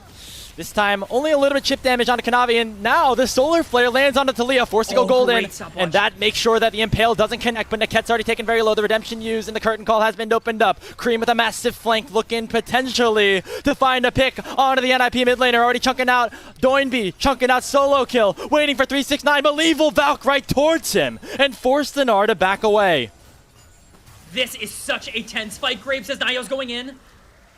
Oh, he's going to be able to back out. This is very, very back and forth. It gets very, very tumultuous at multiple points. They're still posturing. All ultimates could be available. Cream still has the shuffle. Leave has all of his rockets. Solo kill, Nio, all of these ultimates are still on the table. The dance will continue around this spot. But you know who it really comes down to? It's Cream on this Azir. He's got the gold lead for Top Esports. If he can find a way in, that could be huge for TES's chances. Here we go. Flash ulti divide all up alongside that hourglass for Cream. The deadly flourish lands on Niket, but there's no follow-up right now for Top Esports. All 10 members of this game around the topside river, because this Baron will make or break this game, could make or break this series, and it's TES that are once again returning to it. Continue to just dance and posture. They want to make sure they have the vision coverage. Doinby. They're trying to catch Doinby. Oh, that Impale was up in 2 seconds for Kanavi. If maybe he found it a little bit later. They're starting in. An opportunity to attack Doinby, who is without flash and without that Seekers himself. The Baron's been started up by Top Esports, but Nio is in the area, has his flash, has his ultimate, has his smite, the most important part. Niket with the 2-man Magnus Storm, finds the stun, but immediately Jackie Love's going to be able to take him down. Solo kill with the Sterix will keep himself alive. Solo kill will finally drop, but in goes Leave. He'll take down Kanavi, and Nio's able to burst down Cream as well. In they go on to Jackie Love. The curtain call canceled, and Nio forced to go invulnerable. 369 approaching Mininar form. The health bar still on Top Esports' side, but it's a 3-for-3 and the Baron still stands. Oh my goodness, Graves. It is so back and forth. There are so many things on the line. This could be the whole series, and we see that, we feel that in the effect that these two teams are playing with right now. A teleport coming in, as we do just see more pressure coming around. It's just going to be that spellbook Rel.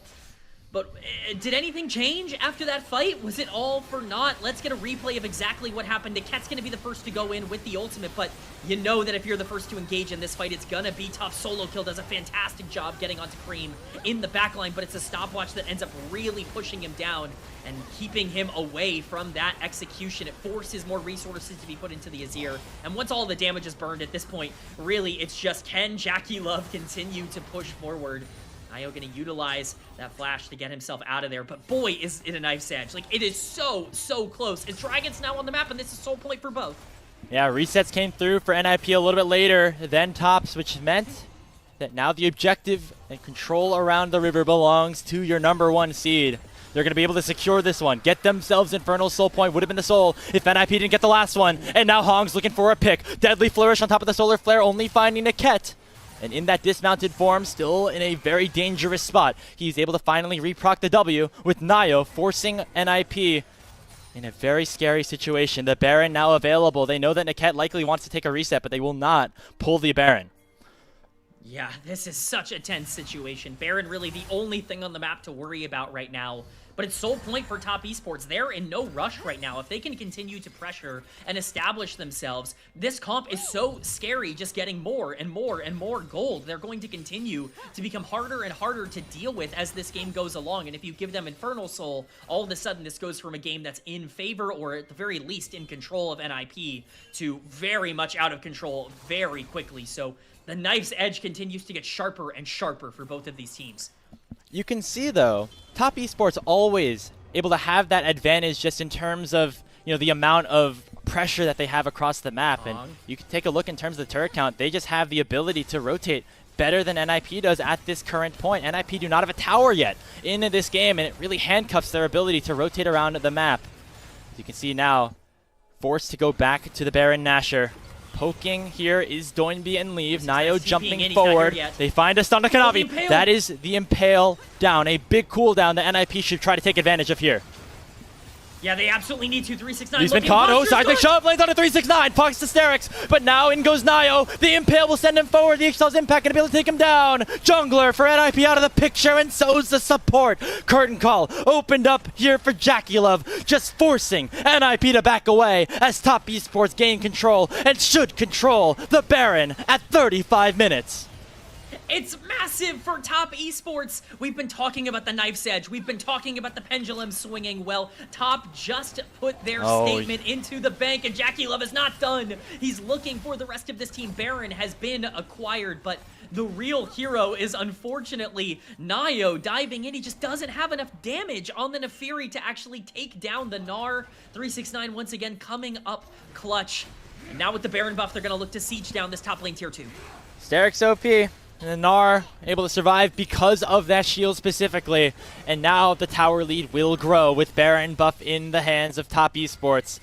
It's been a grueling back and forth contest, but it looks like your representatives from Group Ascend are in a strong position after this one. This is such a chaotic start to the fight. Kanavi starts by whiffing ultimate. Not a great way to start if you're a Skarner player. You definitely want to kind of rethink that. But 369 steps up so far on this Gnar, and he gets bursted down so much. And unfortunately, at this point, Nio is just so committed. He ends up ulting into 5. And there's just no way. There's too much health coming out on 369. The Hysterics, of course, being really beneficial in that regard. But the Rockets aren't going to be enough to secure the kill, and especially with the front line. Can't really break through. TES now, full advantage. How are they going to pressure it right now? They just want to push in that bot wave. Gold lead of 5K, 4 items on every single carry on Top Esports. Even Kanavi's got himself a Knight's Vow to make sure that everybody on his team is able to stay nice and healthy. As NiP running out of options right now in this game 3. He's going to have to be up to Leave on this Corki. Still in a good position to fight. Nio starting to fall off a little bit because the front line has really grown on TES's side. They're wearing purple for another 85 seconds, and they're going to try to collapse upon this mid lane tier 3 with Cream, as well as the bot lane tier 2 with the rest of them. They need to play go. safe here, Nio. Oh, look at the Impale onto 3. But here comes the collapse from Doinby. In with the Weaver's Wall a little bit sooner. But Jackulov's got the first kill on the solo kill. And Cream in with the Emperor's Divide. Just an exclamation point on a disastrous team fight for Ninjas in Pajamas. A quadra kill with the deadly flourish of Jackulov will send your #1 seed to match point. Kanavi impales a stake through the hearts of Ninjas in Pajamas, and Jackulov is there to pick up the remains. They are breaking down the base, they are breaking down the towers, and Top Esports are doing what they should have done all along. Pick up a much-needed victory here and send us to a Game 4 against Ninjas in Pajamas. 11-2-8 on Jackulov. He was a big factor in that last fight specifically. A quadra kill to wrap up that game. And for NiP, hey, they had their backs against the wall at that point. They knew that as soon as the Baron buff expired, if they didn't go for something, it would be Soul, and that would just turn from bad to worse. They tried to make a play. They had the numbers advantage momentarily, but it just was not enough, as Top Esports just were too strong at that point in the game. Really, I mean, it all comes down to, you know, NiP had an idea for what they wanted this draft to be. They said they wanted to establish pressure early, but they didn't have the scaling, they didn't have the comp, and you make one mistake, one small error down the stretch. In a game like that, you go a little too far forward on a dive if you're the jungler, you don't find the engage you're looking for, you can't break down 369, whatever it is, that just ends up being the game-shattering mistake. The dance around Baron was so intricate because one wrong move costs everything, and that's unfortunately the reality here for NiP. And again, we love the fight, we love the amount of you know, perseverance that this NiP roster has put together so far in this series against, again, the team that won the most games straight up in the regular season of Split 3. But Top Esports able to hold strong, and they now are one game away from advancing into the upper semis and having themselves a matchup with Weibo Gaming. NiP, man, they were making these fights close, and a lot of it came off the back of Doinby. Again, Leave had a great game as well, solo kill being the big difference maker in some of those fights. But NiP got outscaled a little bit, it seems. Gnar, Skarner, Leona, just too tanky for NiP to handle at the end of it. It's so sad, Graves. They played so well. They did so many good things throughout this game. So many strong plays. I think Doingby utilized the Weaver's walls, especially in the back half of the game, really well. I think Nio, his early game was excellent on this Nefiri, really utilizing that mid-game advantage. You have the, solo kill having the best game that he had all series long, and it just didn't matter. Leaf did 43,000 damage, but the gold graph, I think, says a lot, and I think 369's damage number says a lot for me as well. 40,000 on the Gnar. That side laning was so important, constantly taking so many resources away, and eventually creating a spot where TES just owned the map. Yeah, 369 on this Gnar. I mean, we saw the impact that he had in the side lanes, right? And that turned into even more in the team fights, but to me, the MVP was Kanavi on this Skarner, man. I mean, he got caught out a couple of times. That resulted in the game getting extended, but it was just a number of super impactful ultimates that resulted in top esports being set up for success in a lot of these big fights. You say what you will about Kanavi in this game, he certainly kept looking for plays. He was never scared to go in and try to find a 3 or a 4-man ult, regardless of whether his team was with him or not. He was definitely going to be looking, and you know what? That's the kind of mentality, those are the kinds of plays that win you the LPL, is you have to be willing to look for everything. You have to be willing to say, I can make this work. I trust in my team to be able to make this work. And the engages, the ults he was able to find multiple times throughout this series. You can pinpoint multiple 3, 4-man Skarner ultimates that just completely break open fights. This is one of them right here. 3-man Skarner ultimate that just completely breaks open everything. Unfortunately, Cream not quite able to follow up, but you're absolutely right. I think Kanavi's player of the game, and I think he really ended up kind of pushing TES forward here. As I say that, 369 had himself a pretty good one as well, now that I think about it. So maybe it goes to him instead, but oh geez. It's been a really entertaining series, to say the least, here between these two teams. I'm glad that NiP are putting up a fight. Really, any of these kind of lower tier LPL teams going into the playoff bracket, the fact that they're able to play these competitive series means that we're in for a hell of a postseason over the next 2 weeks and change. As again, just team fight after team fight here. Kanavi this time getting caught out. This was a big win where we thought maybe NiP were able to take control, but not so fast, says 369, says Cream here in this game. I mean, overall, it was a really back and forth one that ends up just barely going in the hands of TES. I mean, this fight is so chaotic, it's actually insane. Leave and Jackie Love both pumping out so much damage. Solo kill getting on the backline. Nio surviving until the end because of perfect use of invulnerability. This fight looked so good for NiP, but again, it just comes down to, can you kill 369? And you can't. Kanavi was brilliant in this fight. 369 was brilliant in this fight, and just ends up completely turning against NiP, even when they want to look again onto Jackie 11, when they want to get onto the AD carry. Who is it that comes up clutch? It's Kanavi with the 3-man impale to absolutely shatter any hopes for NiP to get back into this game. And you just have to give a lot of credit to TES. You can talk about the bad plays that they made for sure, but the good ones were really, really good. And I think that's the encouraging thing. It's okay to have, moments that are up and down every once in a while. If you can make superstar plays like that, you're going to be just fine. And so far, it has allowed for TES to get themselves, of course, to just in a position where they're 1 game away from winning this series and at least putting themselves in a solid position and probably prime positioning to get themselves into at least the world's qualifying bracket when we get to the end of the year itself. As for NiP, again, they need a little bit of help and they need to perform pretty well in this playoff bracket to have a chance to get to Worlds, which is, of course, their ultimate goal. And right now, it's looking a little grim, but still a lot of game left to be played. They are going to be on the blue side here for game number 4, and it worked pretty well for them last time around. And then in a game 5, who knows what could happen. So we're waiting our player of the game here in game number 3 of this series. Again, we think it's towards the top side of the map. 369 is my eventual guess, and no, it's going to Jackie Love. Oh. Deserved for him because of that last fight, I suppose, but both AD carries really brought it to the table. I think Jackie Love's positioning in this game was absolutely spectacular. Like, I think he was just always in the right spot on Jhin. I think he was really maximizing the damage he was able to output. You can argue whether or not Jhin is going to have the biggest effect on the game as a whole, but I certainly don't want to take anything away from Jackie Love's ability to play. He was excellent here in game 3. And yeah, Jackie Love, again, with another signature performance. Had a great one on the Yunara in game 1, now this time here on the Jhin in game 3.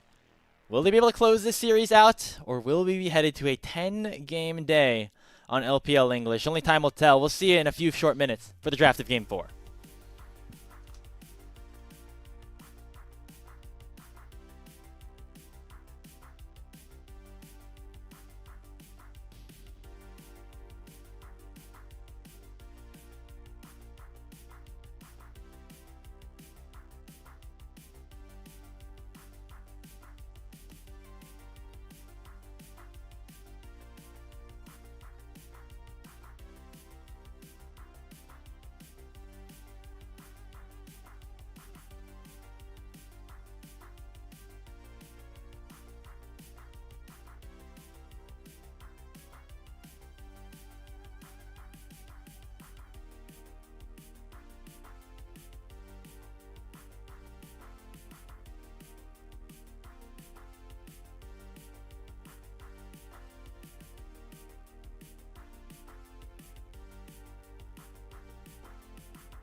Welcome back, everybody, to LPL English, where we have our 9th game of the day, 4th game of this series on the docket for you. Our final double header of the 2025 season, at least unless the gauntlet gets a little weird. I'm not 100% sure, at least for this playoff bracket, as Top Esports and Ninja Pajamas going into game number 4. TES at match point as they took game number 3, which is a very, very close affair. But overall, K-Man, it seemed like the team fighting for Top Esports just was a little bit better at the end of the day. Excited to see what NiP have to offer now that they're on blue side, what exciting pocket picks that they have, and what else Nio is going to be able to cook here in this series.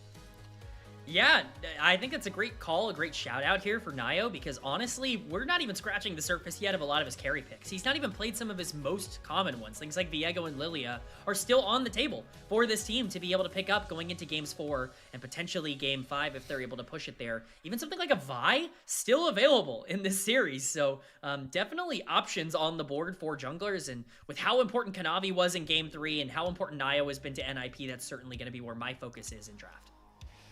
Yeah, and for Top Esports, hey, again, if you drop one game to NiP, it's kind of like, all right, whatever. Like we screwed up one time, let's move on. You lose 2 games, then you're like, okay, like how we're feeling about BLG, for example, right? Like if they lost a game to, and ended up being, in a pretty weird situation against JDG, like and drop once, you're like, this is fine, but dropping 2 games and having to reverse sweep, all of a sudden we're like, oh gosh, BLG, a little scared for what you're going to look like against Invictus Gaming tomorrow. And a similar story could be told about Top Esports, and just for overall consistency across the playoff bracket, depending on how this game and how this series does eventually finish out. Yeah, I mean, you don't want to get into concerning territory. You don't even want to try to enter the conversations if you're Top Esports. Again, it's fine to drop game number 2. You're okay feeling like, oh, Ninjas in Pajamas showed up today, but we were able to out-execute them. If you get into a position where you need to blue side against Ninjas in Pajamas, where you need to 3-2 and it's blue, like, yeah, I'm concerned. Like, this team should not be struggling against NiP. All due respect to NiP. I really do like them, and I think that there is a lot of reason to be respectful towards them. This is the opportunity for Top Esports to step up. I want to see more game 1, and I want to see less games 2 and 3. We wait for the champion select again. Blue side just continues to be so important, and now with some Fearless in the books, very curious again to see where priorities lie. The biggest thing that I've noticed here, K-Man, now we go into game number 4, support pool is really pinched in terms of hard engage stuff that both Hong and Niket love to play. You're now looking at things like Tarek at this point as being like big engage champions, and even he is more of that Warden style. So now we're in a situation where teams are going to be forced to adapt. Yeah, the only real other big one is Rakan that I believe is still left up and available for these teams to take. I don't imagine that's getting through the ban phase. I certainly wouldn't be letting it through at this point. But, I mean, Renata, Karma, these are also options as we do see the bans come out. Gonna seem pretty familiar, I think, to people who have maybe been watching the games. Galio and Poppy are going to be taken off the board here on blue side, and then the Rakan going to be taken off the board.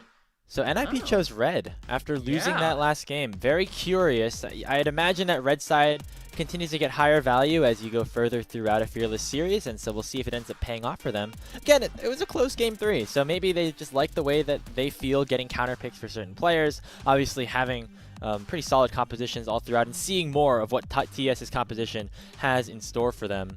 One thing that is on my mind right now is just the Senna and the Smolder. We haven't seen those 2 champions very much yet, 2 of Leave's best picks, but if you're an NiP, you really can't blind either of them. So you're in a situation where you're either like waiting for TES to pick something first, or banning something away into picking it, and that hasn't happened just yet. No, that has not happened yet, but Mbessa has been left through. There are a lot of things up. Trundle, I think, is notably still on the table.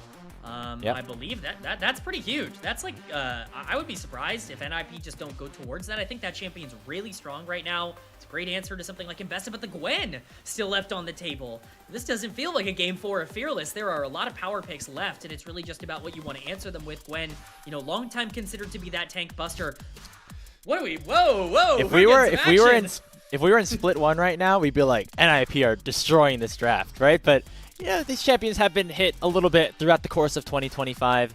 So has the Mbessa, obviously, particularly in the early game. So still a little bit left to figure out what exactly NiP's composition does look like, as just the top sides have been selected here. Looks like Top Esports going to just get Kanavi on something comfortable. This Wukong, of course, another one of those OP powerful picks that is still available. And there's the Akali as well. This has a great matchup into the Gwen, although I wouldn't imagine them swapping, but just individually Cream going to have a good time against solo kill in the side lane. Yeah, I was actually talking about this a bit off camera here, but I really wanted to see Cream's Akali in game number 4. That was almost exactly what I asked for, and I'm getting delivered it. Alongside the Wukong with so much setup, it's going to be the Orianna as the answer. These are very standard drafts, and really it's just the big power picks left available in Fearless that are coming off the board right now. I don't like this Akali, or I don't like this Orianna pick for Doingby. I really like the Akali into Orianna matchup. I think that oftentimes the Akali can just kind of get moving around the map, and especially because you have that playmaker like the Wukong to be able to skirmish with. You know, I'm expecting a lot out of Cream in this game, maybe to make up for some of the mistakes he made on the Azir in game number 3. They're giving him one of his signature champions. We'll see exactly how he's going to be able to capitalize. The Orianna is good into just like having 3 melees, I would guess, and you can have a nice ball delivery system with Nio, but still a lot of the composition left to be seen on TS's side. I think a Xayah ban would be great here for NiP, making sure that JackeyLove doesn't get anything super comfortable against a lot of that point-and-click lockdown, but instead targeting the Kalista, which hasn't seen too much play here in Split 3, but always a powerful pick, specifically in the early to mid-game stages here for somebody like JackeyLove, who's had so much experience on the pick.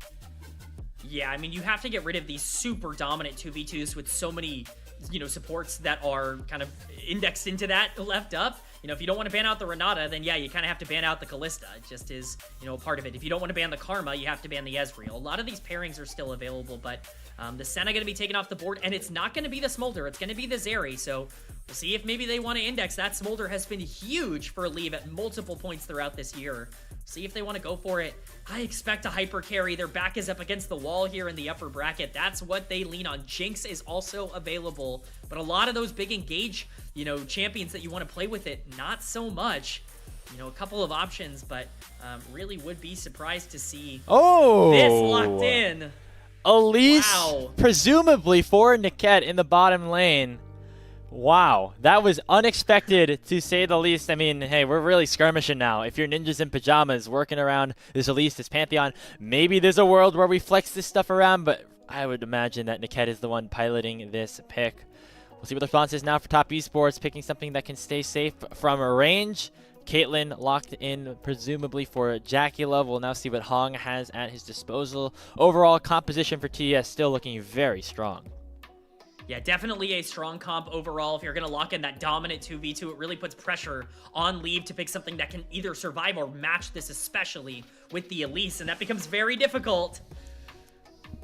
You just, I mean, you don't go, there's no way you could pick like a Smolder here. It would just get destroyed. I feel like have to go somewhat aggressive. I actually really like this Misfortune into the 3 melees, potentially. We'll see if this does end up getting locked in. It is a mobile, which could be a bit of a problem against Mbessa Akali, but does provide a lot of damage if he's able to be left untouched. There it is, Misfortune in for Leave to round out the composition for NiP.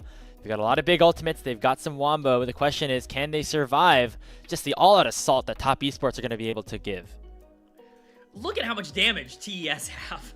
I mean, it's a ridiculous amount of engage and damage, but I think most notably for me, the range coming out from the Caitlyn and from the Karma, and, you know, the ability to, I think, really push and poke down a lot of these fights before they start could be a really big deal. I think on the flip side, you're looking at a mid-game power spike, as always is the case for Pantheon and Elise, but, you know, every Caitlyn team, I always talk about it, every Caitlyn team has the little, you know, dip and then back up in terms of how they want to end up playing. Their early game's going to be really strong. Their late game's going to be really strong. When you can start hitting the 3rd, 4th item, Caitlyn can really start shredding through. Once again, can you take advantage of that window where Caitlyn's not going to have a lot of, you know, avenues to be able to fight? Ideally, that's where Cream steps in, but it's really going to be up to the execution for both of these teams here, I think.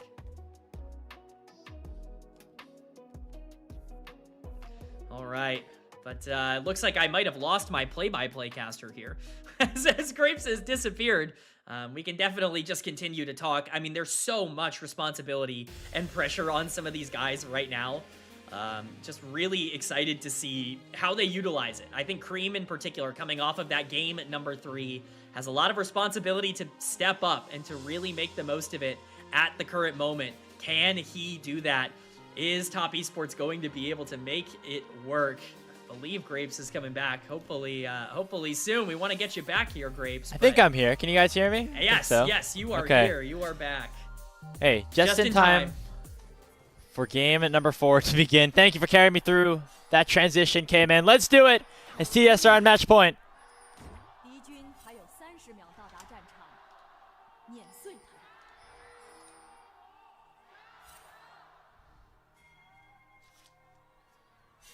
Crowd still roaring in Shenzhen. 5-man stack for Top Esports to start this game off, wanting to make sure they do not get picked off by a stray cocoon from NiP or otherwise. And they're going to be able to gain some nice control into this bottom side jungle. Yeah, this is a pretty standard setup here for any team with Caitlyn Karma.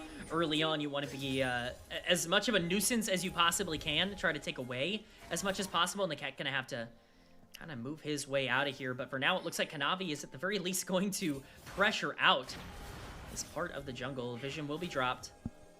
See what they want to do here. Seems like they still want to just keep going for things. I mean, look at Solo Kill. He's on the bottom side too. It's 5 members apiece on the bottom side jungle trying to defend NiP's blue buff as Top Esports start this one off. Solo Kills at half. The Mantra Q doing a lot of damage, but all of that for effectively nothing as everyone will retreat back to their original positions and Nio going to get his first start on the blue. Yeah, this is just a little bit of a benefit to Top Esports who just get a ton of damage down on Niket from this poke. Wow. The heal's going to get popped. Oh, This is a huge the lead to Ignite is cleanse. cleansed too. It's just the cocoon. You don't have any damage on top of that here for Niket. He took a weird angle, repelled at a strange time. And this is the start of a Caitlyn lane here, K-Man. It's going to be tough for Lee and Niket to play the rest of this one. You know, I don't want to, make any assumptions, but Niket has yet to play Elise in professional play. I mean, we can check. I believe he might have played it in the previous split, but either way, he certainly has not played it for this particular team. And, it's looking like it right now. It's looking like it's not particularly practiced for him, so we'll see if he can adapt pretty quickly and, pick things up because it's a pretty bad start overall for the bot lane. I mean, that's surprising to me that you would pick something like this that is not, like, something you've practiced a lot of. Because there was a lot of support still on the table, right? I mean, you didn't see the Caitlyn Karma lane, but, like, even into just, like, the Ambessa Wukong Akali, I'd imagine. I mean, I'm a Tarek believer. I think that champion would have been pretty good here. You're going to go on, like, a Bard. Who knows? But it seems like NiP have a very specific strategy here. But here comes Kanavi off of a level 3 gank, looking for Doinby. Electrocute procced onto him. He's down to about 300 HP, but should be able to live. Yep, it's just a little bit of a disruption coming in from Kanavi. He's just trying to really scout things out. He's going to take a look here on the top side and see that these camps are still up. Nio going to be walking down to his red, but Kanavi is going to get spotted on this ward. Very important to see that placed. So Kanavi's not going to be able to get much more. However, the bot lane looking very grim for ninjas in pajamas. Leaving Niket in so much trouble. And hey, you give Jackie Love Caitlyn just the smallest inch, he's already taken a mile and more. Yeah, the problem with this in particular is that you picked Misfortune Elise. Like, you did not pick a lane that wants to get shoved into tower and just farm and to not have pressure. This is really bad for this bot lane duo. Basically, all of their power in the early game has been completely neutralized. Doinby even making his way down towards this bottom side to try and help them out. They're going to overextend. They could potentially catch them out here.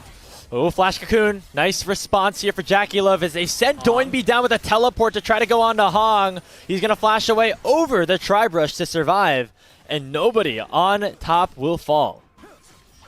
Yeah, it's a valiant effort. I think it's the right call for Doinby to try and bail out their bot lane as much as possible, but it's just difficult to really be able to capitalize on. Sakali is going to have even more time to start getting some gold, and like I said, at least from an individual perspective as an Orianna player, I don't particularly love the Akali matchup. I do think that especially paired up with the Wukong, you should have some prio in the mid lane if you are Cream, and for all the criticism we gave him for the Azir game in Game 3, and, at times in Game number 2, this is his signature champion. When you think of Cream, you think of the Akali.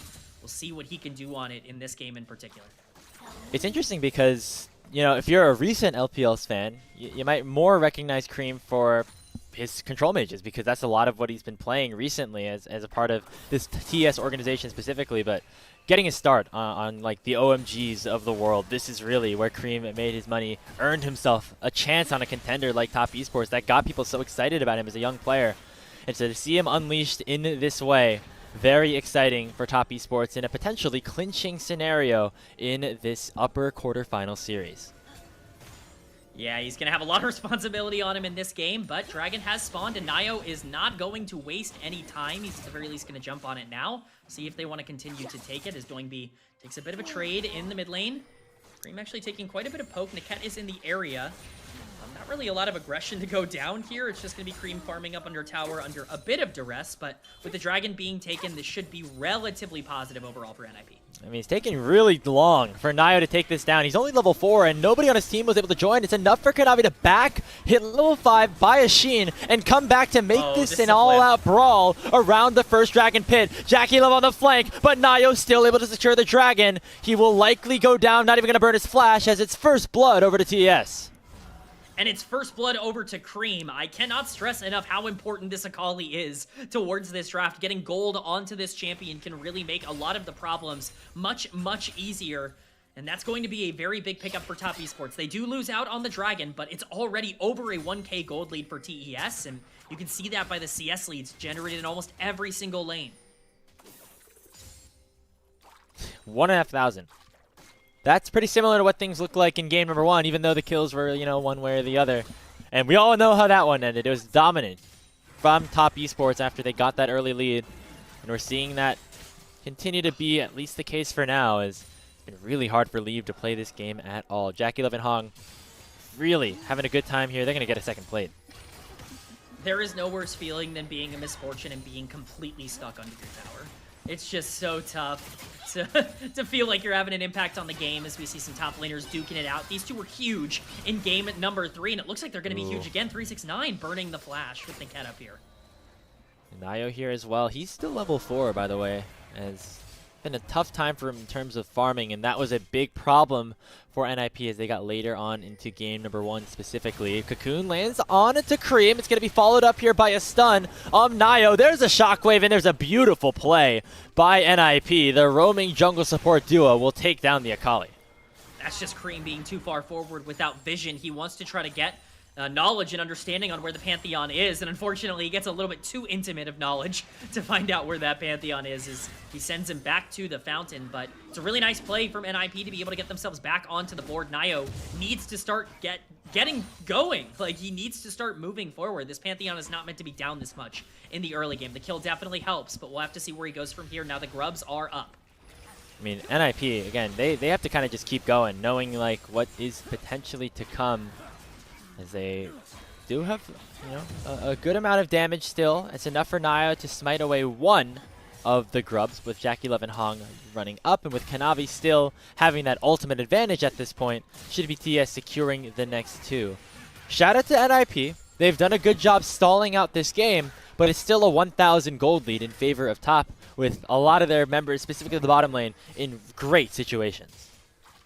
Yeah, and the thing about it is, like, yeah, they're doing a great job stalling out this game, but what does that mean for the game as a whole? When you look at your draft, are you happy to stall that out? Well, you do have Gwen Orianna, but you also have Misfortune Elise. Do you feel comfortable going into 5v5s later on in the game? I think you probably do around the 1 or 2 item spikes as we get closer to these dragons that are coming up, especially because you've got the first one, but you definitely can't be waiting too long. I think you definitely hit a break point here that, especially with the Gold League, Top Esports just gets back into control, with Caitlyn and Akali really becoming these big damage dealers. So as much as they are doing a good job slowing down the pace, they are eventually going to have to make a decision. No matter where Leave goes, he's got a wave crashing under his tower thanks to JackeyLove. Here comes a 3-man assault onto 369, though. The public execution goes on to Niket. The Cocoon only going to buy some space, as all the NiP wanted was to teleport out of Cream, and they do get it. And now Doingby gets some free reign on the top side. And Cream continuing to just output a ridiculous amount of damage. Nio's in danger. Okay, does not use a second proc of the R. Would have been a one-way trip without a flash, most likely. Cream just chunking out Nio, forcing him back to his camps, keeping the pressure on. NiP, again, they have some big ultimates at their disposal, but they got to get to a position first where the shockwaves, the bullet times, are actually going to hurt. Yeah, I mean, you've got that big wombo potential, but I think part of that has to do with the fact that Pantheon can kind of be anywhere, so you can set these things up. With that Grand Starfall on cooldown now at level 6, a lot of the playmaking tools that are available to NiP become a lot harder to pull off, or at least a lot more predictable to set up. So we'll have to see if they want to get creative in the way that they want to play around these objectives. At least for now, Top Esports continuing to grow their gold lead. Basically every single lane just generating a lead on their own, specifically this bot lane, where Caitlyn is really becoming a problem. Jackie Love, we highlighted him. He's been such a pivotal player for Top Esports this year. He's the MVP of the split, and he's certainly making it look pretty good right now. 30 CS lead, almost 1,000 in the bank, and that is just off of CS alone. Having a great time here into this game, and you can see here featured on the LPL broadcast as well, as Top Esports continuing to add to the pressure, picking up plate after plate after plate. We're going to get a third down here, then a fourth overall across the map. What is it? 7, 8 plates taken in the full tower at 11 minutes. That is so much gold just getting influxed into this Caitlyn, a whole 1k up. Again, no kills, no assists, no nothing. It's just map pressure that's been getting Caitlyn this gigantic lead. You know, we worry about Caitlyn in the mid game, and especially because you're looking at a comp that has a Pantheon, that has an Orianna and a Misfortune who can really kind of combo that off. If you're giving her these free, you know, gold advantages, she has Collector finished. Like, the fight right now, despite being at 12 minutes, a part of the game where it's supposed to be weaker for Caitlyn, is not anti-Caitlyn. You gotta be very scared of that if you're NiP. Results in Top Esports taking the first dragon as well. And NiP, you know, like we said in game number 1, as again, I feel like we're mirroring very similar situations at this point.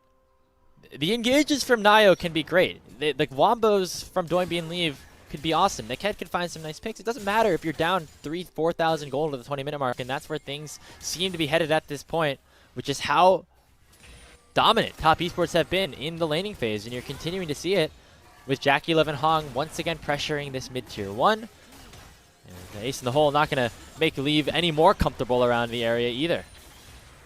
Yeah, this is such a brutal place to be for Misfortune. Down 30 CS, farming under tower, waiting for first item completion. I think the hope for NiP here is that you can get gold, and you can get gold on primary members. I think if they can learn anything from game number 3, it's taking Kanavi's aggressiveness and putting it into Nio. You know, showing him that it's okay to play really aggressive and to constantly look for plays. I think the more they look for, the better off this is going to be in the mid game here, especially as he's now finishes under Sky. Oh, Leave pops the barrier, but it's not enough. Jackie Love takes him down with double headshots, and will get another kill into the hands of Top Esports. Speaking of, Niket under heavy fire, as Kanavi gets Shockwave to keep his support alive. Doinby doing a good job protecting on the top side, but Top Esports continuing to provide just an absolute assault on all 3 fronts of the Rift. Things are going quite bad when Misfortune full channels a bullet time and you stand in it auto-attacking as Caitlyn. That's a lot of power for Jackie Love as he picks up that kill in the mid lane. This Caitlyn is starting to get out of control. You see the top laner starting to duel. Could actually be Solo something kill. pretty big. Dodges away from the public execution. Nio coming in as well with the Grand Starfall. Flashes on top of the Mbessa. Not many more tools of escape at its disposal unless the dashes do connect. Nio is taking solo but will survive. The shield gonna keep 369 up and healthy. And now solo kill forced to run. Hong flashes after him. Look at the Mantra Cube but will not find it. But Kanavi will find it all the same. Feats of Warfare secured. And it might be another one as well as Niket's now forced to flee. Doesn't have a flash. Doesn't have the repel. Certainly going to go down as 369 and Kanavi continuing the chase. There's the flash forward from the Monkey King, and Kanavi makes it 4-1.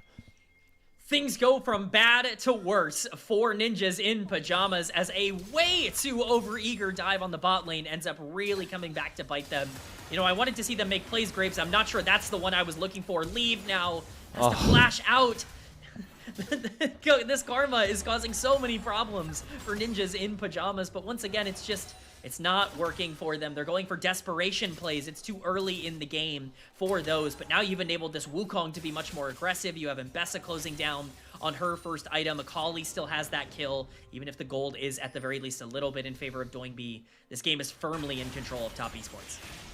And if you're NiP, you're saying, guys, we can scale, but if I'm in solo queue, this Misfortune is pressing the FF button about 20 seconds or so, so that's not the best position for them to be in at this point. A 3,000 gold lead opened up here for Top as your first place team from a group Ascend looking to have this one end in a gentleman's sweep.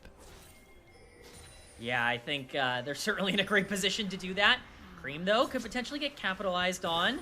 Teleport coming in. Teleport comes in from Doinby. He provides a really nice opportunity for the perfect execution of the second dash. Enough to Cream alive. And now Kanavi is fighting 1v3. One more crushing blow will take down Elise. And now Doinby is going to be under fire. Finally solo kill. Finds the kill.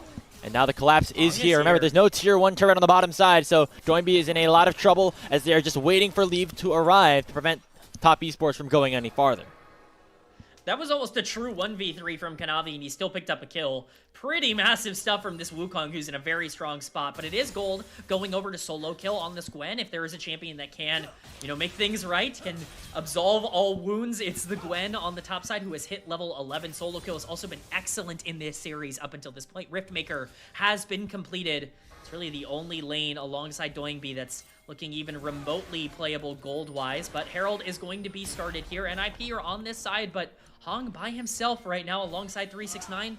Gonna be kind of forcing some concerning traits from NiP. Oh, Cocoon lands onto the Mbessa. Shield's gonna buy a little bit. So is the Eclipse. 369 with so many dashes. Able to keep himself alive. Hex Drinker and the Eclipse doing some big work as well. It's so hard to pick an Mbessa. It's the reason I think champions like Elise have kind of become a little bit less popular, is just this idea that, how do you get, forward progress? At the end of the day, it really ends up working because 369 has to burn resources, and now Rift Herald does go in favor of NiP if they can take some of that standing gold on the map, get it into the pockets of Orianna and Gwen, who need to be there to carry in the late game. That can be really nice for this team, but you need to make sure you can utilize this properly. Dragon is on the map as well, and that could be a big win condition for TES and even for NiP with both of them at one apiece. NiP just, they need some way to just get some gold into their carries' hands, and Top Esports aren't letting it come for free, as Cream will just take down Niket without even using the second proc of his ult. Gonna try to find it on a Doinby instead. The perfect execution, gonna try to take him down, but Nio gonna save his mid laner with the Grand Starfall, and Hong here as well with the tether. Nio looking aggressively, but he doesn't know that Jackie Love's on the way. Meanwhile, the Dragon going down. A Shuriken flip lands onto Nio again, and Cream is going to force Doinby and Nio back away. Cream is playing gutsy right now, and so is 369.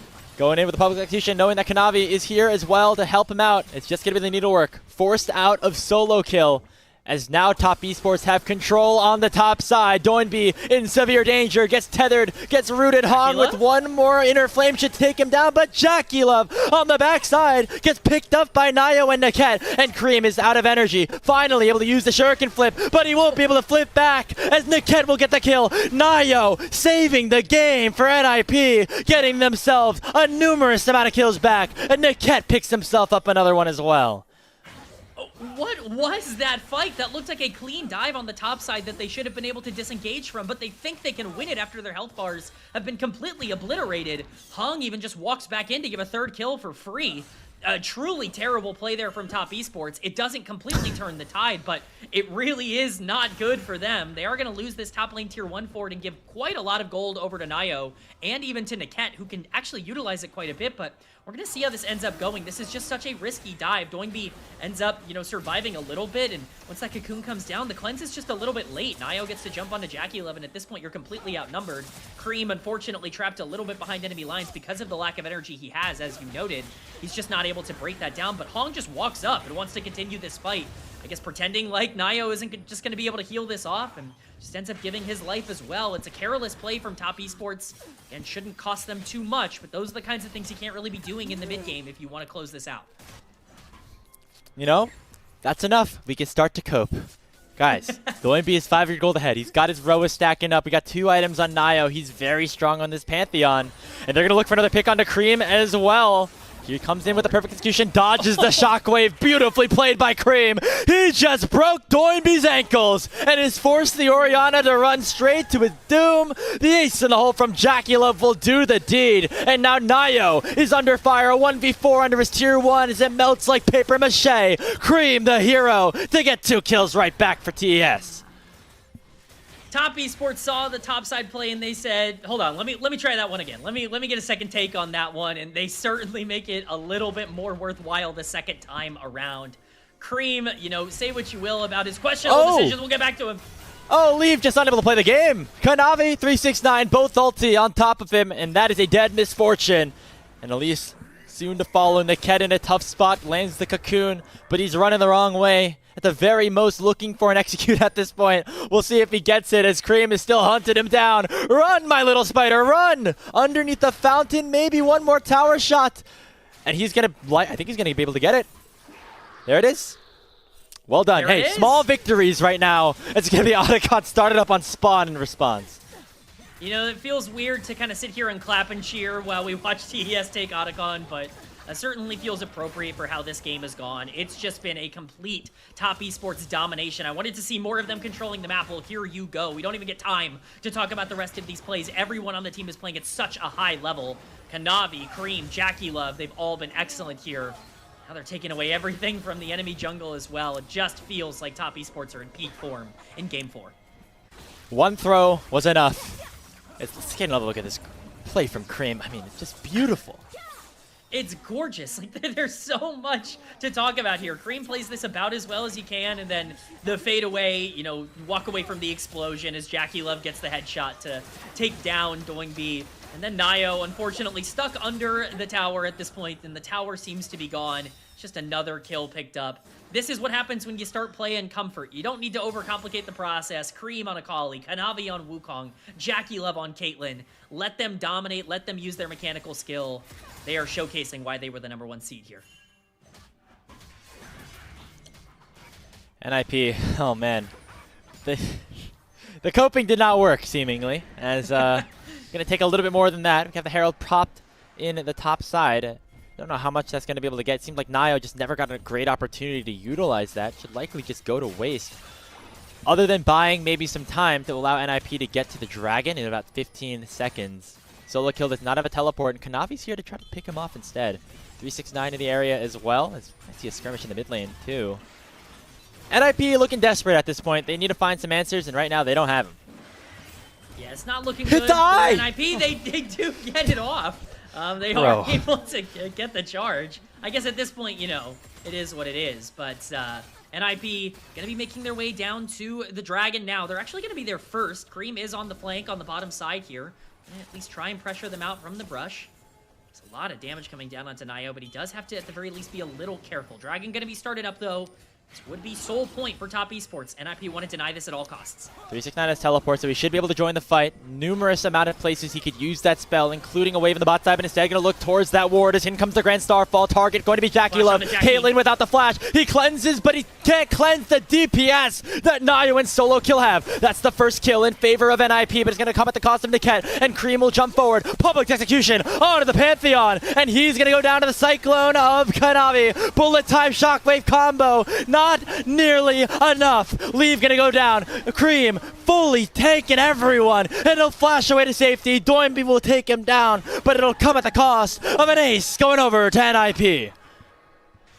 Top esports once again just proving that if you kill one of us, it only makes us stronger. All that for a drop of blood on Jackie Love. They burn everything to kill the Caitlyn, and after that, they've got nothing left to stop Cream on this Akali, and Kanavi on this 7-kill Wukong, who has been massive across the course of this game.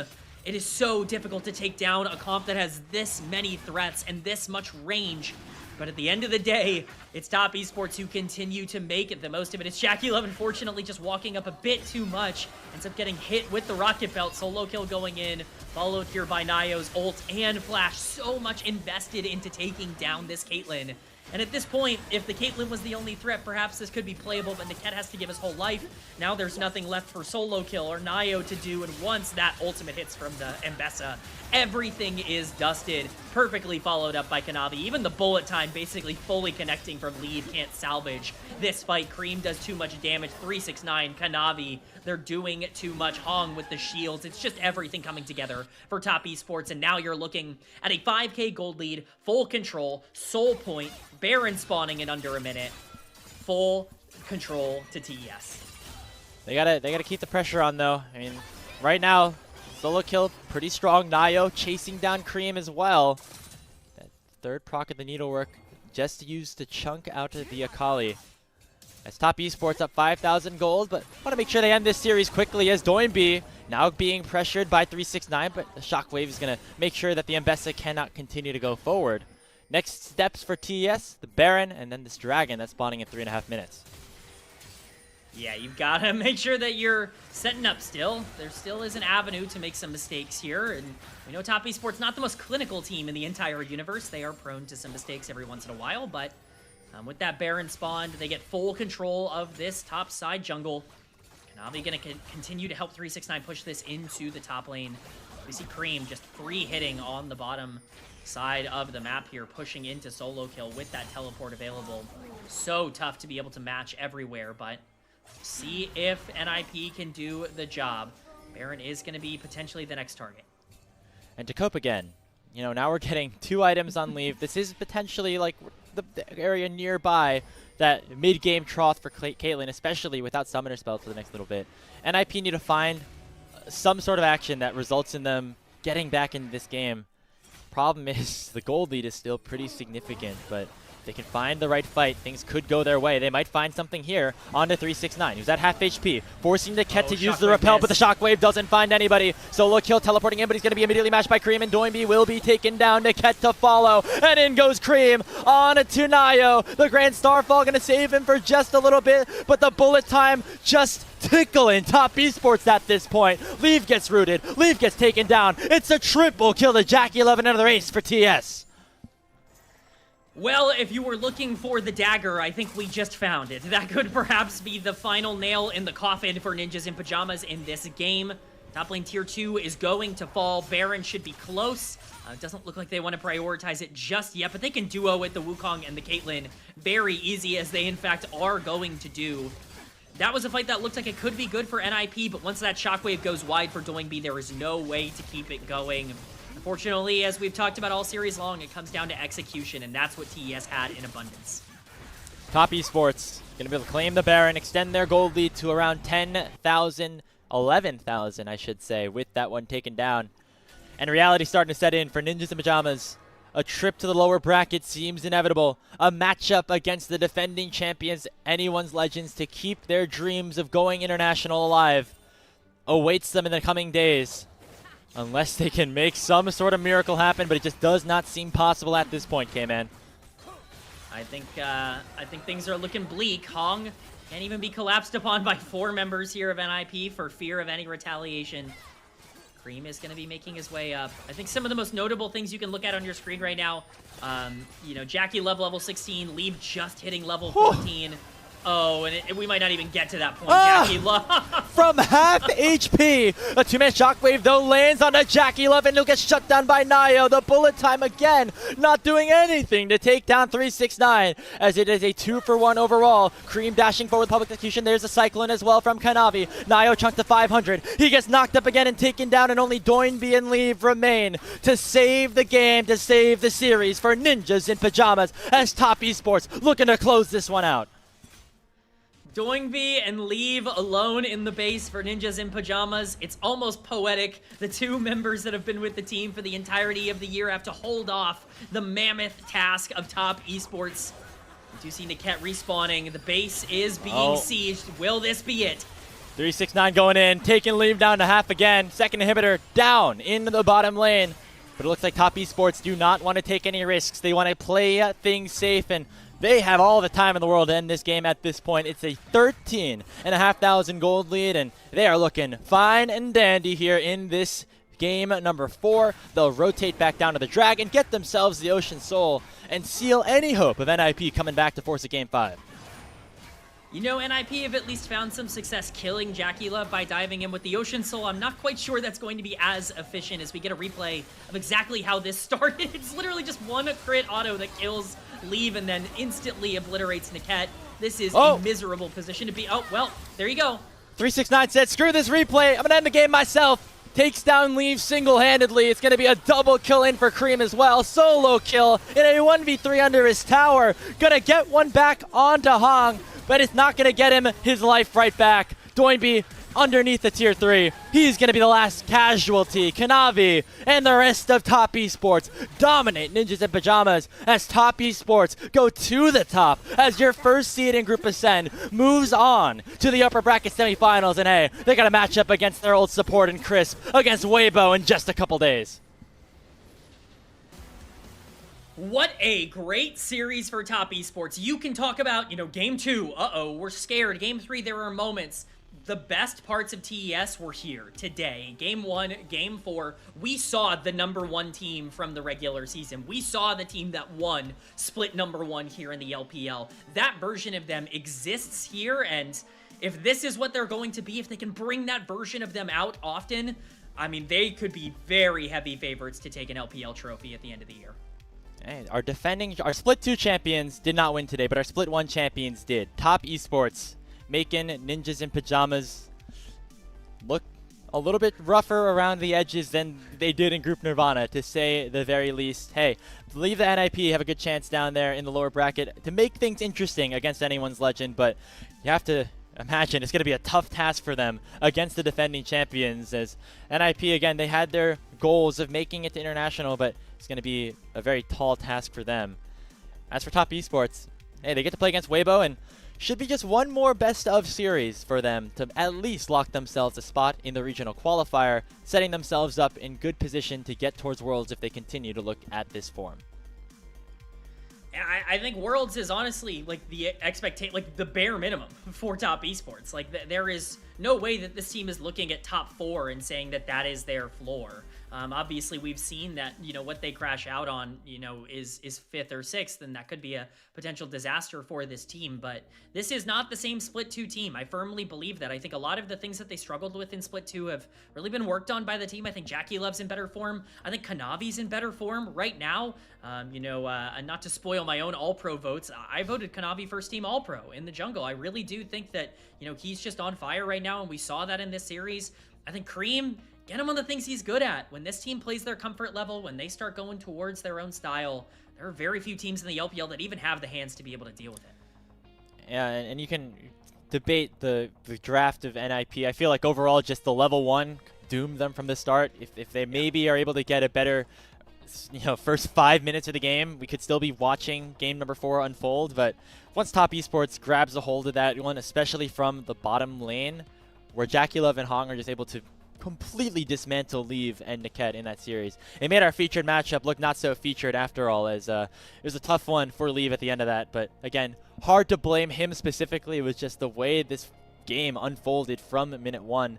And Top Esports, utilizing that strategy well. They got Jackie Love ahead, again, overall, playing so consistently throughout the entire series, and definitely in prime position to continue this run in what could be one of the last times we see Jackie Love in his true prime. And that's the joy of it, right? Is that you never really get a chance to see like the legends of the game like go out on their own terms. Like, I don't know what's gonna happen with Jackie Love. Maybe he plays for the next 10 years and he really cements himself as one of the greatest of all time. But all I know is that I'm so excited to watch him on this run. And if you want to talk about a player who stepped up today, Jackie Love was incredible. This was MVP Jackie Love. He absolutely lived up to the billing. You were absolutely right. There was no difference, or there was no conversation between our featured matchup. Leave was not on the level here today, and that really goes to show just what Jackie Love can bring to this team. That's the kind of upside that can get Top Esports over the hump, and hopefully we see it for more of the playoffs as well. Wait for the final stats and the like. Let's take a look at our updated bracket now that we're done with a 9-game slate on LPL English. Glad it wasn't 10, especially for our producer Kelsey's sake, as got a lot more games to cover here the rest of the way. I think it's 14 more shows to wrap up the season, both of the playoffs as well as the regional qualifiers. So you make sure to stay tuned for the rest of this. We're going to stay in the upper bracket going into tomorrow. IG against BLG going to be next on the menu. Invictus Gaming look very strong. BLG end up dropping a couple of games to JDG. And suddenly, with Beishuan back in, a lot of question marks around that team. And we'll get into that tomorrow, obviously. But again, going back into these highlights, Top Esports, with some of those inconsistencies we're seeing from other teams, could be the team to beat right now in the LPL. I really think you have to consider them that. And I know that that's not like the most popular opinion. Invictus, I think, has a ton of fans, and they're white hot right now. This team is not lost since, what, week 2, week 3 of the regular season against FPX, and they've really kind of run around and made a lot of plays. I think there's a lot of exciting players. The Shy, Rookie, all of them have really been excellent, and they 3-0'd EDG. I think you can make a strong argument that Top Esports is a better team than Invictus Gaming. Now, I think that they are the two to beat right now, but Do I think you can make a strong case that one is definitively better than the other? No. I think that they absolutely have to be considered within the same tier, and if there was somebody out there that would pick top esports right now, I certainly would not begrudge them for that. It's hard to say because there still are flaws and things that they have to work on, whether it's like finding the right fights and things like that. Obviously, NiP were able to take a game off of them in this series, and being able to draft the right ways, and you know, you can answer a lot of different ways as to the things that could be improved on for this team. But when they're at their best, Top Esports look like a dominant team in the LPL at the very least, and they definitely want to try to redeem themselves from the international performance they put up at First Stand at Lowell Park last couple of months, a long time ago at this point, it seems like. And they got a new support, they got, you know, some new mojo potentially, and they're looking very good, at least to open up the postseason.